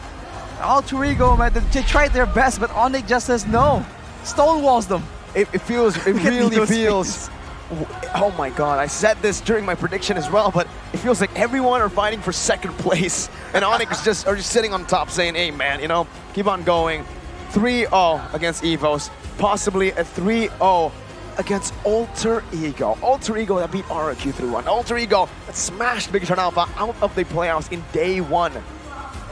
This is a feared Alter Ego. It's not just any Alter Ego. It's not, oh my god. ONIC made them look like amateurs. That's how good they were here in this game. Giving their comfort heroes, doesn't matter. Banning those comfort heroes away, all 10, or I don't know how many, but every single talent just went for ONIC. And we understand why. Yeah, for good reason, man. It's just an insane performance, and this is what you come to expect. You're not even that surprised anymore. You just know that that is the way it rolls when you go up against ONIC, right? Perfect execution, everything happening at the right time as well. Perfect timing, man. It does not get any better than that. Top tier, peak Mobile Legends. Peak Mobile Legends it is, man. That performance, particularly Keyboy on that show. Insane. Ooh, MVP, I feel like he should get the MVP, right? Just give it to him. It's been a while since we saw Keyboy on a show. I bet he misses playing Cho as well. Finally, the draft from the side of Alter Ego supplements him to pick up the Cho, and my God, did he deliver? Perhaps here, I have something. I have no picture, but I have a message. All right, for here, Keyboy, right? Keyboy, Yaoi's performances, very, very. There you go, Gani with a spicy message or a spicy question. Well, a question. It was well. Do you not miss Keyboy here, right? Yaoi, hey, Yaoi, do you not miss Keyboy? Did you not see his performance earlier? Man, I would love to see you go 1v1 against Keyboy, but that's just about the message that I want to give. Seeing game 2. Hopefully they do meet up in MSC, right? Because right now ONIC are on track to just get that MSC slot, 3-0ing both their competitors in the playoffs. And obviously I'd love to see a Cho 1v1 Yaoi and Keyboy. Obviously maybe we can set that up in the future. But hey, maybe even an all-star match, just a fun little match of Yaoi and Keyboy going at it. Why not? That would be amazing. I mean, for real. But hey, you can't forget M4. Can't forget, man. Cho, Yaoi, CW got kicked. True, that's... Unfortunately, someone has to get kicked and Cho is on the field, man. Let's take a look at the items right here, though. For Alter Ego, it's just not enough damage. That's the whole point. They have Sully Boy on the Fanny, but very limited targets. He was always able to find Sans, but even there, in the end game, Sans has the Winter Truncheon, so his targeting is severely limited. And everyone, as we can see, has the crowd control. So Fanny is no longer that really annoying, that really glitchy, buggy hero that can just dodge away from crowd control using the cables. He gets stopped dead in his tracks by the Cho, by the Fredrin, by the Arlet. So ONIC once again has a composition, right, that has everything. They have DPS, they have burst damage, they have defensive crowd control, but unlike Alter Ego, they have the engage tool in Keyboy, able to find those pickoffs, able to go and make those crazy plays, and even then, when push comes to shove, everyone else can still step in. Brutes was still able to try and get those pickoffs. So ONIC, usually is jack of all trades, master of none. ONIC is just jack of all trades and still mastering every single thing. So it really isn't fair at all, man. He's the king of all trades. What is going on? Like, the brains behind ONIC is on steroids. It's just not legal. It's coach. It's coach, right? It's just double. And here, man, you can see Jewei on a signature 1-1, GPM 935 Sans. Gila, crazy. as far as 54,000 damage dealt. And you know what? I think I know why Keyboy was so good and why CW was so good. It was Sans playing all 5. You're right. I should have wrote. Yeah. I should have wrote. Give Hey, the how I do MVP. with Sans? Give the MVP to Sans, man. He played the Cho while simultaneously tapping on the screen. Solo killing Nino. Solo killing Nino. Getting the crossbow of tanks as well. Sans, dude. Getting the retributions. Even the final slashes. That's why Boots died a couple of times, because Sans was AFK. occupied. Yeah. He's occupied on Keyboy's phone. Man, the memes are absolutely amazing, but Sans is also amazing. Honestly, though, all seriousness, I think Keyboy deserves the MVP. Even though CW was popping off, you know, Maniac, but you know, the setup was the boy. No doubt. Hey, usually it seems like when you're trying to pick the MVP, you're like, okay, it's either this guy or this guy. It's a hard question. For ONIC games, it's like, you know what? If you give it to anyone on this team, you can make a case for it. You can make an argument for it. Because let's say in this game, of course, Boots wasn't the main highlighted player, but look at the moments where he actually made the play. The final slashes were on point, jumping in the early game. Keep in mind, he was a great facilitator in ensuring that the fight before the turtle went all the way on the side, for the side of ONIC. It's just so good. And like we said, anyone you pick can probably make a case for being an MVP. And that is something that ONIC has been doing. And that's why Brands is on top. But if you think about it, ONIC's MVPs are just distributed so equally. And the MVP for this game, Samsung Galaxy A34, A54 5G, it's gonna be Keyboy. Could have gone. He's such a selfless player too. He could have gone the full perfect KDA, Nope. 1-0-15. He's like, no, CW, do you want your unofficial Savage? Get I that will Savage. flicker into the base.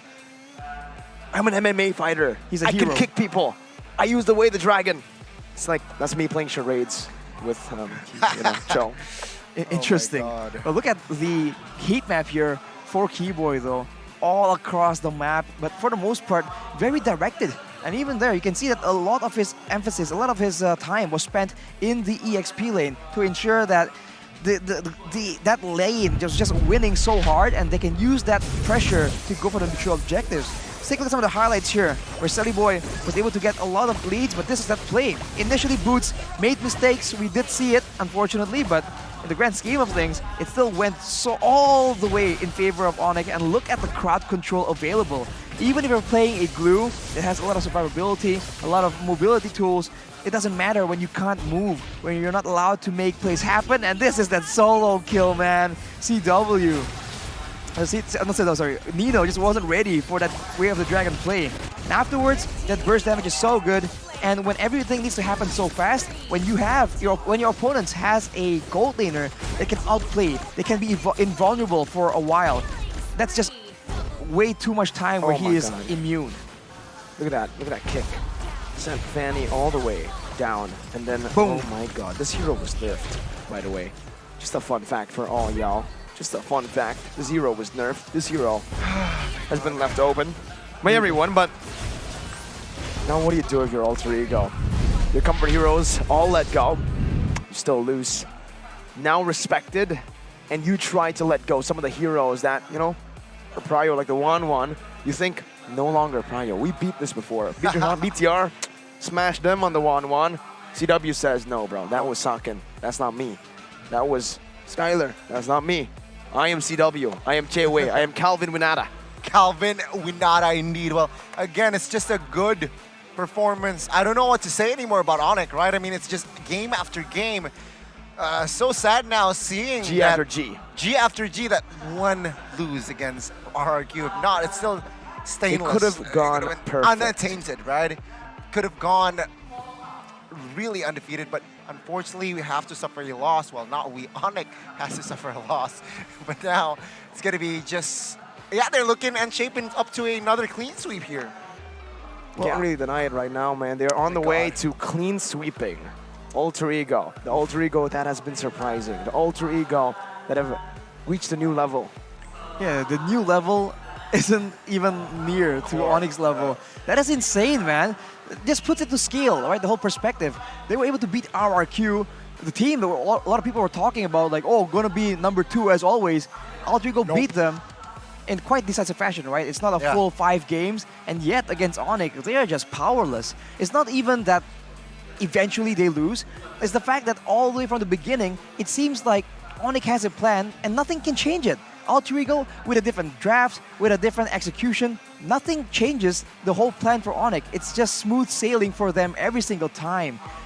So I think if you're in Alter Ego's shoes with all the hopes of the people behind you, it's got to be a very disheartening moment, man. But let's hope they can shape up and still maintain a good mental state, mental headspace for game number 3.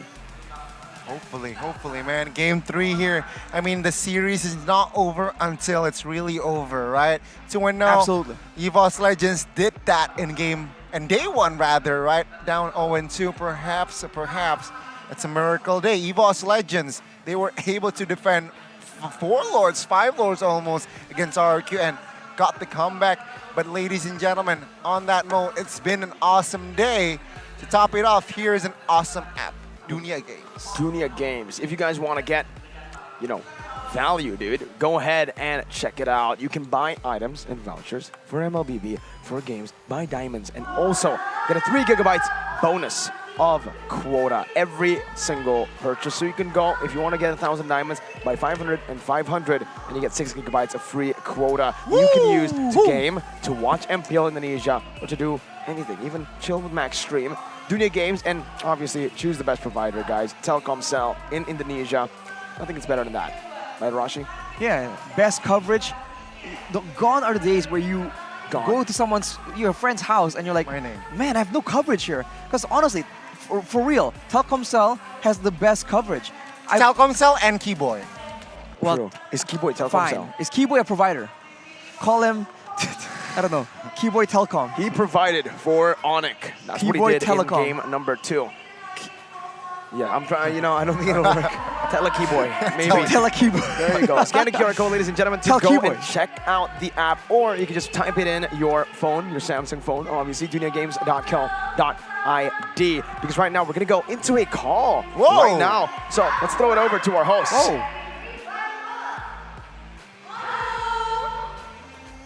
Hello. Hi, LY4, how are you? Hello. Yep, I'm fine, doing well. Wow, and you're not a coach, not a player. Yes, now I'm a coach. How do you see the team ONIC Esports in ONIC in Indonesia? It's super strong, especially in this match, coach. Yes, I think ONIC Indo is actually a very strong team in the MPL Indo now. I feel like they are 1 tier above the other Indonesia teams. Yes, kata Ruan. Jadi ONIC saat ini menjadi sangat kuat ya, bakal malahan ada di atas tim-tim lain di Indonesia. But LY4, how do you see if you compare between MPL Indonesia and MPL Singapore, how is it? I think MPL Singapore like to team fights a lot. We really like to fight and fight and fight. But in MPL Indo, they have better gameplay, better macro. Yeah. Ada perbedaan yang cukup signifikan ya. Kalau di Singapura katanya lebih suka team fight, dan team fight. Kalau di Indonesia mikro-makronya jadi bilang lebih baik untuk dari hal permainannya. Yes, wow, ini keren sekali ya, menarik sekali. But LY4, you're a former player and right now you're a coach. Is there any difference from being a player and definitely. Yeah, definitely there's a lot of difference. I think the biggest challenges I'm facing now is the drafting. Because as coach, you have to think a lot about the draft. Yeah. Oh, jadi katanya ternyata memang sulit ya, berbeda ketika menjadi player dan jadi coach. Ketika jadi coach ternyata ini pentingnya draftingnya. Jadi itu challenge-nya ketika menjadi coach ya. Yeah, and are you expecting the left team in MPL is this 3 team or do you have any other prediction for the team? Especially you watch the first match because RRQ and EVOS Legends, they beat each other and RRQ is eliminated. I definitely watched that series. I was expecting RRQ to be in the top 3, but I think EVOS took it by surprise, and EVOS is actually a surprise entering the top 3. Yeah. Wow, jadi katanya memang di ekspektasinya sebenarnya tadi Bude ya, RRQ bakalan menang, tapi ternyata EVOS yang menang dan saat ini udah di posisi ketiga ya. But yeah, and in Indonesia, can you see the biggest, maybe the most point for Indonesian team? What is so good about Indonesian team? Maybe the gameplay or something else that you can point out in Indonesia? Yeah. I think Indonesia players themselves have very good individual skills. They play assassins really well. Like in Singapore, I think our assassin players are not as good as Indonesia players. So mechanics very good in Asia. Mekaniknya berbeda ya. Jadi ini mekanik Indonesia memang berbeda dan bisa dibilang sangat-sangat bagus juga dari sekarang LY4 yang menjadi coach. Yes, and one more last question, LY4. What about the SEA Games? How do you see the SEA Games if you compare it between the teams in Indonesia and in Singapore? Definitely, I would say that Indonesia has a better lineup now. But I think with hard work, Singapore will definitely have a chance to win Indonesia. Oh, jadi katanya memang Indonesia kuat, tapi bisa ada juga chance untuk Singapura bisa juga mengalahkan Indonesia ya, Bude? Yep. But who will represent from Indonesia? What do you think? I think maybe mostly from ONIC and EVOS. Yeah. Yeah. ONIC dan EVOS, prediksi dari LY4. Yes, that's really great. And LY4, lastly, maybe you could just say something for to your fans in Indonesia and maybe for the teams that's going to play the games today. So hi to all my fans in Indonesia. Thanks for always been watching me for the past 4 to 5 years of ML. And to all the Indonesia teams out there, good luck to all you guys. We will be watching from Singapore. Jadi katanya semangat untuk semua tim dan tentunya dari LY4 juga tetap mendukung dan melihat-lihat dari Singapura. Betul, dari player sekarang coach. Once again, thank you so much for joining us here. Good luck for your journey as a coach now, LY4. Thank you very much, LY4. Thank you very much. Iya, Bude, seru sekali ya kita mendapatkan perspektif nih dari... Ladies and gentlemen, wow, what an interview with a Singaporean legend of the MLBB scene, LY4. Not LY3, LY4. Not LY2, LY4. Speaking of numbers, 2-0. 4-3, 2-0 right now for ONIC. No esports, just ONIC. Against Alter Ego with esports. It's LY4. Could we possibly see 4 games? It's a stretch right now. Look at the games. 3-0 is the... You gotta keep the dream alive, Mirko. Come on. I want to. I really do. But then reality smacks you in the head, the face, drops you down, and stomps on your head as you're unconscious. That's what reality does to you, ladies and Hits you in the face like a double barrel shotgun. There you go. You know, Rashi, I've been making a lot of the samurai references, but Gani and Eterna and Sheffin, they just looked at me weird. If you know, you know, all right?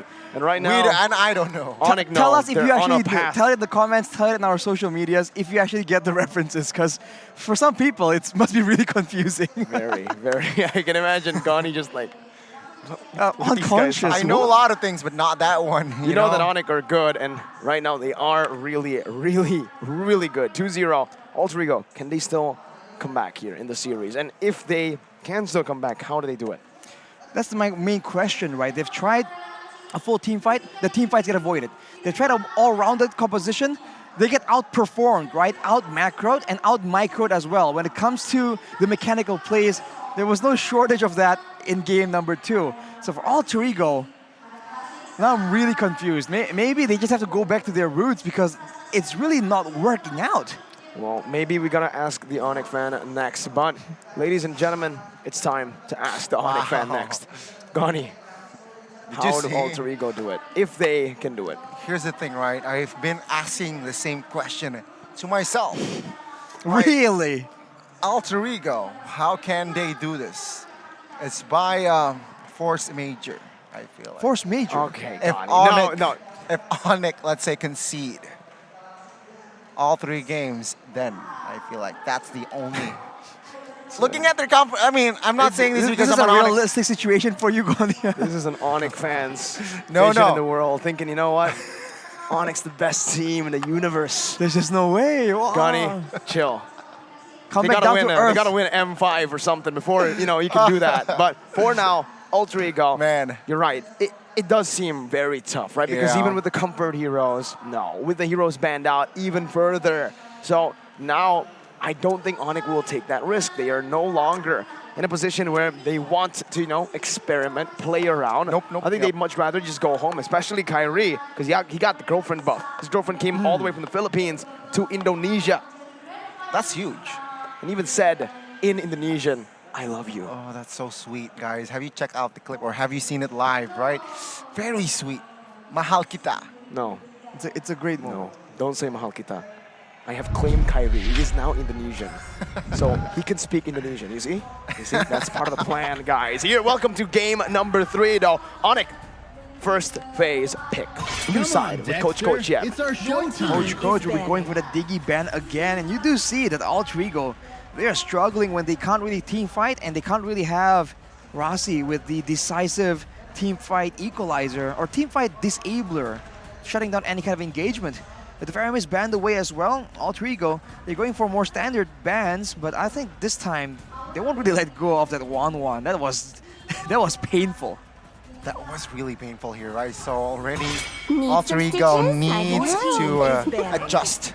And ONIC, if it ain't broke, still adjust, still fix it, right? In the sense they banned out the Melissa, which they left open in that second game. Oh, they didn't. Oh, okay. So if it ain't broke, don't fix it. Still. Same exact bans. If it goes the exact same way, we're going to see a Mincetar and a Phobius. Unless for Alter Ego, like we said, it's a big gamble. They're going to leave it open. They do not. So now that they've banned away the 1-1, the Kaja is what is being left open. But ONIC might not want to pick that up as a first pick. ONIC, with this in mind, what will they go for here? If they want to go a safer approach, they can pick up the Kaja. It's going to be the Farsa, though, here for Sans. Ars has an opinion. RRQ always become Alter Ego's big obstacle. If we can beat RRQ, we can become the champions. Well, normally that's the case. Hang on, this is not aging that well. Normally that's the case, but this isn't Season 6 anymore, right? So, yeah, ONIC, maybe, I don't know, ONIC, oh my god, this team is, I don't understand, man. The Farsa first pick now. Alter Ego can definitely go for something like a Kaja. They will not. They'll go for the Valentina and the Arlet. Oh, the Arlet, huh? Interesting. We know that it's a great tool to use in the HP lane. Both teams, Pi and Boots, have been able to utilize it really well. It provides catch, but now, so far, it seems like ONIC is outranging Alter Ego, so they have to make sure that they don't fall into the same trap of game number 1. They need some kind of engage or some kind of catch. It won't come from Rossi. And now with Pi on the Arlet, it might not come from him as well. Especially with a thick front line with crowd control like Fredrin in the hands of Kyrie potentially. They have to try and find something that can work here. I see just 2 heroes here for the marksman left open, right? The Carry and the Brody. Sure, they can play the Moskov, but not a lot of success here. Teams using that Moskov. So if Alter Ego don't pick up a marksman here in this last pick, ONIC can just eliminate more marksmen and ask a question to Nino, what are you going to play? So I feel like Alter Ego could play. No, they go in and pick up the Atlas here. So they're gambling here. Even here, though, it's not like it's a pretty good pick, but you can obviously just see that the Farsa will go for the Purify, right? That's something that she should go for. But for the Beatrix, it is the Flicker, and for the Fredrin, sure, I think for the Fredrin, it's okay if he gets caught in the Fatal Links, right? So Alter Ego, they're banking again on a composition for full team fights. There you go, the proper respect into the show. This time they don't have a Farsa, but still, it's just such a good pick on the hands of Keyboy. I've been waiting for too long. Oh, Nino's getting banned out though. Exactly. No gold lane, like Goni mentioned, means that ONIC can start narrowing down Alter Ego's options and even maybe force them into a marksman that won't really do well in a big team fight. Not a lot of DPS with the right kind of coverage. And keep in mind, that's already narrowed down by the fact that if you pick someone too immobile, that's still a potential Renner's Apathy and the Feather Airstrike just completely chunking you out. So with the 1-1 Claude, Melissa and Carry no longer available. Moskov does come to mind, but that's way too situational. But if they think that ONIC will be going for an assassin, maybe it just might work. You know what's crazy here? I have a hunch. Ooh, what is that? Alter Ego might pick a fighter for Nino in the gold lane. What fighter though? Yutong. Yu Zhang against the Beatrix can certainly work the Moscow ban here. Again, that's one of the heroes that can actually save it more. They're kind of forcing the Brody pick here. That does very well, I would say. Beatrix winning matchup, plus the range on far side. That's a Brody lane for disaster. Set up for disaster, not just for failure. With the Atlas, it does make sense, but there's no real... Man, what do you go for? It's the only hero left. The art of miracle. Up. They get baited into it. They kind of get forced into it. There's no other hero to go for. Yeah. Well, keep in mind, Nino is still a very adaptive Brody player. We've seen that, I still recall that scene where he was going 1v4 essentially, just walking in the front doing damage. We can maybe expect the same thing, but so far, they're having the same problem. Their only reliable engage is Rossi on the Atlas. Everyone else needs to wait for that. So ONIC, if they want to go for something with mobility, there won't be a lot of catch available from Alter Ego at all. Hayabusa game. Hayabusa. It's not banned, not banned. Ling Hayabusa banned in game number 1. Game number 2. What do you think about the Hellcurt? Oh, it's going to be Lancelot. Okay, it's going to be Lancelot. And a hero for T-Boy. It's going to be the Kufra. A classic Kufra versus Atlas here in the head-to-head of Rome. Look at that, man. Long range, poke damage, crowd control, engage, and also disengage. ONIC has everything. How do they keep getting this, man? Like teams, it's not like teams are giving this away for no reason. They're trying to shut down a lot of things for ONIC, but they just find combinations that work. Coach, and Adin just really have no weak spots here. For Alter Ego, they gotta find potentially like what jungler works here. Assassins, maybe for the back line. Akai. There's some sense there. Hellcurt here. Wow. Well, can Kyrie build Lancelot Assassin here? Yeah. I was thinking about that a little bit. I think looking at the composition from Alter Ego, it's very, very viable. Definitely. Not building tanks a lot. Obviously, very possible here. Let's see if he goes for the killing spree indeed. There's a lot of members he can slay with the... Did you see the clip of him getting like a savage with the lance in ranked, went back and forth the puncture, and then the phantom execution, he gets savage. I think that's one of the only times I've seen Kyrie surprised at his own skill. But ladies and gentlemen, here it is. Both drafts set in stone. Rashi, predictions. Do you think it's going to be a tank slot or a damage slot? I think they're going to go for a tank slot just because it might not be as scary or as snowbally, but it shuts down the chances of Alter Ego coming back even more. Well, here it is, ladies and gentlemen, match point for ONIC. They can end the series right here, sending Alter Ego down below to battle it out with EVOS. And it is a tank slot, no Lancelot, the proper one here still. But I believe he is going to go for the more offensive route if he gets ahead. Now, Solidified is on the Hellcurt though, so the silence might be useful, might create some opportunities. It is an unfamiliar hero for the last few weeks, so we'll see what Solidified can do with it. But it's a very all-in, very risky hero. But with an Atlas and a Valentina in the mid lane, maybe they can catch Suns off guard, even though that is one of the hardest things to do in the Land of Dawn. You know what, ladies and gentlemen, it's been a while that we are about to see the same set of spells for each side, right? Oh, Keyboy now jumps in. Let's see here. What I do meant by this is CW and Nino, both marksman, flicker, both roamer, flicker, both mid laner, purify, and both EXP flicker. So the head-to-head in the spell department is pretty much the same. Well, you won't believe this, man. It's also retributions for both junglers. Wow. Wow, really? Whoa. Rashi. Man, this is why you're the analyst. I did not see that one. Honestly. Can you tell us how many diamonds you can get with the promos there as well, Rashi? I can't seem to read it. Only analysts can. 1,936, but Sans! Yeah, Dark Knight falls here. Oh, first blood still falls. Udal claims it. Solidified, low HP, is able to escape that one. A good initiation there from the side of AEE. AEE? Alter Ego Esports. Nice. All right, man. Alter Ego, though, they're using that early game aggression really, really well. Burning the Purify and then going for a repeat gank, capitalizing on the fact that Sans won't stay quietly in his lane. This is in his DNA, right? He wants to be aggressive. He wants to go all in, but now Pi is trying to disrupt Kyrie in the turtle take. Oh, Kyrie, perfect, but Fiddlings will connect on towards this game, and Keyboy finds the cover.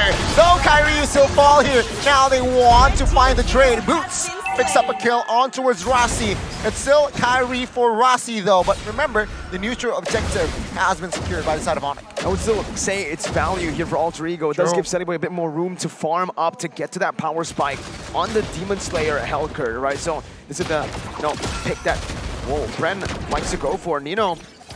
I think that's not what he meant to do there, wanting to get in range for the Torn Apart Memory, but luckily he did not go for it because Keyboy was there for a party. Speaking of parties, ladies and gentlemen, the Mabar Pesta, which means they played together party, is here. Surabaya, Pakuan Mall. Go ahead and check it out. 13th to the 16th of April 2023. That's the year we're on. Whoa.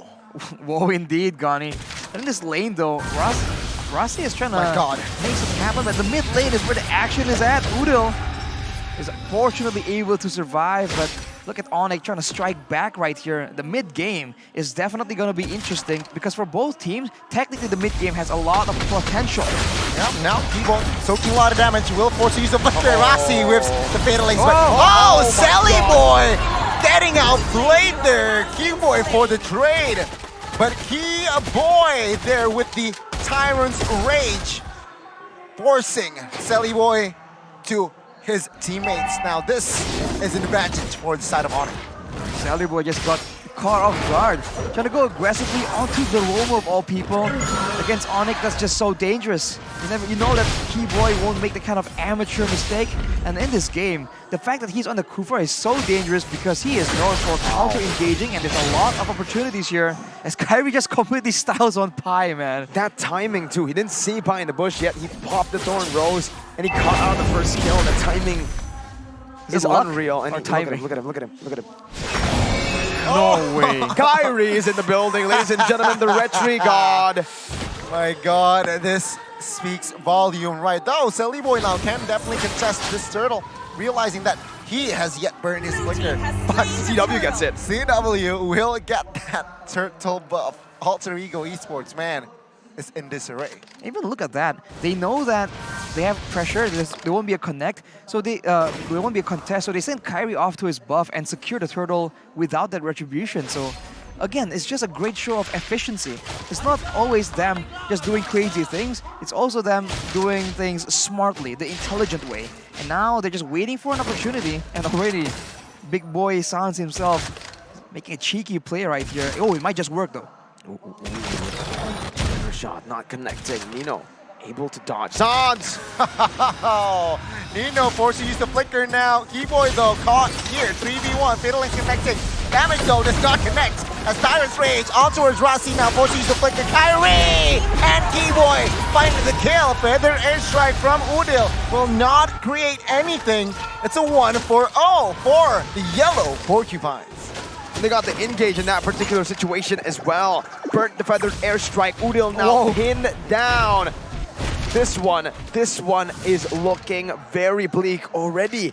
Very early on, 5 minutes in, and they are absolutely shutting Sunny Boy down. Kyrie has 3 levels on him.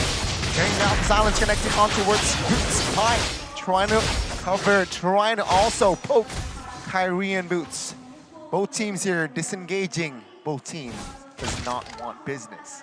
At this point, Alter Ego, they just are not doing enough damage. The longer the game goes into the mid game, everyone from ONIC, Kyrie, Boots, and Keyboy, they're just a bit too tanky to be picked off, and that's the problem. If you can't go for a pick-off, you have to contend with a full all-in engagement. And for Alter Ego Esports, a team without a lot of DPS, the prolonged engagement is definitely not in their favor. So they require some items to ensure that the members of ONIC can't just walk around without risk like this. But the Touch prediction, like we mentioned earlier, it's looking so one-sided.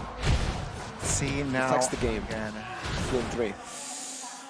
3,000 goal lead here, Mirko, right? 3 kills on the board. 3-3, indeed. A lot of threes here in minute number 6. Kila Sans! The way he recalls, man. The way he recalls. No one can do it. No one can recall that way. Look at Keyboy though now, 3-on-1, stunning 2 members.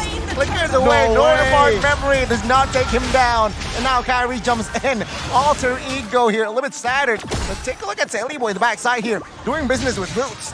Oh my god! Flicker appraisal's web to secure the kill. Boots, deadly. That was deadly business, man. I don't think you want to do business with Boots anymore after that one. We just smack him in the face. Slams down the Appraiser's Wrath. That's the end of it. He's just way too tanky right now, and Fredrin, he just does so much damage, but speaking of damage, it's a Bennett, and with Keyboy just spinning around, that in itself zones Alter Ego away. Oh my god. Keyboy, 1v3, getting chain CC'd, no problem. Gets, oh my god! What? How? He missed the retry! The game just loved him! Oh, Saliboy again now getting engaged. He's too good! But this is another stomp here. ONIC, another clean sweep, question mark? It's possible, and it's looking like it's building in that direction. Alter Ego so far have not found a working solution. They can't go for the pickoffs because they don't have enough damage. They can't go for a full team fight. Best they can do is maybe split push, but even then, the mobility is so limited, and Kyrie goes into 1v3! This is a tanks a lot. Thanks a lot though. Nino gets taken down, and Kyrie does not matter. Kyrie now moving again onto Rossi. Rossi has no flicker. Italy will connect here onto its boots. Take a look at the damage. Take a look at Kyrie. Killing spree. Find out the next casualty. No way. ONIC. They're dismantling Alter Ego Esports here, and it's not even minute 10. Gilasas! Look at him! Look at him! Again, recalling during the Wings by Wings. Oh my god, Kyrie. This is a tanks a lot we're talking about, Arashi. Yet he plays it like an assassin, and he finds a similar, no, the same level of success on it while assassinating Saliboy, the assassin, about to get assassinated by Keyboy, the Battle of Boys. See Keyboy with the outplay! My goodness! Saliboy now caught. Have to go with the flicker, but CW is there. My goodness, Rossi looks for an engage here with Pi, Udil, and Nino. 4-man rotating. Kyrie picks up the Lord, and take a look at Keyboy. Oh, it canceled out though, but he still catches 3. And it's gonna be a mega for Boots. Boots still wants more. He gets the double, and Rossi will be deleted. Kyrie moving on towards the outlet here, but it seems like it's just Pi standing alone for Alter Ego. Look at He's just doing it again! Oh my god. He can't get getting away with this! He just flew over top lane to recall. What? Sans, man. Oh my god. Look at him. Stop. Stop. Sans. Stop. Stop. Okay? Stop. You're in an MPL game, not a ranked game. Okay? You're in playoffs, man. You're in the upper bracket finals. Man, that's unreal. With the Lord marching down, what can they do? They're getting poked down, they're getting chunked out. The Lord is untouched, and ONIC go for it, but Rossi tries to make a play. Boots though, a little overzealous, gets taken down. Base turret and plane will be taken out here. Kyrie will do business and poke the turret bottom side.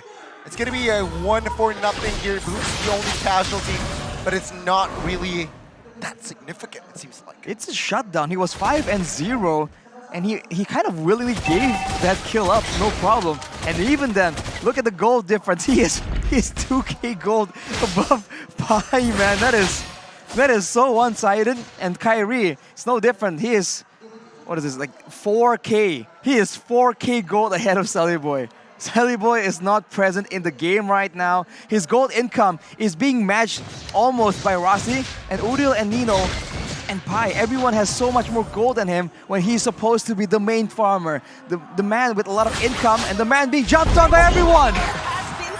Sans just wanted to KS there. Keyboy. Oh, cancelled there, but it seems like now Rossi will not connect the fatalings just yet. Torn apart Murray does literally nothing at this stage. 11 minutes in, ONIC still in full control.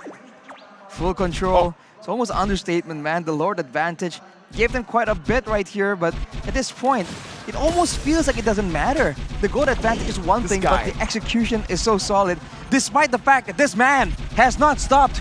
He's starting his own nightclub right here with all the flashing lights. Someone count the amount of recalls he has spent. He has Take a montage. Oh, Keyboy joining him. Oh no, Keyboy, no, stop, no, let it just be Sans, man. And he's also flashing the alter ego emote, man. Oh my god, Sans. Oh my god. Whoa. One feather airstrike, one pop, and he goes back to recalling his real business. What a nuke. And even with all the fun and jokes, ONIC still are doing their signature ONIC thing, just waiting for a proper winnable team fight, waiting for the next mutual objective, not wanting to mess around too much and get, I don't know, tables turned on them in front of the base. Looking at the items right here, it's so painful. I mean, Boy only has the Malefic Roar. Usually the Hellcurt is a bit more powerful here with the Sea Halberd, but that is not even in his inventory just yet. Everyone else building penetration as much as possible, and even Nino with the Heptases still won't be able to do business. He won't be able to reach the backline squishy members that he needs to reach to make full use of that Bleeder Heptases. Here it is once again. Both teams slowing down the tempo. Alter Ego still trying to find a way back into the game, but if we take a look at the players' gold, like UBS Gold, Nino, their gold laner, is 200 gold ahead of Sans, the man who's just been recalling the entire game. Arashi, Keyboy even is closer there. The Roamer has more gold than Udil, Celiboy, Pi. That is just not what you want to have happening in your games, and now Celiboy is waiting for an opportunity, but the man who shows up is Kyrie, so, whoa, hang on, he's still going for it. Oh, Celiboy now limit stuck. Dark Knight Calls will be able to juke that one, but it's still now 4 members trying to end the game perhaps, but no. They will take care of the top side turret first. Now will they look for the engage. Rasi with the concealed play will not commit onto a fight. Commit lays now onto its Keyboy. Keyboy in the top position, but he will survive. In the backside though, Udil low HP. Very, very close to taking him down. It's still ONIC here, taking just the base turret top side. The bot side turret still stands. All things considered, ONIC is still respecting the potential for Alter Ego to go for that big decisive team fight. It really shows, but unfortunately ONIC will still be able to take that base turret. Now Alter Ego, they might just go for this. Let's see, Boots soaking a lot of damage, quite low as well. Kupra also here, not at full HP. ONIC will relieve off pressure now. 13,000 gold difference.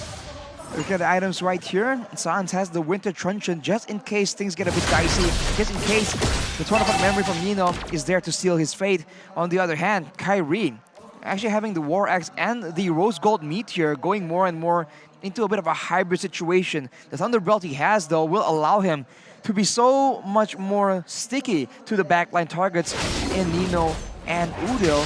That is something that they have to try and keep in mind in the midst of all these fights. Looking at CW, he has a Haas Claws, but he might go for the same Rose Gold Meteor. Seems like that is what he's pathing towards. So even when they're recalling, when they're showing dominance like this, they're still keeping in mind smart itemization and execution. Oh my god. Celiboy almost gets taken out by that long-range combo, but they shared that damage. Look at that, both forced to recall. Again, right, if Nino didn't tank that, that would have been a Celiboy gone instantly with just the Renner and one strike of that Feather Airstrike. The 13,000 gold lead here really shows not even Keyboy can be bursted down as he just stands there menacingly. Yeah, Dark Knight falls. Oh my god! What a read by Keyboy! What? That was inhuman! And now looking at the front side and back side here. Oh, the Tom connecting onto a Tor Udil. Quite low. Boots still once more. Oh, the Winter Truncheon trying to buy time, but he will fall as well. And this is it. The team that will secure the grand final spots. The team that will go to Cambodia. MSC 2023. Whoa. It's gonna be the Yellow Porcupine CW and as well as Kyrie now duetting, but it's gonna be Kyrie focusing on the base, and it's official. Another clean sweep as we congratulate ONIC. Congratulations, ONIC. Grand final secured, MSC secured. Alter Ego will meet EVOS in the lower brackets. 3-0 in the first round for them. 3-0, another one. Undefeated in playoffs. See you in MSC. ONIC, first team to secure it. Was there ever any doubt after their regular season performance? 13-1. The magical run continues for ONIC. They can go invincible in the playoffs. Undefeated, undisputed. Season 10 defending champions about to go back to back.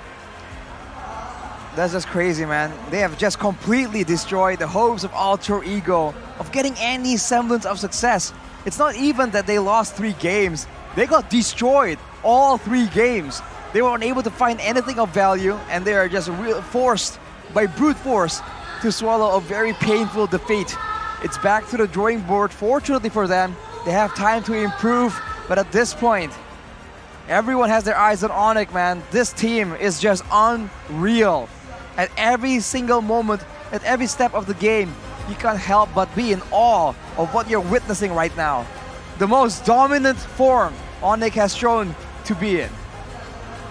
Coach Adi and Coach Yeb joining the team on stage as Alter Ego. The players join the management in the player room. ONIC,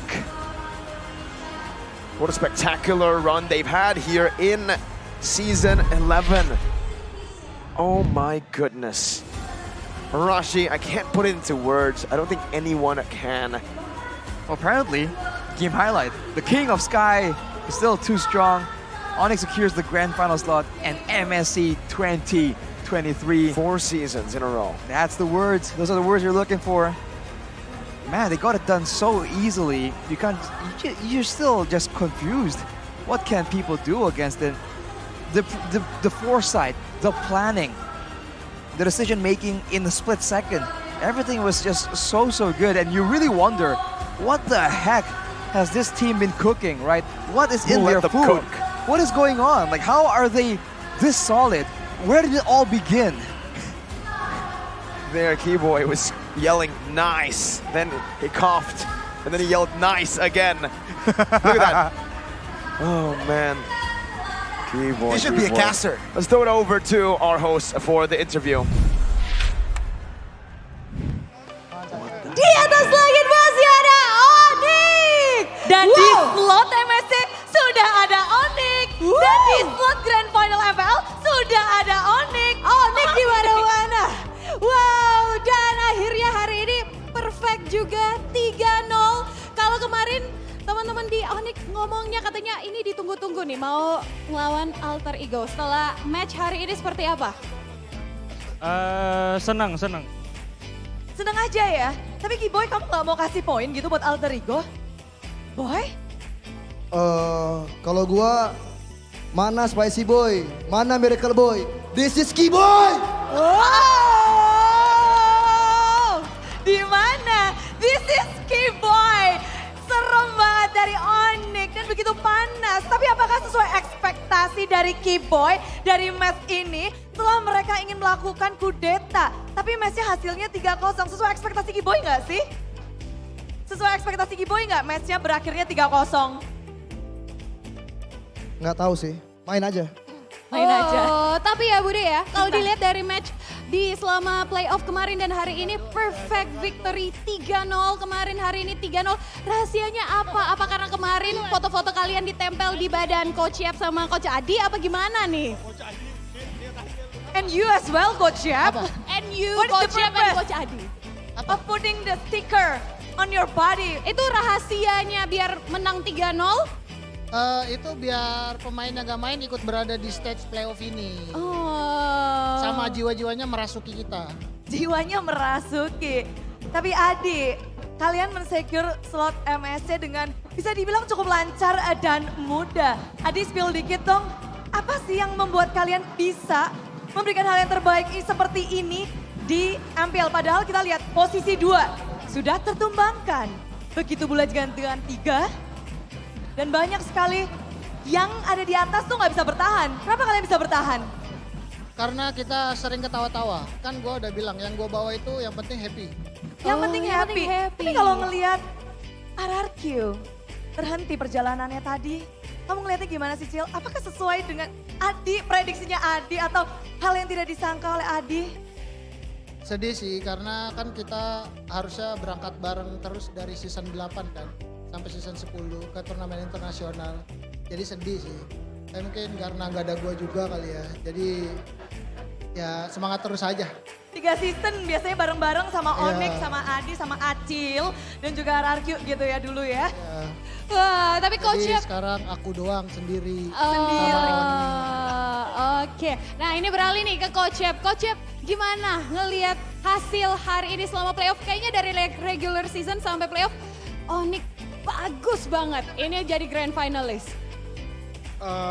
Kita senang, tapi hoki aja. Hebat ya, Coach Yap udah tahu bahasa Indonesia lancar. But Coach Yap, you got the ticket for MSC. Udah dapet tiketnya. And of course, negara lain, another country, will get it as well. Is there any teams yang bikin Coach Yap kepikiran untuk MSC? A strong contender for MSC for you guys. Apa negara? Negara or teams? Can you name a name? Name a team? Bagus kalau itu Ego masuk ke MSC, terus brand or blacklist ya. Which one the toughest? Gua pengen sekarang Ego. Eko, balas dendam kali ya. Mau mengejar yang lalu-lalu. Tapi mengingat pula ini adalah hal yang luar biasa pula dari gila Sans. Di mid lane tadi akhirnya ngelawan Udil. Lihat 3-0 mau pakai 2 mic juga dong. Tangan satunya dikeluarin. Sans, pertarunganmu dengan Udil seperti tadi sudah sesuai dengan yang Sans inginkan gak sih? No comment sih sebenarnya, soalnya aku kan emang nggak main tadi, cuma recall doang. Dia gak main? Hebat ya. Gak main aja bisa menang ya, gimana nih? Recall aja menang nih. Nge-recallin siapa sih Sans? Nge-recallin siapa? Apa? Nge-recallin siapa? Ya emang recall aja tadi. Nggak ada siapa-siapanya, emang mau recall aja. Mau recall aja. Nambah damage ya? Enggak sih, nggak ada. Iya. Tapi kemarin juga kita dengerin ya, kalau nanti kita bakal mendengarkan dari mic checknya kalau Sansnya udah bukan Sans Gilang, Sans Ganyang. Ganyang kayak tadi Ganyang juga nggak Sans? Nggak ada sih, itu buat lawan EVOS doang, Ganyang. Kenapa cuma EVOS? Ya soalnya ikutin komunikasi dia doang. Dan tadi kita dengerin juga ya, ada yang nge-spill juga dari belakang katanya mic checknya dari Altrigo sampai Bang, udah bang. Kalian nggak udahin ya? Tolong, jangan gue lagi. Apa? Tadi tuh katanya ada yang bilang, udah bang, tapi kalian nggak udahin. 3-0 nih bos, alhamdulillah. 3-0 nih bos. Oke, nah tapi ya kemarin kalian bertemu EVOS, hari ini ketemu Alter Ego. Dan nantinya kalian di Grand Final bakalan ketemu either antara EVOS atau Alter Ego. Menurut kalian mau ketemunya sama siapa? Siapa yo? Kalau dari aku EVOS. Dari yang lain? Alter Ego. Oh, berbeda-beda udah ya. Which one? Gak tahu. Gak tahu. Sama Ate mau cewek yang belum ngomong. Mau ketemu siapa? Tergantung Keyboy sih. Tergantung Keyboy. Oke, Keyboy. Jawabannya berbeda-beda. Ini Keyboy. Oke. Udah. Tapi gini, ini kan menarik banget ya. Acil. Semuanya 3-0 bersih. Tapi sebenarnya ada nggak sih tim yang lebih challenging buat kalian antara mungkin karena kalian baru ngelawan 2, Alter Ego dan juga EVOS Legends yang salah satunya bakal kalian lawan lagi di Grand Final. Mana yang lebih challenging buat Acil ataupun Coach Yap? RRQ sih. Adi. Hah? Adi, sorry. Maaf ya bukan Acil lagi ya. Adi, siapa Adi? RRQ, karena kan kita kalahnya sama RRQ doang. Iya sih, tapi kan udah nggak ada. Ya paling siapa ya? AE ya boleh lah. Tapi kalau bisa lebih challenging lagi gamenya. Karena kan out game-nya udah challenging banget tuh, nantang gitu kan. Tapi this is ONIC Esports bro. This is ONIC bro. Dan yang terakhir nih mungkin ada pesan-pesan untuk teman-teman untuk Sonic atau mungkin untuk tim yang nanti bakalan ketemu kalian di Grand Final Alter Ego atau EVOS. Any message? Jangan dulu nih.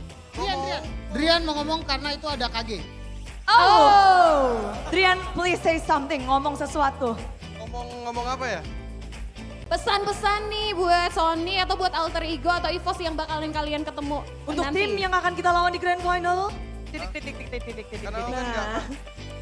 Kalau buat Sonic, makasih yang udah dukung kita semua. Sonic! Semoga biar penonton puasanya tetap lancar.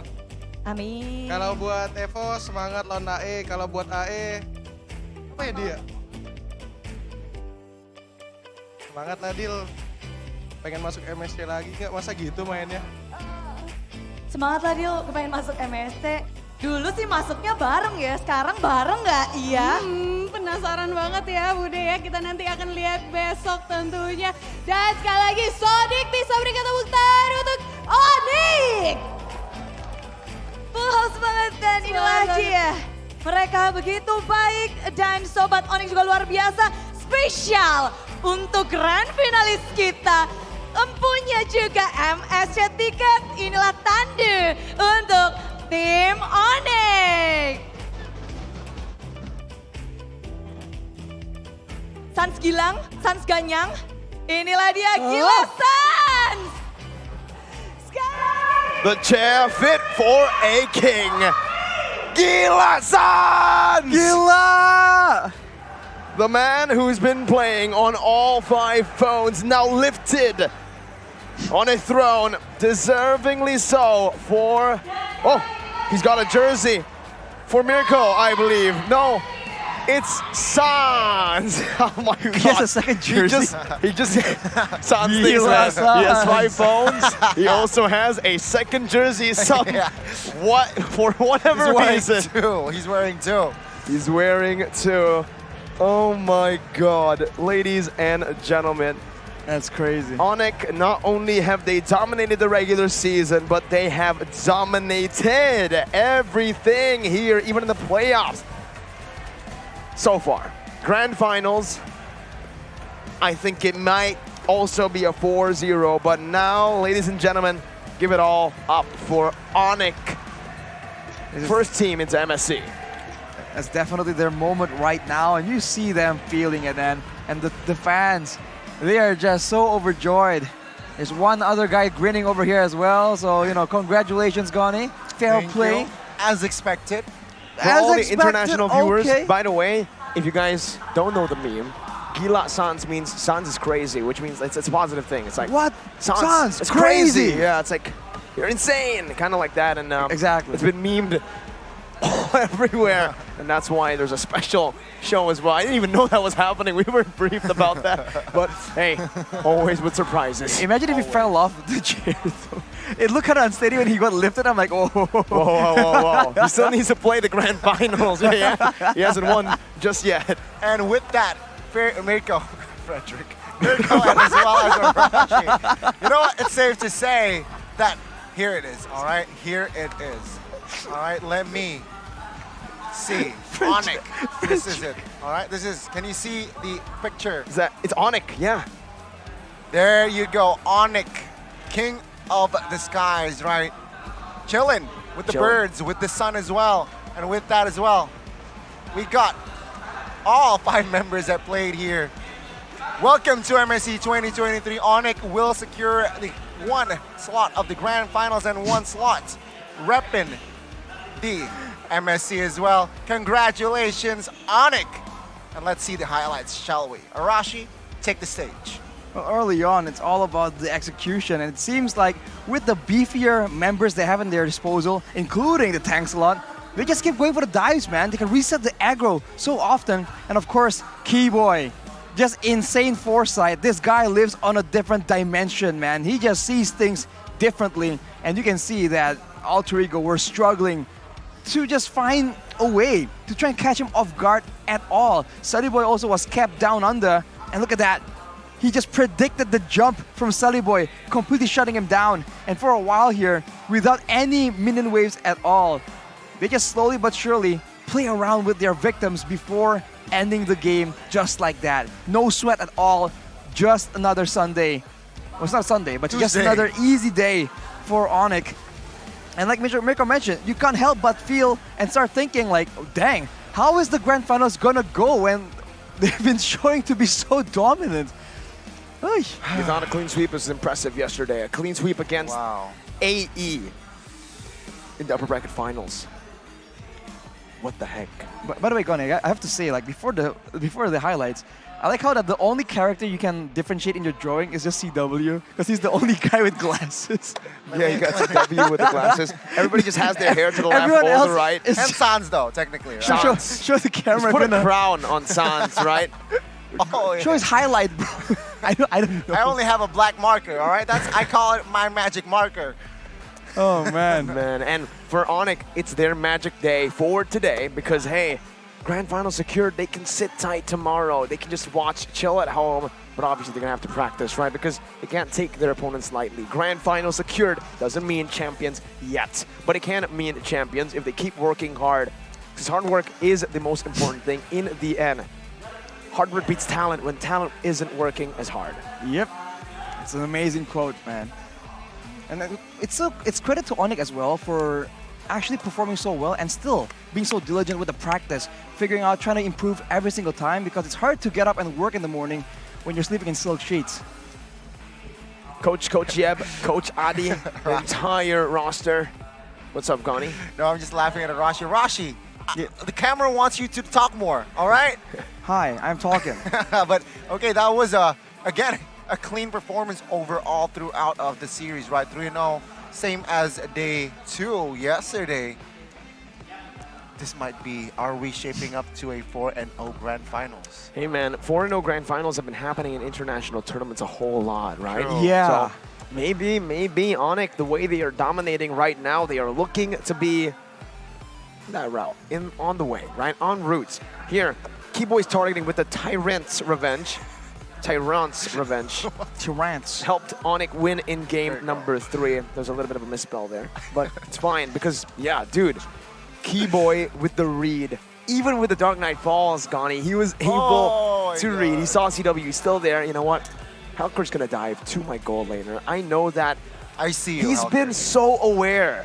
He's been so aware. Cho, tanking the turret, tanking for boots. And then here, Kyrie deserves the MVP though. Presented to you by the Samsung Galaxy A34, A54 5G. 4-1-5-818-56. It's a bit of a hybrid build right there. He rushes the Skyguard and helmet and then goes for the War Axe. So a good mix of, tankiness and damage. This might be the way to go. Because honestly, he was being still a very huge threat and yet still relatively tanky compared to the other assassins in the business right now. Soon we're gonna hear some of the mic checks. And knowing ONIC, it might just be standard, but I don't know, maybe we're gonna see like laughs or hype moments. Let's check it out. Mati. Bawa flicker ya. Coba ya guys, ayo guys. Ayo. Digi noti. Sekarang dia guys. Mati semua deh. Mati dia rata dia. Base-nya we. Parca. Aman. Nice! Maju Storming, lagi. storming. Gua pilih tengah. Gua positioning. Itu put. Saya dapat guys. Gua dikejar ya guys ya. Bisa nggak? Kena. Udah wall. Nice! Woi! Bodoh! Konsil dia. N. Lo mati semua teman gua. Kasih tahu we, lu sendiri we. Santai ya guys, baru game 1. Nice, so. Lagi Boots, gua angkat Boots. Bodoh dia! Satu itu lagi Boots. Mati! Nice! Paninya nggak full energi guys. Dapat ini Beatrix nih. Jauh boy. Flicker dia. Solo kill. Boy. Gua mati. Solo kill boy! Ngapain boy? Pelan-pelan tower. Pani dari belakang guys. Belakang kita guys. Gua ada one. Mau cari dulu nggak? Ayo cari yuk. Gua spam kicknya. B4 mau. Ini dia. Ini gua spam kicknya. Nice boy! Itu dia. Aman we. Buka we dia. Buka! Opel! Santai guys. Lihat wave-nya masih banyak ya. Santai. Gas Boots. Gua lihat lu. Udah sini wes. Gua angkat lagi dia. Woi ngapain woi? Gua pintar. Nggak bisa, weh, di Ini dia nih, di luar itu. Bisa nggak tuh? Nen. Aduh, tor. Nice one. Kabur aja. Kalau bisa ambil atasnya ambil, Boy. Udah ulti dia. Lihat gua nih. Matiin cel, Boy. Ulti dia. Mati dah. Kurai! Ulti bro dia. Cover boots. Tahu lah. Gua lihat boots, gua ulti lagi boots. Gua TB lagi, anjoy. Ngapain lu, Bang? Santai dulu. Masih ada. Mau gas kan nih guys? Ulti lagi cel, Boy. Nih, Pak. Gua angkat dia. Pas banget, coy. Gas. Gua ambil brodinya tuh. Kena brodi guys. Ada wood. Bunuh brodinya guys. Mati brodinya. Aman gua. Cewek masih berhit, guys. Iya, hanya Gua Tor. I've never heard ONIC that hype before. There has to be something going on for them to be that hype, because usually they're just stone cold. They literally don't say anything aside from info, aside from the important things. But they were really into it. They were yelling, they were hyped, they were having fun, they were passionate, and maybe that's the key. Maybe they haven't been enjoying, they haven't been very passionate about the game, but now you really do see it. They are enjoying their time on stage. And it's a different vibe. It doesn't feel like they're working, competing. It feels like they're just doing what they love, man. They might be enjoying it a bit too much, though, with the antics in the Land of Dawn. We'll see if that backfires. For now, that will not be the case, I think, for a long time to come. The keys to success, though, for ONIC is for Keyboy to get his comfortable heroes, because every time this man has a playmaking hero, it's just an easy day for ONIC. And then pressure towards Udil and Nino, that is absolutely what they were able to do. And I would dare say, it's not just towards Udil and Nino. And whenever they get any kind of advantage, that pressure really extends very quickly towards every single member on the map. Because if Udil and Nino play a bit safe to try and avoid some of the heat coming in from ONIC, someone else gets punished afterwards. So there's always enough punishment to dish out around for ONIC. And this is just a stellar performance, such a signature pattern of gameplay. And like you said, Mirko, with them being so passionate right now, on one hand, maybe this is the solution. Maybe they're gonna be playing even more, getting even more creative, coming up with even crazier drafts. It's all good and easy, but we'll see if maybe in future they revert back, because they will require that calm presence of mind to win in the highest level, because there's still a lot of questions for ONIC on the international level. That is where we are really looking forward to seeing their performance, their improvements, and their dominance. And of course, for now, congratulations for making it to the MSC yet again. And for Alter Ego, good luck tomorrow, man. It's gonna be a very tough day. They're going to be battling it out, man. I feel like it's going to be a bloody battle. I don't think it's going to be 3-0 like we've seen from ONIC. Yep. So far, aside from the ONIC games, it's been 3-1, 3-2, 3-2 even there in the El Clasico. 30-minute games. Every single game in that series went on for so long because of the level of competition. It's like everybody fighting right here. This is the sweet spot where everybody are fighting. And then ONIC, literally, as their motto implies, are on top. They are crazy in this point, right? And again, a very good display of mechanics throughout the game. But moreover, it's just a battle of the grand lower bracket final. It's going to be, again, EVOS and Alter Ego. We can't stress this enough, how much is just going to be very intense, ladies and gentlemen, all right? Please make sure to be there and watch. Be there or be square. Literally. I'm a circle type of guy. Whoa. All right. So we'll see you around. Oh my God, ladies and gentlemen, Arashi, this is how he copes. This is how he copes with his team getting knocked out. So, don't remind me, man. It's fine. Ladies and gentlemen, again, 3-0. For the first time ever, though, we are going to see some changes. Maybe not on the champion. I think ONIC might still hold the position right now to be favorites for that position as contenders, but in terms of the grand finalists, we will have a different contender. It's either Alter Ego or EVOS. RQ have been knocked out, therefore giving us a new grand finals. It's gonna be very crazy, right? But here's a fun fact, right? Alter Ego, well, up to this point, no repeats. So Alter Ego, they didn't meet EVOS brackets, right? So it's from a different bracket. Alter Ego, EVOS, different bracket. They will meet perhaps the trend will continue, aka EVOS will advance. Because this Interesting. run, well, that's just a theory of mine. Let's see the result tomorrow, right? I think adaptability will be a bit of a big question because for EVOS, like we saw in their match, right? They were actually struggling until they can find out and figure out a pattern there. They struggled really hard against RRQ, but against Alter Ego, maybe they'll be able to solve it even better. We'll have to see. Brackets for the playoff though, for MPL ID Season 11. Let's take a look right here, ladies and gentlemen. It's been arranged, it's been set in stone right now. Wow, it's... man. Looking at it again, the Most first team to the interesting. grand finals, ONIC, AE, EVOS down below. The updated brackets for you guys are right here. So again, take a screenshot, save it, send it to all your friends if you're an ONIC fan, right? Like Connie likes to do. What? I never do that. He did that. 13-1 regular season. He screenshot. He sent it to my everything, to all the social Emails. media, even my email. He went on. He looked for it. I didn't even give him my email. He just found it and he sent me a screenshot saying GG. Easy. Added in the newspaper as well. Here Crazy, though, man. Tomorrow's schedule 18:30, which is 6:30. WIB, which is West Indonesian time. No, Waktu Indonesia Barat, West which means Indonesian. West Indonesian time, literally, right? So there you go, Alter Ego versus EVOS Legends, final lower bracket. But before that, we will have the awarding ceremony where it's open to the public. It is free tickets for everybody. You can come over and watch the awarding ceremony where the MVP for the regular season will be awarded. The first team for every single role will be awarded Rising Star, Most Improved Player, Best Coach, and also the Talent Award for Best Indonesian Talent and Best English Talent. Also, richest talent. No, richest talent is done and dusted already. When Rashi stepped foot into the MPL arena, he's got that praise. Hi? You only Why? lose to Wolf. Wolf is the richest in the world. I see.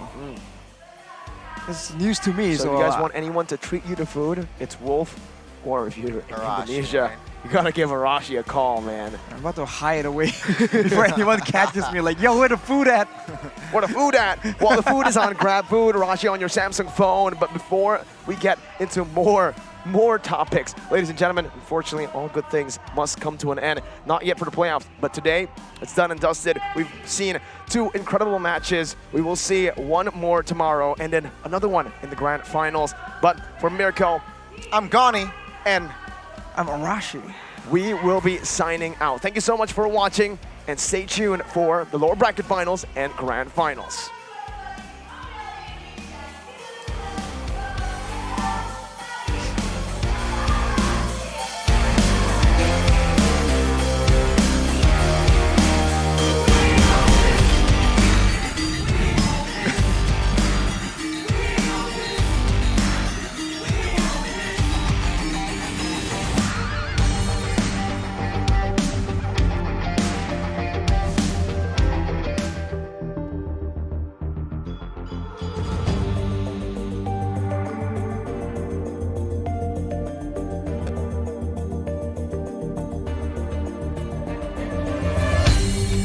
Aku kan berdiri dan terus berlari, terus ke arah puncak tertinggi.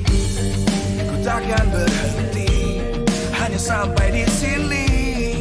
Kemenangan abadi menanti. You know we won't miss if we unite our focus, and if you haven't noticed,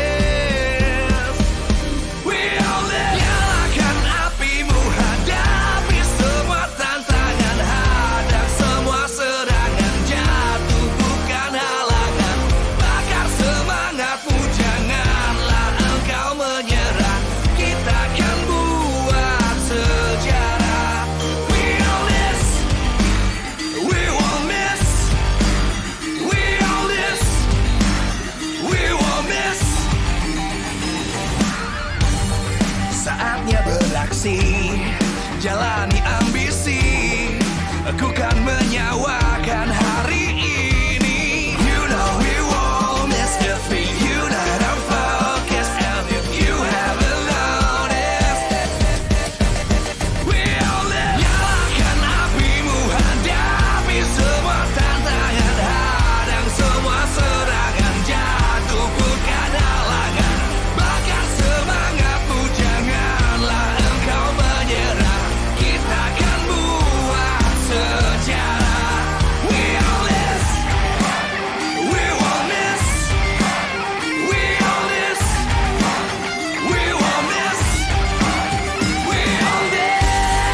terus berlari, terus ke arah puncak tertinggi. Ku takkan berhenti, hanya sampai di sini. Kemenangan abadi menanti. You know we won't miss if we unite our focus. And if you haven't noticed, we all nyalakan apimu, hadapi semua tantangan, hadap semua serangan, jatuh bukan halangan. Bakar semangatmu, janganlah engkau menyerah. Kita akan buat sejarah. We all miss, we won't miss. We all miss, we won't miss. Saatnya beraksi, jalani